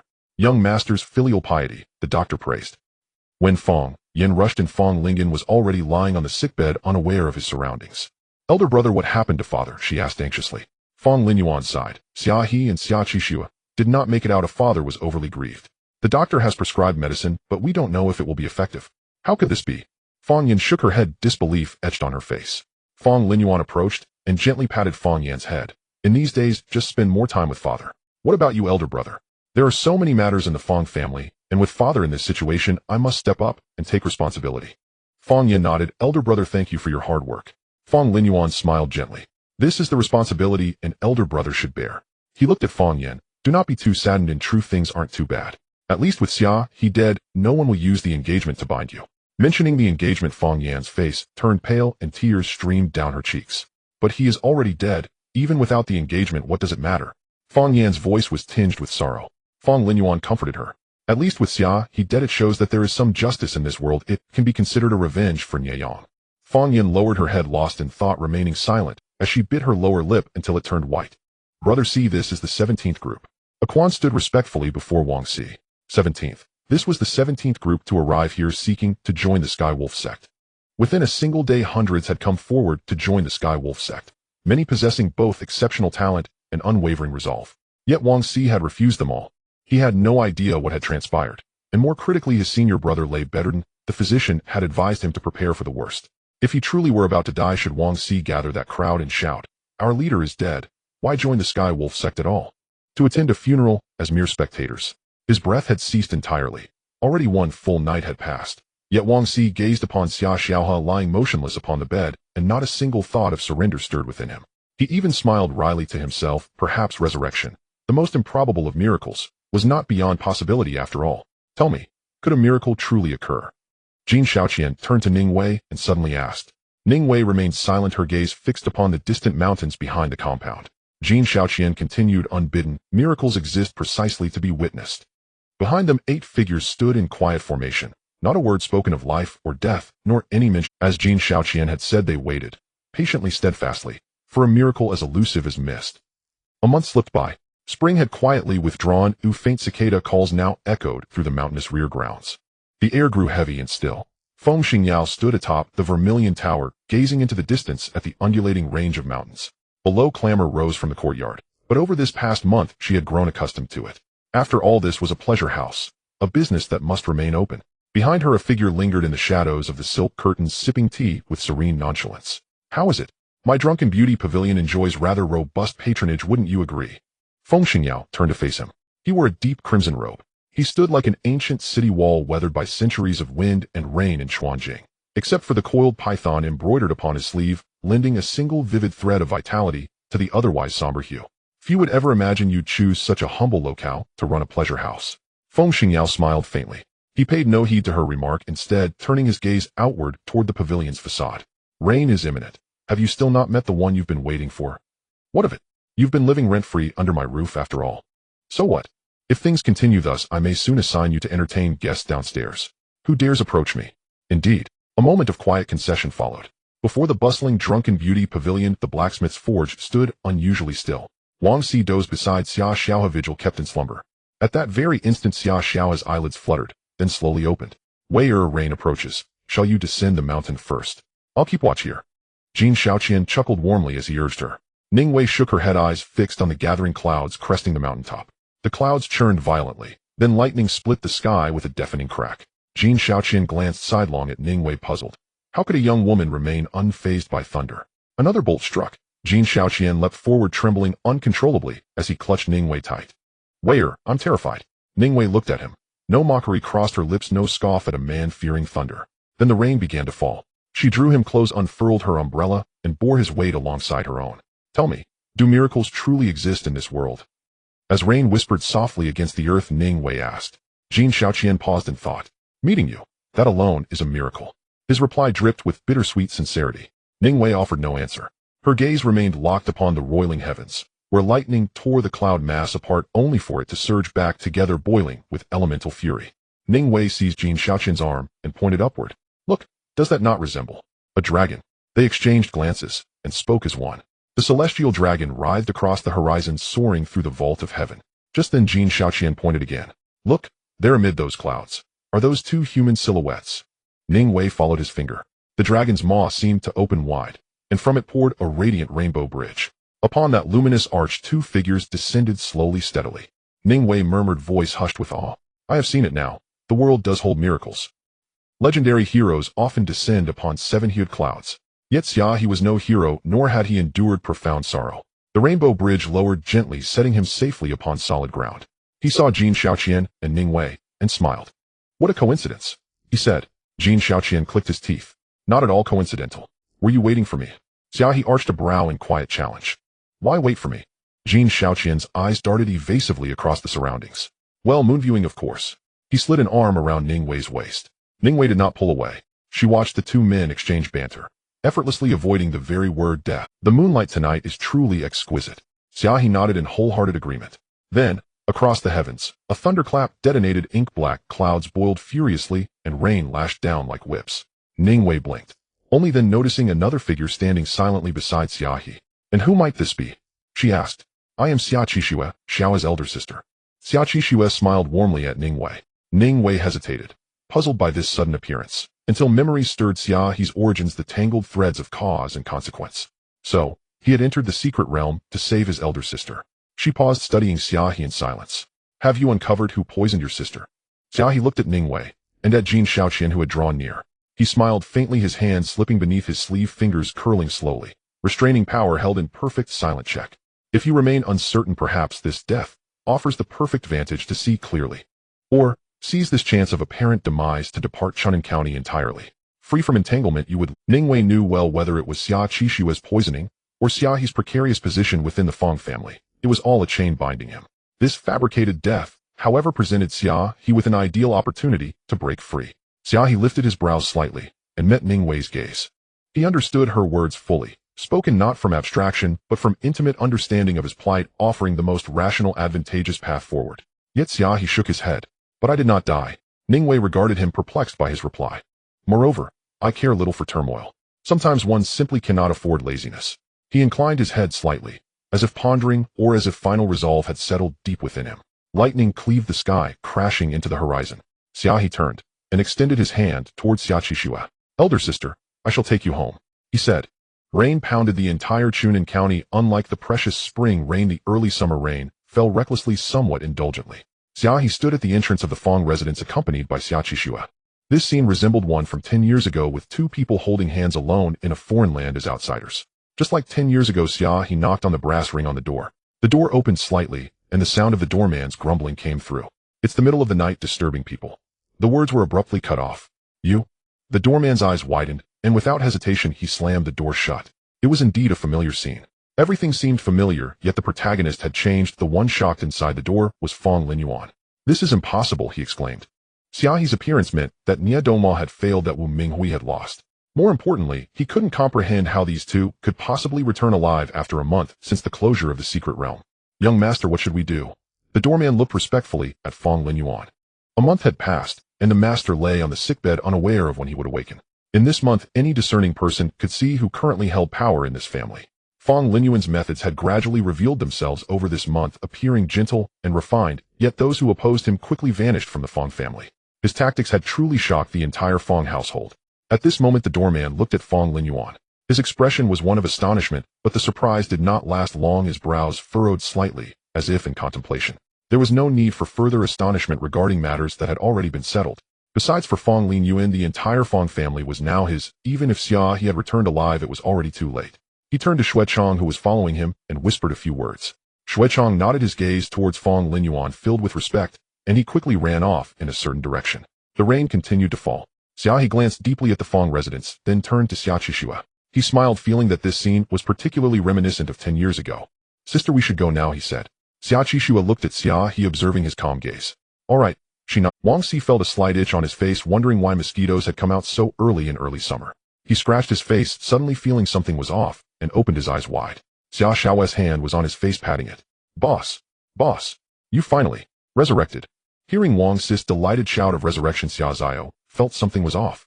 Due to the secret realm isolating the outside world, and Xia He falling into a coma from absorbing the dragon vein, Xia He's soul had been separated for a month, thus losing the ability to control this body, and he had died. Fortunately, when he opened his eyes, he was not buried underground, otherwise it would have been quite a challenge to climb out. Resurrected.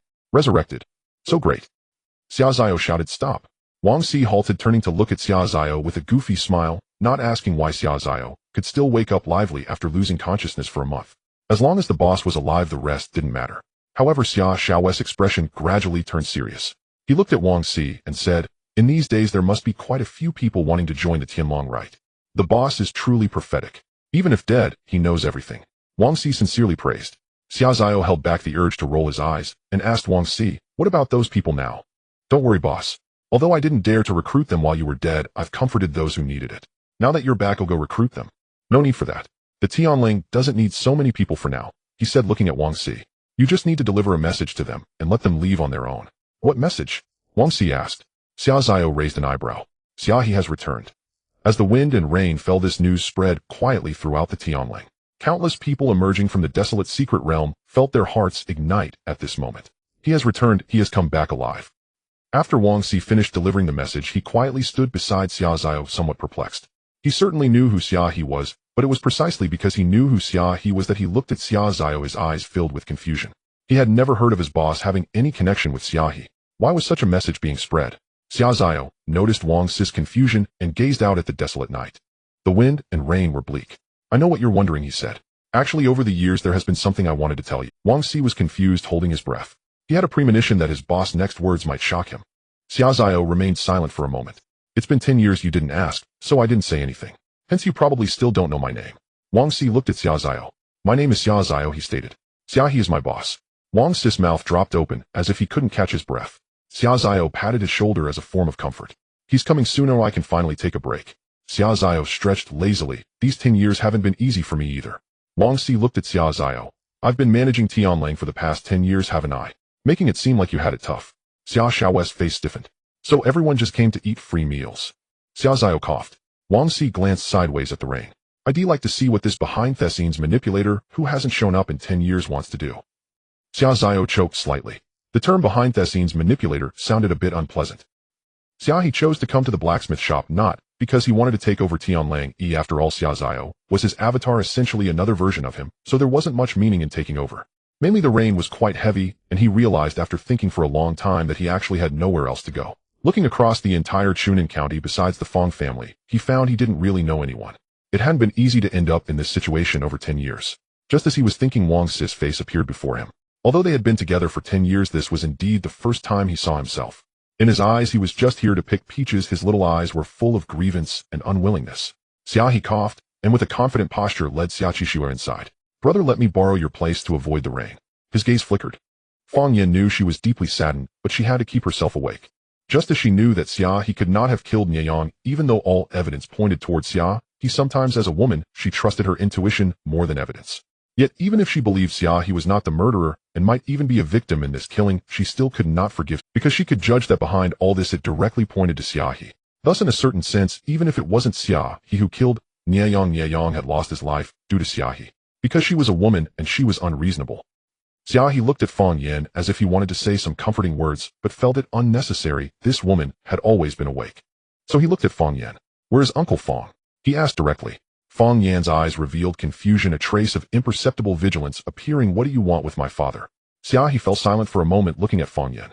"I'm worried that Uncle Fong has encountered trouble." He spoke plainly once more. Fong Yin lowered her brow, then raised it after a moment. "I can trust you, right?" she asked, looking at Xia He. Xia He gazed into Fong Yan's eyes, suppressing the light within, and nodded. Fong Yin fell silent for a while, taking a deep breath.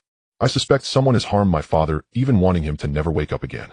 She glanced around to ensure no one was listening, then looked at Xia He, her gaze heavy. She stepped forward, her eyes trembling slightly, as if suppressing her inner emotions. "I suspect it is my elder," she said. Xia He looked at Fong Yin earnestly, a sense of admiration bubbling up within him. This woman was truly very clear-headed, and also very brave. She dared to believe she was not the murderer, and also dared to suspect her only elder brother. Xia He thought that this could not even be considered boldness. Believing in herself as the murderer and suspecting the gentleman Fong Lin Yuan required even more courage. By stating all this, Fong Yin became much calmer. She looked at Xia He. I will only ask you one question. Do you have the confidence to save my father? If yes, I will take you there. If no, consider today as if we never met. Her words were crisp and decisive. Xia He knew that the Fong estate was currently under Fong Linyuan's control. There was only one chance for success or failure, and if they failed, they would likely never have another opportunity. But Xia He looked at Fong Yen. At this woman, he felt he had come to know anew in just a few minutes. He nodded. From here onward is the woodshed. Within Tianzhong, 100 death warriors are lying in wait. We better think of a way to draw them away. Fong Yen pointed ahead. Before she could finish her words, she froze. Xia He stepped forward and directly entered within Tianzhong. Fong Yan's heart instantly sank, thinking, did she bet wrong? She originally planned to step forward herself and find a way to draw them away, but Xia He's actions disrupted all her plans. Before the feeling of regret could arise, she was stunned by the scene before her.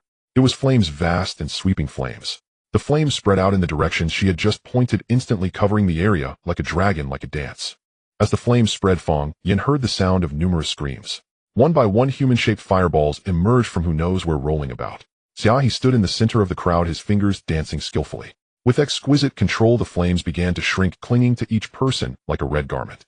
Then that garment began to tighten, the threads embedding into flesh until the flesh could bear it no longer and burst apart. No blood flowed out. The air was filled with the scent of charred flesh. Fong Yen watched this scene and could feel that this return of Xia He was somewhat different from when he left. Not only in terms of cultivation, but his methods had gained a certain decisiveness. Yet throughout this process, his gaze remained clean, as if it were pure jade without a speck of dust. It was neither cruel nor cold. He simply calculated clearly how to proceed, and did so. Human life in his eyes seemed more like a quantifiable number.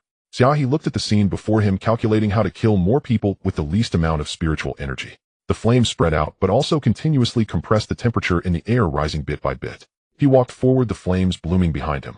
The door of the woodshed was pushed open. Inside was a bed where Fong Ling lay quietly asleep, as if he would never. Fong Yen rushed in. Seeing this scene, her face turned slightly pale, but she bit her lower lip, striving to calm her emotions. What happened? Xia He asked. Fong Yen did not respond. She trembled as she pulled a pill from her sleeve, pried open Fong Ling's mouth, and stuffed it inside. Upon sensing something was wrong, I tested the apprentice beside the doctor, and everything became clear. Fong Yen briefly explained to Xia He, her gaze quietly resting on Fong Ling. Nieyong was gone, and her elder brother was no longer the same as before. Her only remaining family member was her father. She clenched her fists, feeling somewhat tense. Until Fong Ling's eyelids fluttered, he opened his eyes. Yenner. He saw Fong Yen appearing somewhat confused, then turned to see Xia He. Tears welled up in his eyes, and he hugged Xia He tightly. Child, you have suffered. Xia He gently patted Fong Ling's back. After a moment, Fong Ling glanced around, puzzled. How did I end up here? What happened? He turned his head to look at the downcast Fong Yen. Fong Yen lowered her head, trembling continuously, but when her gaze lifted, it was very clear. She looked at her father, seemingly reluctant. It was my elder brother, she said. Fong Ling recalled the last scene in his memory. Fong Linyuan looked at him, his sincere gaze etched into his mind. His voice was not loud, yet each word struck like a heavy drum. Now that they were both dead, wasn't that good? Father, you were just the father of me, and Yenner, everything has merely returned to its rightful path. Father, this is all your fault. Fong Ling looked at Xia He. My fault? No. He shook his head. Reaching today, what we call right and wrong, is merely the greed of the human heart. Some things in this world are not taken for granted. You cannot think that just because you did not receive something, the one who distributed it was wrong.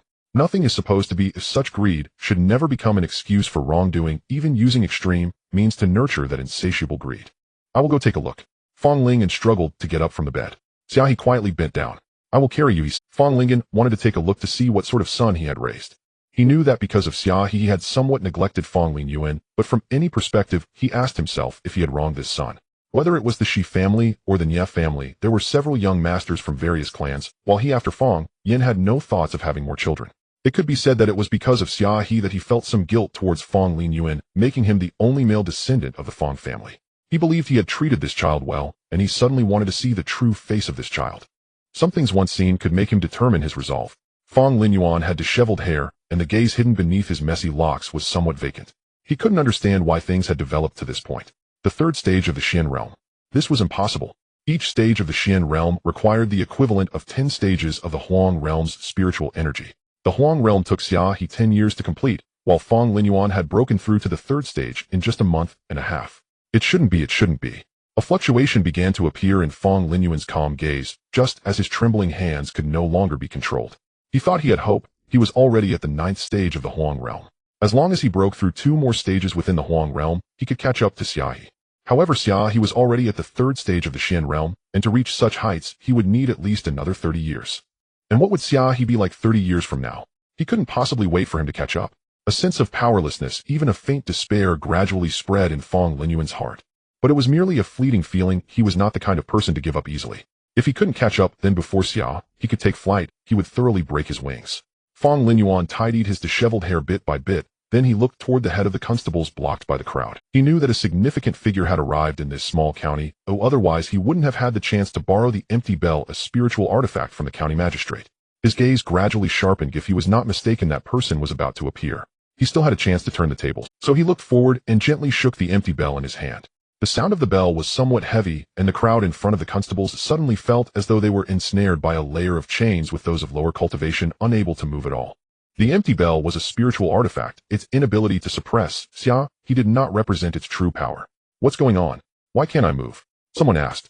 Me too, what's happening? Most of these people were loose cultivators, although there were some with a bit of strength like Ningwei. The majority were of lower cultivation, resulting in over half of them being unable to move. The head constable turned to Fong Linyuan, a look of approval in his eyes. Then he glanced at the crowd, a hint of mockery surfacing in his gaze. There were only a few hundred left. Escaping from these people was no longer difficult. His hand rubbed against the hilt of his sword as his gaze fell on Jin Shaoqian in front of him. Jin Shaoqian glanced at him and then made his move. It was not particularly fast, but his distance from the head constable was already very close, and the head constable was completely unguarded against Jin Shaoqian's approach. Jin Shaoqian raised his hand, bringing a gust of wind with him, stepping in a diagonal line to the side of the head constable, and a cold light suddenly appeared from his sleeve as a curved blade rested against the head constable's neck. Are you all right? I am not a cultivator, and I have no spiritual energy within me, so naturally, I would not be suppressed by spiritual artifacts.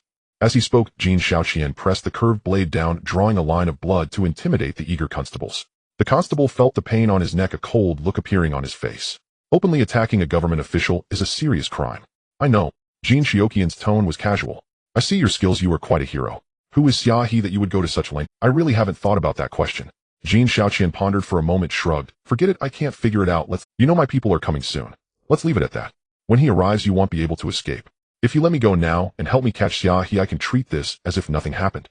Shut up. Jin Shaoqian raised the curved blade in his hand, finding the head constable rather annoying. The head constable felt the threat of the blade and gritted his teeth to remain silent. Jin Shaoqian looked up, his gaze directed at Fong Linyuan on the steps, raising an eyebrow in a particularly provocative manner. Fong Linyuan's grip on the empty bell tightened, as if he were about to crush it. He glanced at the head constable, his lips moving slightly. Useless thing, he whispered. With these words, the temperature in the air suddenly dropped, a thin layer of ice forming over the accumulated water.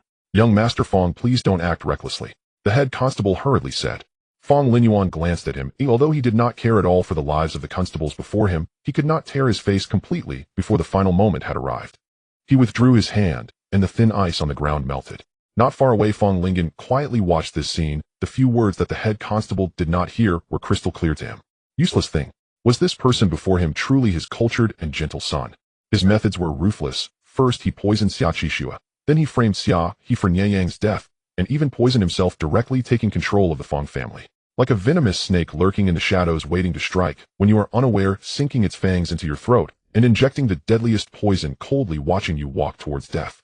He knew that Xia He was waiting for his decision. He had the chance to kill Fong Linyuan before finding him, but he did not. That was because he had given the power of decision to himself. Fong Linyuan leaned on Xia He's back, deeply sighing.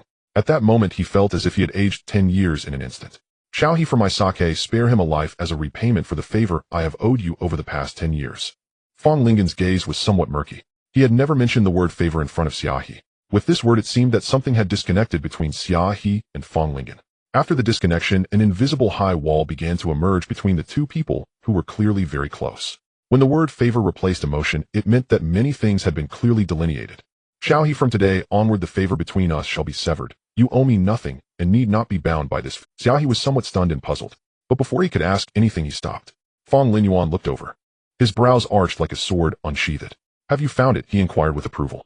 Xia He refrained from cursing the beast who wouldn't even spare his own father, merely nodding. I found it, he answered casually. Fong Linyuan smiled, a hint of mockery in his indifferent gaze as he glanced past Xia He at Fong Linyuan on Xia He's back. Father, it seems the only one you truly care about is Xia He, he remarked. Fong Linyuan did not reply. It was Xia. You are no longer a child, he said. Do you not find it rather trivial to vie for your father's favor? Fong Linyuan's face turned pale, but he shook his head. No, I do not seek favor. What I desire I will take for myself. Then you must have the capability to do so. One must at least try, right? Fong Linyuan looked at Xia He, unexpectedly breaking into a smile. Such a smile seemed strange on his usually elegant face. A sense of unease suddenly gripped Xia He's heart. The crowd parted, revealing a figure. An aura of palpable pressure enveloped the area. Xia He's eyes narrowed. The cultivator's level was far above his own. Fong Linyuan looked at Xia He, still smiling. What if you are powerful, he taunted.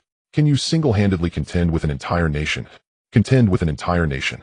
Xia He suddenly recalled his past life, becoming a monster that everyone avoided, standing defiantly against the world in solitary solitude. By some strange fate, he turned to Fong Linyuan. He heard himself quietly say, if such a day ever arises, I wouldn't mind. Fong Linyuan did not take Xia He's words to heart. His gaze reflected disdain. Human strength is ultimately limited, especially when one foolishly attempts to challenge an entire nation. Foolish indeed. I await your performance, he said. Xia He's gaze crossed the crowd, settling on the approaching figure. It was a middle-aged man, steadily approaching, his steps unwavering despite the chaos around him. With each step he took, the spiritual power of heaven and earth seemed to be suppressed. Xia He observed this scene. To resonate with heaven and earth and harness their spiritual power, this man before him was at least at the 5th level of the mystic realm. Master Due, please save me. The captain, spotting the newcomer from a distance, shouted urgently. The man walked steadily, undisturbed by the captain's call, calmly reaching his side. Xianxia pressed his curved blade closer, trembling like a leaf falling in the autumn rain. He raised his gaze to the approaching figure, a bitter smile tugging at his lips. Yet the man did not glance at the captain or the threatening Xianxia. He walked by calmly, as if he were oblivious. Just as Xianxia breathed a sigh of relief, he saw the man walking straight towards Xia He. Gritting his teeth, he shouted, "Hey, give me some face." He yelled at the man's back. The man did not turn around. Xianxia took a deep breath, feeling somewhat foolish. If you don't give me face, it'll really kill someone. He raised the curved blade and shouted. The man still did not respond. At this moment he had approached the plaque of the Fong residence, looking past Fong Linyuan at the person before him. Are you Xia He? He asked. At this moment Xia He had safely settled Fong Lingen and felt the almost tangible pressure around him. He raised his gaze. I am. He answered, neither servile nor overbearing. The man raised an eyebrow, seemingly pleased that Xia He could respond so calmly under his oppressive aura. You have committed a crime, killed someone. You must understand why I am here. Xia He gazed quietly at the man. Not far away, Fong Lingen gritted his teeth, saying, the truth of the matter is not as such as Xia He would never kill. The man smiled. The truth is not what matters. He paused, his gaze fixed on Xia He's face. What matters is that the law of the nation is not something you can provoke. Xia He's gaze lifted, settling amidst the chaos ahead. Indeed, sometimes the truth is not what is important, but rather the authority that demands obedience and reverence. Yet Xia He's gaze was calm as he addressed the man. The law is merely a set of game rules. So-called reverence is nothing but fear and compromise towards power. The man raised his brow, regarding Xia He's words with a hint of approval. And coincidentally, I dislike fear and have no intention of compromising, Xia He continued. As his words fell, he moved. In the presence of the almost tangible pressure, flames erupted. From the moment they appeared, the flames were suppressed against the ground, appearing rather pitiful.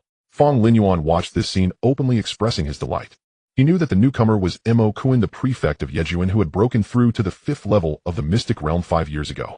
With his talent and swordsmanship, he had never been defeated. Xia He daring to make a move was akin to seeking his own demise. Mo Kuan gazed at the flickering flames on the verge of extinguishing. To underestimate oneself, even commendable courage, is foolish, he declared. Xia He shook his head. I never do foolish things. As his words fell, a porcelain vase appeared in his hand, and with a flick of his wrist, he hurled it at Mo Kuan. Mo Kuan found the scene somewhat laughable. The porcelain vase was suppressed by spiritual power, making it impossible to strike him. Everything seemed as futile as an ant trying to shake a tree. But Xia He was serious, his focus solely on the flying porcelain vase. A perfect parabolic arc and impeccable. With precise calculation, another porcelain vase appeared in his hand and was tossed up. Different angles, different forces collided before Mo Kuan. In an instant they shattered in an explosive manner, followed by a viscous liquid spilling out. However, due to the pressure, the liquid was contained within a certain range, splattering Mo Kuan unexpectedly. Then the suppressed flames surged upward in an instant. Mo Kuan reached out to touch them. It's oil, he exclaimed. Xia He did not reply. The parabolic arc continued to fly from his hand with precise curvature, followed by the flames rising. Mo Kuan regained his senses, and indeed this scene exceeded his expectations, but he had seen enough situations not to lose his composure. The sword was unsheathed, and the atmospheric pressure suddenly intensified, followed by a swift burst, as a single sword pierced through the wind, instantly multiplying into 10, enveloping the vital points around Xia He. Xia He's toes barely touched the ground as he swiftly retreated. The sword cannot sever fire, but when the sword light reached its peak, forming an impenetrable barrier, even the most invasive flames could not harm Mo Kuan in the slightest. Xia He gazed at the sword light before him suspended between life and death, and found an unexpected silence. Xianxia rubbed his nose. It wasn't you who drove me out of the house, saying I couldn't come back without finding your daughter-in-law. He muttered. The county magistrate slapped his forehead and smiled awkwardly. It seems that did happen. Xia He looked at this scene somewhat bewildered. In the secret realm, he had thought that Xianxia was also a young master from a wealthy family, otherwise he wouldn't spend money so extravagantly. However, just now, when he called out Uncle Mo to Mo Xia, he realized he might have underestimated his brother until the county magistrate appeared. Xia He looked at Xianxia with deep meaning. By the way, where is my daughter-in-law? The county magistrate asked Xianxia with a righteous tone. Xianxia chuckled and scratched his head. By the way, I want to introduce a brother to you, Dad. He pulled the county magistrate over and pointed at Xia He. It's him. Thanks to him, I was able to find your daughter-in-law this time. The county magistrate looked at Xia He, his gaze scrutinizing. Xia He, huh? He nodded, seemingly deep in thought. Not bad. Of course my brother is definitely not bad. Xianxia exclaimed proudly. But his words were interrupted. The county magistrate's scrutinizing expression froze as he looked at Xia He. Mo Cohen, take him down, he commanded. Xianxia was taken aback, looking at his father in confusion. Dad, the county magistrate looked at Xianxia with a kind gaze. Son, today, I must teach you something. The human heart is treacherous. If he approaches you, it is certainly to exploit your identity. Xiaoqian's expression wrinkled. Dad, did you forget to take your medicine today, eh? As soon as the county magistrate finished speaking, Mo Cohen moved. 10 flying swords hovered in midair, pointing towards Xia He. But Xia He did not look at Mo Cohen or even attempt to dodge. Yet doubt appeared in Mo Cohen's eyes. The scene of Xiaoqian trying to commit suicide with a knife still lingered in his mind. Although he wouldn't spare Xia He, considering Xiaoqian's face, his previous desire for revenge had faded. Instead, he felt somewhat hesitant. The 10 flying swords spread out, sealing off Xia He's escape route, and for a moment he did not act. Xia He observed Mo Cohen's reaction and felt unsurprised.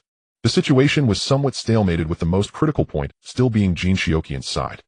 Did I take my medicine? The county magistrate replied, confused. Xiaoqian was silent for a moment. Then it must have been the wrong one. He nodded in understanding. You little rascal, daring to make fun of your old man. The county magistrate scolded. Xiaoqian shook his head, looking at the county magistrate. Dad, he called, this isn't making fun, or it's a fact. I know you want to arrest someone, but you have to distinguish right from wrong, Dad. The county magistrate raised an eyebrow. With witnesses and physical evidence present, the evidence is conclusive. Witnesses and physical evidence can be fabricated, those don't count. Xiaoqian said. I believe in my brother, he couldn't possibly be a murderer. The county magistrate chuckled. Belief counts for nothing. He looked at Xiaoqian as if he were an idiot. Dad, I believe you are a fair person. Xiaoqian looked at the county magistrate earnestly.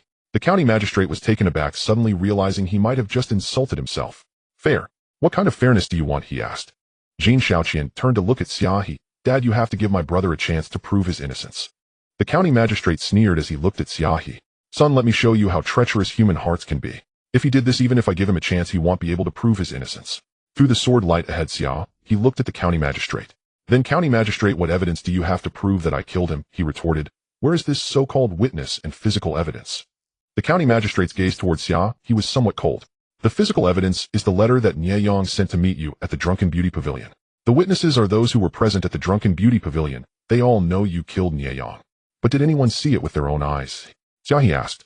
The county magistrate fell silent. He suddenly realized he didn't have much evidence to testify against Xia He, but he was the county magistrate. He was not involved in this matter to prove Xia He was the murderer. What he wanted was Xia He as a person. This matter involved too many people, as it was from above, and even he did not have the authority to know. Regardless, you are still a suspect. Today you can only surrender. But don't worry, if you are truly innocent, I won't make things difficult for you. The county magistrate said. Xia He nodded. So today you have to capture me, right? The county magistrate smiled. Of course I will give you a chance. If you can prove your innocence now, I will let you go. Xia He's gaze was calm, but inside he wanted to curse. Is evidence something you can have in a short time? Even with Xiaoqian, here this county magistrate seemed resolute in capturing him, something felt off. He did not believe that Fong Linyuan's abilities could make both the county magistrate and the captain of the guard so obsessed with this case. There must be other tricks involved. What now? You are the murderer. Naturally you have no way to prove your innocence. The county magistrate scoffed, mocking. Xia He felt somewhat helpless. He wanted to say a few words to just state that if you want to capture me, just say it directly. Being so indirect was quite unpleasant. But he also felt that such a verbal dispute was pointless. After all, he couldn't win. But he wouldn't surrender. He had never intended to from the start. So he looked at the county magistrate. I have no way to prove my innocence. But I don't like bearing an unjust accusation, nor do I believe in the fairness of the rules. He slowly raised his gaze, the flames flickering on his face, reflecting in his pupils, brightening them.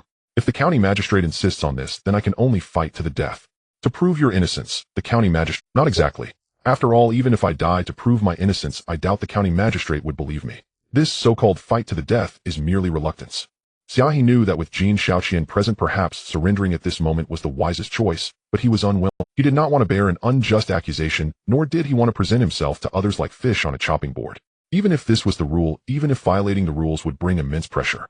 But he would not retreat. Because he did not want to retreat. Life has always been like this. Once the first step back is taken, a bottom line is broken, and thereafter one would retreat completely. He did not want to become that kind of person. Therefore he would not leave himself a way out.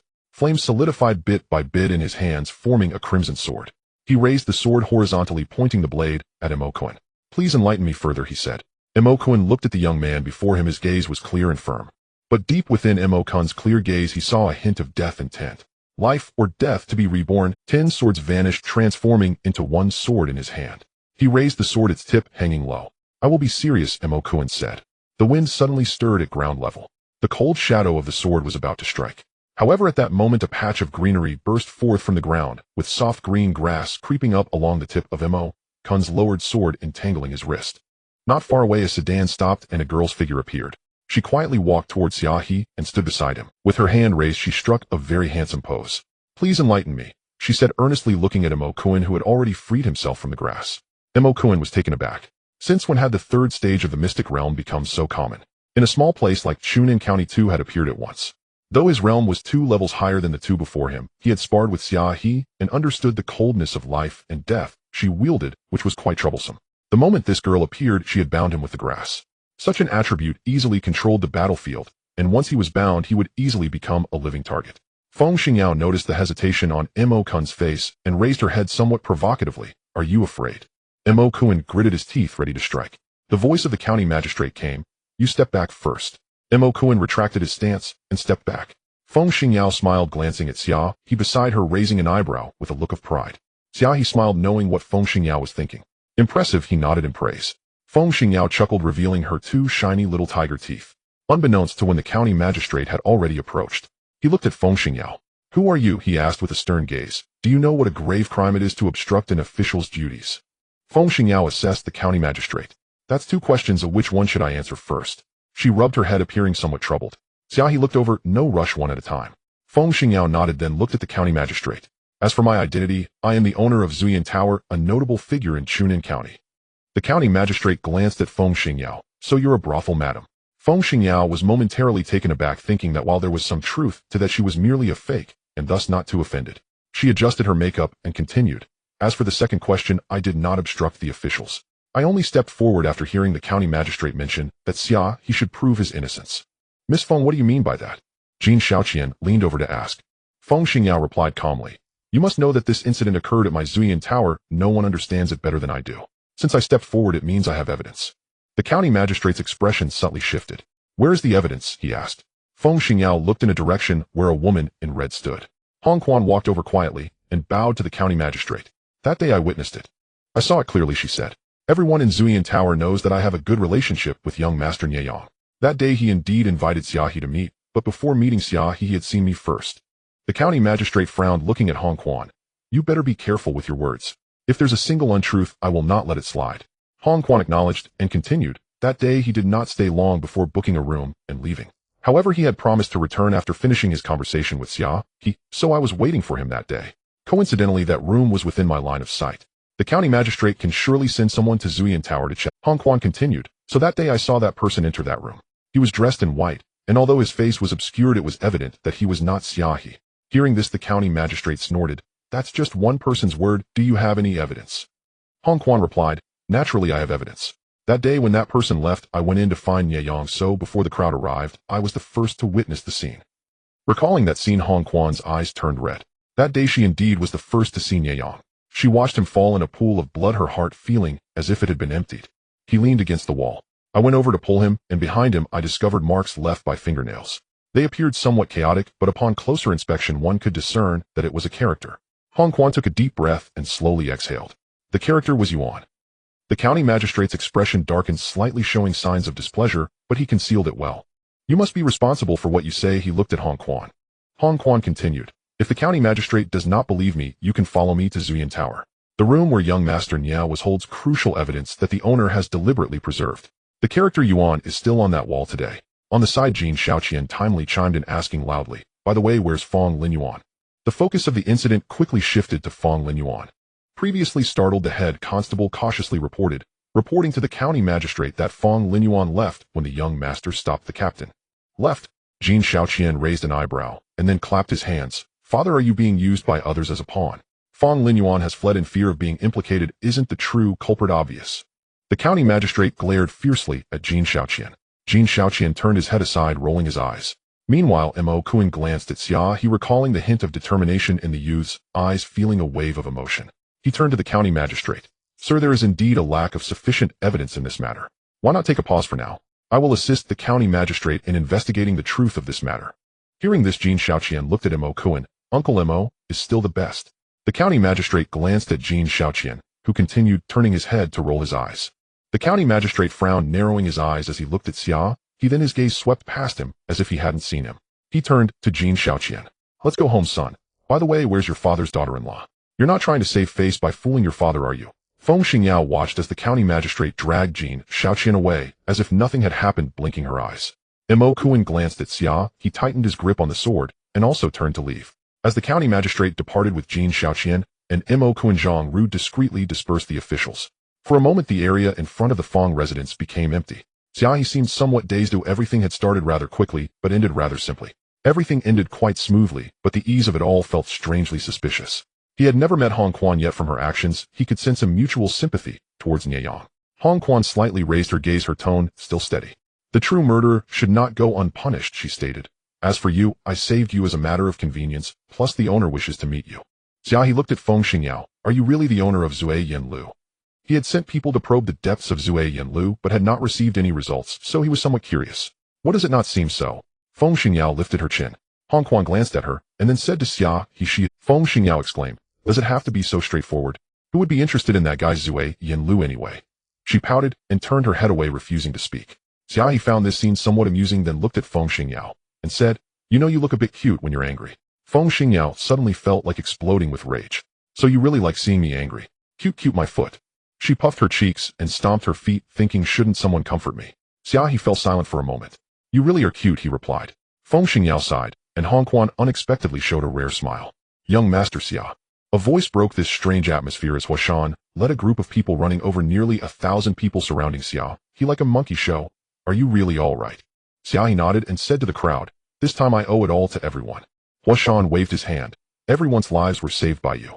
If it weren't for you, we would have likely perished in the secret realm. Compared to that, what we did is nothing." Xia He was not too surprised, or in fact he had anticipated this moment ever since he decided to stay in the secret realm. He chose to stay and single-handedly block Han Sha, wanting to maximize his own benefits in this way. What he sought was the hearts of the people. Yet even though he had thought about all this beforehand, witnessing the group of strangers standing up for him warmed Xia He. He looked at Huashan and said, "The matter of the secret realm has come to a close. From now on you owe me nothing. Those who wish to stay will become part of the Tianlong. As for the others, may we meet again by fate." After sending off a large number of people, the area before him became empty. Hong Quan gracefully bowed to Xia He. "Tomorrow evening the owner will host a banquet at Zui Yanlu, and I hope young Master Xia will honor us with your presence." Xia He, somewhat curious, nodded. After delivering this last sentence, Hong Quan departed. For her this truly marked a conclusion, yet for some reason her heart felt hollow. The confidant who once shared poems and wine with her would never return. All she could do for him was to expose the true murderer to the world. Lost in thought, as she turned a corner, a figure appeared before her. Fang Yin stood quietly ahead, watching her. Tears brimmed in her eyes, and Xia Yu trembled continuously, trying to hold back the tears from falling. "Miss Fang." Hong Quan nodded lightly as a greeting. "May I ask what brings you here?" Fang Yin bit her lip and walked closer to Hong Quan. "I want to ask you, did he say anything to you before he passed?" Hong Quan pondered for a moment. "He mentioned that you were angry and he needed to appease you, so he wanted to find Xia He to clear up the misunderstandings." Fang Yan's shoulders trembled and she forced a smile. "So he went to Zui Yanlu because of me. If it weren't for me, he might still be alive." Hong Quan looked at Fang Yan's pale smile and spoke. "Since Fang Linyuan wants Nieyang dead, even without you, he would have found various opportunities. You cannot change that, so there is no need to feel too guilty." Fang Yin remained silent for a while. "But ultimately I will feel guilty," she said quietly. Hong Quan also fell silent for a moment. "Indeed there will be guilt," she murmured. "If it weren't for her suggestion that Nieyang temporarily disappear, perhaps none of this would have happened." But just as she told Fong Yin, even if she hadn't been there that day, Fong Linyuan would have found an opportunity to provoke all this. There were countless untold connections in the cause and effect. At this moment her gaze caught sight of two figures hiding ahead, revealing a strange light in her eyes. Without paying further attention to Fong Yin, she turned and followed the two individuals in a certain direction. Fong Yin stood quietly in place, feeling somewhat sorrowful. The one who killed her most beloved was her older brother, who had cared for her since childhood. Even though she was clear-headed enough, she still did not know what to do at this moment. It seemed she had lost everything. With no one around, the strength she had been holding on to gradually dissipated and tears fell from her eyes like threads. She turned and leaned her head against the wall, quietly waiting, not knowing how long it had been. The sky darkened at some point, and the moonlight began to reveal itself, a figure faintly appearing at the alley's entrance. Nie Dongma quietly watched Fong Yin, seemingly wanting to step forward to comfort her, yet repeatedly hesitating. It felt as though an invisible wall stood between them. After Hong Quan left, Feng Xingyao looked at Xia He staring for an unknown amount of time. The anger in her eyes had dissipated without her noticing, and she pouted. Then she rushed towards Xia He and hugged him tightly. Do you know how worried I was when you left me all alone? Xia He was somewhat at a loss, unconsciously wrapping his arms around Feng Xingyao, gently patting her. All right, I'm a jerk, he said with a smile lacking any sincerity. But Feng Xingyao did not notice this, as she simply held Xia He tightly. This feeling of having him back made her feel somewhat fragile. After a while a cough came from ahead. Feng Xingyao released Xia He and noticed a person walking out from the Fong red. Uncle Fong, he called out. Fong Lingen looked at Xia He advancing with somewhat trembling steps. Xia He rushed over to support him, but Fong Lingen shook his head, pushing Xia He away. His gaze was oddly deep, as if he had made a decision. From today on you need not call me Uncle Fong anymore. Between us it was destined that there would be this day. I should have known that I couldn't keep you here, nor should I have tried to. Xia He was somewhat confused. At first glance I fell in love with your mother. That kind of affection was perhaps less about romantic love between men and women and more like admiration. But we were from different worlds and I never had any inappropriate thoughts. Being able to adopt you and Qixue, I've always regarded as heaven's grace to make up for my shortcomings. But now it is time to wake from this dream. You should not stay in the Fong family. It is the Fong family that has wronged you. I also have no face to face you anymore. It is time to end everything. After contemplating for a long time, Fong Lingen's words were unexpectedly calm. He felt guilty towards Xia He and had failed to raise Fong Linyuan well. With things having developed to this extent, Xia He could no longer return to the Fong family. This matter is Lin Yuan's fault. Rest assured, if he dares to come back, I will not let him off lightly. Fong Lingen fell silent for a moment, but he is my only son. After all, blood is thicker than water. If he falls into your hands for the sake of these 10 years of affection, please spare his life. The last sentence was almost bitten out between Fong Lingen's teeth. He knew what Fong Linyuan had done, one thing after another, leaving no room for reconciliation with Xia He. But after all, he was still a father. Even though he had been somewhat biased against Xia He on ordinary days, he was still a father, and Fong Linyuan was his only son. Xia He remained silent, not answering immediately, as if pondering something. Fong Lingen's lips moved as he looked at Xia He, suddenly softening at the knees and kneeling down before Xia He. Xia He was taken aback. On the other side, Feng Xingyao manipulated the thin grass to rise up, supporting Fong Lingen. Uncle Fong, he asked. Fong Lingen smiled, faintly, somewhat bitterly. It seems I have repaid kindness with enmity. Little he let me plead with you. Xia He was stunned then. Nodded slightly. Good, he replied softly. Feng Xingyao looked at this scene with an expression of indescribable emotion. Then she heard a sound, and turned to look at the palanquin, not far behind. The palanquin was shaking violently, and Feng Xingyao knew that Fong Linyuan had heard everything just now. She waved her hand, causing the thin grass that bound Fong Linyuan in the palanquin to scatter. The restraints disappeared in an instant, and Fong Linyuan stopped struggling. He seemed somewhat dazed, his entire being at a loss. He had heard everything. He heard his father sever ties with Xia He, using those 10 years of kindness to ask Xia He to spare him. He even knelt down to plead. He stood there frozen in shock. For 10 years since Xia He appeared, he had been jealous of him for receiving his father's affection. That jealousy gradually transformed into a twisted hatred. Yes, he hated them, hated his father for giving all his care to an outsider, hated that outsider for occupying the cultivation resources that should have belonged to him, for slowly surpassing him in strength. But why? Why at this final moment would his father make such a choice? He staggered out of the palanquin. He heard himself shouting at his father. It's too late. It's all too late. He then shouted at Xia He, I don't need your compassion. All the elegance and pretense evaporated in that moment. Xia He did not look at Fong Linyuan as if he did not exist at all. He nodded, having made a promise that he would not kill Fong Linyuan. The 10 years of kindness would be severed from now on with no debts remaining. He turned around and glanced at Feng Xingyao. Let's go. Feng Xingyao nodded and followed behind Xia He. Fong Linyuan shouted loudly. I don't need your pity. I don't need it. Kill me. Why won't you kill me? Shut up. Fong Lingen shouted loudly. Fong Linyuan laughed loudly, glancing at Fong Lingen. It's too late, father, really too late. His voice suddenly lowered, and the water on the ground began to rise like a cone. Fong Linyuan spat out a mouthful of blood, exhausting the last bit of his original power, effectively severing his own cultivation. Countless ice spikes shattered on the ground, their sharp points like swords raining down towards Xia He and Feng Xingyao. Fong Linyuan collapsed on the ground, blood at his lips, making him appear particularly ferocious, but his eyes were extraordinarily bright, shining like the sun. I don't need your pity. I don't need it. Either you kill me, or I kill you, you ungrateful wretch. It's too late. The voice seemed very near, yet also very far. The sound of ice spikes piercing the air was sharp, and the ice spikes infused with Fong Linyuan's original power reached the level of the profound realm, in their final moments overwhelming. Feng Xingyao lagged a few steps behind Xia He, so it was she who reacted first. Layered green grass sprouted from the ground. But the strongest aspect of the green grass was its resilience, which could not stop the sharp ice spikes. The green grass shattered before Feng Xingyao like paper. Fong Linyuan watched this scene, laughing maniacally. He was striking with all his might, they could not stop it. Feng Xingyao felt the thin grass being cut by the sharp ice spikes, the remnants of their power still charging directly towards her and Xia He. Feng Xingyou's gaze shifted slightly, and then she closed her eyes. A faint blue light emanated in front of her, rippling like water waves. The previously indomitable ice spikes seemed to meet a wall, shattering into pieces. As her eyelids lifted, Feng Xingyao looked at the ice shards scattered on the ground in front of her, smiling with apparent pride. She turned her gaze to Fong Linyuan, smiling triumphantly.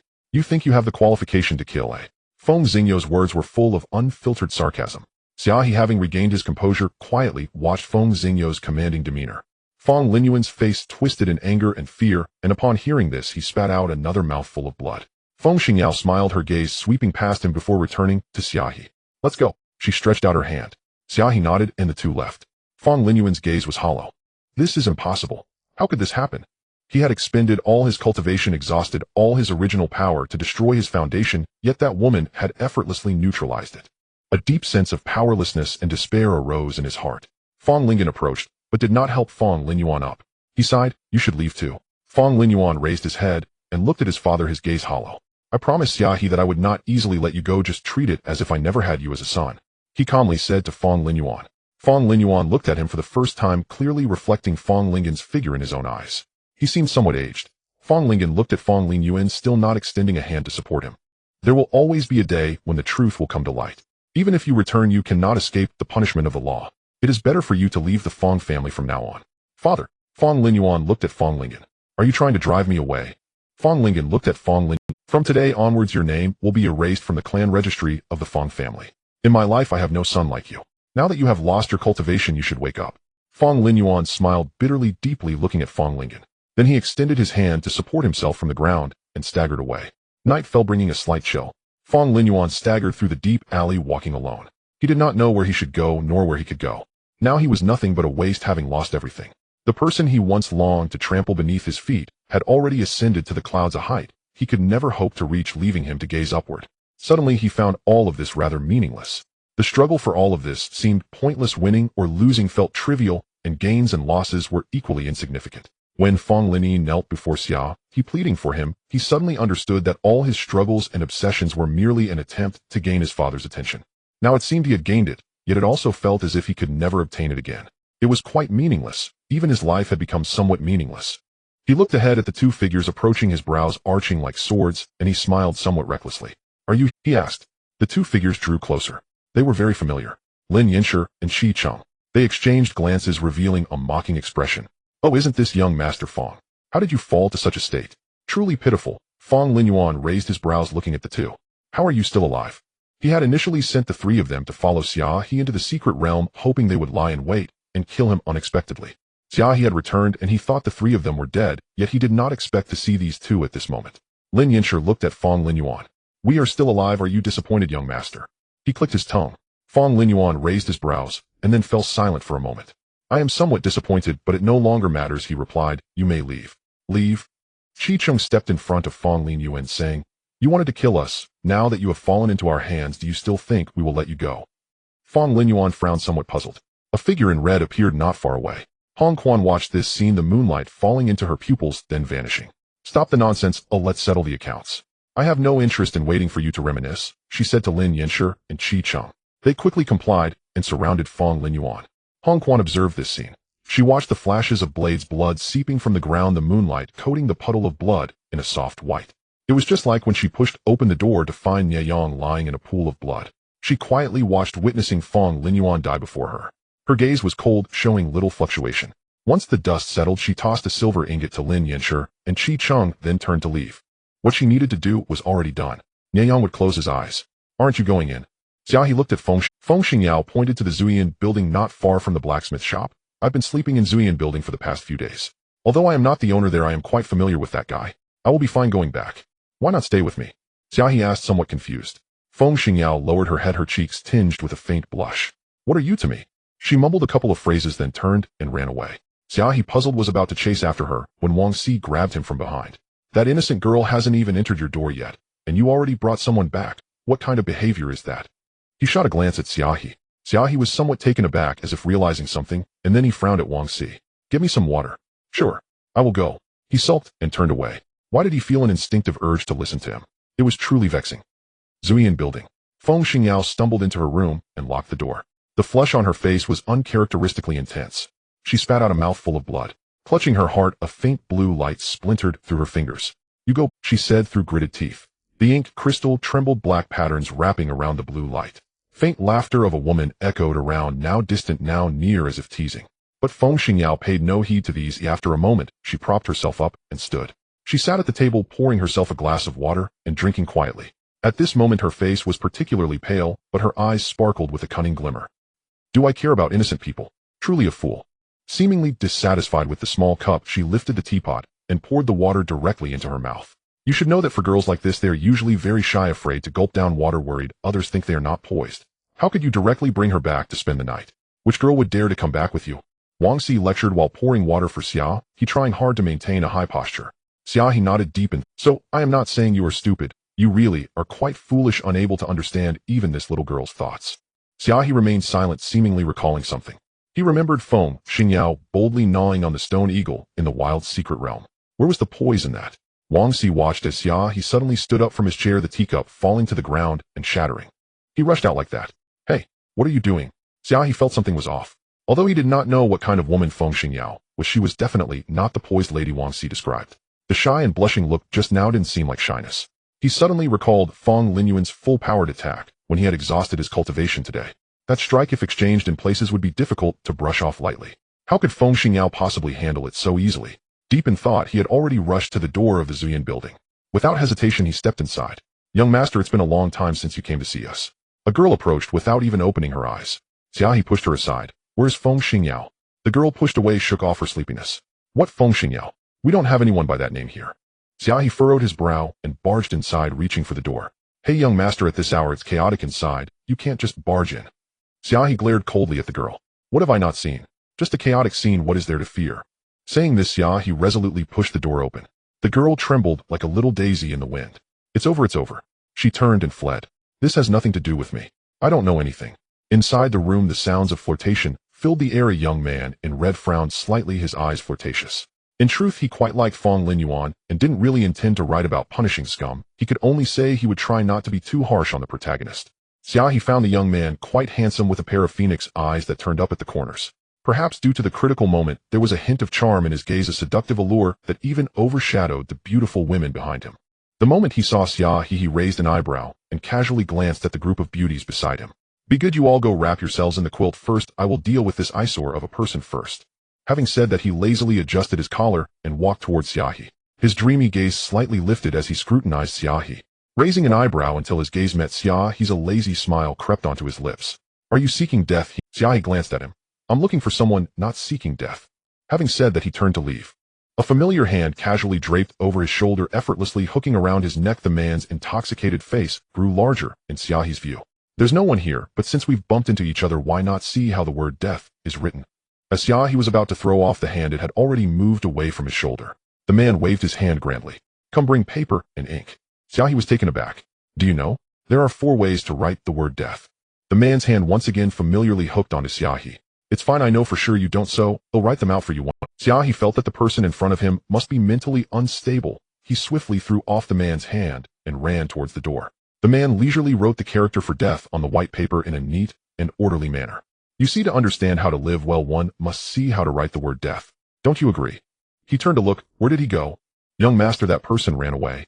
The beauties behind him laughed enchantingly. The man upon hearing this shook his head with a sense of pride. See, this is what is called winning without fighting. Young master is impressive. Let me show you something even more impressive.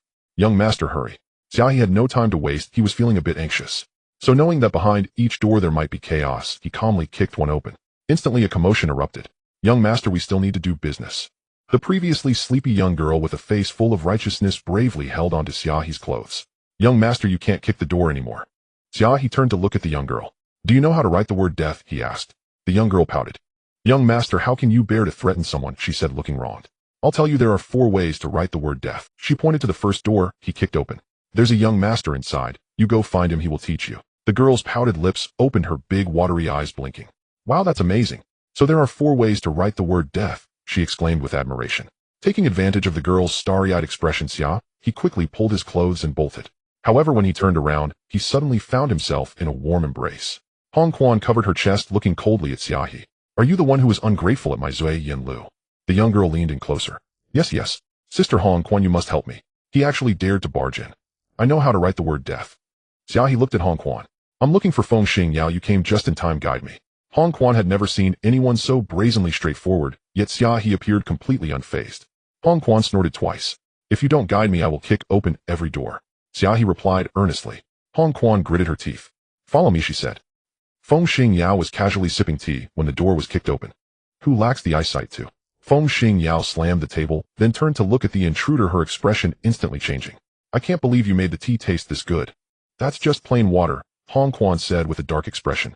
Feng Xingyao's eyes were filled with Xia He, and she waved her hand nonchalantly. Got it, you hurry back, don't delay my business. Hong Quan left with a dark expression. Xia He turned around to close the door, but was already embraced from behind. Hong Quan looked at the shadow cast by the door curtain. Shameless, she scoffed. Beside her, the sleepy young girl peeked her head out, curiously asking, Sister Hong Quan, what does shameless mean? Hong Quan glanced at her. It's something you eat, she replied. Are you missing me? Feng Xingyao chuckled. Xia He looked at the hand resting on his waist. Girls should be reserved and dignified. Feng Xingyao obediently replied with an O, but did not loosen her grip. But this is a brothel. Her smile had a hint of sweet mischief.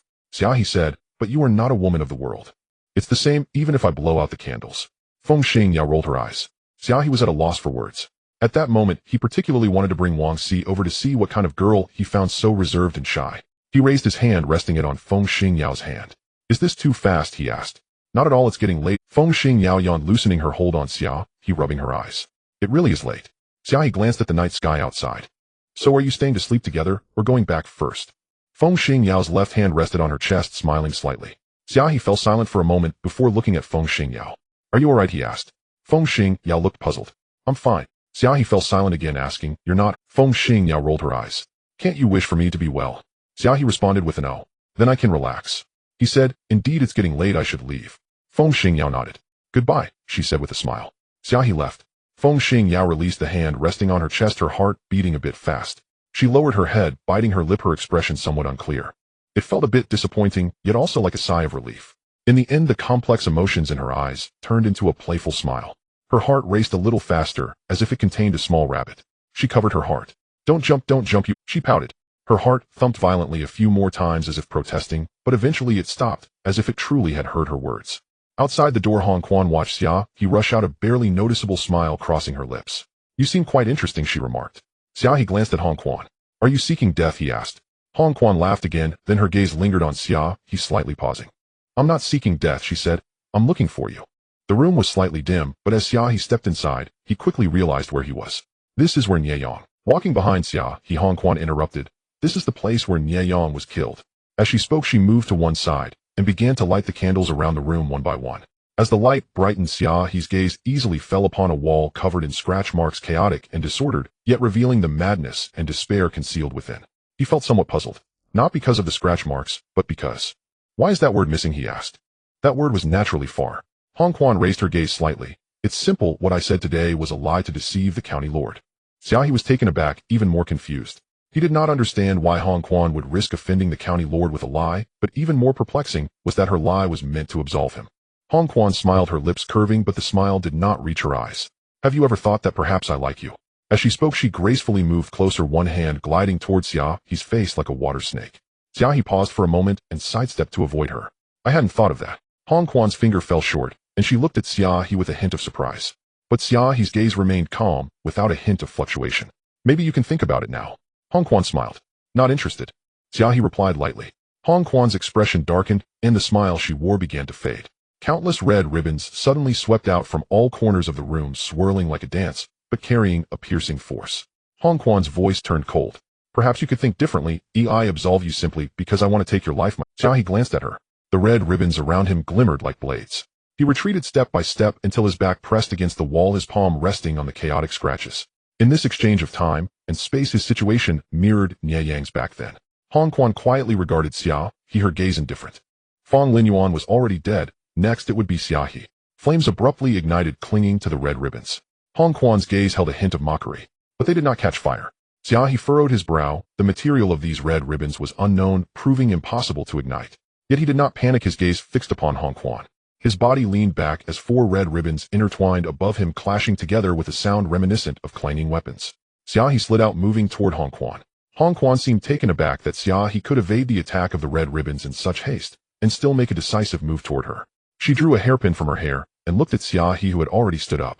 Time seemed to freeze at that moment, as, after a long pause, Xia He said, I am not Nie Yang, and you are not Fong Linyuan. Hong Quan glanced at the hairpin in her palm. I just wanted you to feel that moment of despair, she said. Xia He raised an eyebrow. Then you should have prepared a bit more. This preparation is insufficient, he said. Hong Quan snorted coldly. If I wanted to kill you, you would have been dead the moment you stepped through this door. Xia He recalled how Hong Quan had been staring at his back when he entered through the door, feeling a bit of a chill. Yet he nodded. I know, which is why I know you want. He understood Hong Quan's gaze and recognized that she had the opportunity to act, but she did not. This could only mean one thing: she wouldn't, perhaps didn't want to, or perhaps couldn't. Hong Quan was momentarily stunned, looking at Xia He with a hint of reluctance, but ultimately shifted to a strange sense of acceptance. The 4 red ribbons softly fell to the ground. Xia He thought for a moment. Because of Feng Xingyao. Hong Quan scoffed disdainfully. Her. What right does she? Xia He thought for a moment. Because of Feng Xingyao. Hong Quan scoffed disdainfully. Her. What right does she have to make me resort to such lies? Before Xia He could respond, she shot a strange glare at him. Because at the last moment I met Nie Yang, he told me he had almost died at your hands. Xia He pondered for a long time before recalling that he had once threatened Nie Yang and nearly choked him to death. Hong Quan looked at Xia He, her tone heavy. I know, which is why I know you want. She knew he had the chance to kill Nie Yang, yet he didn't. Why bother choosing to do so in a crowded place like Zuyan Tower? Such reasoning was simple for Hong Quan. Xia He remained silent for a while. He certainly told you everything. He nodded. Having a confidant in life is indeed a good thing. This sentence was not replied to by Hong Quan. Everything fell back into a certain silence. After a long while, Hong Quan sighed. It's all gone, she said. Returning to the blacksmith shop, the night had grown deep. Xia He locked himself alone in the room, his mind in a state of chaos. At this moment, within his sea of consciousness, a translucent ink crystal held a small black dragon coiled upon it. The little black dragon had its eyes closed as if asleep. That day in the secret realm, Han Xia had destroyed everything. But at the last moment, when she planned to sacrifice herself along with the entire secret realm, Xia had stopped her. Han Xia was a demon, and as a demon, she had no demon crystal, so her soul had nothing to cling to and continued to dissipate. The solution proposed by Xia was the demon crystal. Han Xia had no demon crystal, but Xia He did. But allowing Han Xia to survive meant her soul would fall into a deep slumber, completely adhering to the demon crystal within Xia He's sea of consciousness. Han Xia had destroyed everything, leaving only the final wisp of her soul. It was the little black dragon on Xia He's demon crystal. Who could have imagined that the culprit behind a 1,000-year storm now lay quietly and docilely within Xia He's sea of consciousness, maintaining her final life through slumber. The dragon vein she left behind allowed Xia He to break through to the 3rd level of the Xian realm in just 1 month. This could be considered an inextricable cause and effect. Yet even with the capabilities of the 3rd level of the Xian realm, it could barely support Han Xia's life. Perhaps she might have a chance to awaken, or maybe she would never wake again. The events of the wilderness secret realm had come to a complete conclusion. The Fong family had also let go entirely. Xia He looked out the window at the quietly sleeping streets under the night. The entire Chunan County was very quiet. Yet for some reason, he had a feeling that what seemed like an end was merely the prelude to a storm. However, before that, he still had one thing to do. Xia He looked at the decaying corpse in the spatial ring and the 2 azure water walnuts in his palm. He had promised someone there had to be a conclusion. At the end of Suian Street, there was a quiet tea house. Amidst the clamor, it offered a sense of tranquility that seemed to drift away from the world. When Xia He pushed open the door, Meng Huang as usual appeared, slightly intoxicated. Xia He walked over. Meng Huang did not even lift his eyelids. The shop is closed, he said. Xia He chuckled. Uncle Meng, your life is truly enviable. Meng Huang raised his eyelids slightly. His gaze shifted through surprise, confusion, and finally to relief, and he exhaled. You bet you really are still alive. Xia He quietly sat down in the tea house. Opposite him, a figure bound like a rice dumpling appeared. Meng Huang looked somewhat puzzled. Xia He reached out and placed 2 green walnuts on the table. I originally intended to bury this, but it's really hard to explain. He shook his head. Meng Huang did not respond. His gaze fell upon the corpse. Brother, he suddenly cried out. A phrase emerged in Xia He's mind. I will never forget you. Even if you turn to ashes, I would still recognize you. That, he coughed. I've delivered the person, so I'll take my leave. Meng Huang looked over. Aren't you staying for a cup of tea? But you said it's closed. Right then, have a safe journey. Xia He left because he had promised someone a task. He had arranged to meet someone, a person he was quite curious about. At Zuyan Tower, where the sun shone and wine flowed freely, it was always the most bustling place in the entire Chunin County. Hong Quan led the way ahead. The vibrant colors were like the fireworks of the human world, embellishing and swaying. With Hong Quan's steps, the atmosphere of vibrant colors grew heavier, as if it could bleed. Amidst the dancing shadows, a curtain concealed the view, appearing hazy. Hong Quan's figure had stopped, and she gestured invitingly. Xia He knew he had arrived. The curtain was pulled aside by a bony hand, revealing a face. It was not the imagined fair and plump figure, but rather somewhat lean. Yet Xia He was taken aback. Before him stood a man. Coincidentally, he had seen him the night before. Do you still remember how to write the word for death? The gentle voice carried a hint of provocation. Xia He raised a finger. 4 ways. He answered bluntly. The lean figure of the man was clad in fiery red attire, not as seductive as the previous night, but rather crisp. Xia He. He pronounced these 2 characters thoughtfully and nodded. I've long admired your name. Xia He felt that at this moment he should bow and exchange pleasantries. However, he truly did not know this person before, and if he were to speak of respect, it was probably due to his reckless behavior last night, which ironically reflected the term disrespect. Thinking of last night, Xia, he tilted his head. Are you really the brothel keeper of Zuyan Tower? He asked. The man swallowed and waved his hand. Brothel keeper sounds too harsh. They all prefer to call me the master. By the way, I haven't introduced myself yet. He smiled. My name is Xia Jinting.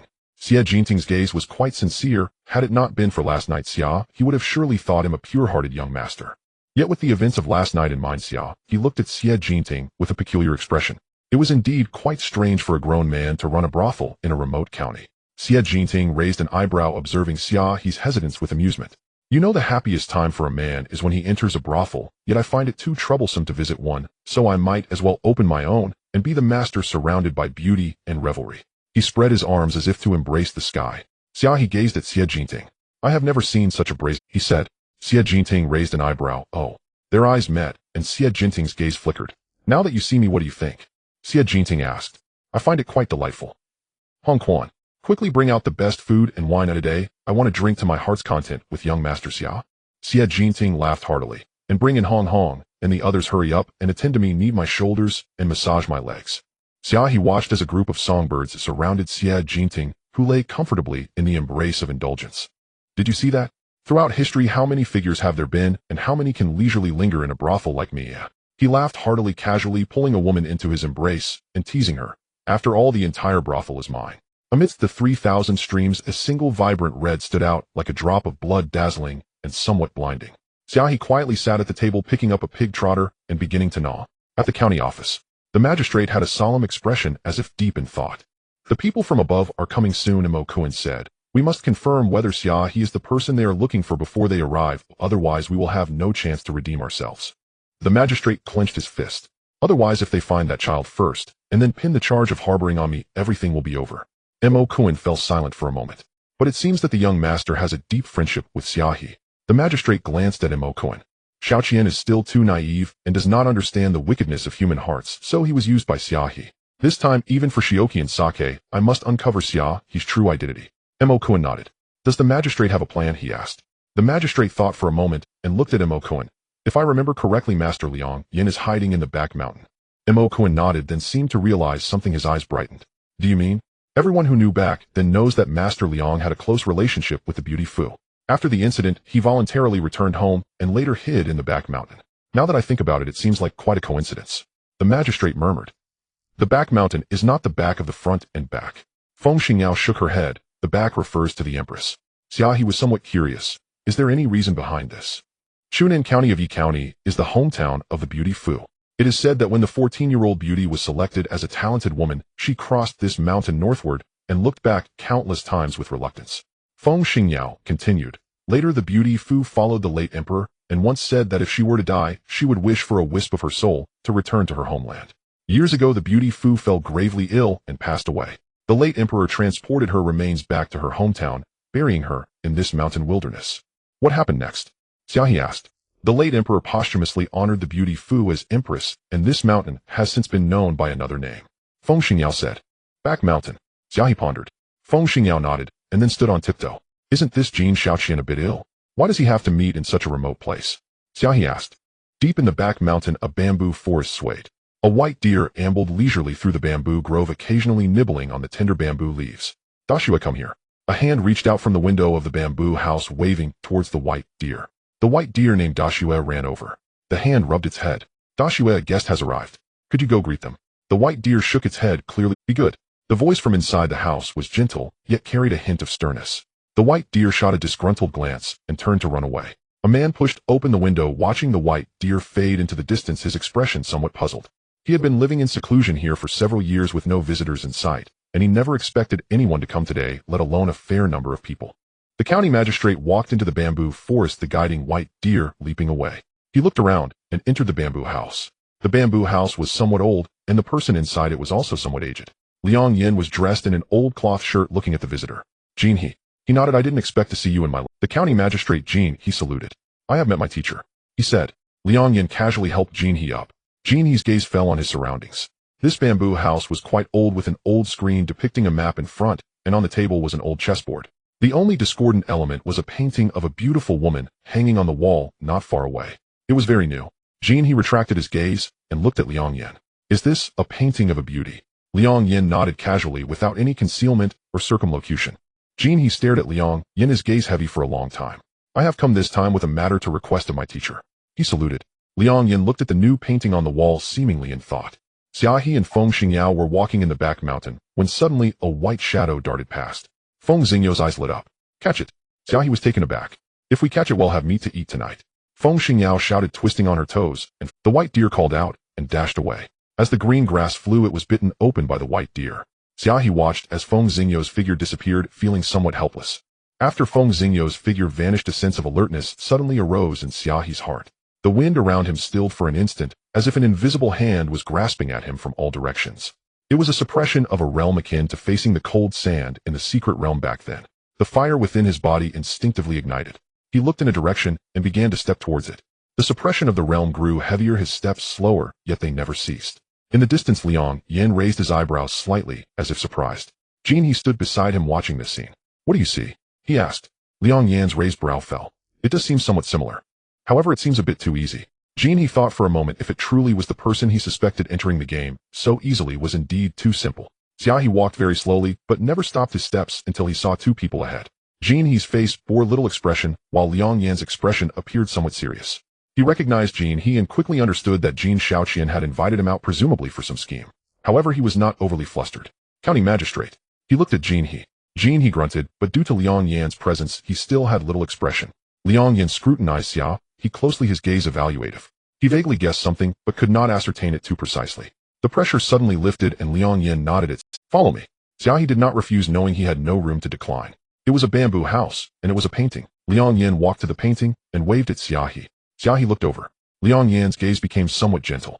He pointed at the painting and said to Xia He, "She is your mother." Xia He was taken aback, feeling somewhat bewildered. A person appeared out of nowhere, then inexplicably brought him to a mysterious place, pointing at a baffling painting of a perplexing woman, inexplicably claiming that she was his mother. It was truly bewildering. Xia He took a deep breath, seemingly trying to suppress the restlessness within, but he could not manage to do so. A desire for reckless abandon grew stronger in his heart. Then he gave up and smiled. "You stand still right there." Liang Yin was confused. "I want to go buy you 2 oranges right now," Xia He said. Liang Yin looked puzzled. Xia He felt a laugh bubbling within, but seeing Liang Yan's puzzled face, he found it a bit uninteresting. Perhaps he couldn't understand. The inexplicable flame of reckless abandon within Xia He reignited. He kindly translated. He pointed to himself, "I am your father." Time seemed to freeze in that instant. Jin He's face turned pale. Xia He nodded, tacitly agreeing. Liang Yin, however, revealed a hint of a smile in silence. "Do you know that my father passed away several years ago?" he asked. Xia He shook his head. "I truly do not know." Liang Yin glanced at Xia He, then pointed at the screen. "However, in this house my father did indeed leave me something."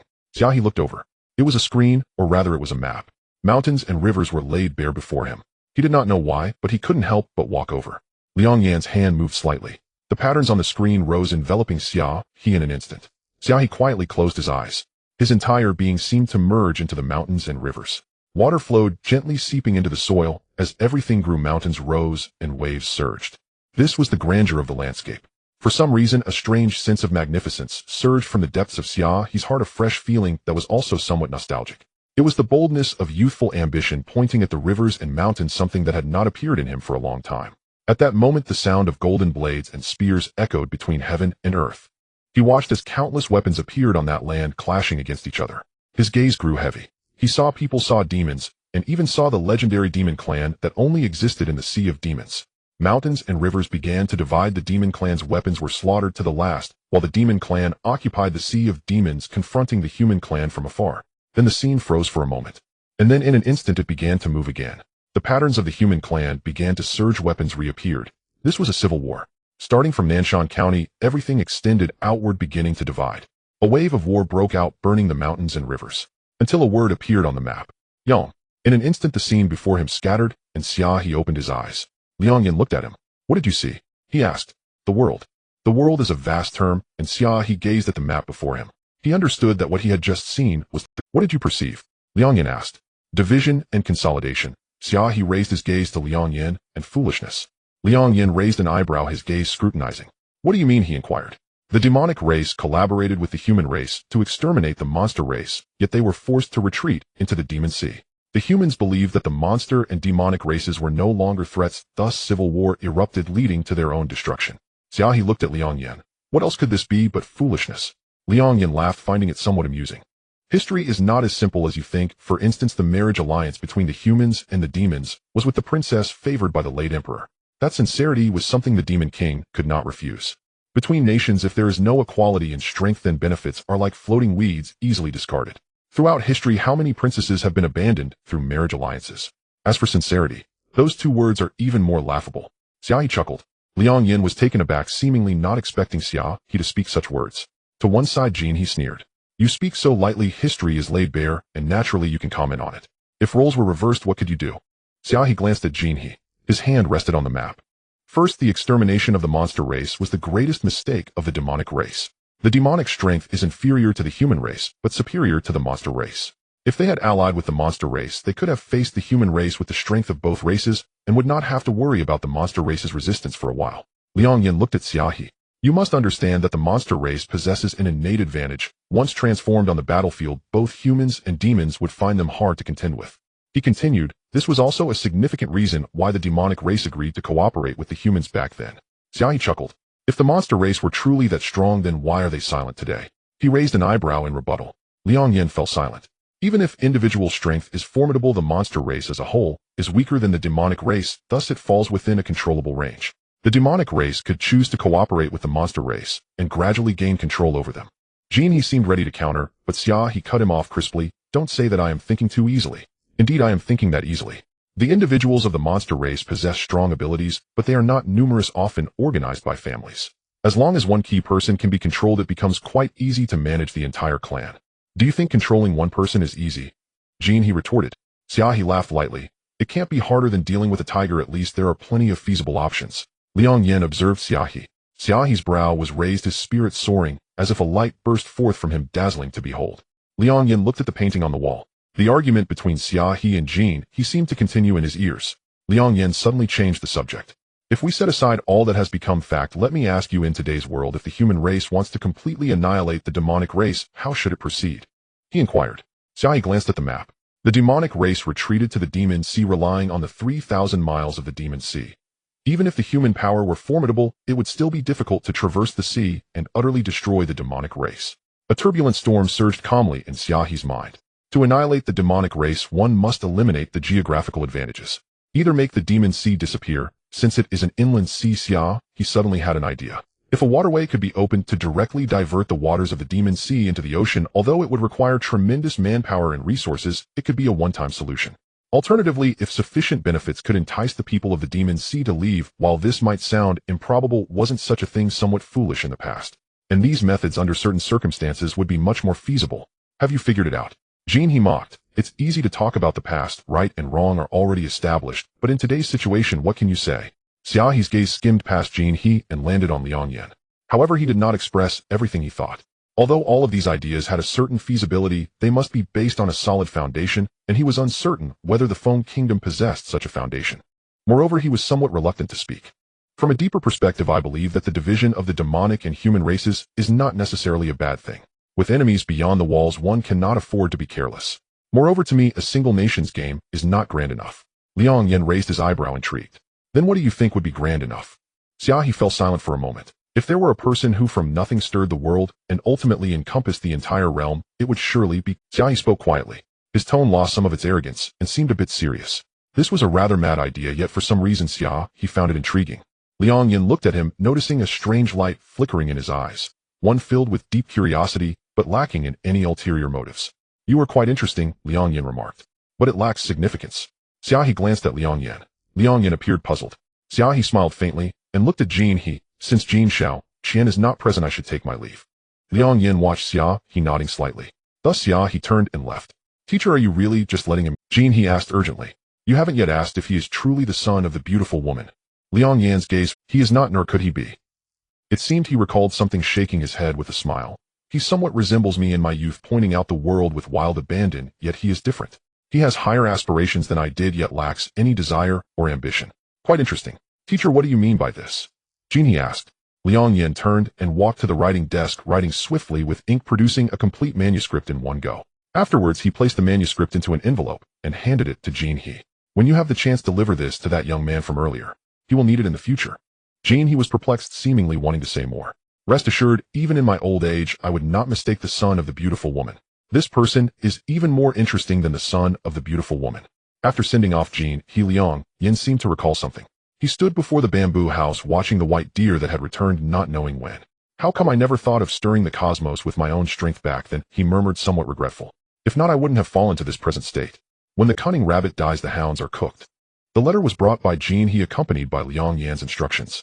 It contained the familiar phrase that one could only open it in a life-and-death situation capable of turning the tide. Xia He was momentarily stunned. After Xia He left, she turned around and tore open the envelope. There was nothing particularly novel inside. It was a letter, or rather a recommendation letter. Who is Xiao Ran? She muttered to herself. Beside her, Wang Si leaned in. Xiao Ran. That is the current grand. He looked at Xia He with a face full of disdain. How can you be so ignorant? With your capabilities, do you really think you can pluck the peaches from my Tianlang? Xia He glanced at him, raising an eyebrow. Wang Si forced a rather ugly smile. He'll go get some water. After sending Wang Si away, Xia He casually glanced at the letter in her hand. It was merely a talent recommendation, nothing more cliché. She casually tossed the letter back into the envelope, watching Wang Si as he poured water. How is Tianlang? There are quite a few people. Too many people leads to chaos. With me around, how could it possibly be chaotic? Oh, you're not too bad after all. Of course. Tianlang was growing at an astonishing rate in Wang Si's hands. That day, when facing Fong Lingyuan and the official Xia, he witnessed Tianlang's power for the first time. This power felt heavy. He had yet to figure out how to bear or utilize it. However, he glanced at Wang Si, who seemed to have never borne any burden himself. Have you ever thought about Tianlang's future? Xia He asked Wang Si. Wang Si pondered for a moment. Tianlang is somewhat mixed with various elements. This sudden increase in numbers highlights that situation even more. Currently, I have two paths in mind. One is to develop Tianlang into different fields and maintain control over these areas. Too much leads to chaos, Xia He remarked. The other option is to divide it into an inner and outer sect, setting several major directions within the inner sect, while the outer sect also develops into different fields. This would not only foster healthy competition, but also concentrate resources to develop certain directions. At critical moments, it would allow us to wield more influence. Xia He pondered. It sounds easy, but implementing it is quite a project. Wang Si shot her a glance. Why don't you give it a try? Xia He fell silent for a moment before speaking. Have you ever seen a fish? Wang Si looked confused. What fish? Where is there a fish? Xia He pointed to herself. A salted fish, she said. Wang Si. Well, you can continue to be the indifferent manager. What else can I do? Let me pour you some water. Here, I'll feed you. Wang Si slapped the teacup in front of Xia He. Xia He smiled. You're quite understanding. At this moment, Meng Huang was resting his chin on his hand, looking at the dried corpse tied up in front of him, blinking. He pushed the wine cup in front of the dried corpse. The dried corpse responded with a hoarse laugh. Meng Huang sighed. This is a bit tricky. With it like this, I definitely can't bury it. Unless I disassemble it, otherwise it would just rise from the grave time and again, which is simply maddening. After all, this was the remains of his elder brother in life. To say that he would really disassemble it, he couldn't bring himself to do that. Just then the door of the tea house was pushed open. It was a girl of about 17 or 18 years old, none other than Xia Qishua. Xia He surveyed her surroundings. Is this the talent selection workshop? Meng Huang raised an eyebrow. Miss, you have good eyesight. Xia He was momentarily taken aback. This is not good eyesight. Anyone in the know would realize it. Meng Huang glanced at the dried corpse, then chuckled awkwardly and fell silent. Xia He looked at the dried corpse. The workshop owner can cremate it and leave the ashes as a memorial, but the key is whether they can overcome the psychological barrier within themselves. For Meng Huang, he had the means to deal with this dried corpse, but he was reluctant to do so, hence he was unwilling. Meng Huang shifted his gaze to Xia He. Let's not talk about that for now. My tea house is already quite remote. You must have come for some reason. Xia He nodded. I haven't introduced myself yet. My name is Xia He. I am Xia He's sister. Meng Huang seemed to understand. So it's you. This entire expedition into the wilderness was opened up for this very girl before him.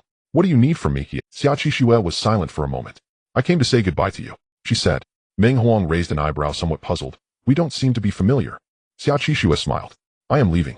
Rather than saying I'm here to say goodbye, it's more appropriate to say that if Xia He asks, please do relay a message. Meng Huang was even more puzzled. Why are you leaving for no reason? Xia He smiled. You should know he has grown up and I can finally put an end to a wish of mine, she said. For me, I can finally let go and pursue something I've always wanted to do. In her heart, there had always been something she couldn't let go of. That was the blood feud with the demon clan from years ago. She chose to stay in Shunan County solely for Xia He, hoping he could have a peaceful life without bearing the weight of hatred. But she was different. She was the rare snow wolf bloodline of the wolf clan, carrying the hope of her people. It was time for her to fulfill her mission. He has deep feelings for you. If you leave, won't it impact him? Meng Huang asked. Xia He smiled calmly. Tell him that everyone is an independent individual. There will always be a path that one must tread alone. For his journey, I shall not accompany him. I hope he remains strong. What about you? Meng Huang inquired. Xia Kixu's gaze became resolute. This path of mine is also my choice. As the lonely moon reflected the cold light, Xia He walked along a quiet path. Her expression was serene and calm. She had wasted her talent for over a decade, and now her realm was only at the 5th stage of the Yellow Realm. Stepping out of Chunin County, she lost all protection and was all alone. She lifted her gaze toward the distance. That was the direction of Chuanjing. She raised her hand. Her fair hand looked somewhat delicate, and she gradually clenched it tightly. Chuanjing was vast, and she was small, so small that she seemed insignificant. There were many of the human race, but she was few, so few that it felt like a moth flying into the flame. Yet she did not believe. The girl's stubbornness spread across her delicate face at that moment. She walked on this solitary path. Meanwhile, not far away on the official road, a group of people was making a grand entrance. Master Wei, we have already entered Yi County, less than 100 miles from Chunin County. One person reported to the tall man on the horse beside him. The man appeared deep in thought as he gazed ahead. A month ago, the celestial calculations stirred, and the national master deduced that Chunin County harbored imperial blood. It must be the son of the Lady of the Lotus who escaped years ago. Thus the Empress specifically ordered him to be the inspector and capture the remnants. Inside the county magistrate's office, Wei Yi sat in the central position, while Jin He sat respectfully to one side, and Zhang Ru was seated below. Wei Yi asked, tapping on the table, "Are there any leads on the matter?" Jin He shook his head. "I have investigated for quite a while, but have yet to find any suspicious individuals. The only person who seemed somewhat suspicious was Xia He, but due to Liang Yan's intervention, all suspicion had been thoroughly dispelled, and the clues came to an end." Zhang Ru sat below, and felt a bit apprehensive as the arrival of one important figure after another made him feel as if he were walking on thin ice, yet he had no right to know the specifics of the situation. He was here merely to assist the two before him. Wei Yi furrowed his brow, continuing to tap on the table, as if lost in thought. After a while he turned to Zhang Ru, asking, "What is the population of Chunin County?" Zhang Ru replied, "Approximately 250 people." Wei Yi glanced into the distance. With the changing situation in the Demon Sea, it is time to levy conscription. Jin He frowned in confusion, for according to his knowledge the demon and human races had been at peace for many years, even showing tendencies toward marriage alliances after the death of the princess. How could the situation have changed? But soon he understood everything. Wei Yi had chosen the most direct approach. Levy 3 Negro conscripts. Have all males aged 10 to 30 in the county come to the magistrate's office for registration tomorrow. Wei Yi lifted the corners of his lips. As long as that person was indeed in Chunin County, he would dig 3 feet into the ground to find him. Zhang Ru received the order and stepped down. The hall was left with only Wei Yi and Jin He. Jin He looked at Wei Yi, asking, "Is it confirmed that it is the missing grand prince from years ago?" Wei Yi glanced at Jin He and slowly replied, "Now are there any other royal bloodlines from my Wen nation still existing outside?" Jin He was silent for a moment, then said, "When those people come tomorrow, how will you distinguish them? This is not something that can be accomplished in a day. You might as well directly announce the search for the grand prince." Wei Yi shot Jin He a sidelong glance. "Have you forgotten why the grand prince left back then? The Empress and the concubine Fu have always been at odds. The decree she issued to me was to kill. Xia He was taken aback, so therefore this matter must be done in secret. Once that person is found, we must execute him on the spot to ensure no one knows anything. It must be understood that in struggles for power, victories and defeats are not easily determined. The Grand Prince who managed to escape back then did so without any insignificant backing. Additionally, send orders to seal off all of Chunin County in secret. Wei Yi looked at Xia He. At this moment in the Zuyan Tower, a few people were drinking. Xia Jinting patted Jin Shaoqian on the back, saying, "You lad are quite to my taste. How about this, from now on, when you come to my Zuyan Tower, everything will be on my tab, how about it?" Jin Shaoqian grinned, just about to agree when the face of Ning Wei suddenly appeared in his mind.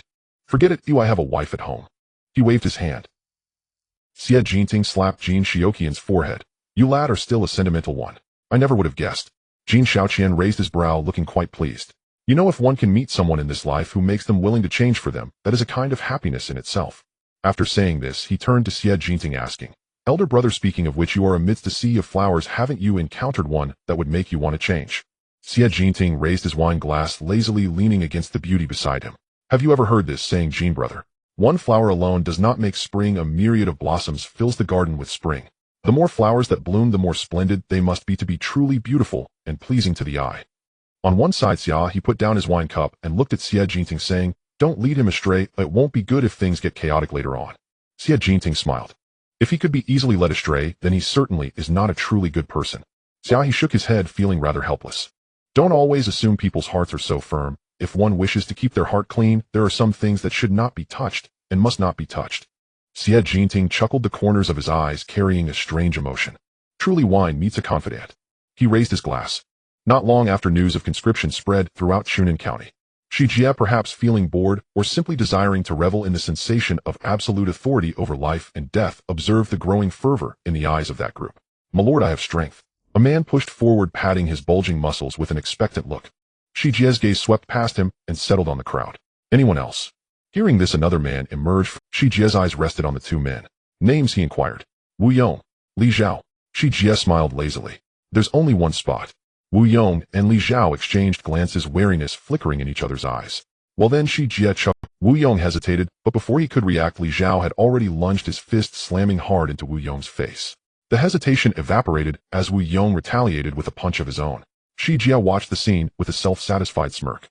The crowd grew chaotic, fueled by schadenfreude, as in that moment, unnoticed by all, a figure stealthily infiltrated the scene, observing from afar. Starlight reflected in his eyes, burning like embers. The contest ended swiftly. Li Zhao, having seized the initiative, emerged victorious, though barely able to stand. Xi Jie cast a satisfied glance at him. "Let's go," he said. Li Zhao's face was swollen beyond recognition, yet he basked in the envious stares of the crowd, brimming with pride. "Fellow villagers, the mountains are high and the rivers long. May fate bring us together again," he declared boldly before following Xi Jie away. Wu Yong felt a pang of disappointment, but soon found solace. Li Zhao followed Xi Jie out of the dungeon, his swollen face attempting a fawning smile. "Master Xi, does the governor have any taboos? Could you give me a hint so I can prepare?" Xi Jie glanced at Li Zhao. "Just kneel obediently, and that will suffice." Li Zhao found it odd, but didn't dwell on it. As they spoke, no one noticed a hand reaching out from the shadows, covering the mouth and nose of the last Xi family attendant. Xia He covered the attendant's mouth and nose with one hand, while gripping his shoulder with the other, dragging him behind a rockery and pinning him down. With a precise chop, the man soon lost consciousness. Xia He changed into the attendant's clothes, bound him, and stowed him in a spatial ring before heading back to the dungeon. He entered the dungeon smoothly until he reached a corner. "Hey, why are you back?" a jailer asked. Xia He looked up. A swift chop landed on the jailer's neck. Taking the keys from his waist and storing him in the ring, He donned the jailer's uniform and proceeded deeper into the dungeon. The dungeon was crowded, but amidst the sea of people, a thread of fate seemed to connect them. Xia He spotted Wang Si bathed in starlight. Their eyes met, and tears streamed down Wang Si's face. He quickly covered his mouth, straining every muscle to suppress a laugh. Yet the tears wouldn't stop. "Are you that moved, Doi?" Xia He asked. Wang Si shook his head, covering his mouth. He was simply crying from holding back laughter. Thoughts of being moved hadn't crossed his mind yet. "Stop crying," Xia He said. "There's business." Wang Si wiped his tears, squeezed through the crowd to the cell door, and met Xia He's gaze. Xia He placed the key in Wang Si's hand, then lifted his eyes to meet Wang Si's, his gaze heavy. "I need a favor," Xia He said. Wang Si nodded instinctively. Meanwhile, Wei Yi had finished testing another batch of blood samples. Li Zhao was long dead, his eyes wide, kneeling with a strange mix of fury and sorrow. Next, Wei Yi ordered impassively, It was a familiar routine. Xia headed back to the dungeon. Just then he heard a piercing shriek. Red blossoms on the hillside, oh so bright. The mountain roads wind and twist, the waterways loop and entwine.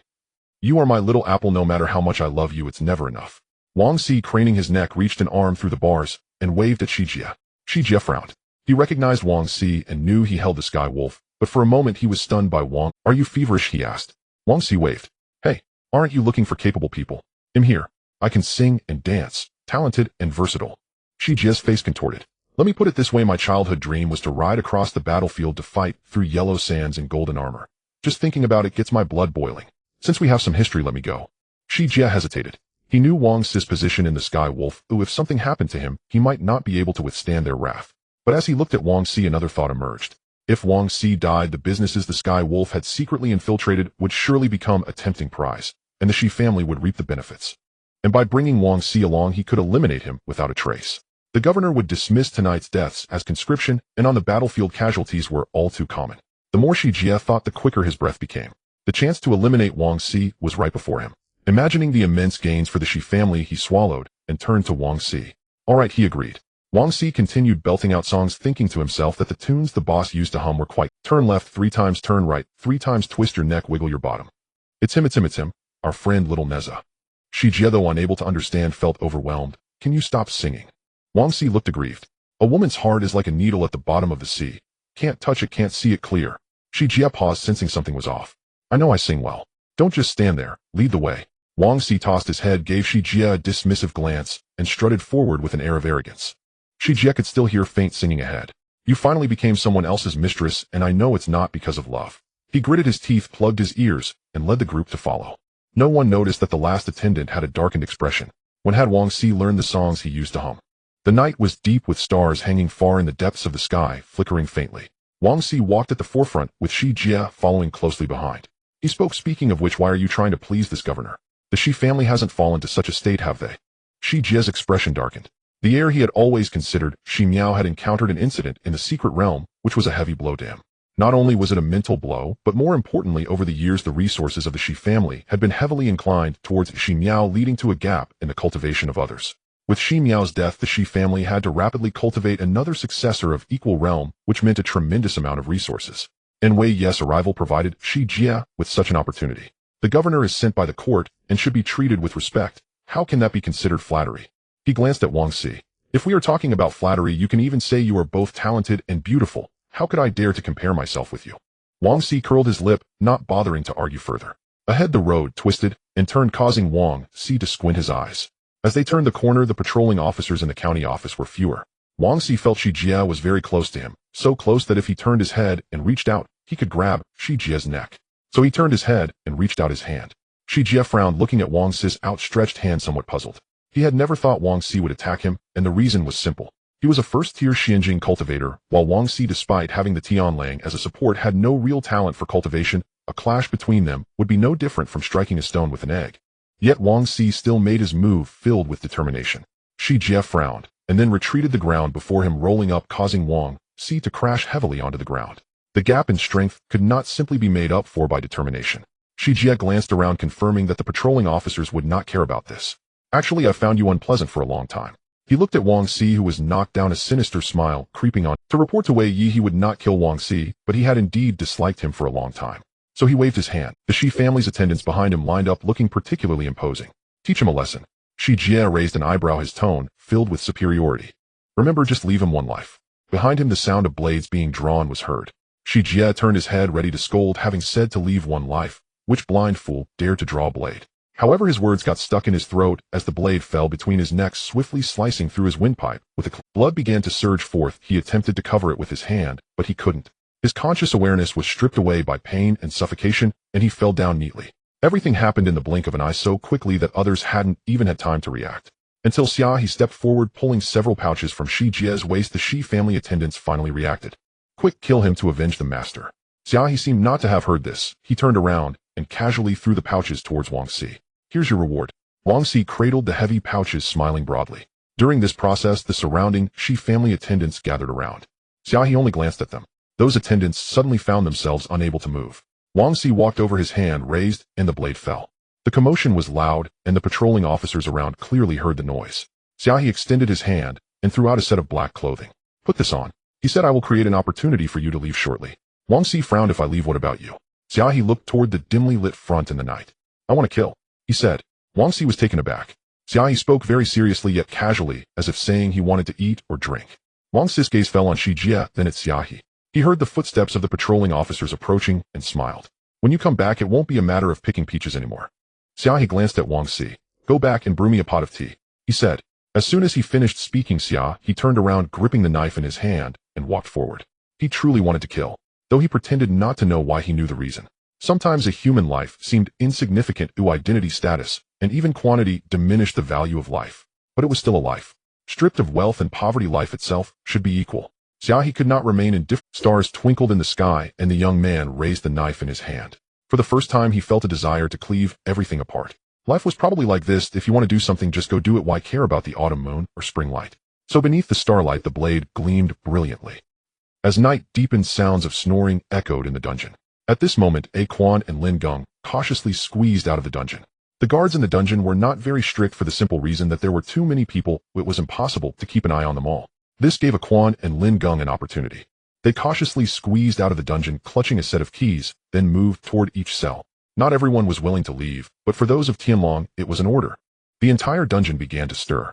A Quan opened the last cell, and a voice called out from behind. "What are you doing?" He turned around and saw a guard looking at him. He thought for a moment and opened the cell door. "Of course I'm going home. My wife is still waiting for me to warm the bed."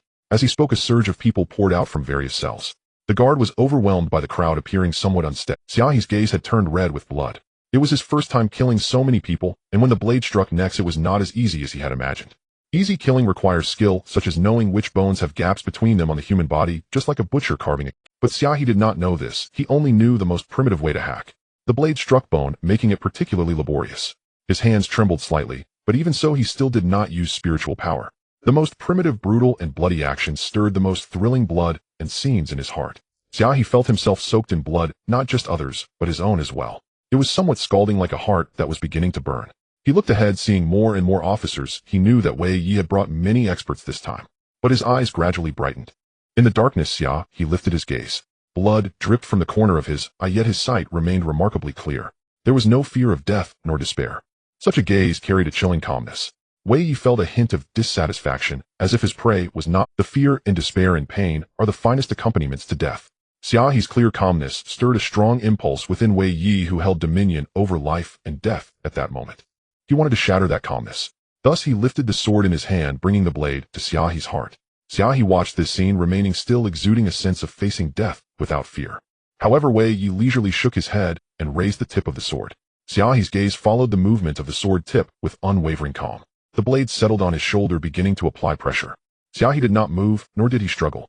The darkness felt like countless needles pinning him in place. Any motion would seem to provoke a multitude of needles scraping against his flesh. He watched as the sword tip pierced through his flesh. He understood that Wei Yi would not easily kill him. He realized this when the dark power invaded his blood and flesh. Wei Yi regarded him as a delicate plaything, wanting to witness his despair and derive a twisted pleasure from his pain and death. When his calm gaze fell within Wei Yi's line of sight, it sealed his fate of not being easily killed. It could be seen as a guise, but for Xia He it was more than mere pretense. For he clearly knew what he was doing. Pain shackled his actions until the sword tip penetrated. His brow began. At that moment, Xia He in the blacksmith shop stood up, his figure vanishing into thin air. Wei Yi's brow twitched. In the darkness, his senses were extraordinarily acute, which is why he noticed Xia He at the first instant. He sensed that a third person had appeared. His gaze instinctively turned towards a direction. There a figure emerged. The figure seemed to have materialized from thin air, perhaps a cultivator of the earth realm, but he felt no sense of threat, and the person did not appear around him, but behind the blood-soaked prey, until that person lifted their head and glanced at him. A clear and calm gaze suddenly made Wei Yi feel that the two pairs of eyes before him had in a way converged. In the next moment, Xia He raised his hand. A sense of vigilance surged in Wei Yi's heart. But Xia He did not look at him. He simply pushed Xia He forcefully. Wei Yi was taken aback. He still held the sword, the blade resting on Xia He's shoulder. With that single push from the other person, Xia He crashed violently into his sword. The sound of the blade embedding into bone was exceptionally clear, and Wei Yi watched as Xia He's figure instantly magnified in his eyes. Xia He's gaze remained unwavering. He distinctly felt the sword piercing through his shoulder, and he clearly saw himself rapidly traversing the distance of a sword's length, arriving before Wei Yi. The distance of the sword was now gone. Only an arm's length remained. Wei Yi looked up and met Xia He's gaze still clear and calm. Yet for some inexplicable reason, even though the person before him was pierced by his sword and their life and death were in his hands, he felt a strange fear in that instant. He seemed a bit perplexed, until the next moment the person in his sight changed. It was as if flesh and blood were being crushed and reformed. He saw a gray wolf pinned on his sword. The wolf's gaze was calm and clear, its neck stretched forward, the wolf's head long, and its bared fangs sharp. The length was just enough to cross over his outstretched arm, thus the wolf's fangs latched onto his neck. Everything happened very quickly. From Wei Yi lifting the sword and stabbing it into Xia He's shoulder, to Xia He suddenly appearing and giving Xia He a push from behind. Thus Xia He traversed the distance of the sword and transformed smoothly into a wolf-like form. The wolf's head extended beyond the arm, biting fiercely onto Wei Yi's neck. Everything occurred in the blink of an eye. The wolf's gaze was calm, as if everything was a cold and clear calculation. Wei Yi struggled while the wound from the sword on Xia He's shoulder widened. But Wei Yi's struggles grew increasingly feeble until they finally ceased. Ultimately, his hand weakly released its grip. The night fell silent. Xia He's figure appeared. Blood gushed from his shoulder, yet a trace of relaxed smile emerged on his face. Xia He approached, reaching out to pull the sword from his shoulder and throw it aside. The two exchanged a glance, and then Xia He vanished. In the next moment, Xia He returned to the blacksmith shop, seemingly contemplating before crawling back into his bed, covering himself with a blanket and closing his eyes. The night was as cool as water. Xia He felt the blood within him continuously flowing away, and even his consciousness began to blur slightly.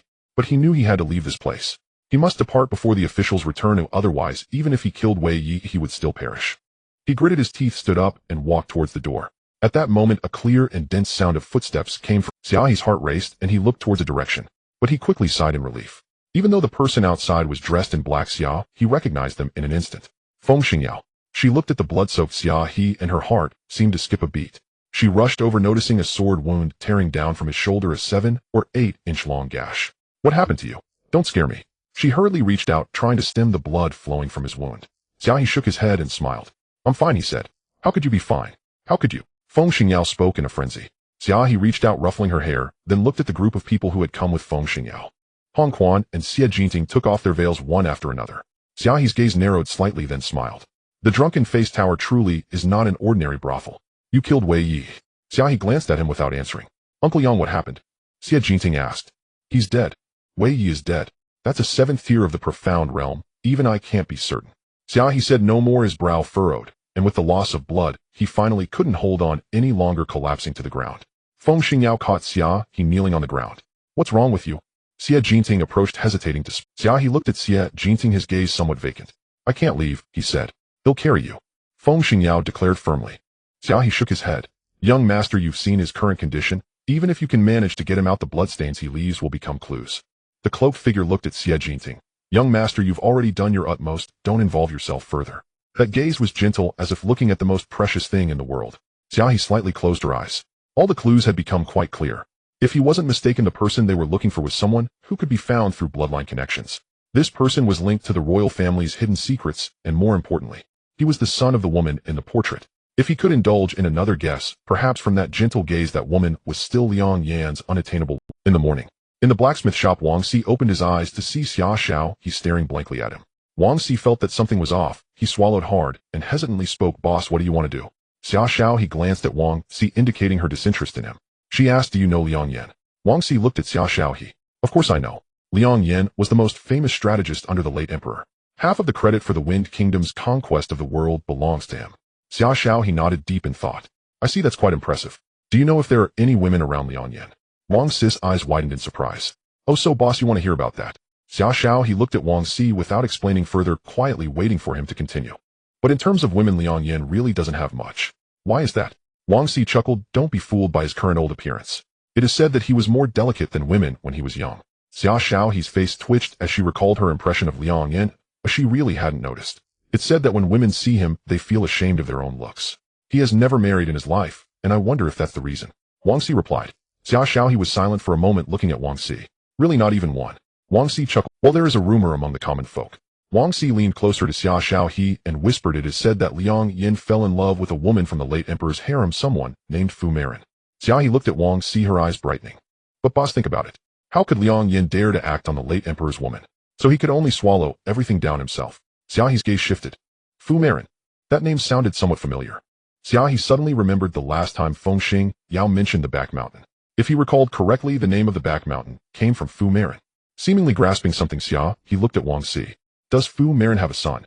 He asked. Wang Si exclaimed, Boss, don't you already know this pretty clearly? Xia He smiled casually, pulling over a long bench and sitting Wang Si down. Come tell me all about Fu Marin's son. How did it all happen? The story wasn't long and wasn't particularly interesting. A very cliché melodramatic palace intrigue. It was said that the late emperor favored Fu Marin, which made the empress unhappy. However, out of respect for the late emperor, the sisters still had to call her, maintaining a facade of harmony. Until the late emperor was gone, the facade was torn apart. It was a hasty end. The late emperor and the wolf clan leader perished together, leaving nothing behind. After the empress mourned, the first thing she did was to kill that sister who was prettier and better at pleasing men than herself. With Fu Marin dead, her son would surely not fare well either. But this child was, after all, the late emperor's son. The ministers who served the late emperor who failed to protect Fu Marin would certainly not stand by and watch the empress kill this child. Thus a group of people began to stir up trouble both openly and secretly from within and outside. Even the general Yang Yin seized this opportunity to declare himself king, taking a large chunk of territory from the entire Wen dynasty. With the strength of Yang state and the collaboration of the old ministers, Fu Marin's son successfully escaped. After that he vanished without a trace. In the dungeon, Xia He opened his eyes. After Xia He's confirmation, he could basically ascertain the cause and effect. If he wasn't mistaken, the people they were looking for were the son of Fu Marin, the prince who escaped under the protection of a group. He raised his head and looked at the warm light outside the window, feeling that things were getting more and more interesting. What about that wolf demon? Still not found. Jean, he scolded his subordinates, feeling quite agitated. The people below shook their heads. Jean, he stood up and kicked the table and chairs. With Wei Yi dead, the clues to the royal bloodline were also severed. Moreover, many prisoners had escaped from the prison, and among these blood samples it was unclear which had been checked and which had not. The words spoken this morning should have temporarily calmed the people's hearts, but over time, he could not bear the weight. At that moment, a golden dove flew across the sky and landed steadily on the rockery in the courtyard, lifting its head with an air of pride. Jean, he had a complex expression. On one hand, he hoped the court would hurry up and send someone to clean up the mess. On the other hand, he worried that if the court sent someone, they would question his accountability. The existence of the wolf demon, the protection of the royal bloodline, along with Wei Yi's death. If someone wanted to question his guilt, any one of these would be enough to leave him with no chance of redemption. The golden dove disdainfully glanced at Xia He.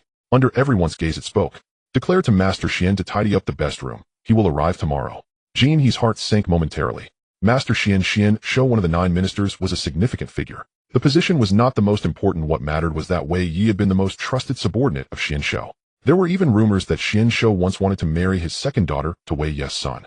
From Chuanjing to Yijun's Spring County, it would normally take 3 days of travel, but Xian Shou sending a golden dove to announce his arrival tomorrow clearly indicated he had rushed overnight, demonstrating the importance he placed on this matter. Jean, he felt a sense of panic. If it were someone else it would be fine, but with Xian Shou coming, he would certainly seek revenge for Wei Yi. In that case, if the murderer of Wei Yi was not found, Jean, he would be the one to face Wei Yi's wrath. Aren't you going to prepare? The golden dove flapped its wings proudly and flew into the blue sky. Jean, he gritted his teeth, feeling that his mental state had been stretched to a breaking point over the past few days. There had to be a breakthrough in these matters. At that moment, Jean Xiaoqian barged in. He ran breathlessly to Jean He. Dad, when are you going to release them? He grabbed Jean He and shook him. Jean He, who was already seething with a belly full of anger, kicked at Jean Xiaoqian. Jean Xiaoqian looked aggrieved. My brother-in-law has been detained by you and my wife. Ning Wei was already tugging at his ear, threatening to stop. On this rare occasion of leisure, Xia He gently closed her eyes, contemplating the events of that night. The desire to kill Wei Yi was a momentary impulse which led her to take action. She knew she was no match for Wei Yi, but she had thought she would at least have a fighting chance. However, she did not expect to be at a disadvantage in attributes. With life hanging by a thread, she could only muster her utmost strength. He understood that Xia He could not possibly be a match for Wei Yi, so he did not summon her to attack Wei Yi. After a brief moment of contemplation, he delivered that strike that night. With a sense of tragic determination, he harnessed the power of both Xia He and his own demonization to execute such a blow. Though it was somewhat harrowing, everything unfolded as he had calculated, and no surprises occurred. The only surprise. He glanced at his shoulder, puzzled as to why his wound had vanished. Just as he was lost in thought, he heard someone call his name. He turned around and saw Ning Shu. In Ning Shu's arms lay a small gray creature, its big watery eyes looking at him with a face full of sorrow. He turned around and saw Ning Shu. In Ning Shu's arms lay a small gray creature, its big watery eyes looking at him with a face full of sorrow. It was by you who caught your scent and brought me here, Ning Shu explained to Xia He, then pouted. Why hasn't my sister come to take me home? I miss her. Xia He was taken aback, then thought of Xia Qi Shui. Xia He had left.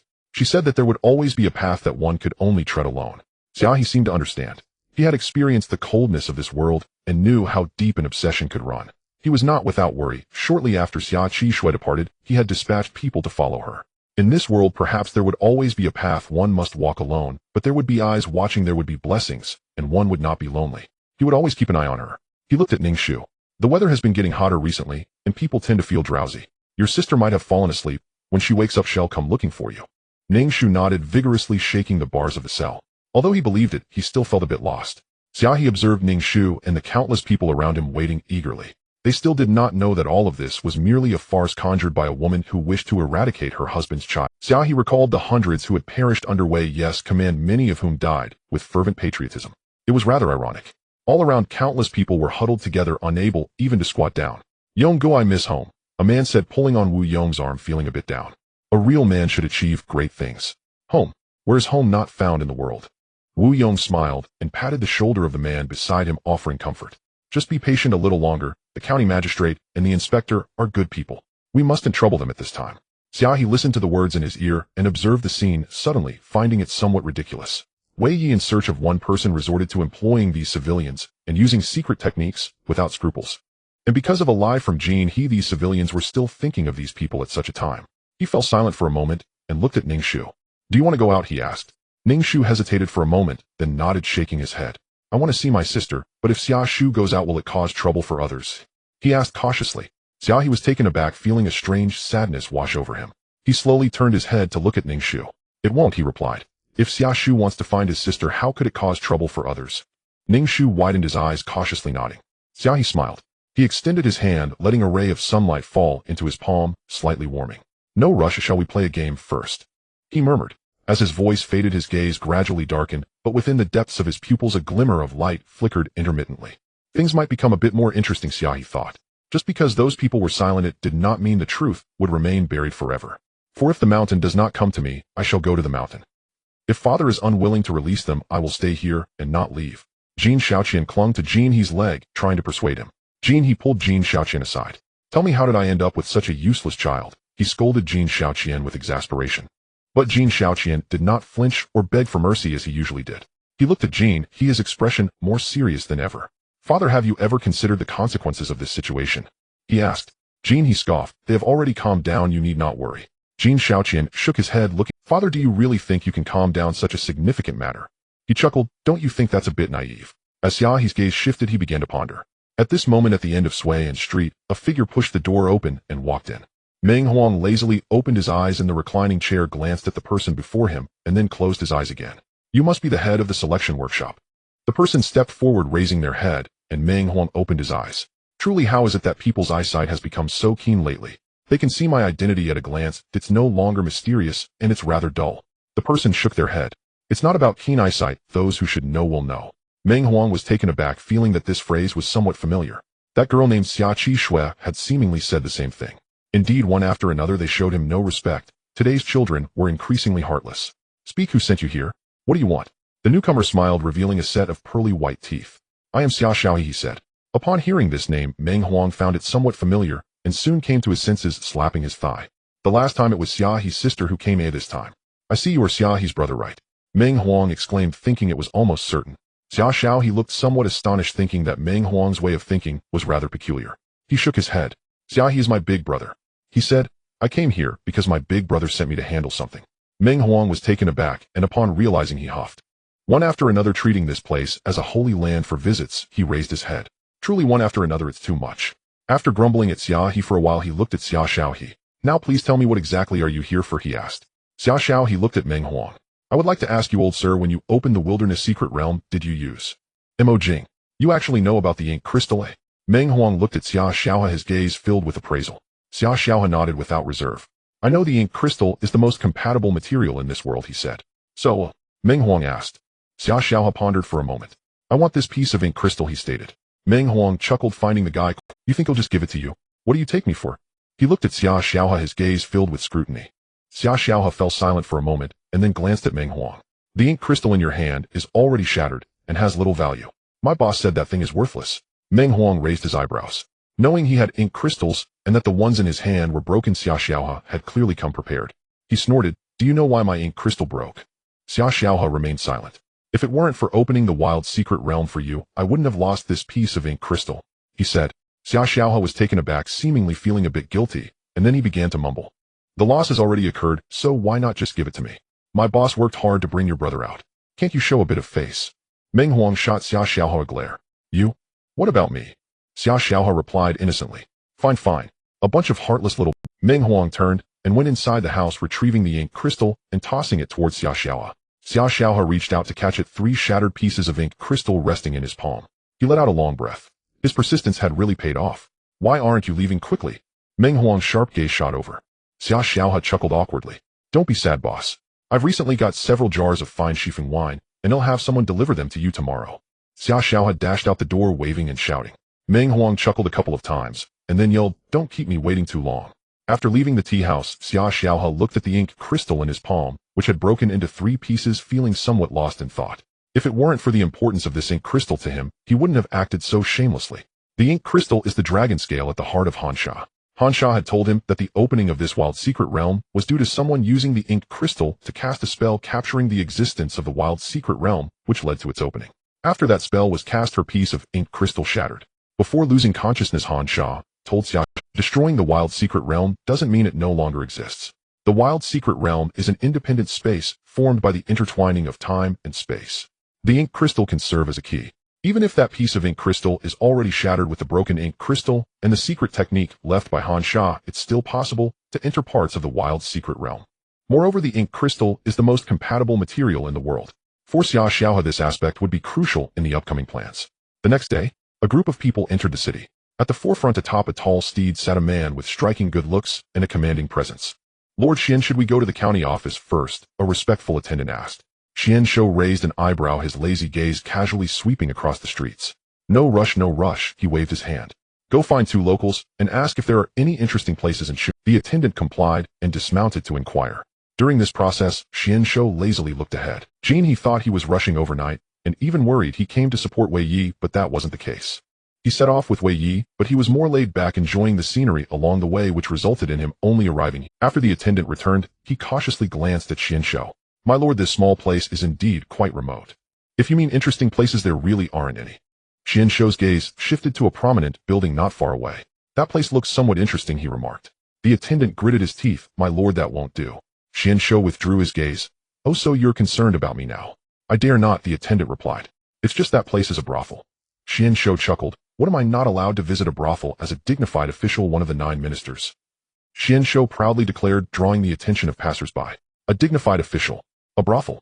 A group of commoners glanced at Xianxia's entourage, and then at the brothel, momentarily rendered speechless. "My lord, we have important business here." The attendant looked as if he could cry. "Let He come to see me. Do I have to go see him myself?" Xianxia waved his sleeve and strode towards the brothel. Ahead, the words "Drunken Beauty" glittered in the sun. Xia was currently embraced by a few of the ladies from the Drunken Beauty when he heard the commotion of footsteps outside. He looked towards the door and saw Xianxia's handsome face, his expression somewhat grave. The ladies huddled close to Xia. Sensing his stiffness, they softly asked, "Boss, what's wrong?" Xia chuckled, his hands reluctantly roaming over the ladies' bodies. "Stop fooling around, we have guests. Although I opened this brothel for my own enjoyment, business must be attended to." The ladies reluctantly rubbed against Xia, swaying their alluring figures as they walked downstairs. Xia stood on the upper floor, watching Xianxia hold those ladies, grinning widely. His gaze remained calm, as if looking at the most ordinary of customers. Of course, if his eyes hadn't flashed with a hint of red, the disguise would have been perfect. Hongquan appeared beside Xia at some point. She placed her hand on his shoulder and hesitated before. "Boss, those things are in the past. Don't be sad," she said. Xia understood what Hongquan was referring to. Xianxia was the most loyal hound of the Empress. Years ago, under the Empress' orders, it was Xianxia who personally killed the beautiful woman Fu Mei. He would never forget that scene, his mother gazing gently at her only to fall in a pool of blood, the floor stained with crimson, turning her white dress into a vivid red. And beside the pool of blood, that handsome man held a knife, the light reflecting off the blade, piercing his eyes, causing him great pain. It hurt so much. Xia felt his eyes burn and sting, and then a tear rolled down from his red-rimmed eyes, splattering onto the ground. That tear felt heavy. "Boss, please don't be sad." Hongquan didn't know what to say to comfort him until her gaze fell on a bright red hairpin. "Sister Hongquan is watching over you," she said. Xia body trembled, and then a smile appeared on his face. "Look, the weather is really nice today," he said cheerfully. The noisy crowd fell silent once again. It was the prefect. The prefect approached the crowd and kicked the constables, ordering them to leave. A group of constables came to their senses and scattered like birds and beasts. Lord Jean, what are you doing? Zhou Yu shouted loudly. Jean, he looked somewhat innocent. I don't know either, he replied. As the words fell, the crowd surged forward like a flood breaking through a dam. Jean, he watched the scene unfold. The civil unrest he feared the most had occurred. How utterly thrilling. Xianxia felt the spatial fluctuations ahead. The figure was squeezed out by the space. Xianxia revealed his form and simply watched him. It was a boy of about 18 or 19 years old, looking quite ordinary, even missing an arm. He gazed at Xianxia with the innocence of youth. You're seeking death, Xianxia said. Xia He smiled faintly. You're the one who deserves to die, he replied. The two of them stared at each other, neither making the first move. Xia He's soul power controlled Xia. He knew that no matter what, he could not escape this battle today. Back then, in front of Li Miao in the Earth Realm, Xiao's arm was destroyed, and it remained so until now.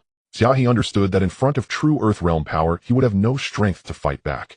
But at this moment, Xia, controlled by Xia, he remained quiet.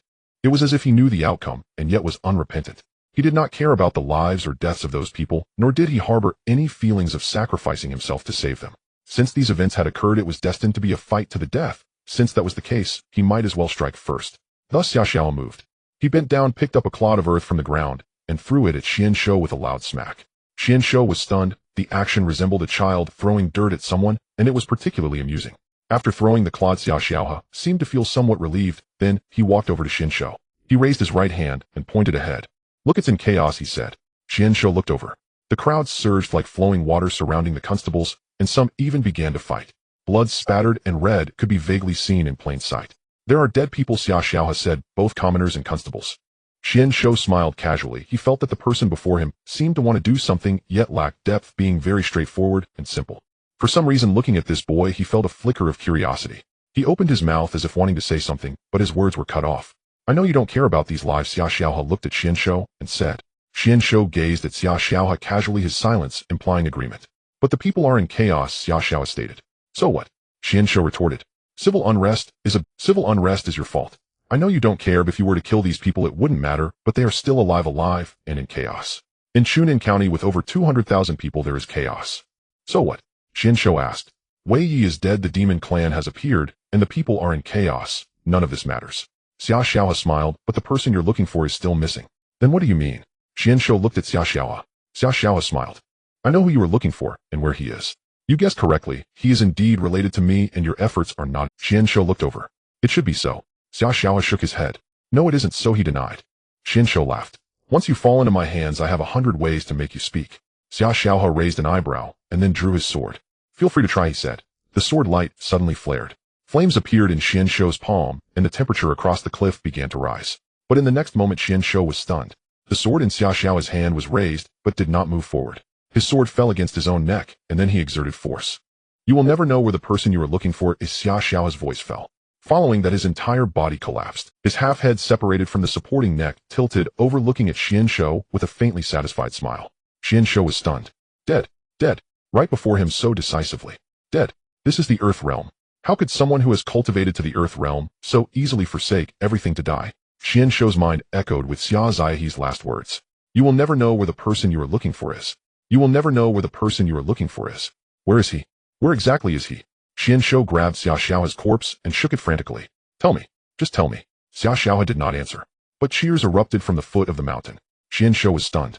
He was not unable to accept defeat, but he felt as if he was punching in a cotton. But cheers erupted from the foot of the mountain. Xianxia was stunned. He was not unable to accept defeat, but he felt as if he was punching in a cotton. Sword without hesitation. And then there was nothing. To hell with it. Xianxia picked up Xiao's sword from the ground and struck down, severing the last connection between the head and the body. With the separation of head and body, he grasped Xiao's head and threw it down towards the foot of the mountain. The foot of the mountain continued to cheer. Then a head fell down. It was like boiling water suddenly dropped into ice. What happened? Wang Xi looked at the head that fell among the crowd. He was momentarily stunned. He rushed over, pushed through the crowd, and held the head tightly in his arms, rubbing away the dust and blood on it with force. Big brother, don't scare me. Xianxia descended from the sky, landing in front of Wang Xi. Is he your big brother? He asked. Wang Xi looked at Xianxia, hatred evident in his eyes. Is he you killed my big brother? He asked through gritted teeth. Xianxia looked at Wang Xi, still wearing that smile, and nodded. I even cut off his head, he said. Wang Xi's eyes turned red like a crazed beast. He wanted to charge forward, but Ning Wei held him back tightly. Xianxia looked at Wang Xi, sensing his anger. If you want to kill me, I welcome you anytime, he said. With those words, he waved his sleeve and turned to leave casually. Wang Xi was furious, desperately trying to break free from Ning Wei's grasp. Just as he was about to succeed, he heard a faint voice. Don't cry, I'm not dead yet. Wang Xi's hand holding the head trembled. He lowered his gaze to the head in his arms. The head opened its eyes and smiled at him. Wang Xi's hand froze, and he almost threw the head away. But he restrained himself. He looked down at the head in his arms and returned a smile that was uglier than crying. The matter is quite simple. Xia He stepped out and then died, thus concluding the affair.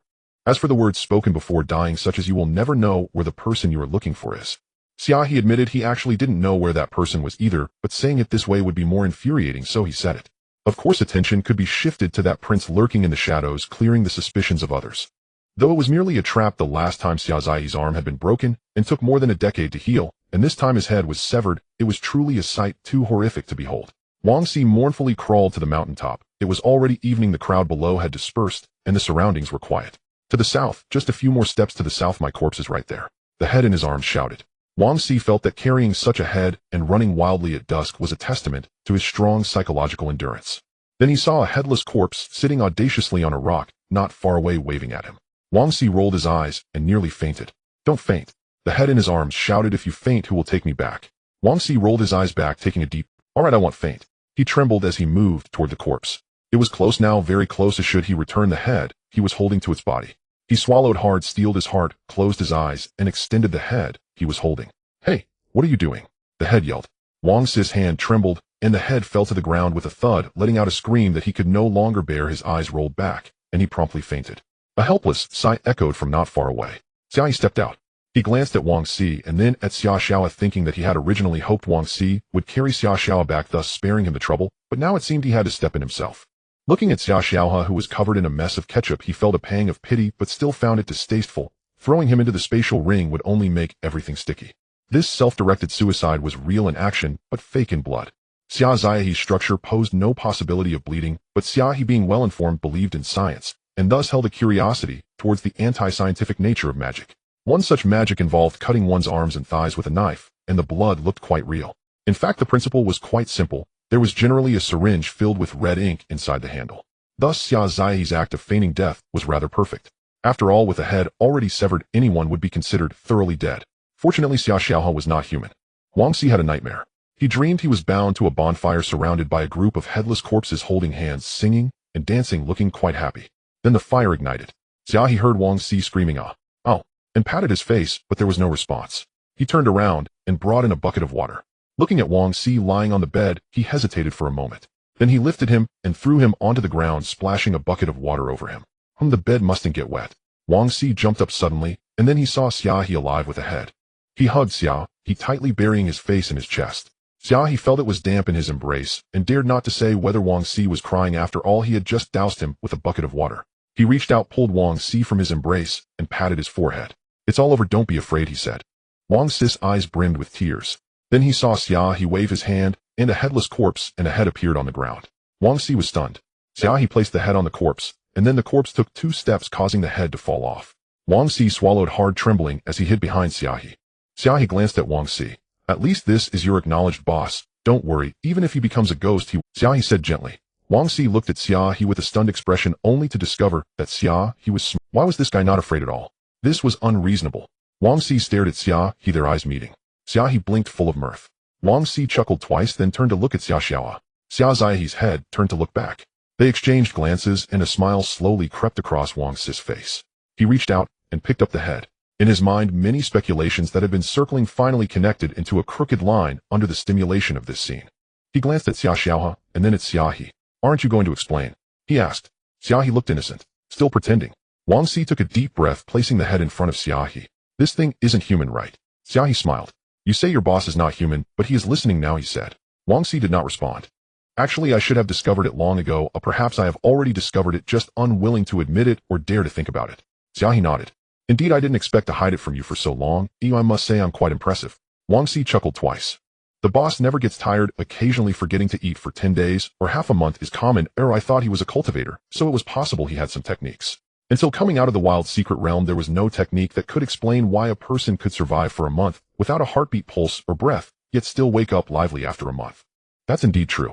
Xia He nodded. After Wang Si finished speaking, he seemed to finally let something go, feeling he still couldn't avoid it, and had to face it, and no matter how unwilling what was meant to come would come. The boss he had served for over 10 years was not human. Perhaps he was just a monster that resembled a human. He needed to clarify one thing. Who was the one truly behind the boss, controlling all of this? At that moment, a hand appeared before him. The hand was holding a cup of tea. Wang Si was suddenly taken aback. He looked up to see Xia He's face, bearing an expression of apology. Hey, drink or not? You've been chattering away, so you must be thirsty. Wang Si wanted to shake his head, wanted to be angry. But instinctively he lifted the cup to his lips. Damn it. That damned instinct. You give me an explanation. Wang Si finished the water, took a deep breath, and controlled his emotions. Xia He looked at Wang Si. Then he scratched his head. Explain what? His face wrinkled in a bit of confusion. It's true, him is boss, you know that. He indeed is not human, but it can't be said that way. Xia He paused, looking at Wang Si with a serious tone. Because he is me, and I am him. Wang Si suddenly stood up, somewhat dissatisfied. What kind of explanation is this? He asked. I want to know why you... Xia He thought for a moment, peering at Wang Si with a somewhat cautious tone, feeling a bit wronged. Isn't this because you were hugging my thigh that? How could I say that I deceived you? Gene, he was injured. It is said that he was hurt while trying to stop a civil disturbance, thus he can be considered as serving the country and the people. Oh, and apparently it's quite serious.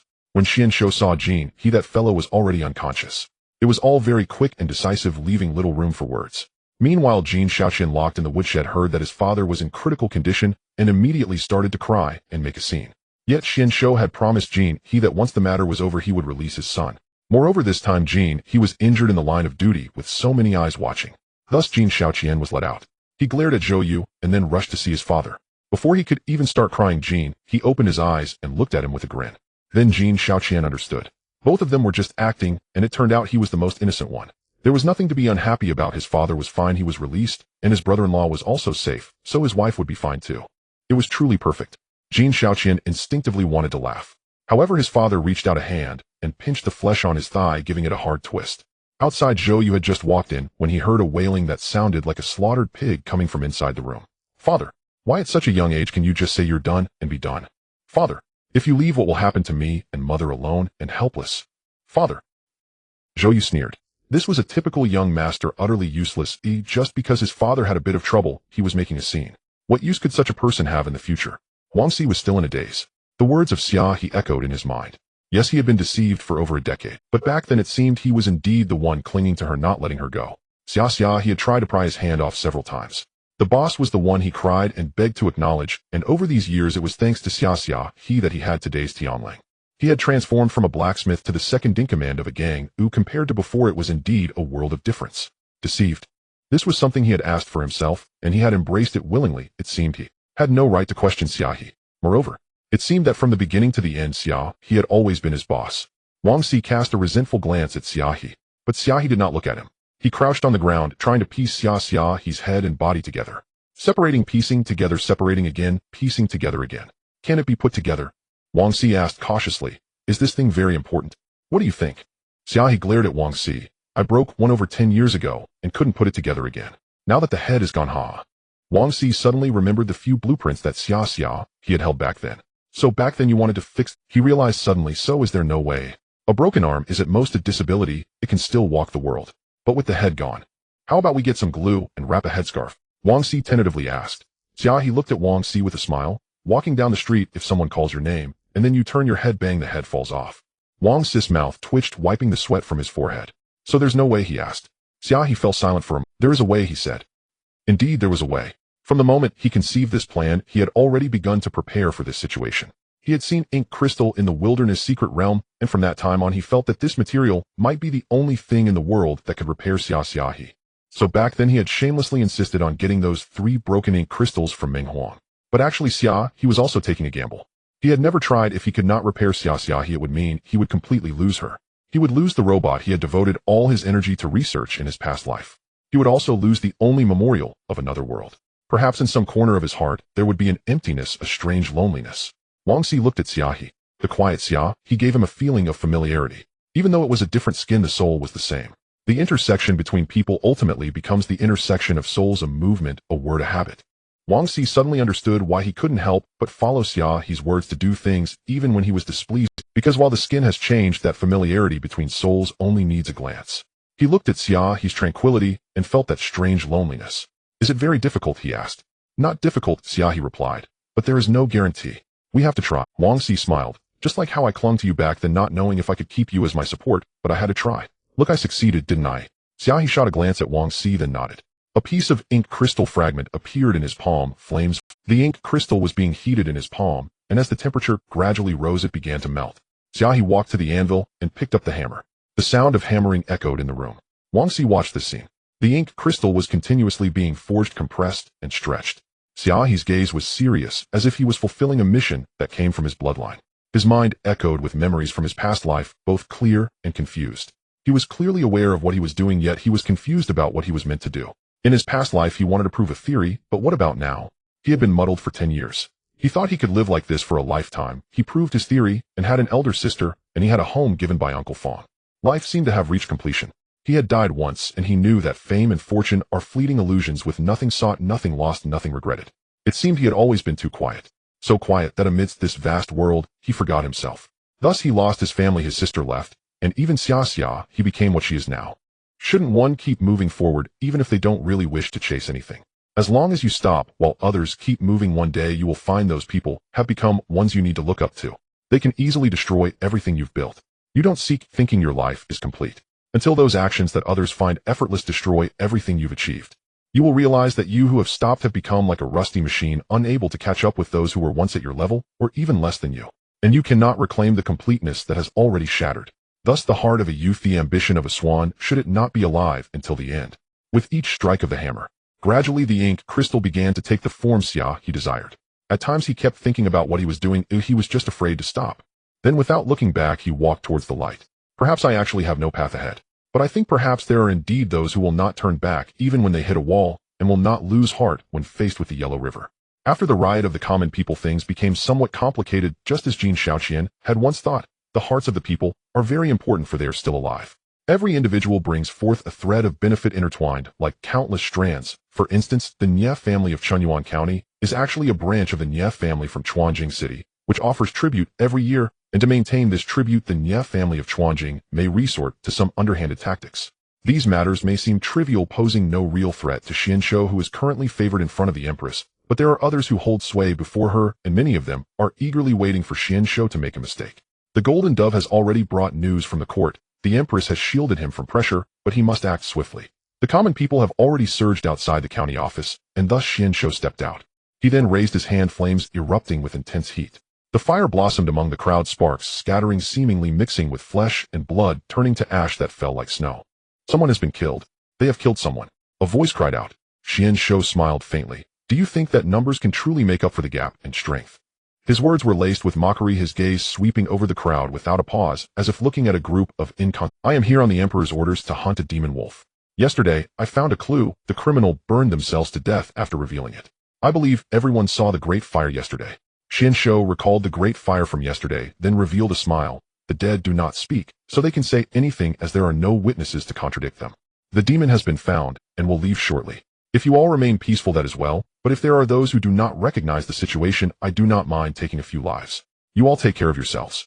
The scorching flames burned in his palm, the pressure from his earth realm cultivation enveloping the area, causing the crowd to instinctively retreat. Those unaware seemed somewhat dazed, while those who knew of the location of yesterday's fire felt a sudden chill. That place is at the very heart of the Tianling. Xianxia watched as the chaos gradually subsided among the crowd, smiled, then turned, lifting his chin slightly, and strode away. The crowd fell silent for a moment. Mo Kuan pressed forward, constantly reassuring, everyone bear with it for a few more days. Yesterday Lord Xian captured a wanted criminal and has found the clues he sought. As long as you all leave now, you will not bring disaster upon yourselves. Given the circumstances, do not make unnecessary sacrifices. The crowd remained silent, yet did not retreat. Seeing this, Zhou Yu revealed a hint of mockery, turning to glance at Mo Kuan. Just this much? Mo Kuan glanced back and replied with a cold smile. If Lord Zhou has any other means, feel free to step forward and try. Zhou Yu raised his brows, stepped forward boldly, and drew his sword, slashing wildly towards the crowd. In an instant, blood splattered everywhere. He shouted triumphantly, to the face-giving lowly people who dares to step forward, then do not value your life. The crowd fell silent in an instant. Xianxia could suppress the common people because of his earth realm cultivation as a deterrent, but Zhou Yu was different. Xianxia could suppress the common people because of his earth realm cultivation as a deterrent, but Zhou Yu was different. Zhou Yu relied on some background to become the leader of the guards. Just because Xianxia could intimidate does not mean Zhou Yu could act as he pleased. Thus the crowd surged forward in an instant. What the hell? Who do you think you are? How dare you judge me? Today, as a lowly person, I want to see what difference there is between you and us lowly people besides your skin. Zhou Yu likely never expected that the riot would surge again, rushing towards the county office. Bastard. Zhou Yu cursed loudly, then was knocked down by the crowd. These lowly people. This group dares to bump into him. Zhou Yu felt a surge of rage rise in his heart. He struggled to get up from the ground and hurled his sword towards the retreating figures with force. At that moment, the crowd parted and xianxia charged out. He pushed through the throng, then raised his hand and caught. Blood flowed from between his fingers, and he glanced at Zhou Yu with a smug smile, then stepped forward and threw the sword at Zhou Yu's feet. Shameless, he said. Zhou Yu watched this scene, feeling as if he had been humiliated. He looked at Jin Shaoqian, feeling like a cat whose tail had been stepped on. Jin Shaoqian watched this unfold, laughing without regard. Is Lord Zhou getting furious? Don't be like that. Jin Shaoqian waved his hand. Zhou Yu gritted his teeth like a madman. Jin Shaoqian did not look at him. His gaze fell quietly upon the crowd. It was as if the entire crowd had also fallen silent, quietly looking at Jin Shaoqian. Sometimes the common people truly are the most heartbreaking type. They have never asked for anything, yet they return every bit of sincerity with the most heartfelt gratitude. Jin Shaoqian remained silent for a moment. Go home, he said. You all have done well. The crowd fell silent, just watching Jin Shaoqian, this upright young man. Life is precious. Do not let those who truly care for you get hurt. He lowered his gaze, a hint of sadness crossing his features. Life is a responsibility, one to be shouldered and borne. From the crowd, a faint sob could be heard. It was a woman choking back tears. My son is gone. They say he was conscripted to the border, but I cannot believe it. They are all executioners capable of killing without hesitation. My son is only 16. His life has just begun. I could take his place even if it costs my life. She choked as she looked around. You all are still alive. You all have family. You should go home. There is nothing more important than a family being whole together. Since the adults say that leaving is enough, then you should leave. All of you, just go. She pushed the people around her outward, her voice hoarse. And what about you, Annie? Someone asked. The woman choked, but did not let her tears fall. She opened her reddened eyes, gazing at the county office's door, her voice softening, but resolutely firm. They say my son has gone to the border, so I will wait here for him to return. As long as he does not come back, I will wait 1 day for each day, 1 year for each year. If he does not return for a lifetime, I will wait a lifetime. Her voice became particularly soft towards the end, even somewhat gentle, and there was a slight smile in the corners of the woman's eyes, as if it were just a casual matter. In the evening, a mother leaned against an old tree in front of the door, waiting for her child to return home, until gradually time grew warm and the setting sun stood tall. The crowd dispersed, but not everyone left. Those who had lost loved ones remained at the county office's entrance, perhaps waiting for a long time. The human heart is the softest thing in the world, yet at times it can also be so resolute. The sedan of Xian building passed in front of the county office, and Xia Jinting took a glance from behind the curtain, remaining somewhat silent. What is the master thinking? Hong Quan asked. Xia Jinting was silent for a moment. Do you think this is my fault? If a wolf wants to eat a sheep, it is not the sheep's fault, Hong Quan replied. In this world, there should be a distinction between good and evil.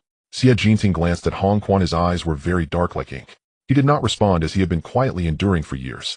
He was hiding, believing that if those lofty individuals got everything they desired, they would stop and let him go. So this time, could he be considered to have evaded once again? Once Xianxia left, he would be safe and life would be calm. He could continue living his peaceful days. He was not at fault. He had always been the pitiful sheep, and in the struggle between sheep and wolves, the one that was wrong could never be the sheep. Tomorrow is Hong Wan's death anniversary. He thought for a moment. I will take a trip to the back mountain. The sky was clear like a pool of water. Xia He did not understand why Xia Jinting asked him to come, but regardless, he remembered how Xia Jinting had risked his life to save him that day. The red robe moved gracefully through the forest. Xia Jinting looked back at Xia He and raised an eyebrow. Keep up. Xia He nodded and quickened his pace. The back mountain was vast. He had never been here before. As the slope became gentler, a ruin appeared ahead. Xia He felt somewhat puzzled, then heard Xia Jinting's voice. 7 years ago, the beauty Fu died. The Empress transported her spirit back to Yi County in memory of the late emperor, and she was buried here, even having a mausoleum built. Xia Jinting chuckled. Of course the surface work must be done well, but after a person leaves, the mausoleum was destroyed. Who did it remains unknown. Liang Yin came here to repair it, and it has improved significantly. Xia Jinting looked at Xia He. Let's go in and take a look. Xia Jinting walked in, and Xia He followed. The mausoleum was not large, after all, being built in the mountains and limited by the terrain. Ruins lay everywhere. The only tidy place was a tomb in the center. Xia Jinting walked slowly closer. Xia He stood behind him, unable to see his face, but his shoulders trembled, as if suppressing some emotion. Xia Jinting did not let that emotion show. He looked at the tombstone, and then revealed a gentle smile. Xia He watched as Xia Jinting burned some paper money. During this process, he remained silent and calm, his shoulders still trembling, yet his actions did not pause. Until the paper money burned out, he stood up. Xia He did not ask anything, but amidst the layered confusion in his heart, something seemed to be peeling away. From the moment he stepped into this mausoleum, Xia Jinting did not pay any more attention to Xia He. He walked directly to a spot not far from the tomb, then knelt down, placing his hand on the soil, beginning to dig. The soil was hardened by the summer sun, and soon blood seeped from Xia Jinting's nails. Yet his gaze was gentle, a smile on his lips, as if immersed in a world that belonged solely to him. Xia He did not interrupt all of this, nor did he offer to help. He knew Xia Jinting had countless ways to dig a pit, but he chose the most primitive, and even the clumsiest method. It was his choice. Until the pit was dug, Xia Jinting took out a bright red hairpin from his bosom. The hairpin was striking, sparkling under the sunlight. Xia Jinting solemnly and carefully buried the hairpin in the soil. I promised you long ago to bring you back here, yet I hesitated because of my reluctance delaying for so long. Xia Jinting murmured. He covered the soil back up, forming a mound. Then he turned around and looked at Xia He. You might be curious as to why I brought you here, Xia Jinting said. Xia He glanced at the place, his final gaze falling on the newly piled mound by Xia Jinting. There is probably a story inside this mound, he said. Xia Jinting smiled. Actually, it's quite simple. I asked you out to ask you a question. He looked at Xia He, his gaze carrying a strange smile. Do you perhaps like feng xiangyao? The words came out directly without any concealment. Xia He was momentarily stunned, offering no answer or rebuttal. Xia Jinting smiled with a playful laziness, as if the sorrowful and restrained person from earlier was not him at all. If you like her, then go pursue her. Woman, if you win her heart and take her body, she will be completely yours wholly. Xia Jinting looked at Xia He. Isn't that wonderful, eh? His smile carried a teasing tone, somewhat mocking. I can tell that girl has some feelings for you as well. You too shouldn't waste the beauty of spring. Xia He's brow furrowed slightly. You need not concern yourself with my matters. Xia Jinting raised an eyebrow, looking at the new mound beside him. Then how about I tell you a story, he suggested. It seemed he was seeking consent, but before Xia He could respond, he had already begun to speak. When I was young, I had a personal mate, a rather lovely girl a few years older than me, who I always regarded her as an elder sister, and she treated me very well. Xia Jinting paused and added, she was very good to me. She was very innocent, even a bit foolish, but her figure was truly fine, her waist was slim, and in all the right places she was ample. She was also naive, having followed me all those years, seen everything she shouldn't have, and touched everything she shouldn't have. Xia Jinting raised an eyebrow, leaning back against the ground, a sense of pride on his face, his smile, and the desire in his eyes unabashed. But his tone suddenly became lighter. She was mine, but I never told her I liked her. Until I gathered the courage to find her. I wanted to marry her. I wanted to tell her she was more than just a maid. I wanted to openly cherish her, love her. Xia Jinting laughed. But damn it, I missed my chance. Someone wanted to kill me, my mother died, and she took me and fled, shielding me, drawing away pursuers, taking the blows for me, and then she died. Xia Jinting's laughter still carried a playful tone, his dark pupils holding a faint smile. She even told me to be happy to find more women to live with, not to keep thinking of her. I agreed, saying great. I would open a brothel, find a bunch of beautiful girls, and be happy.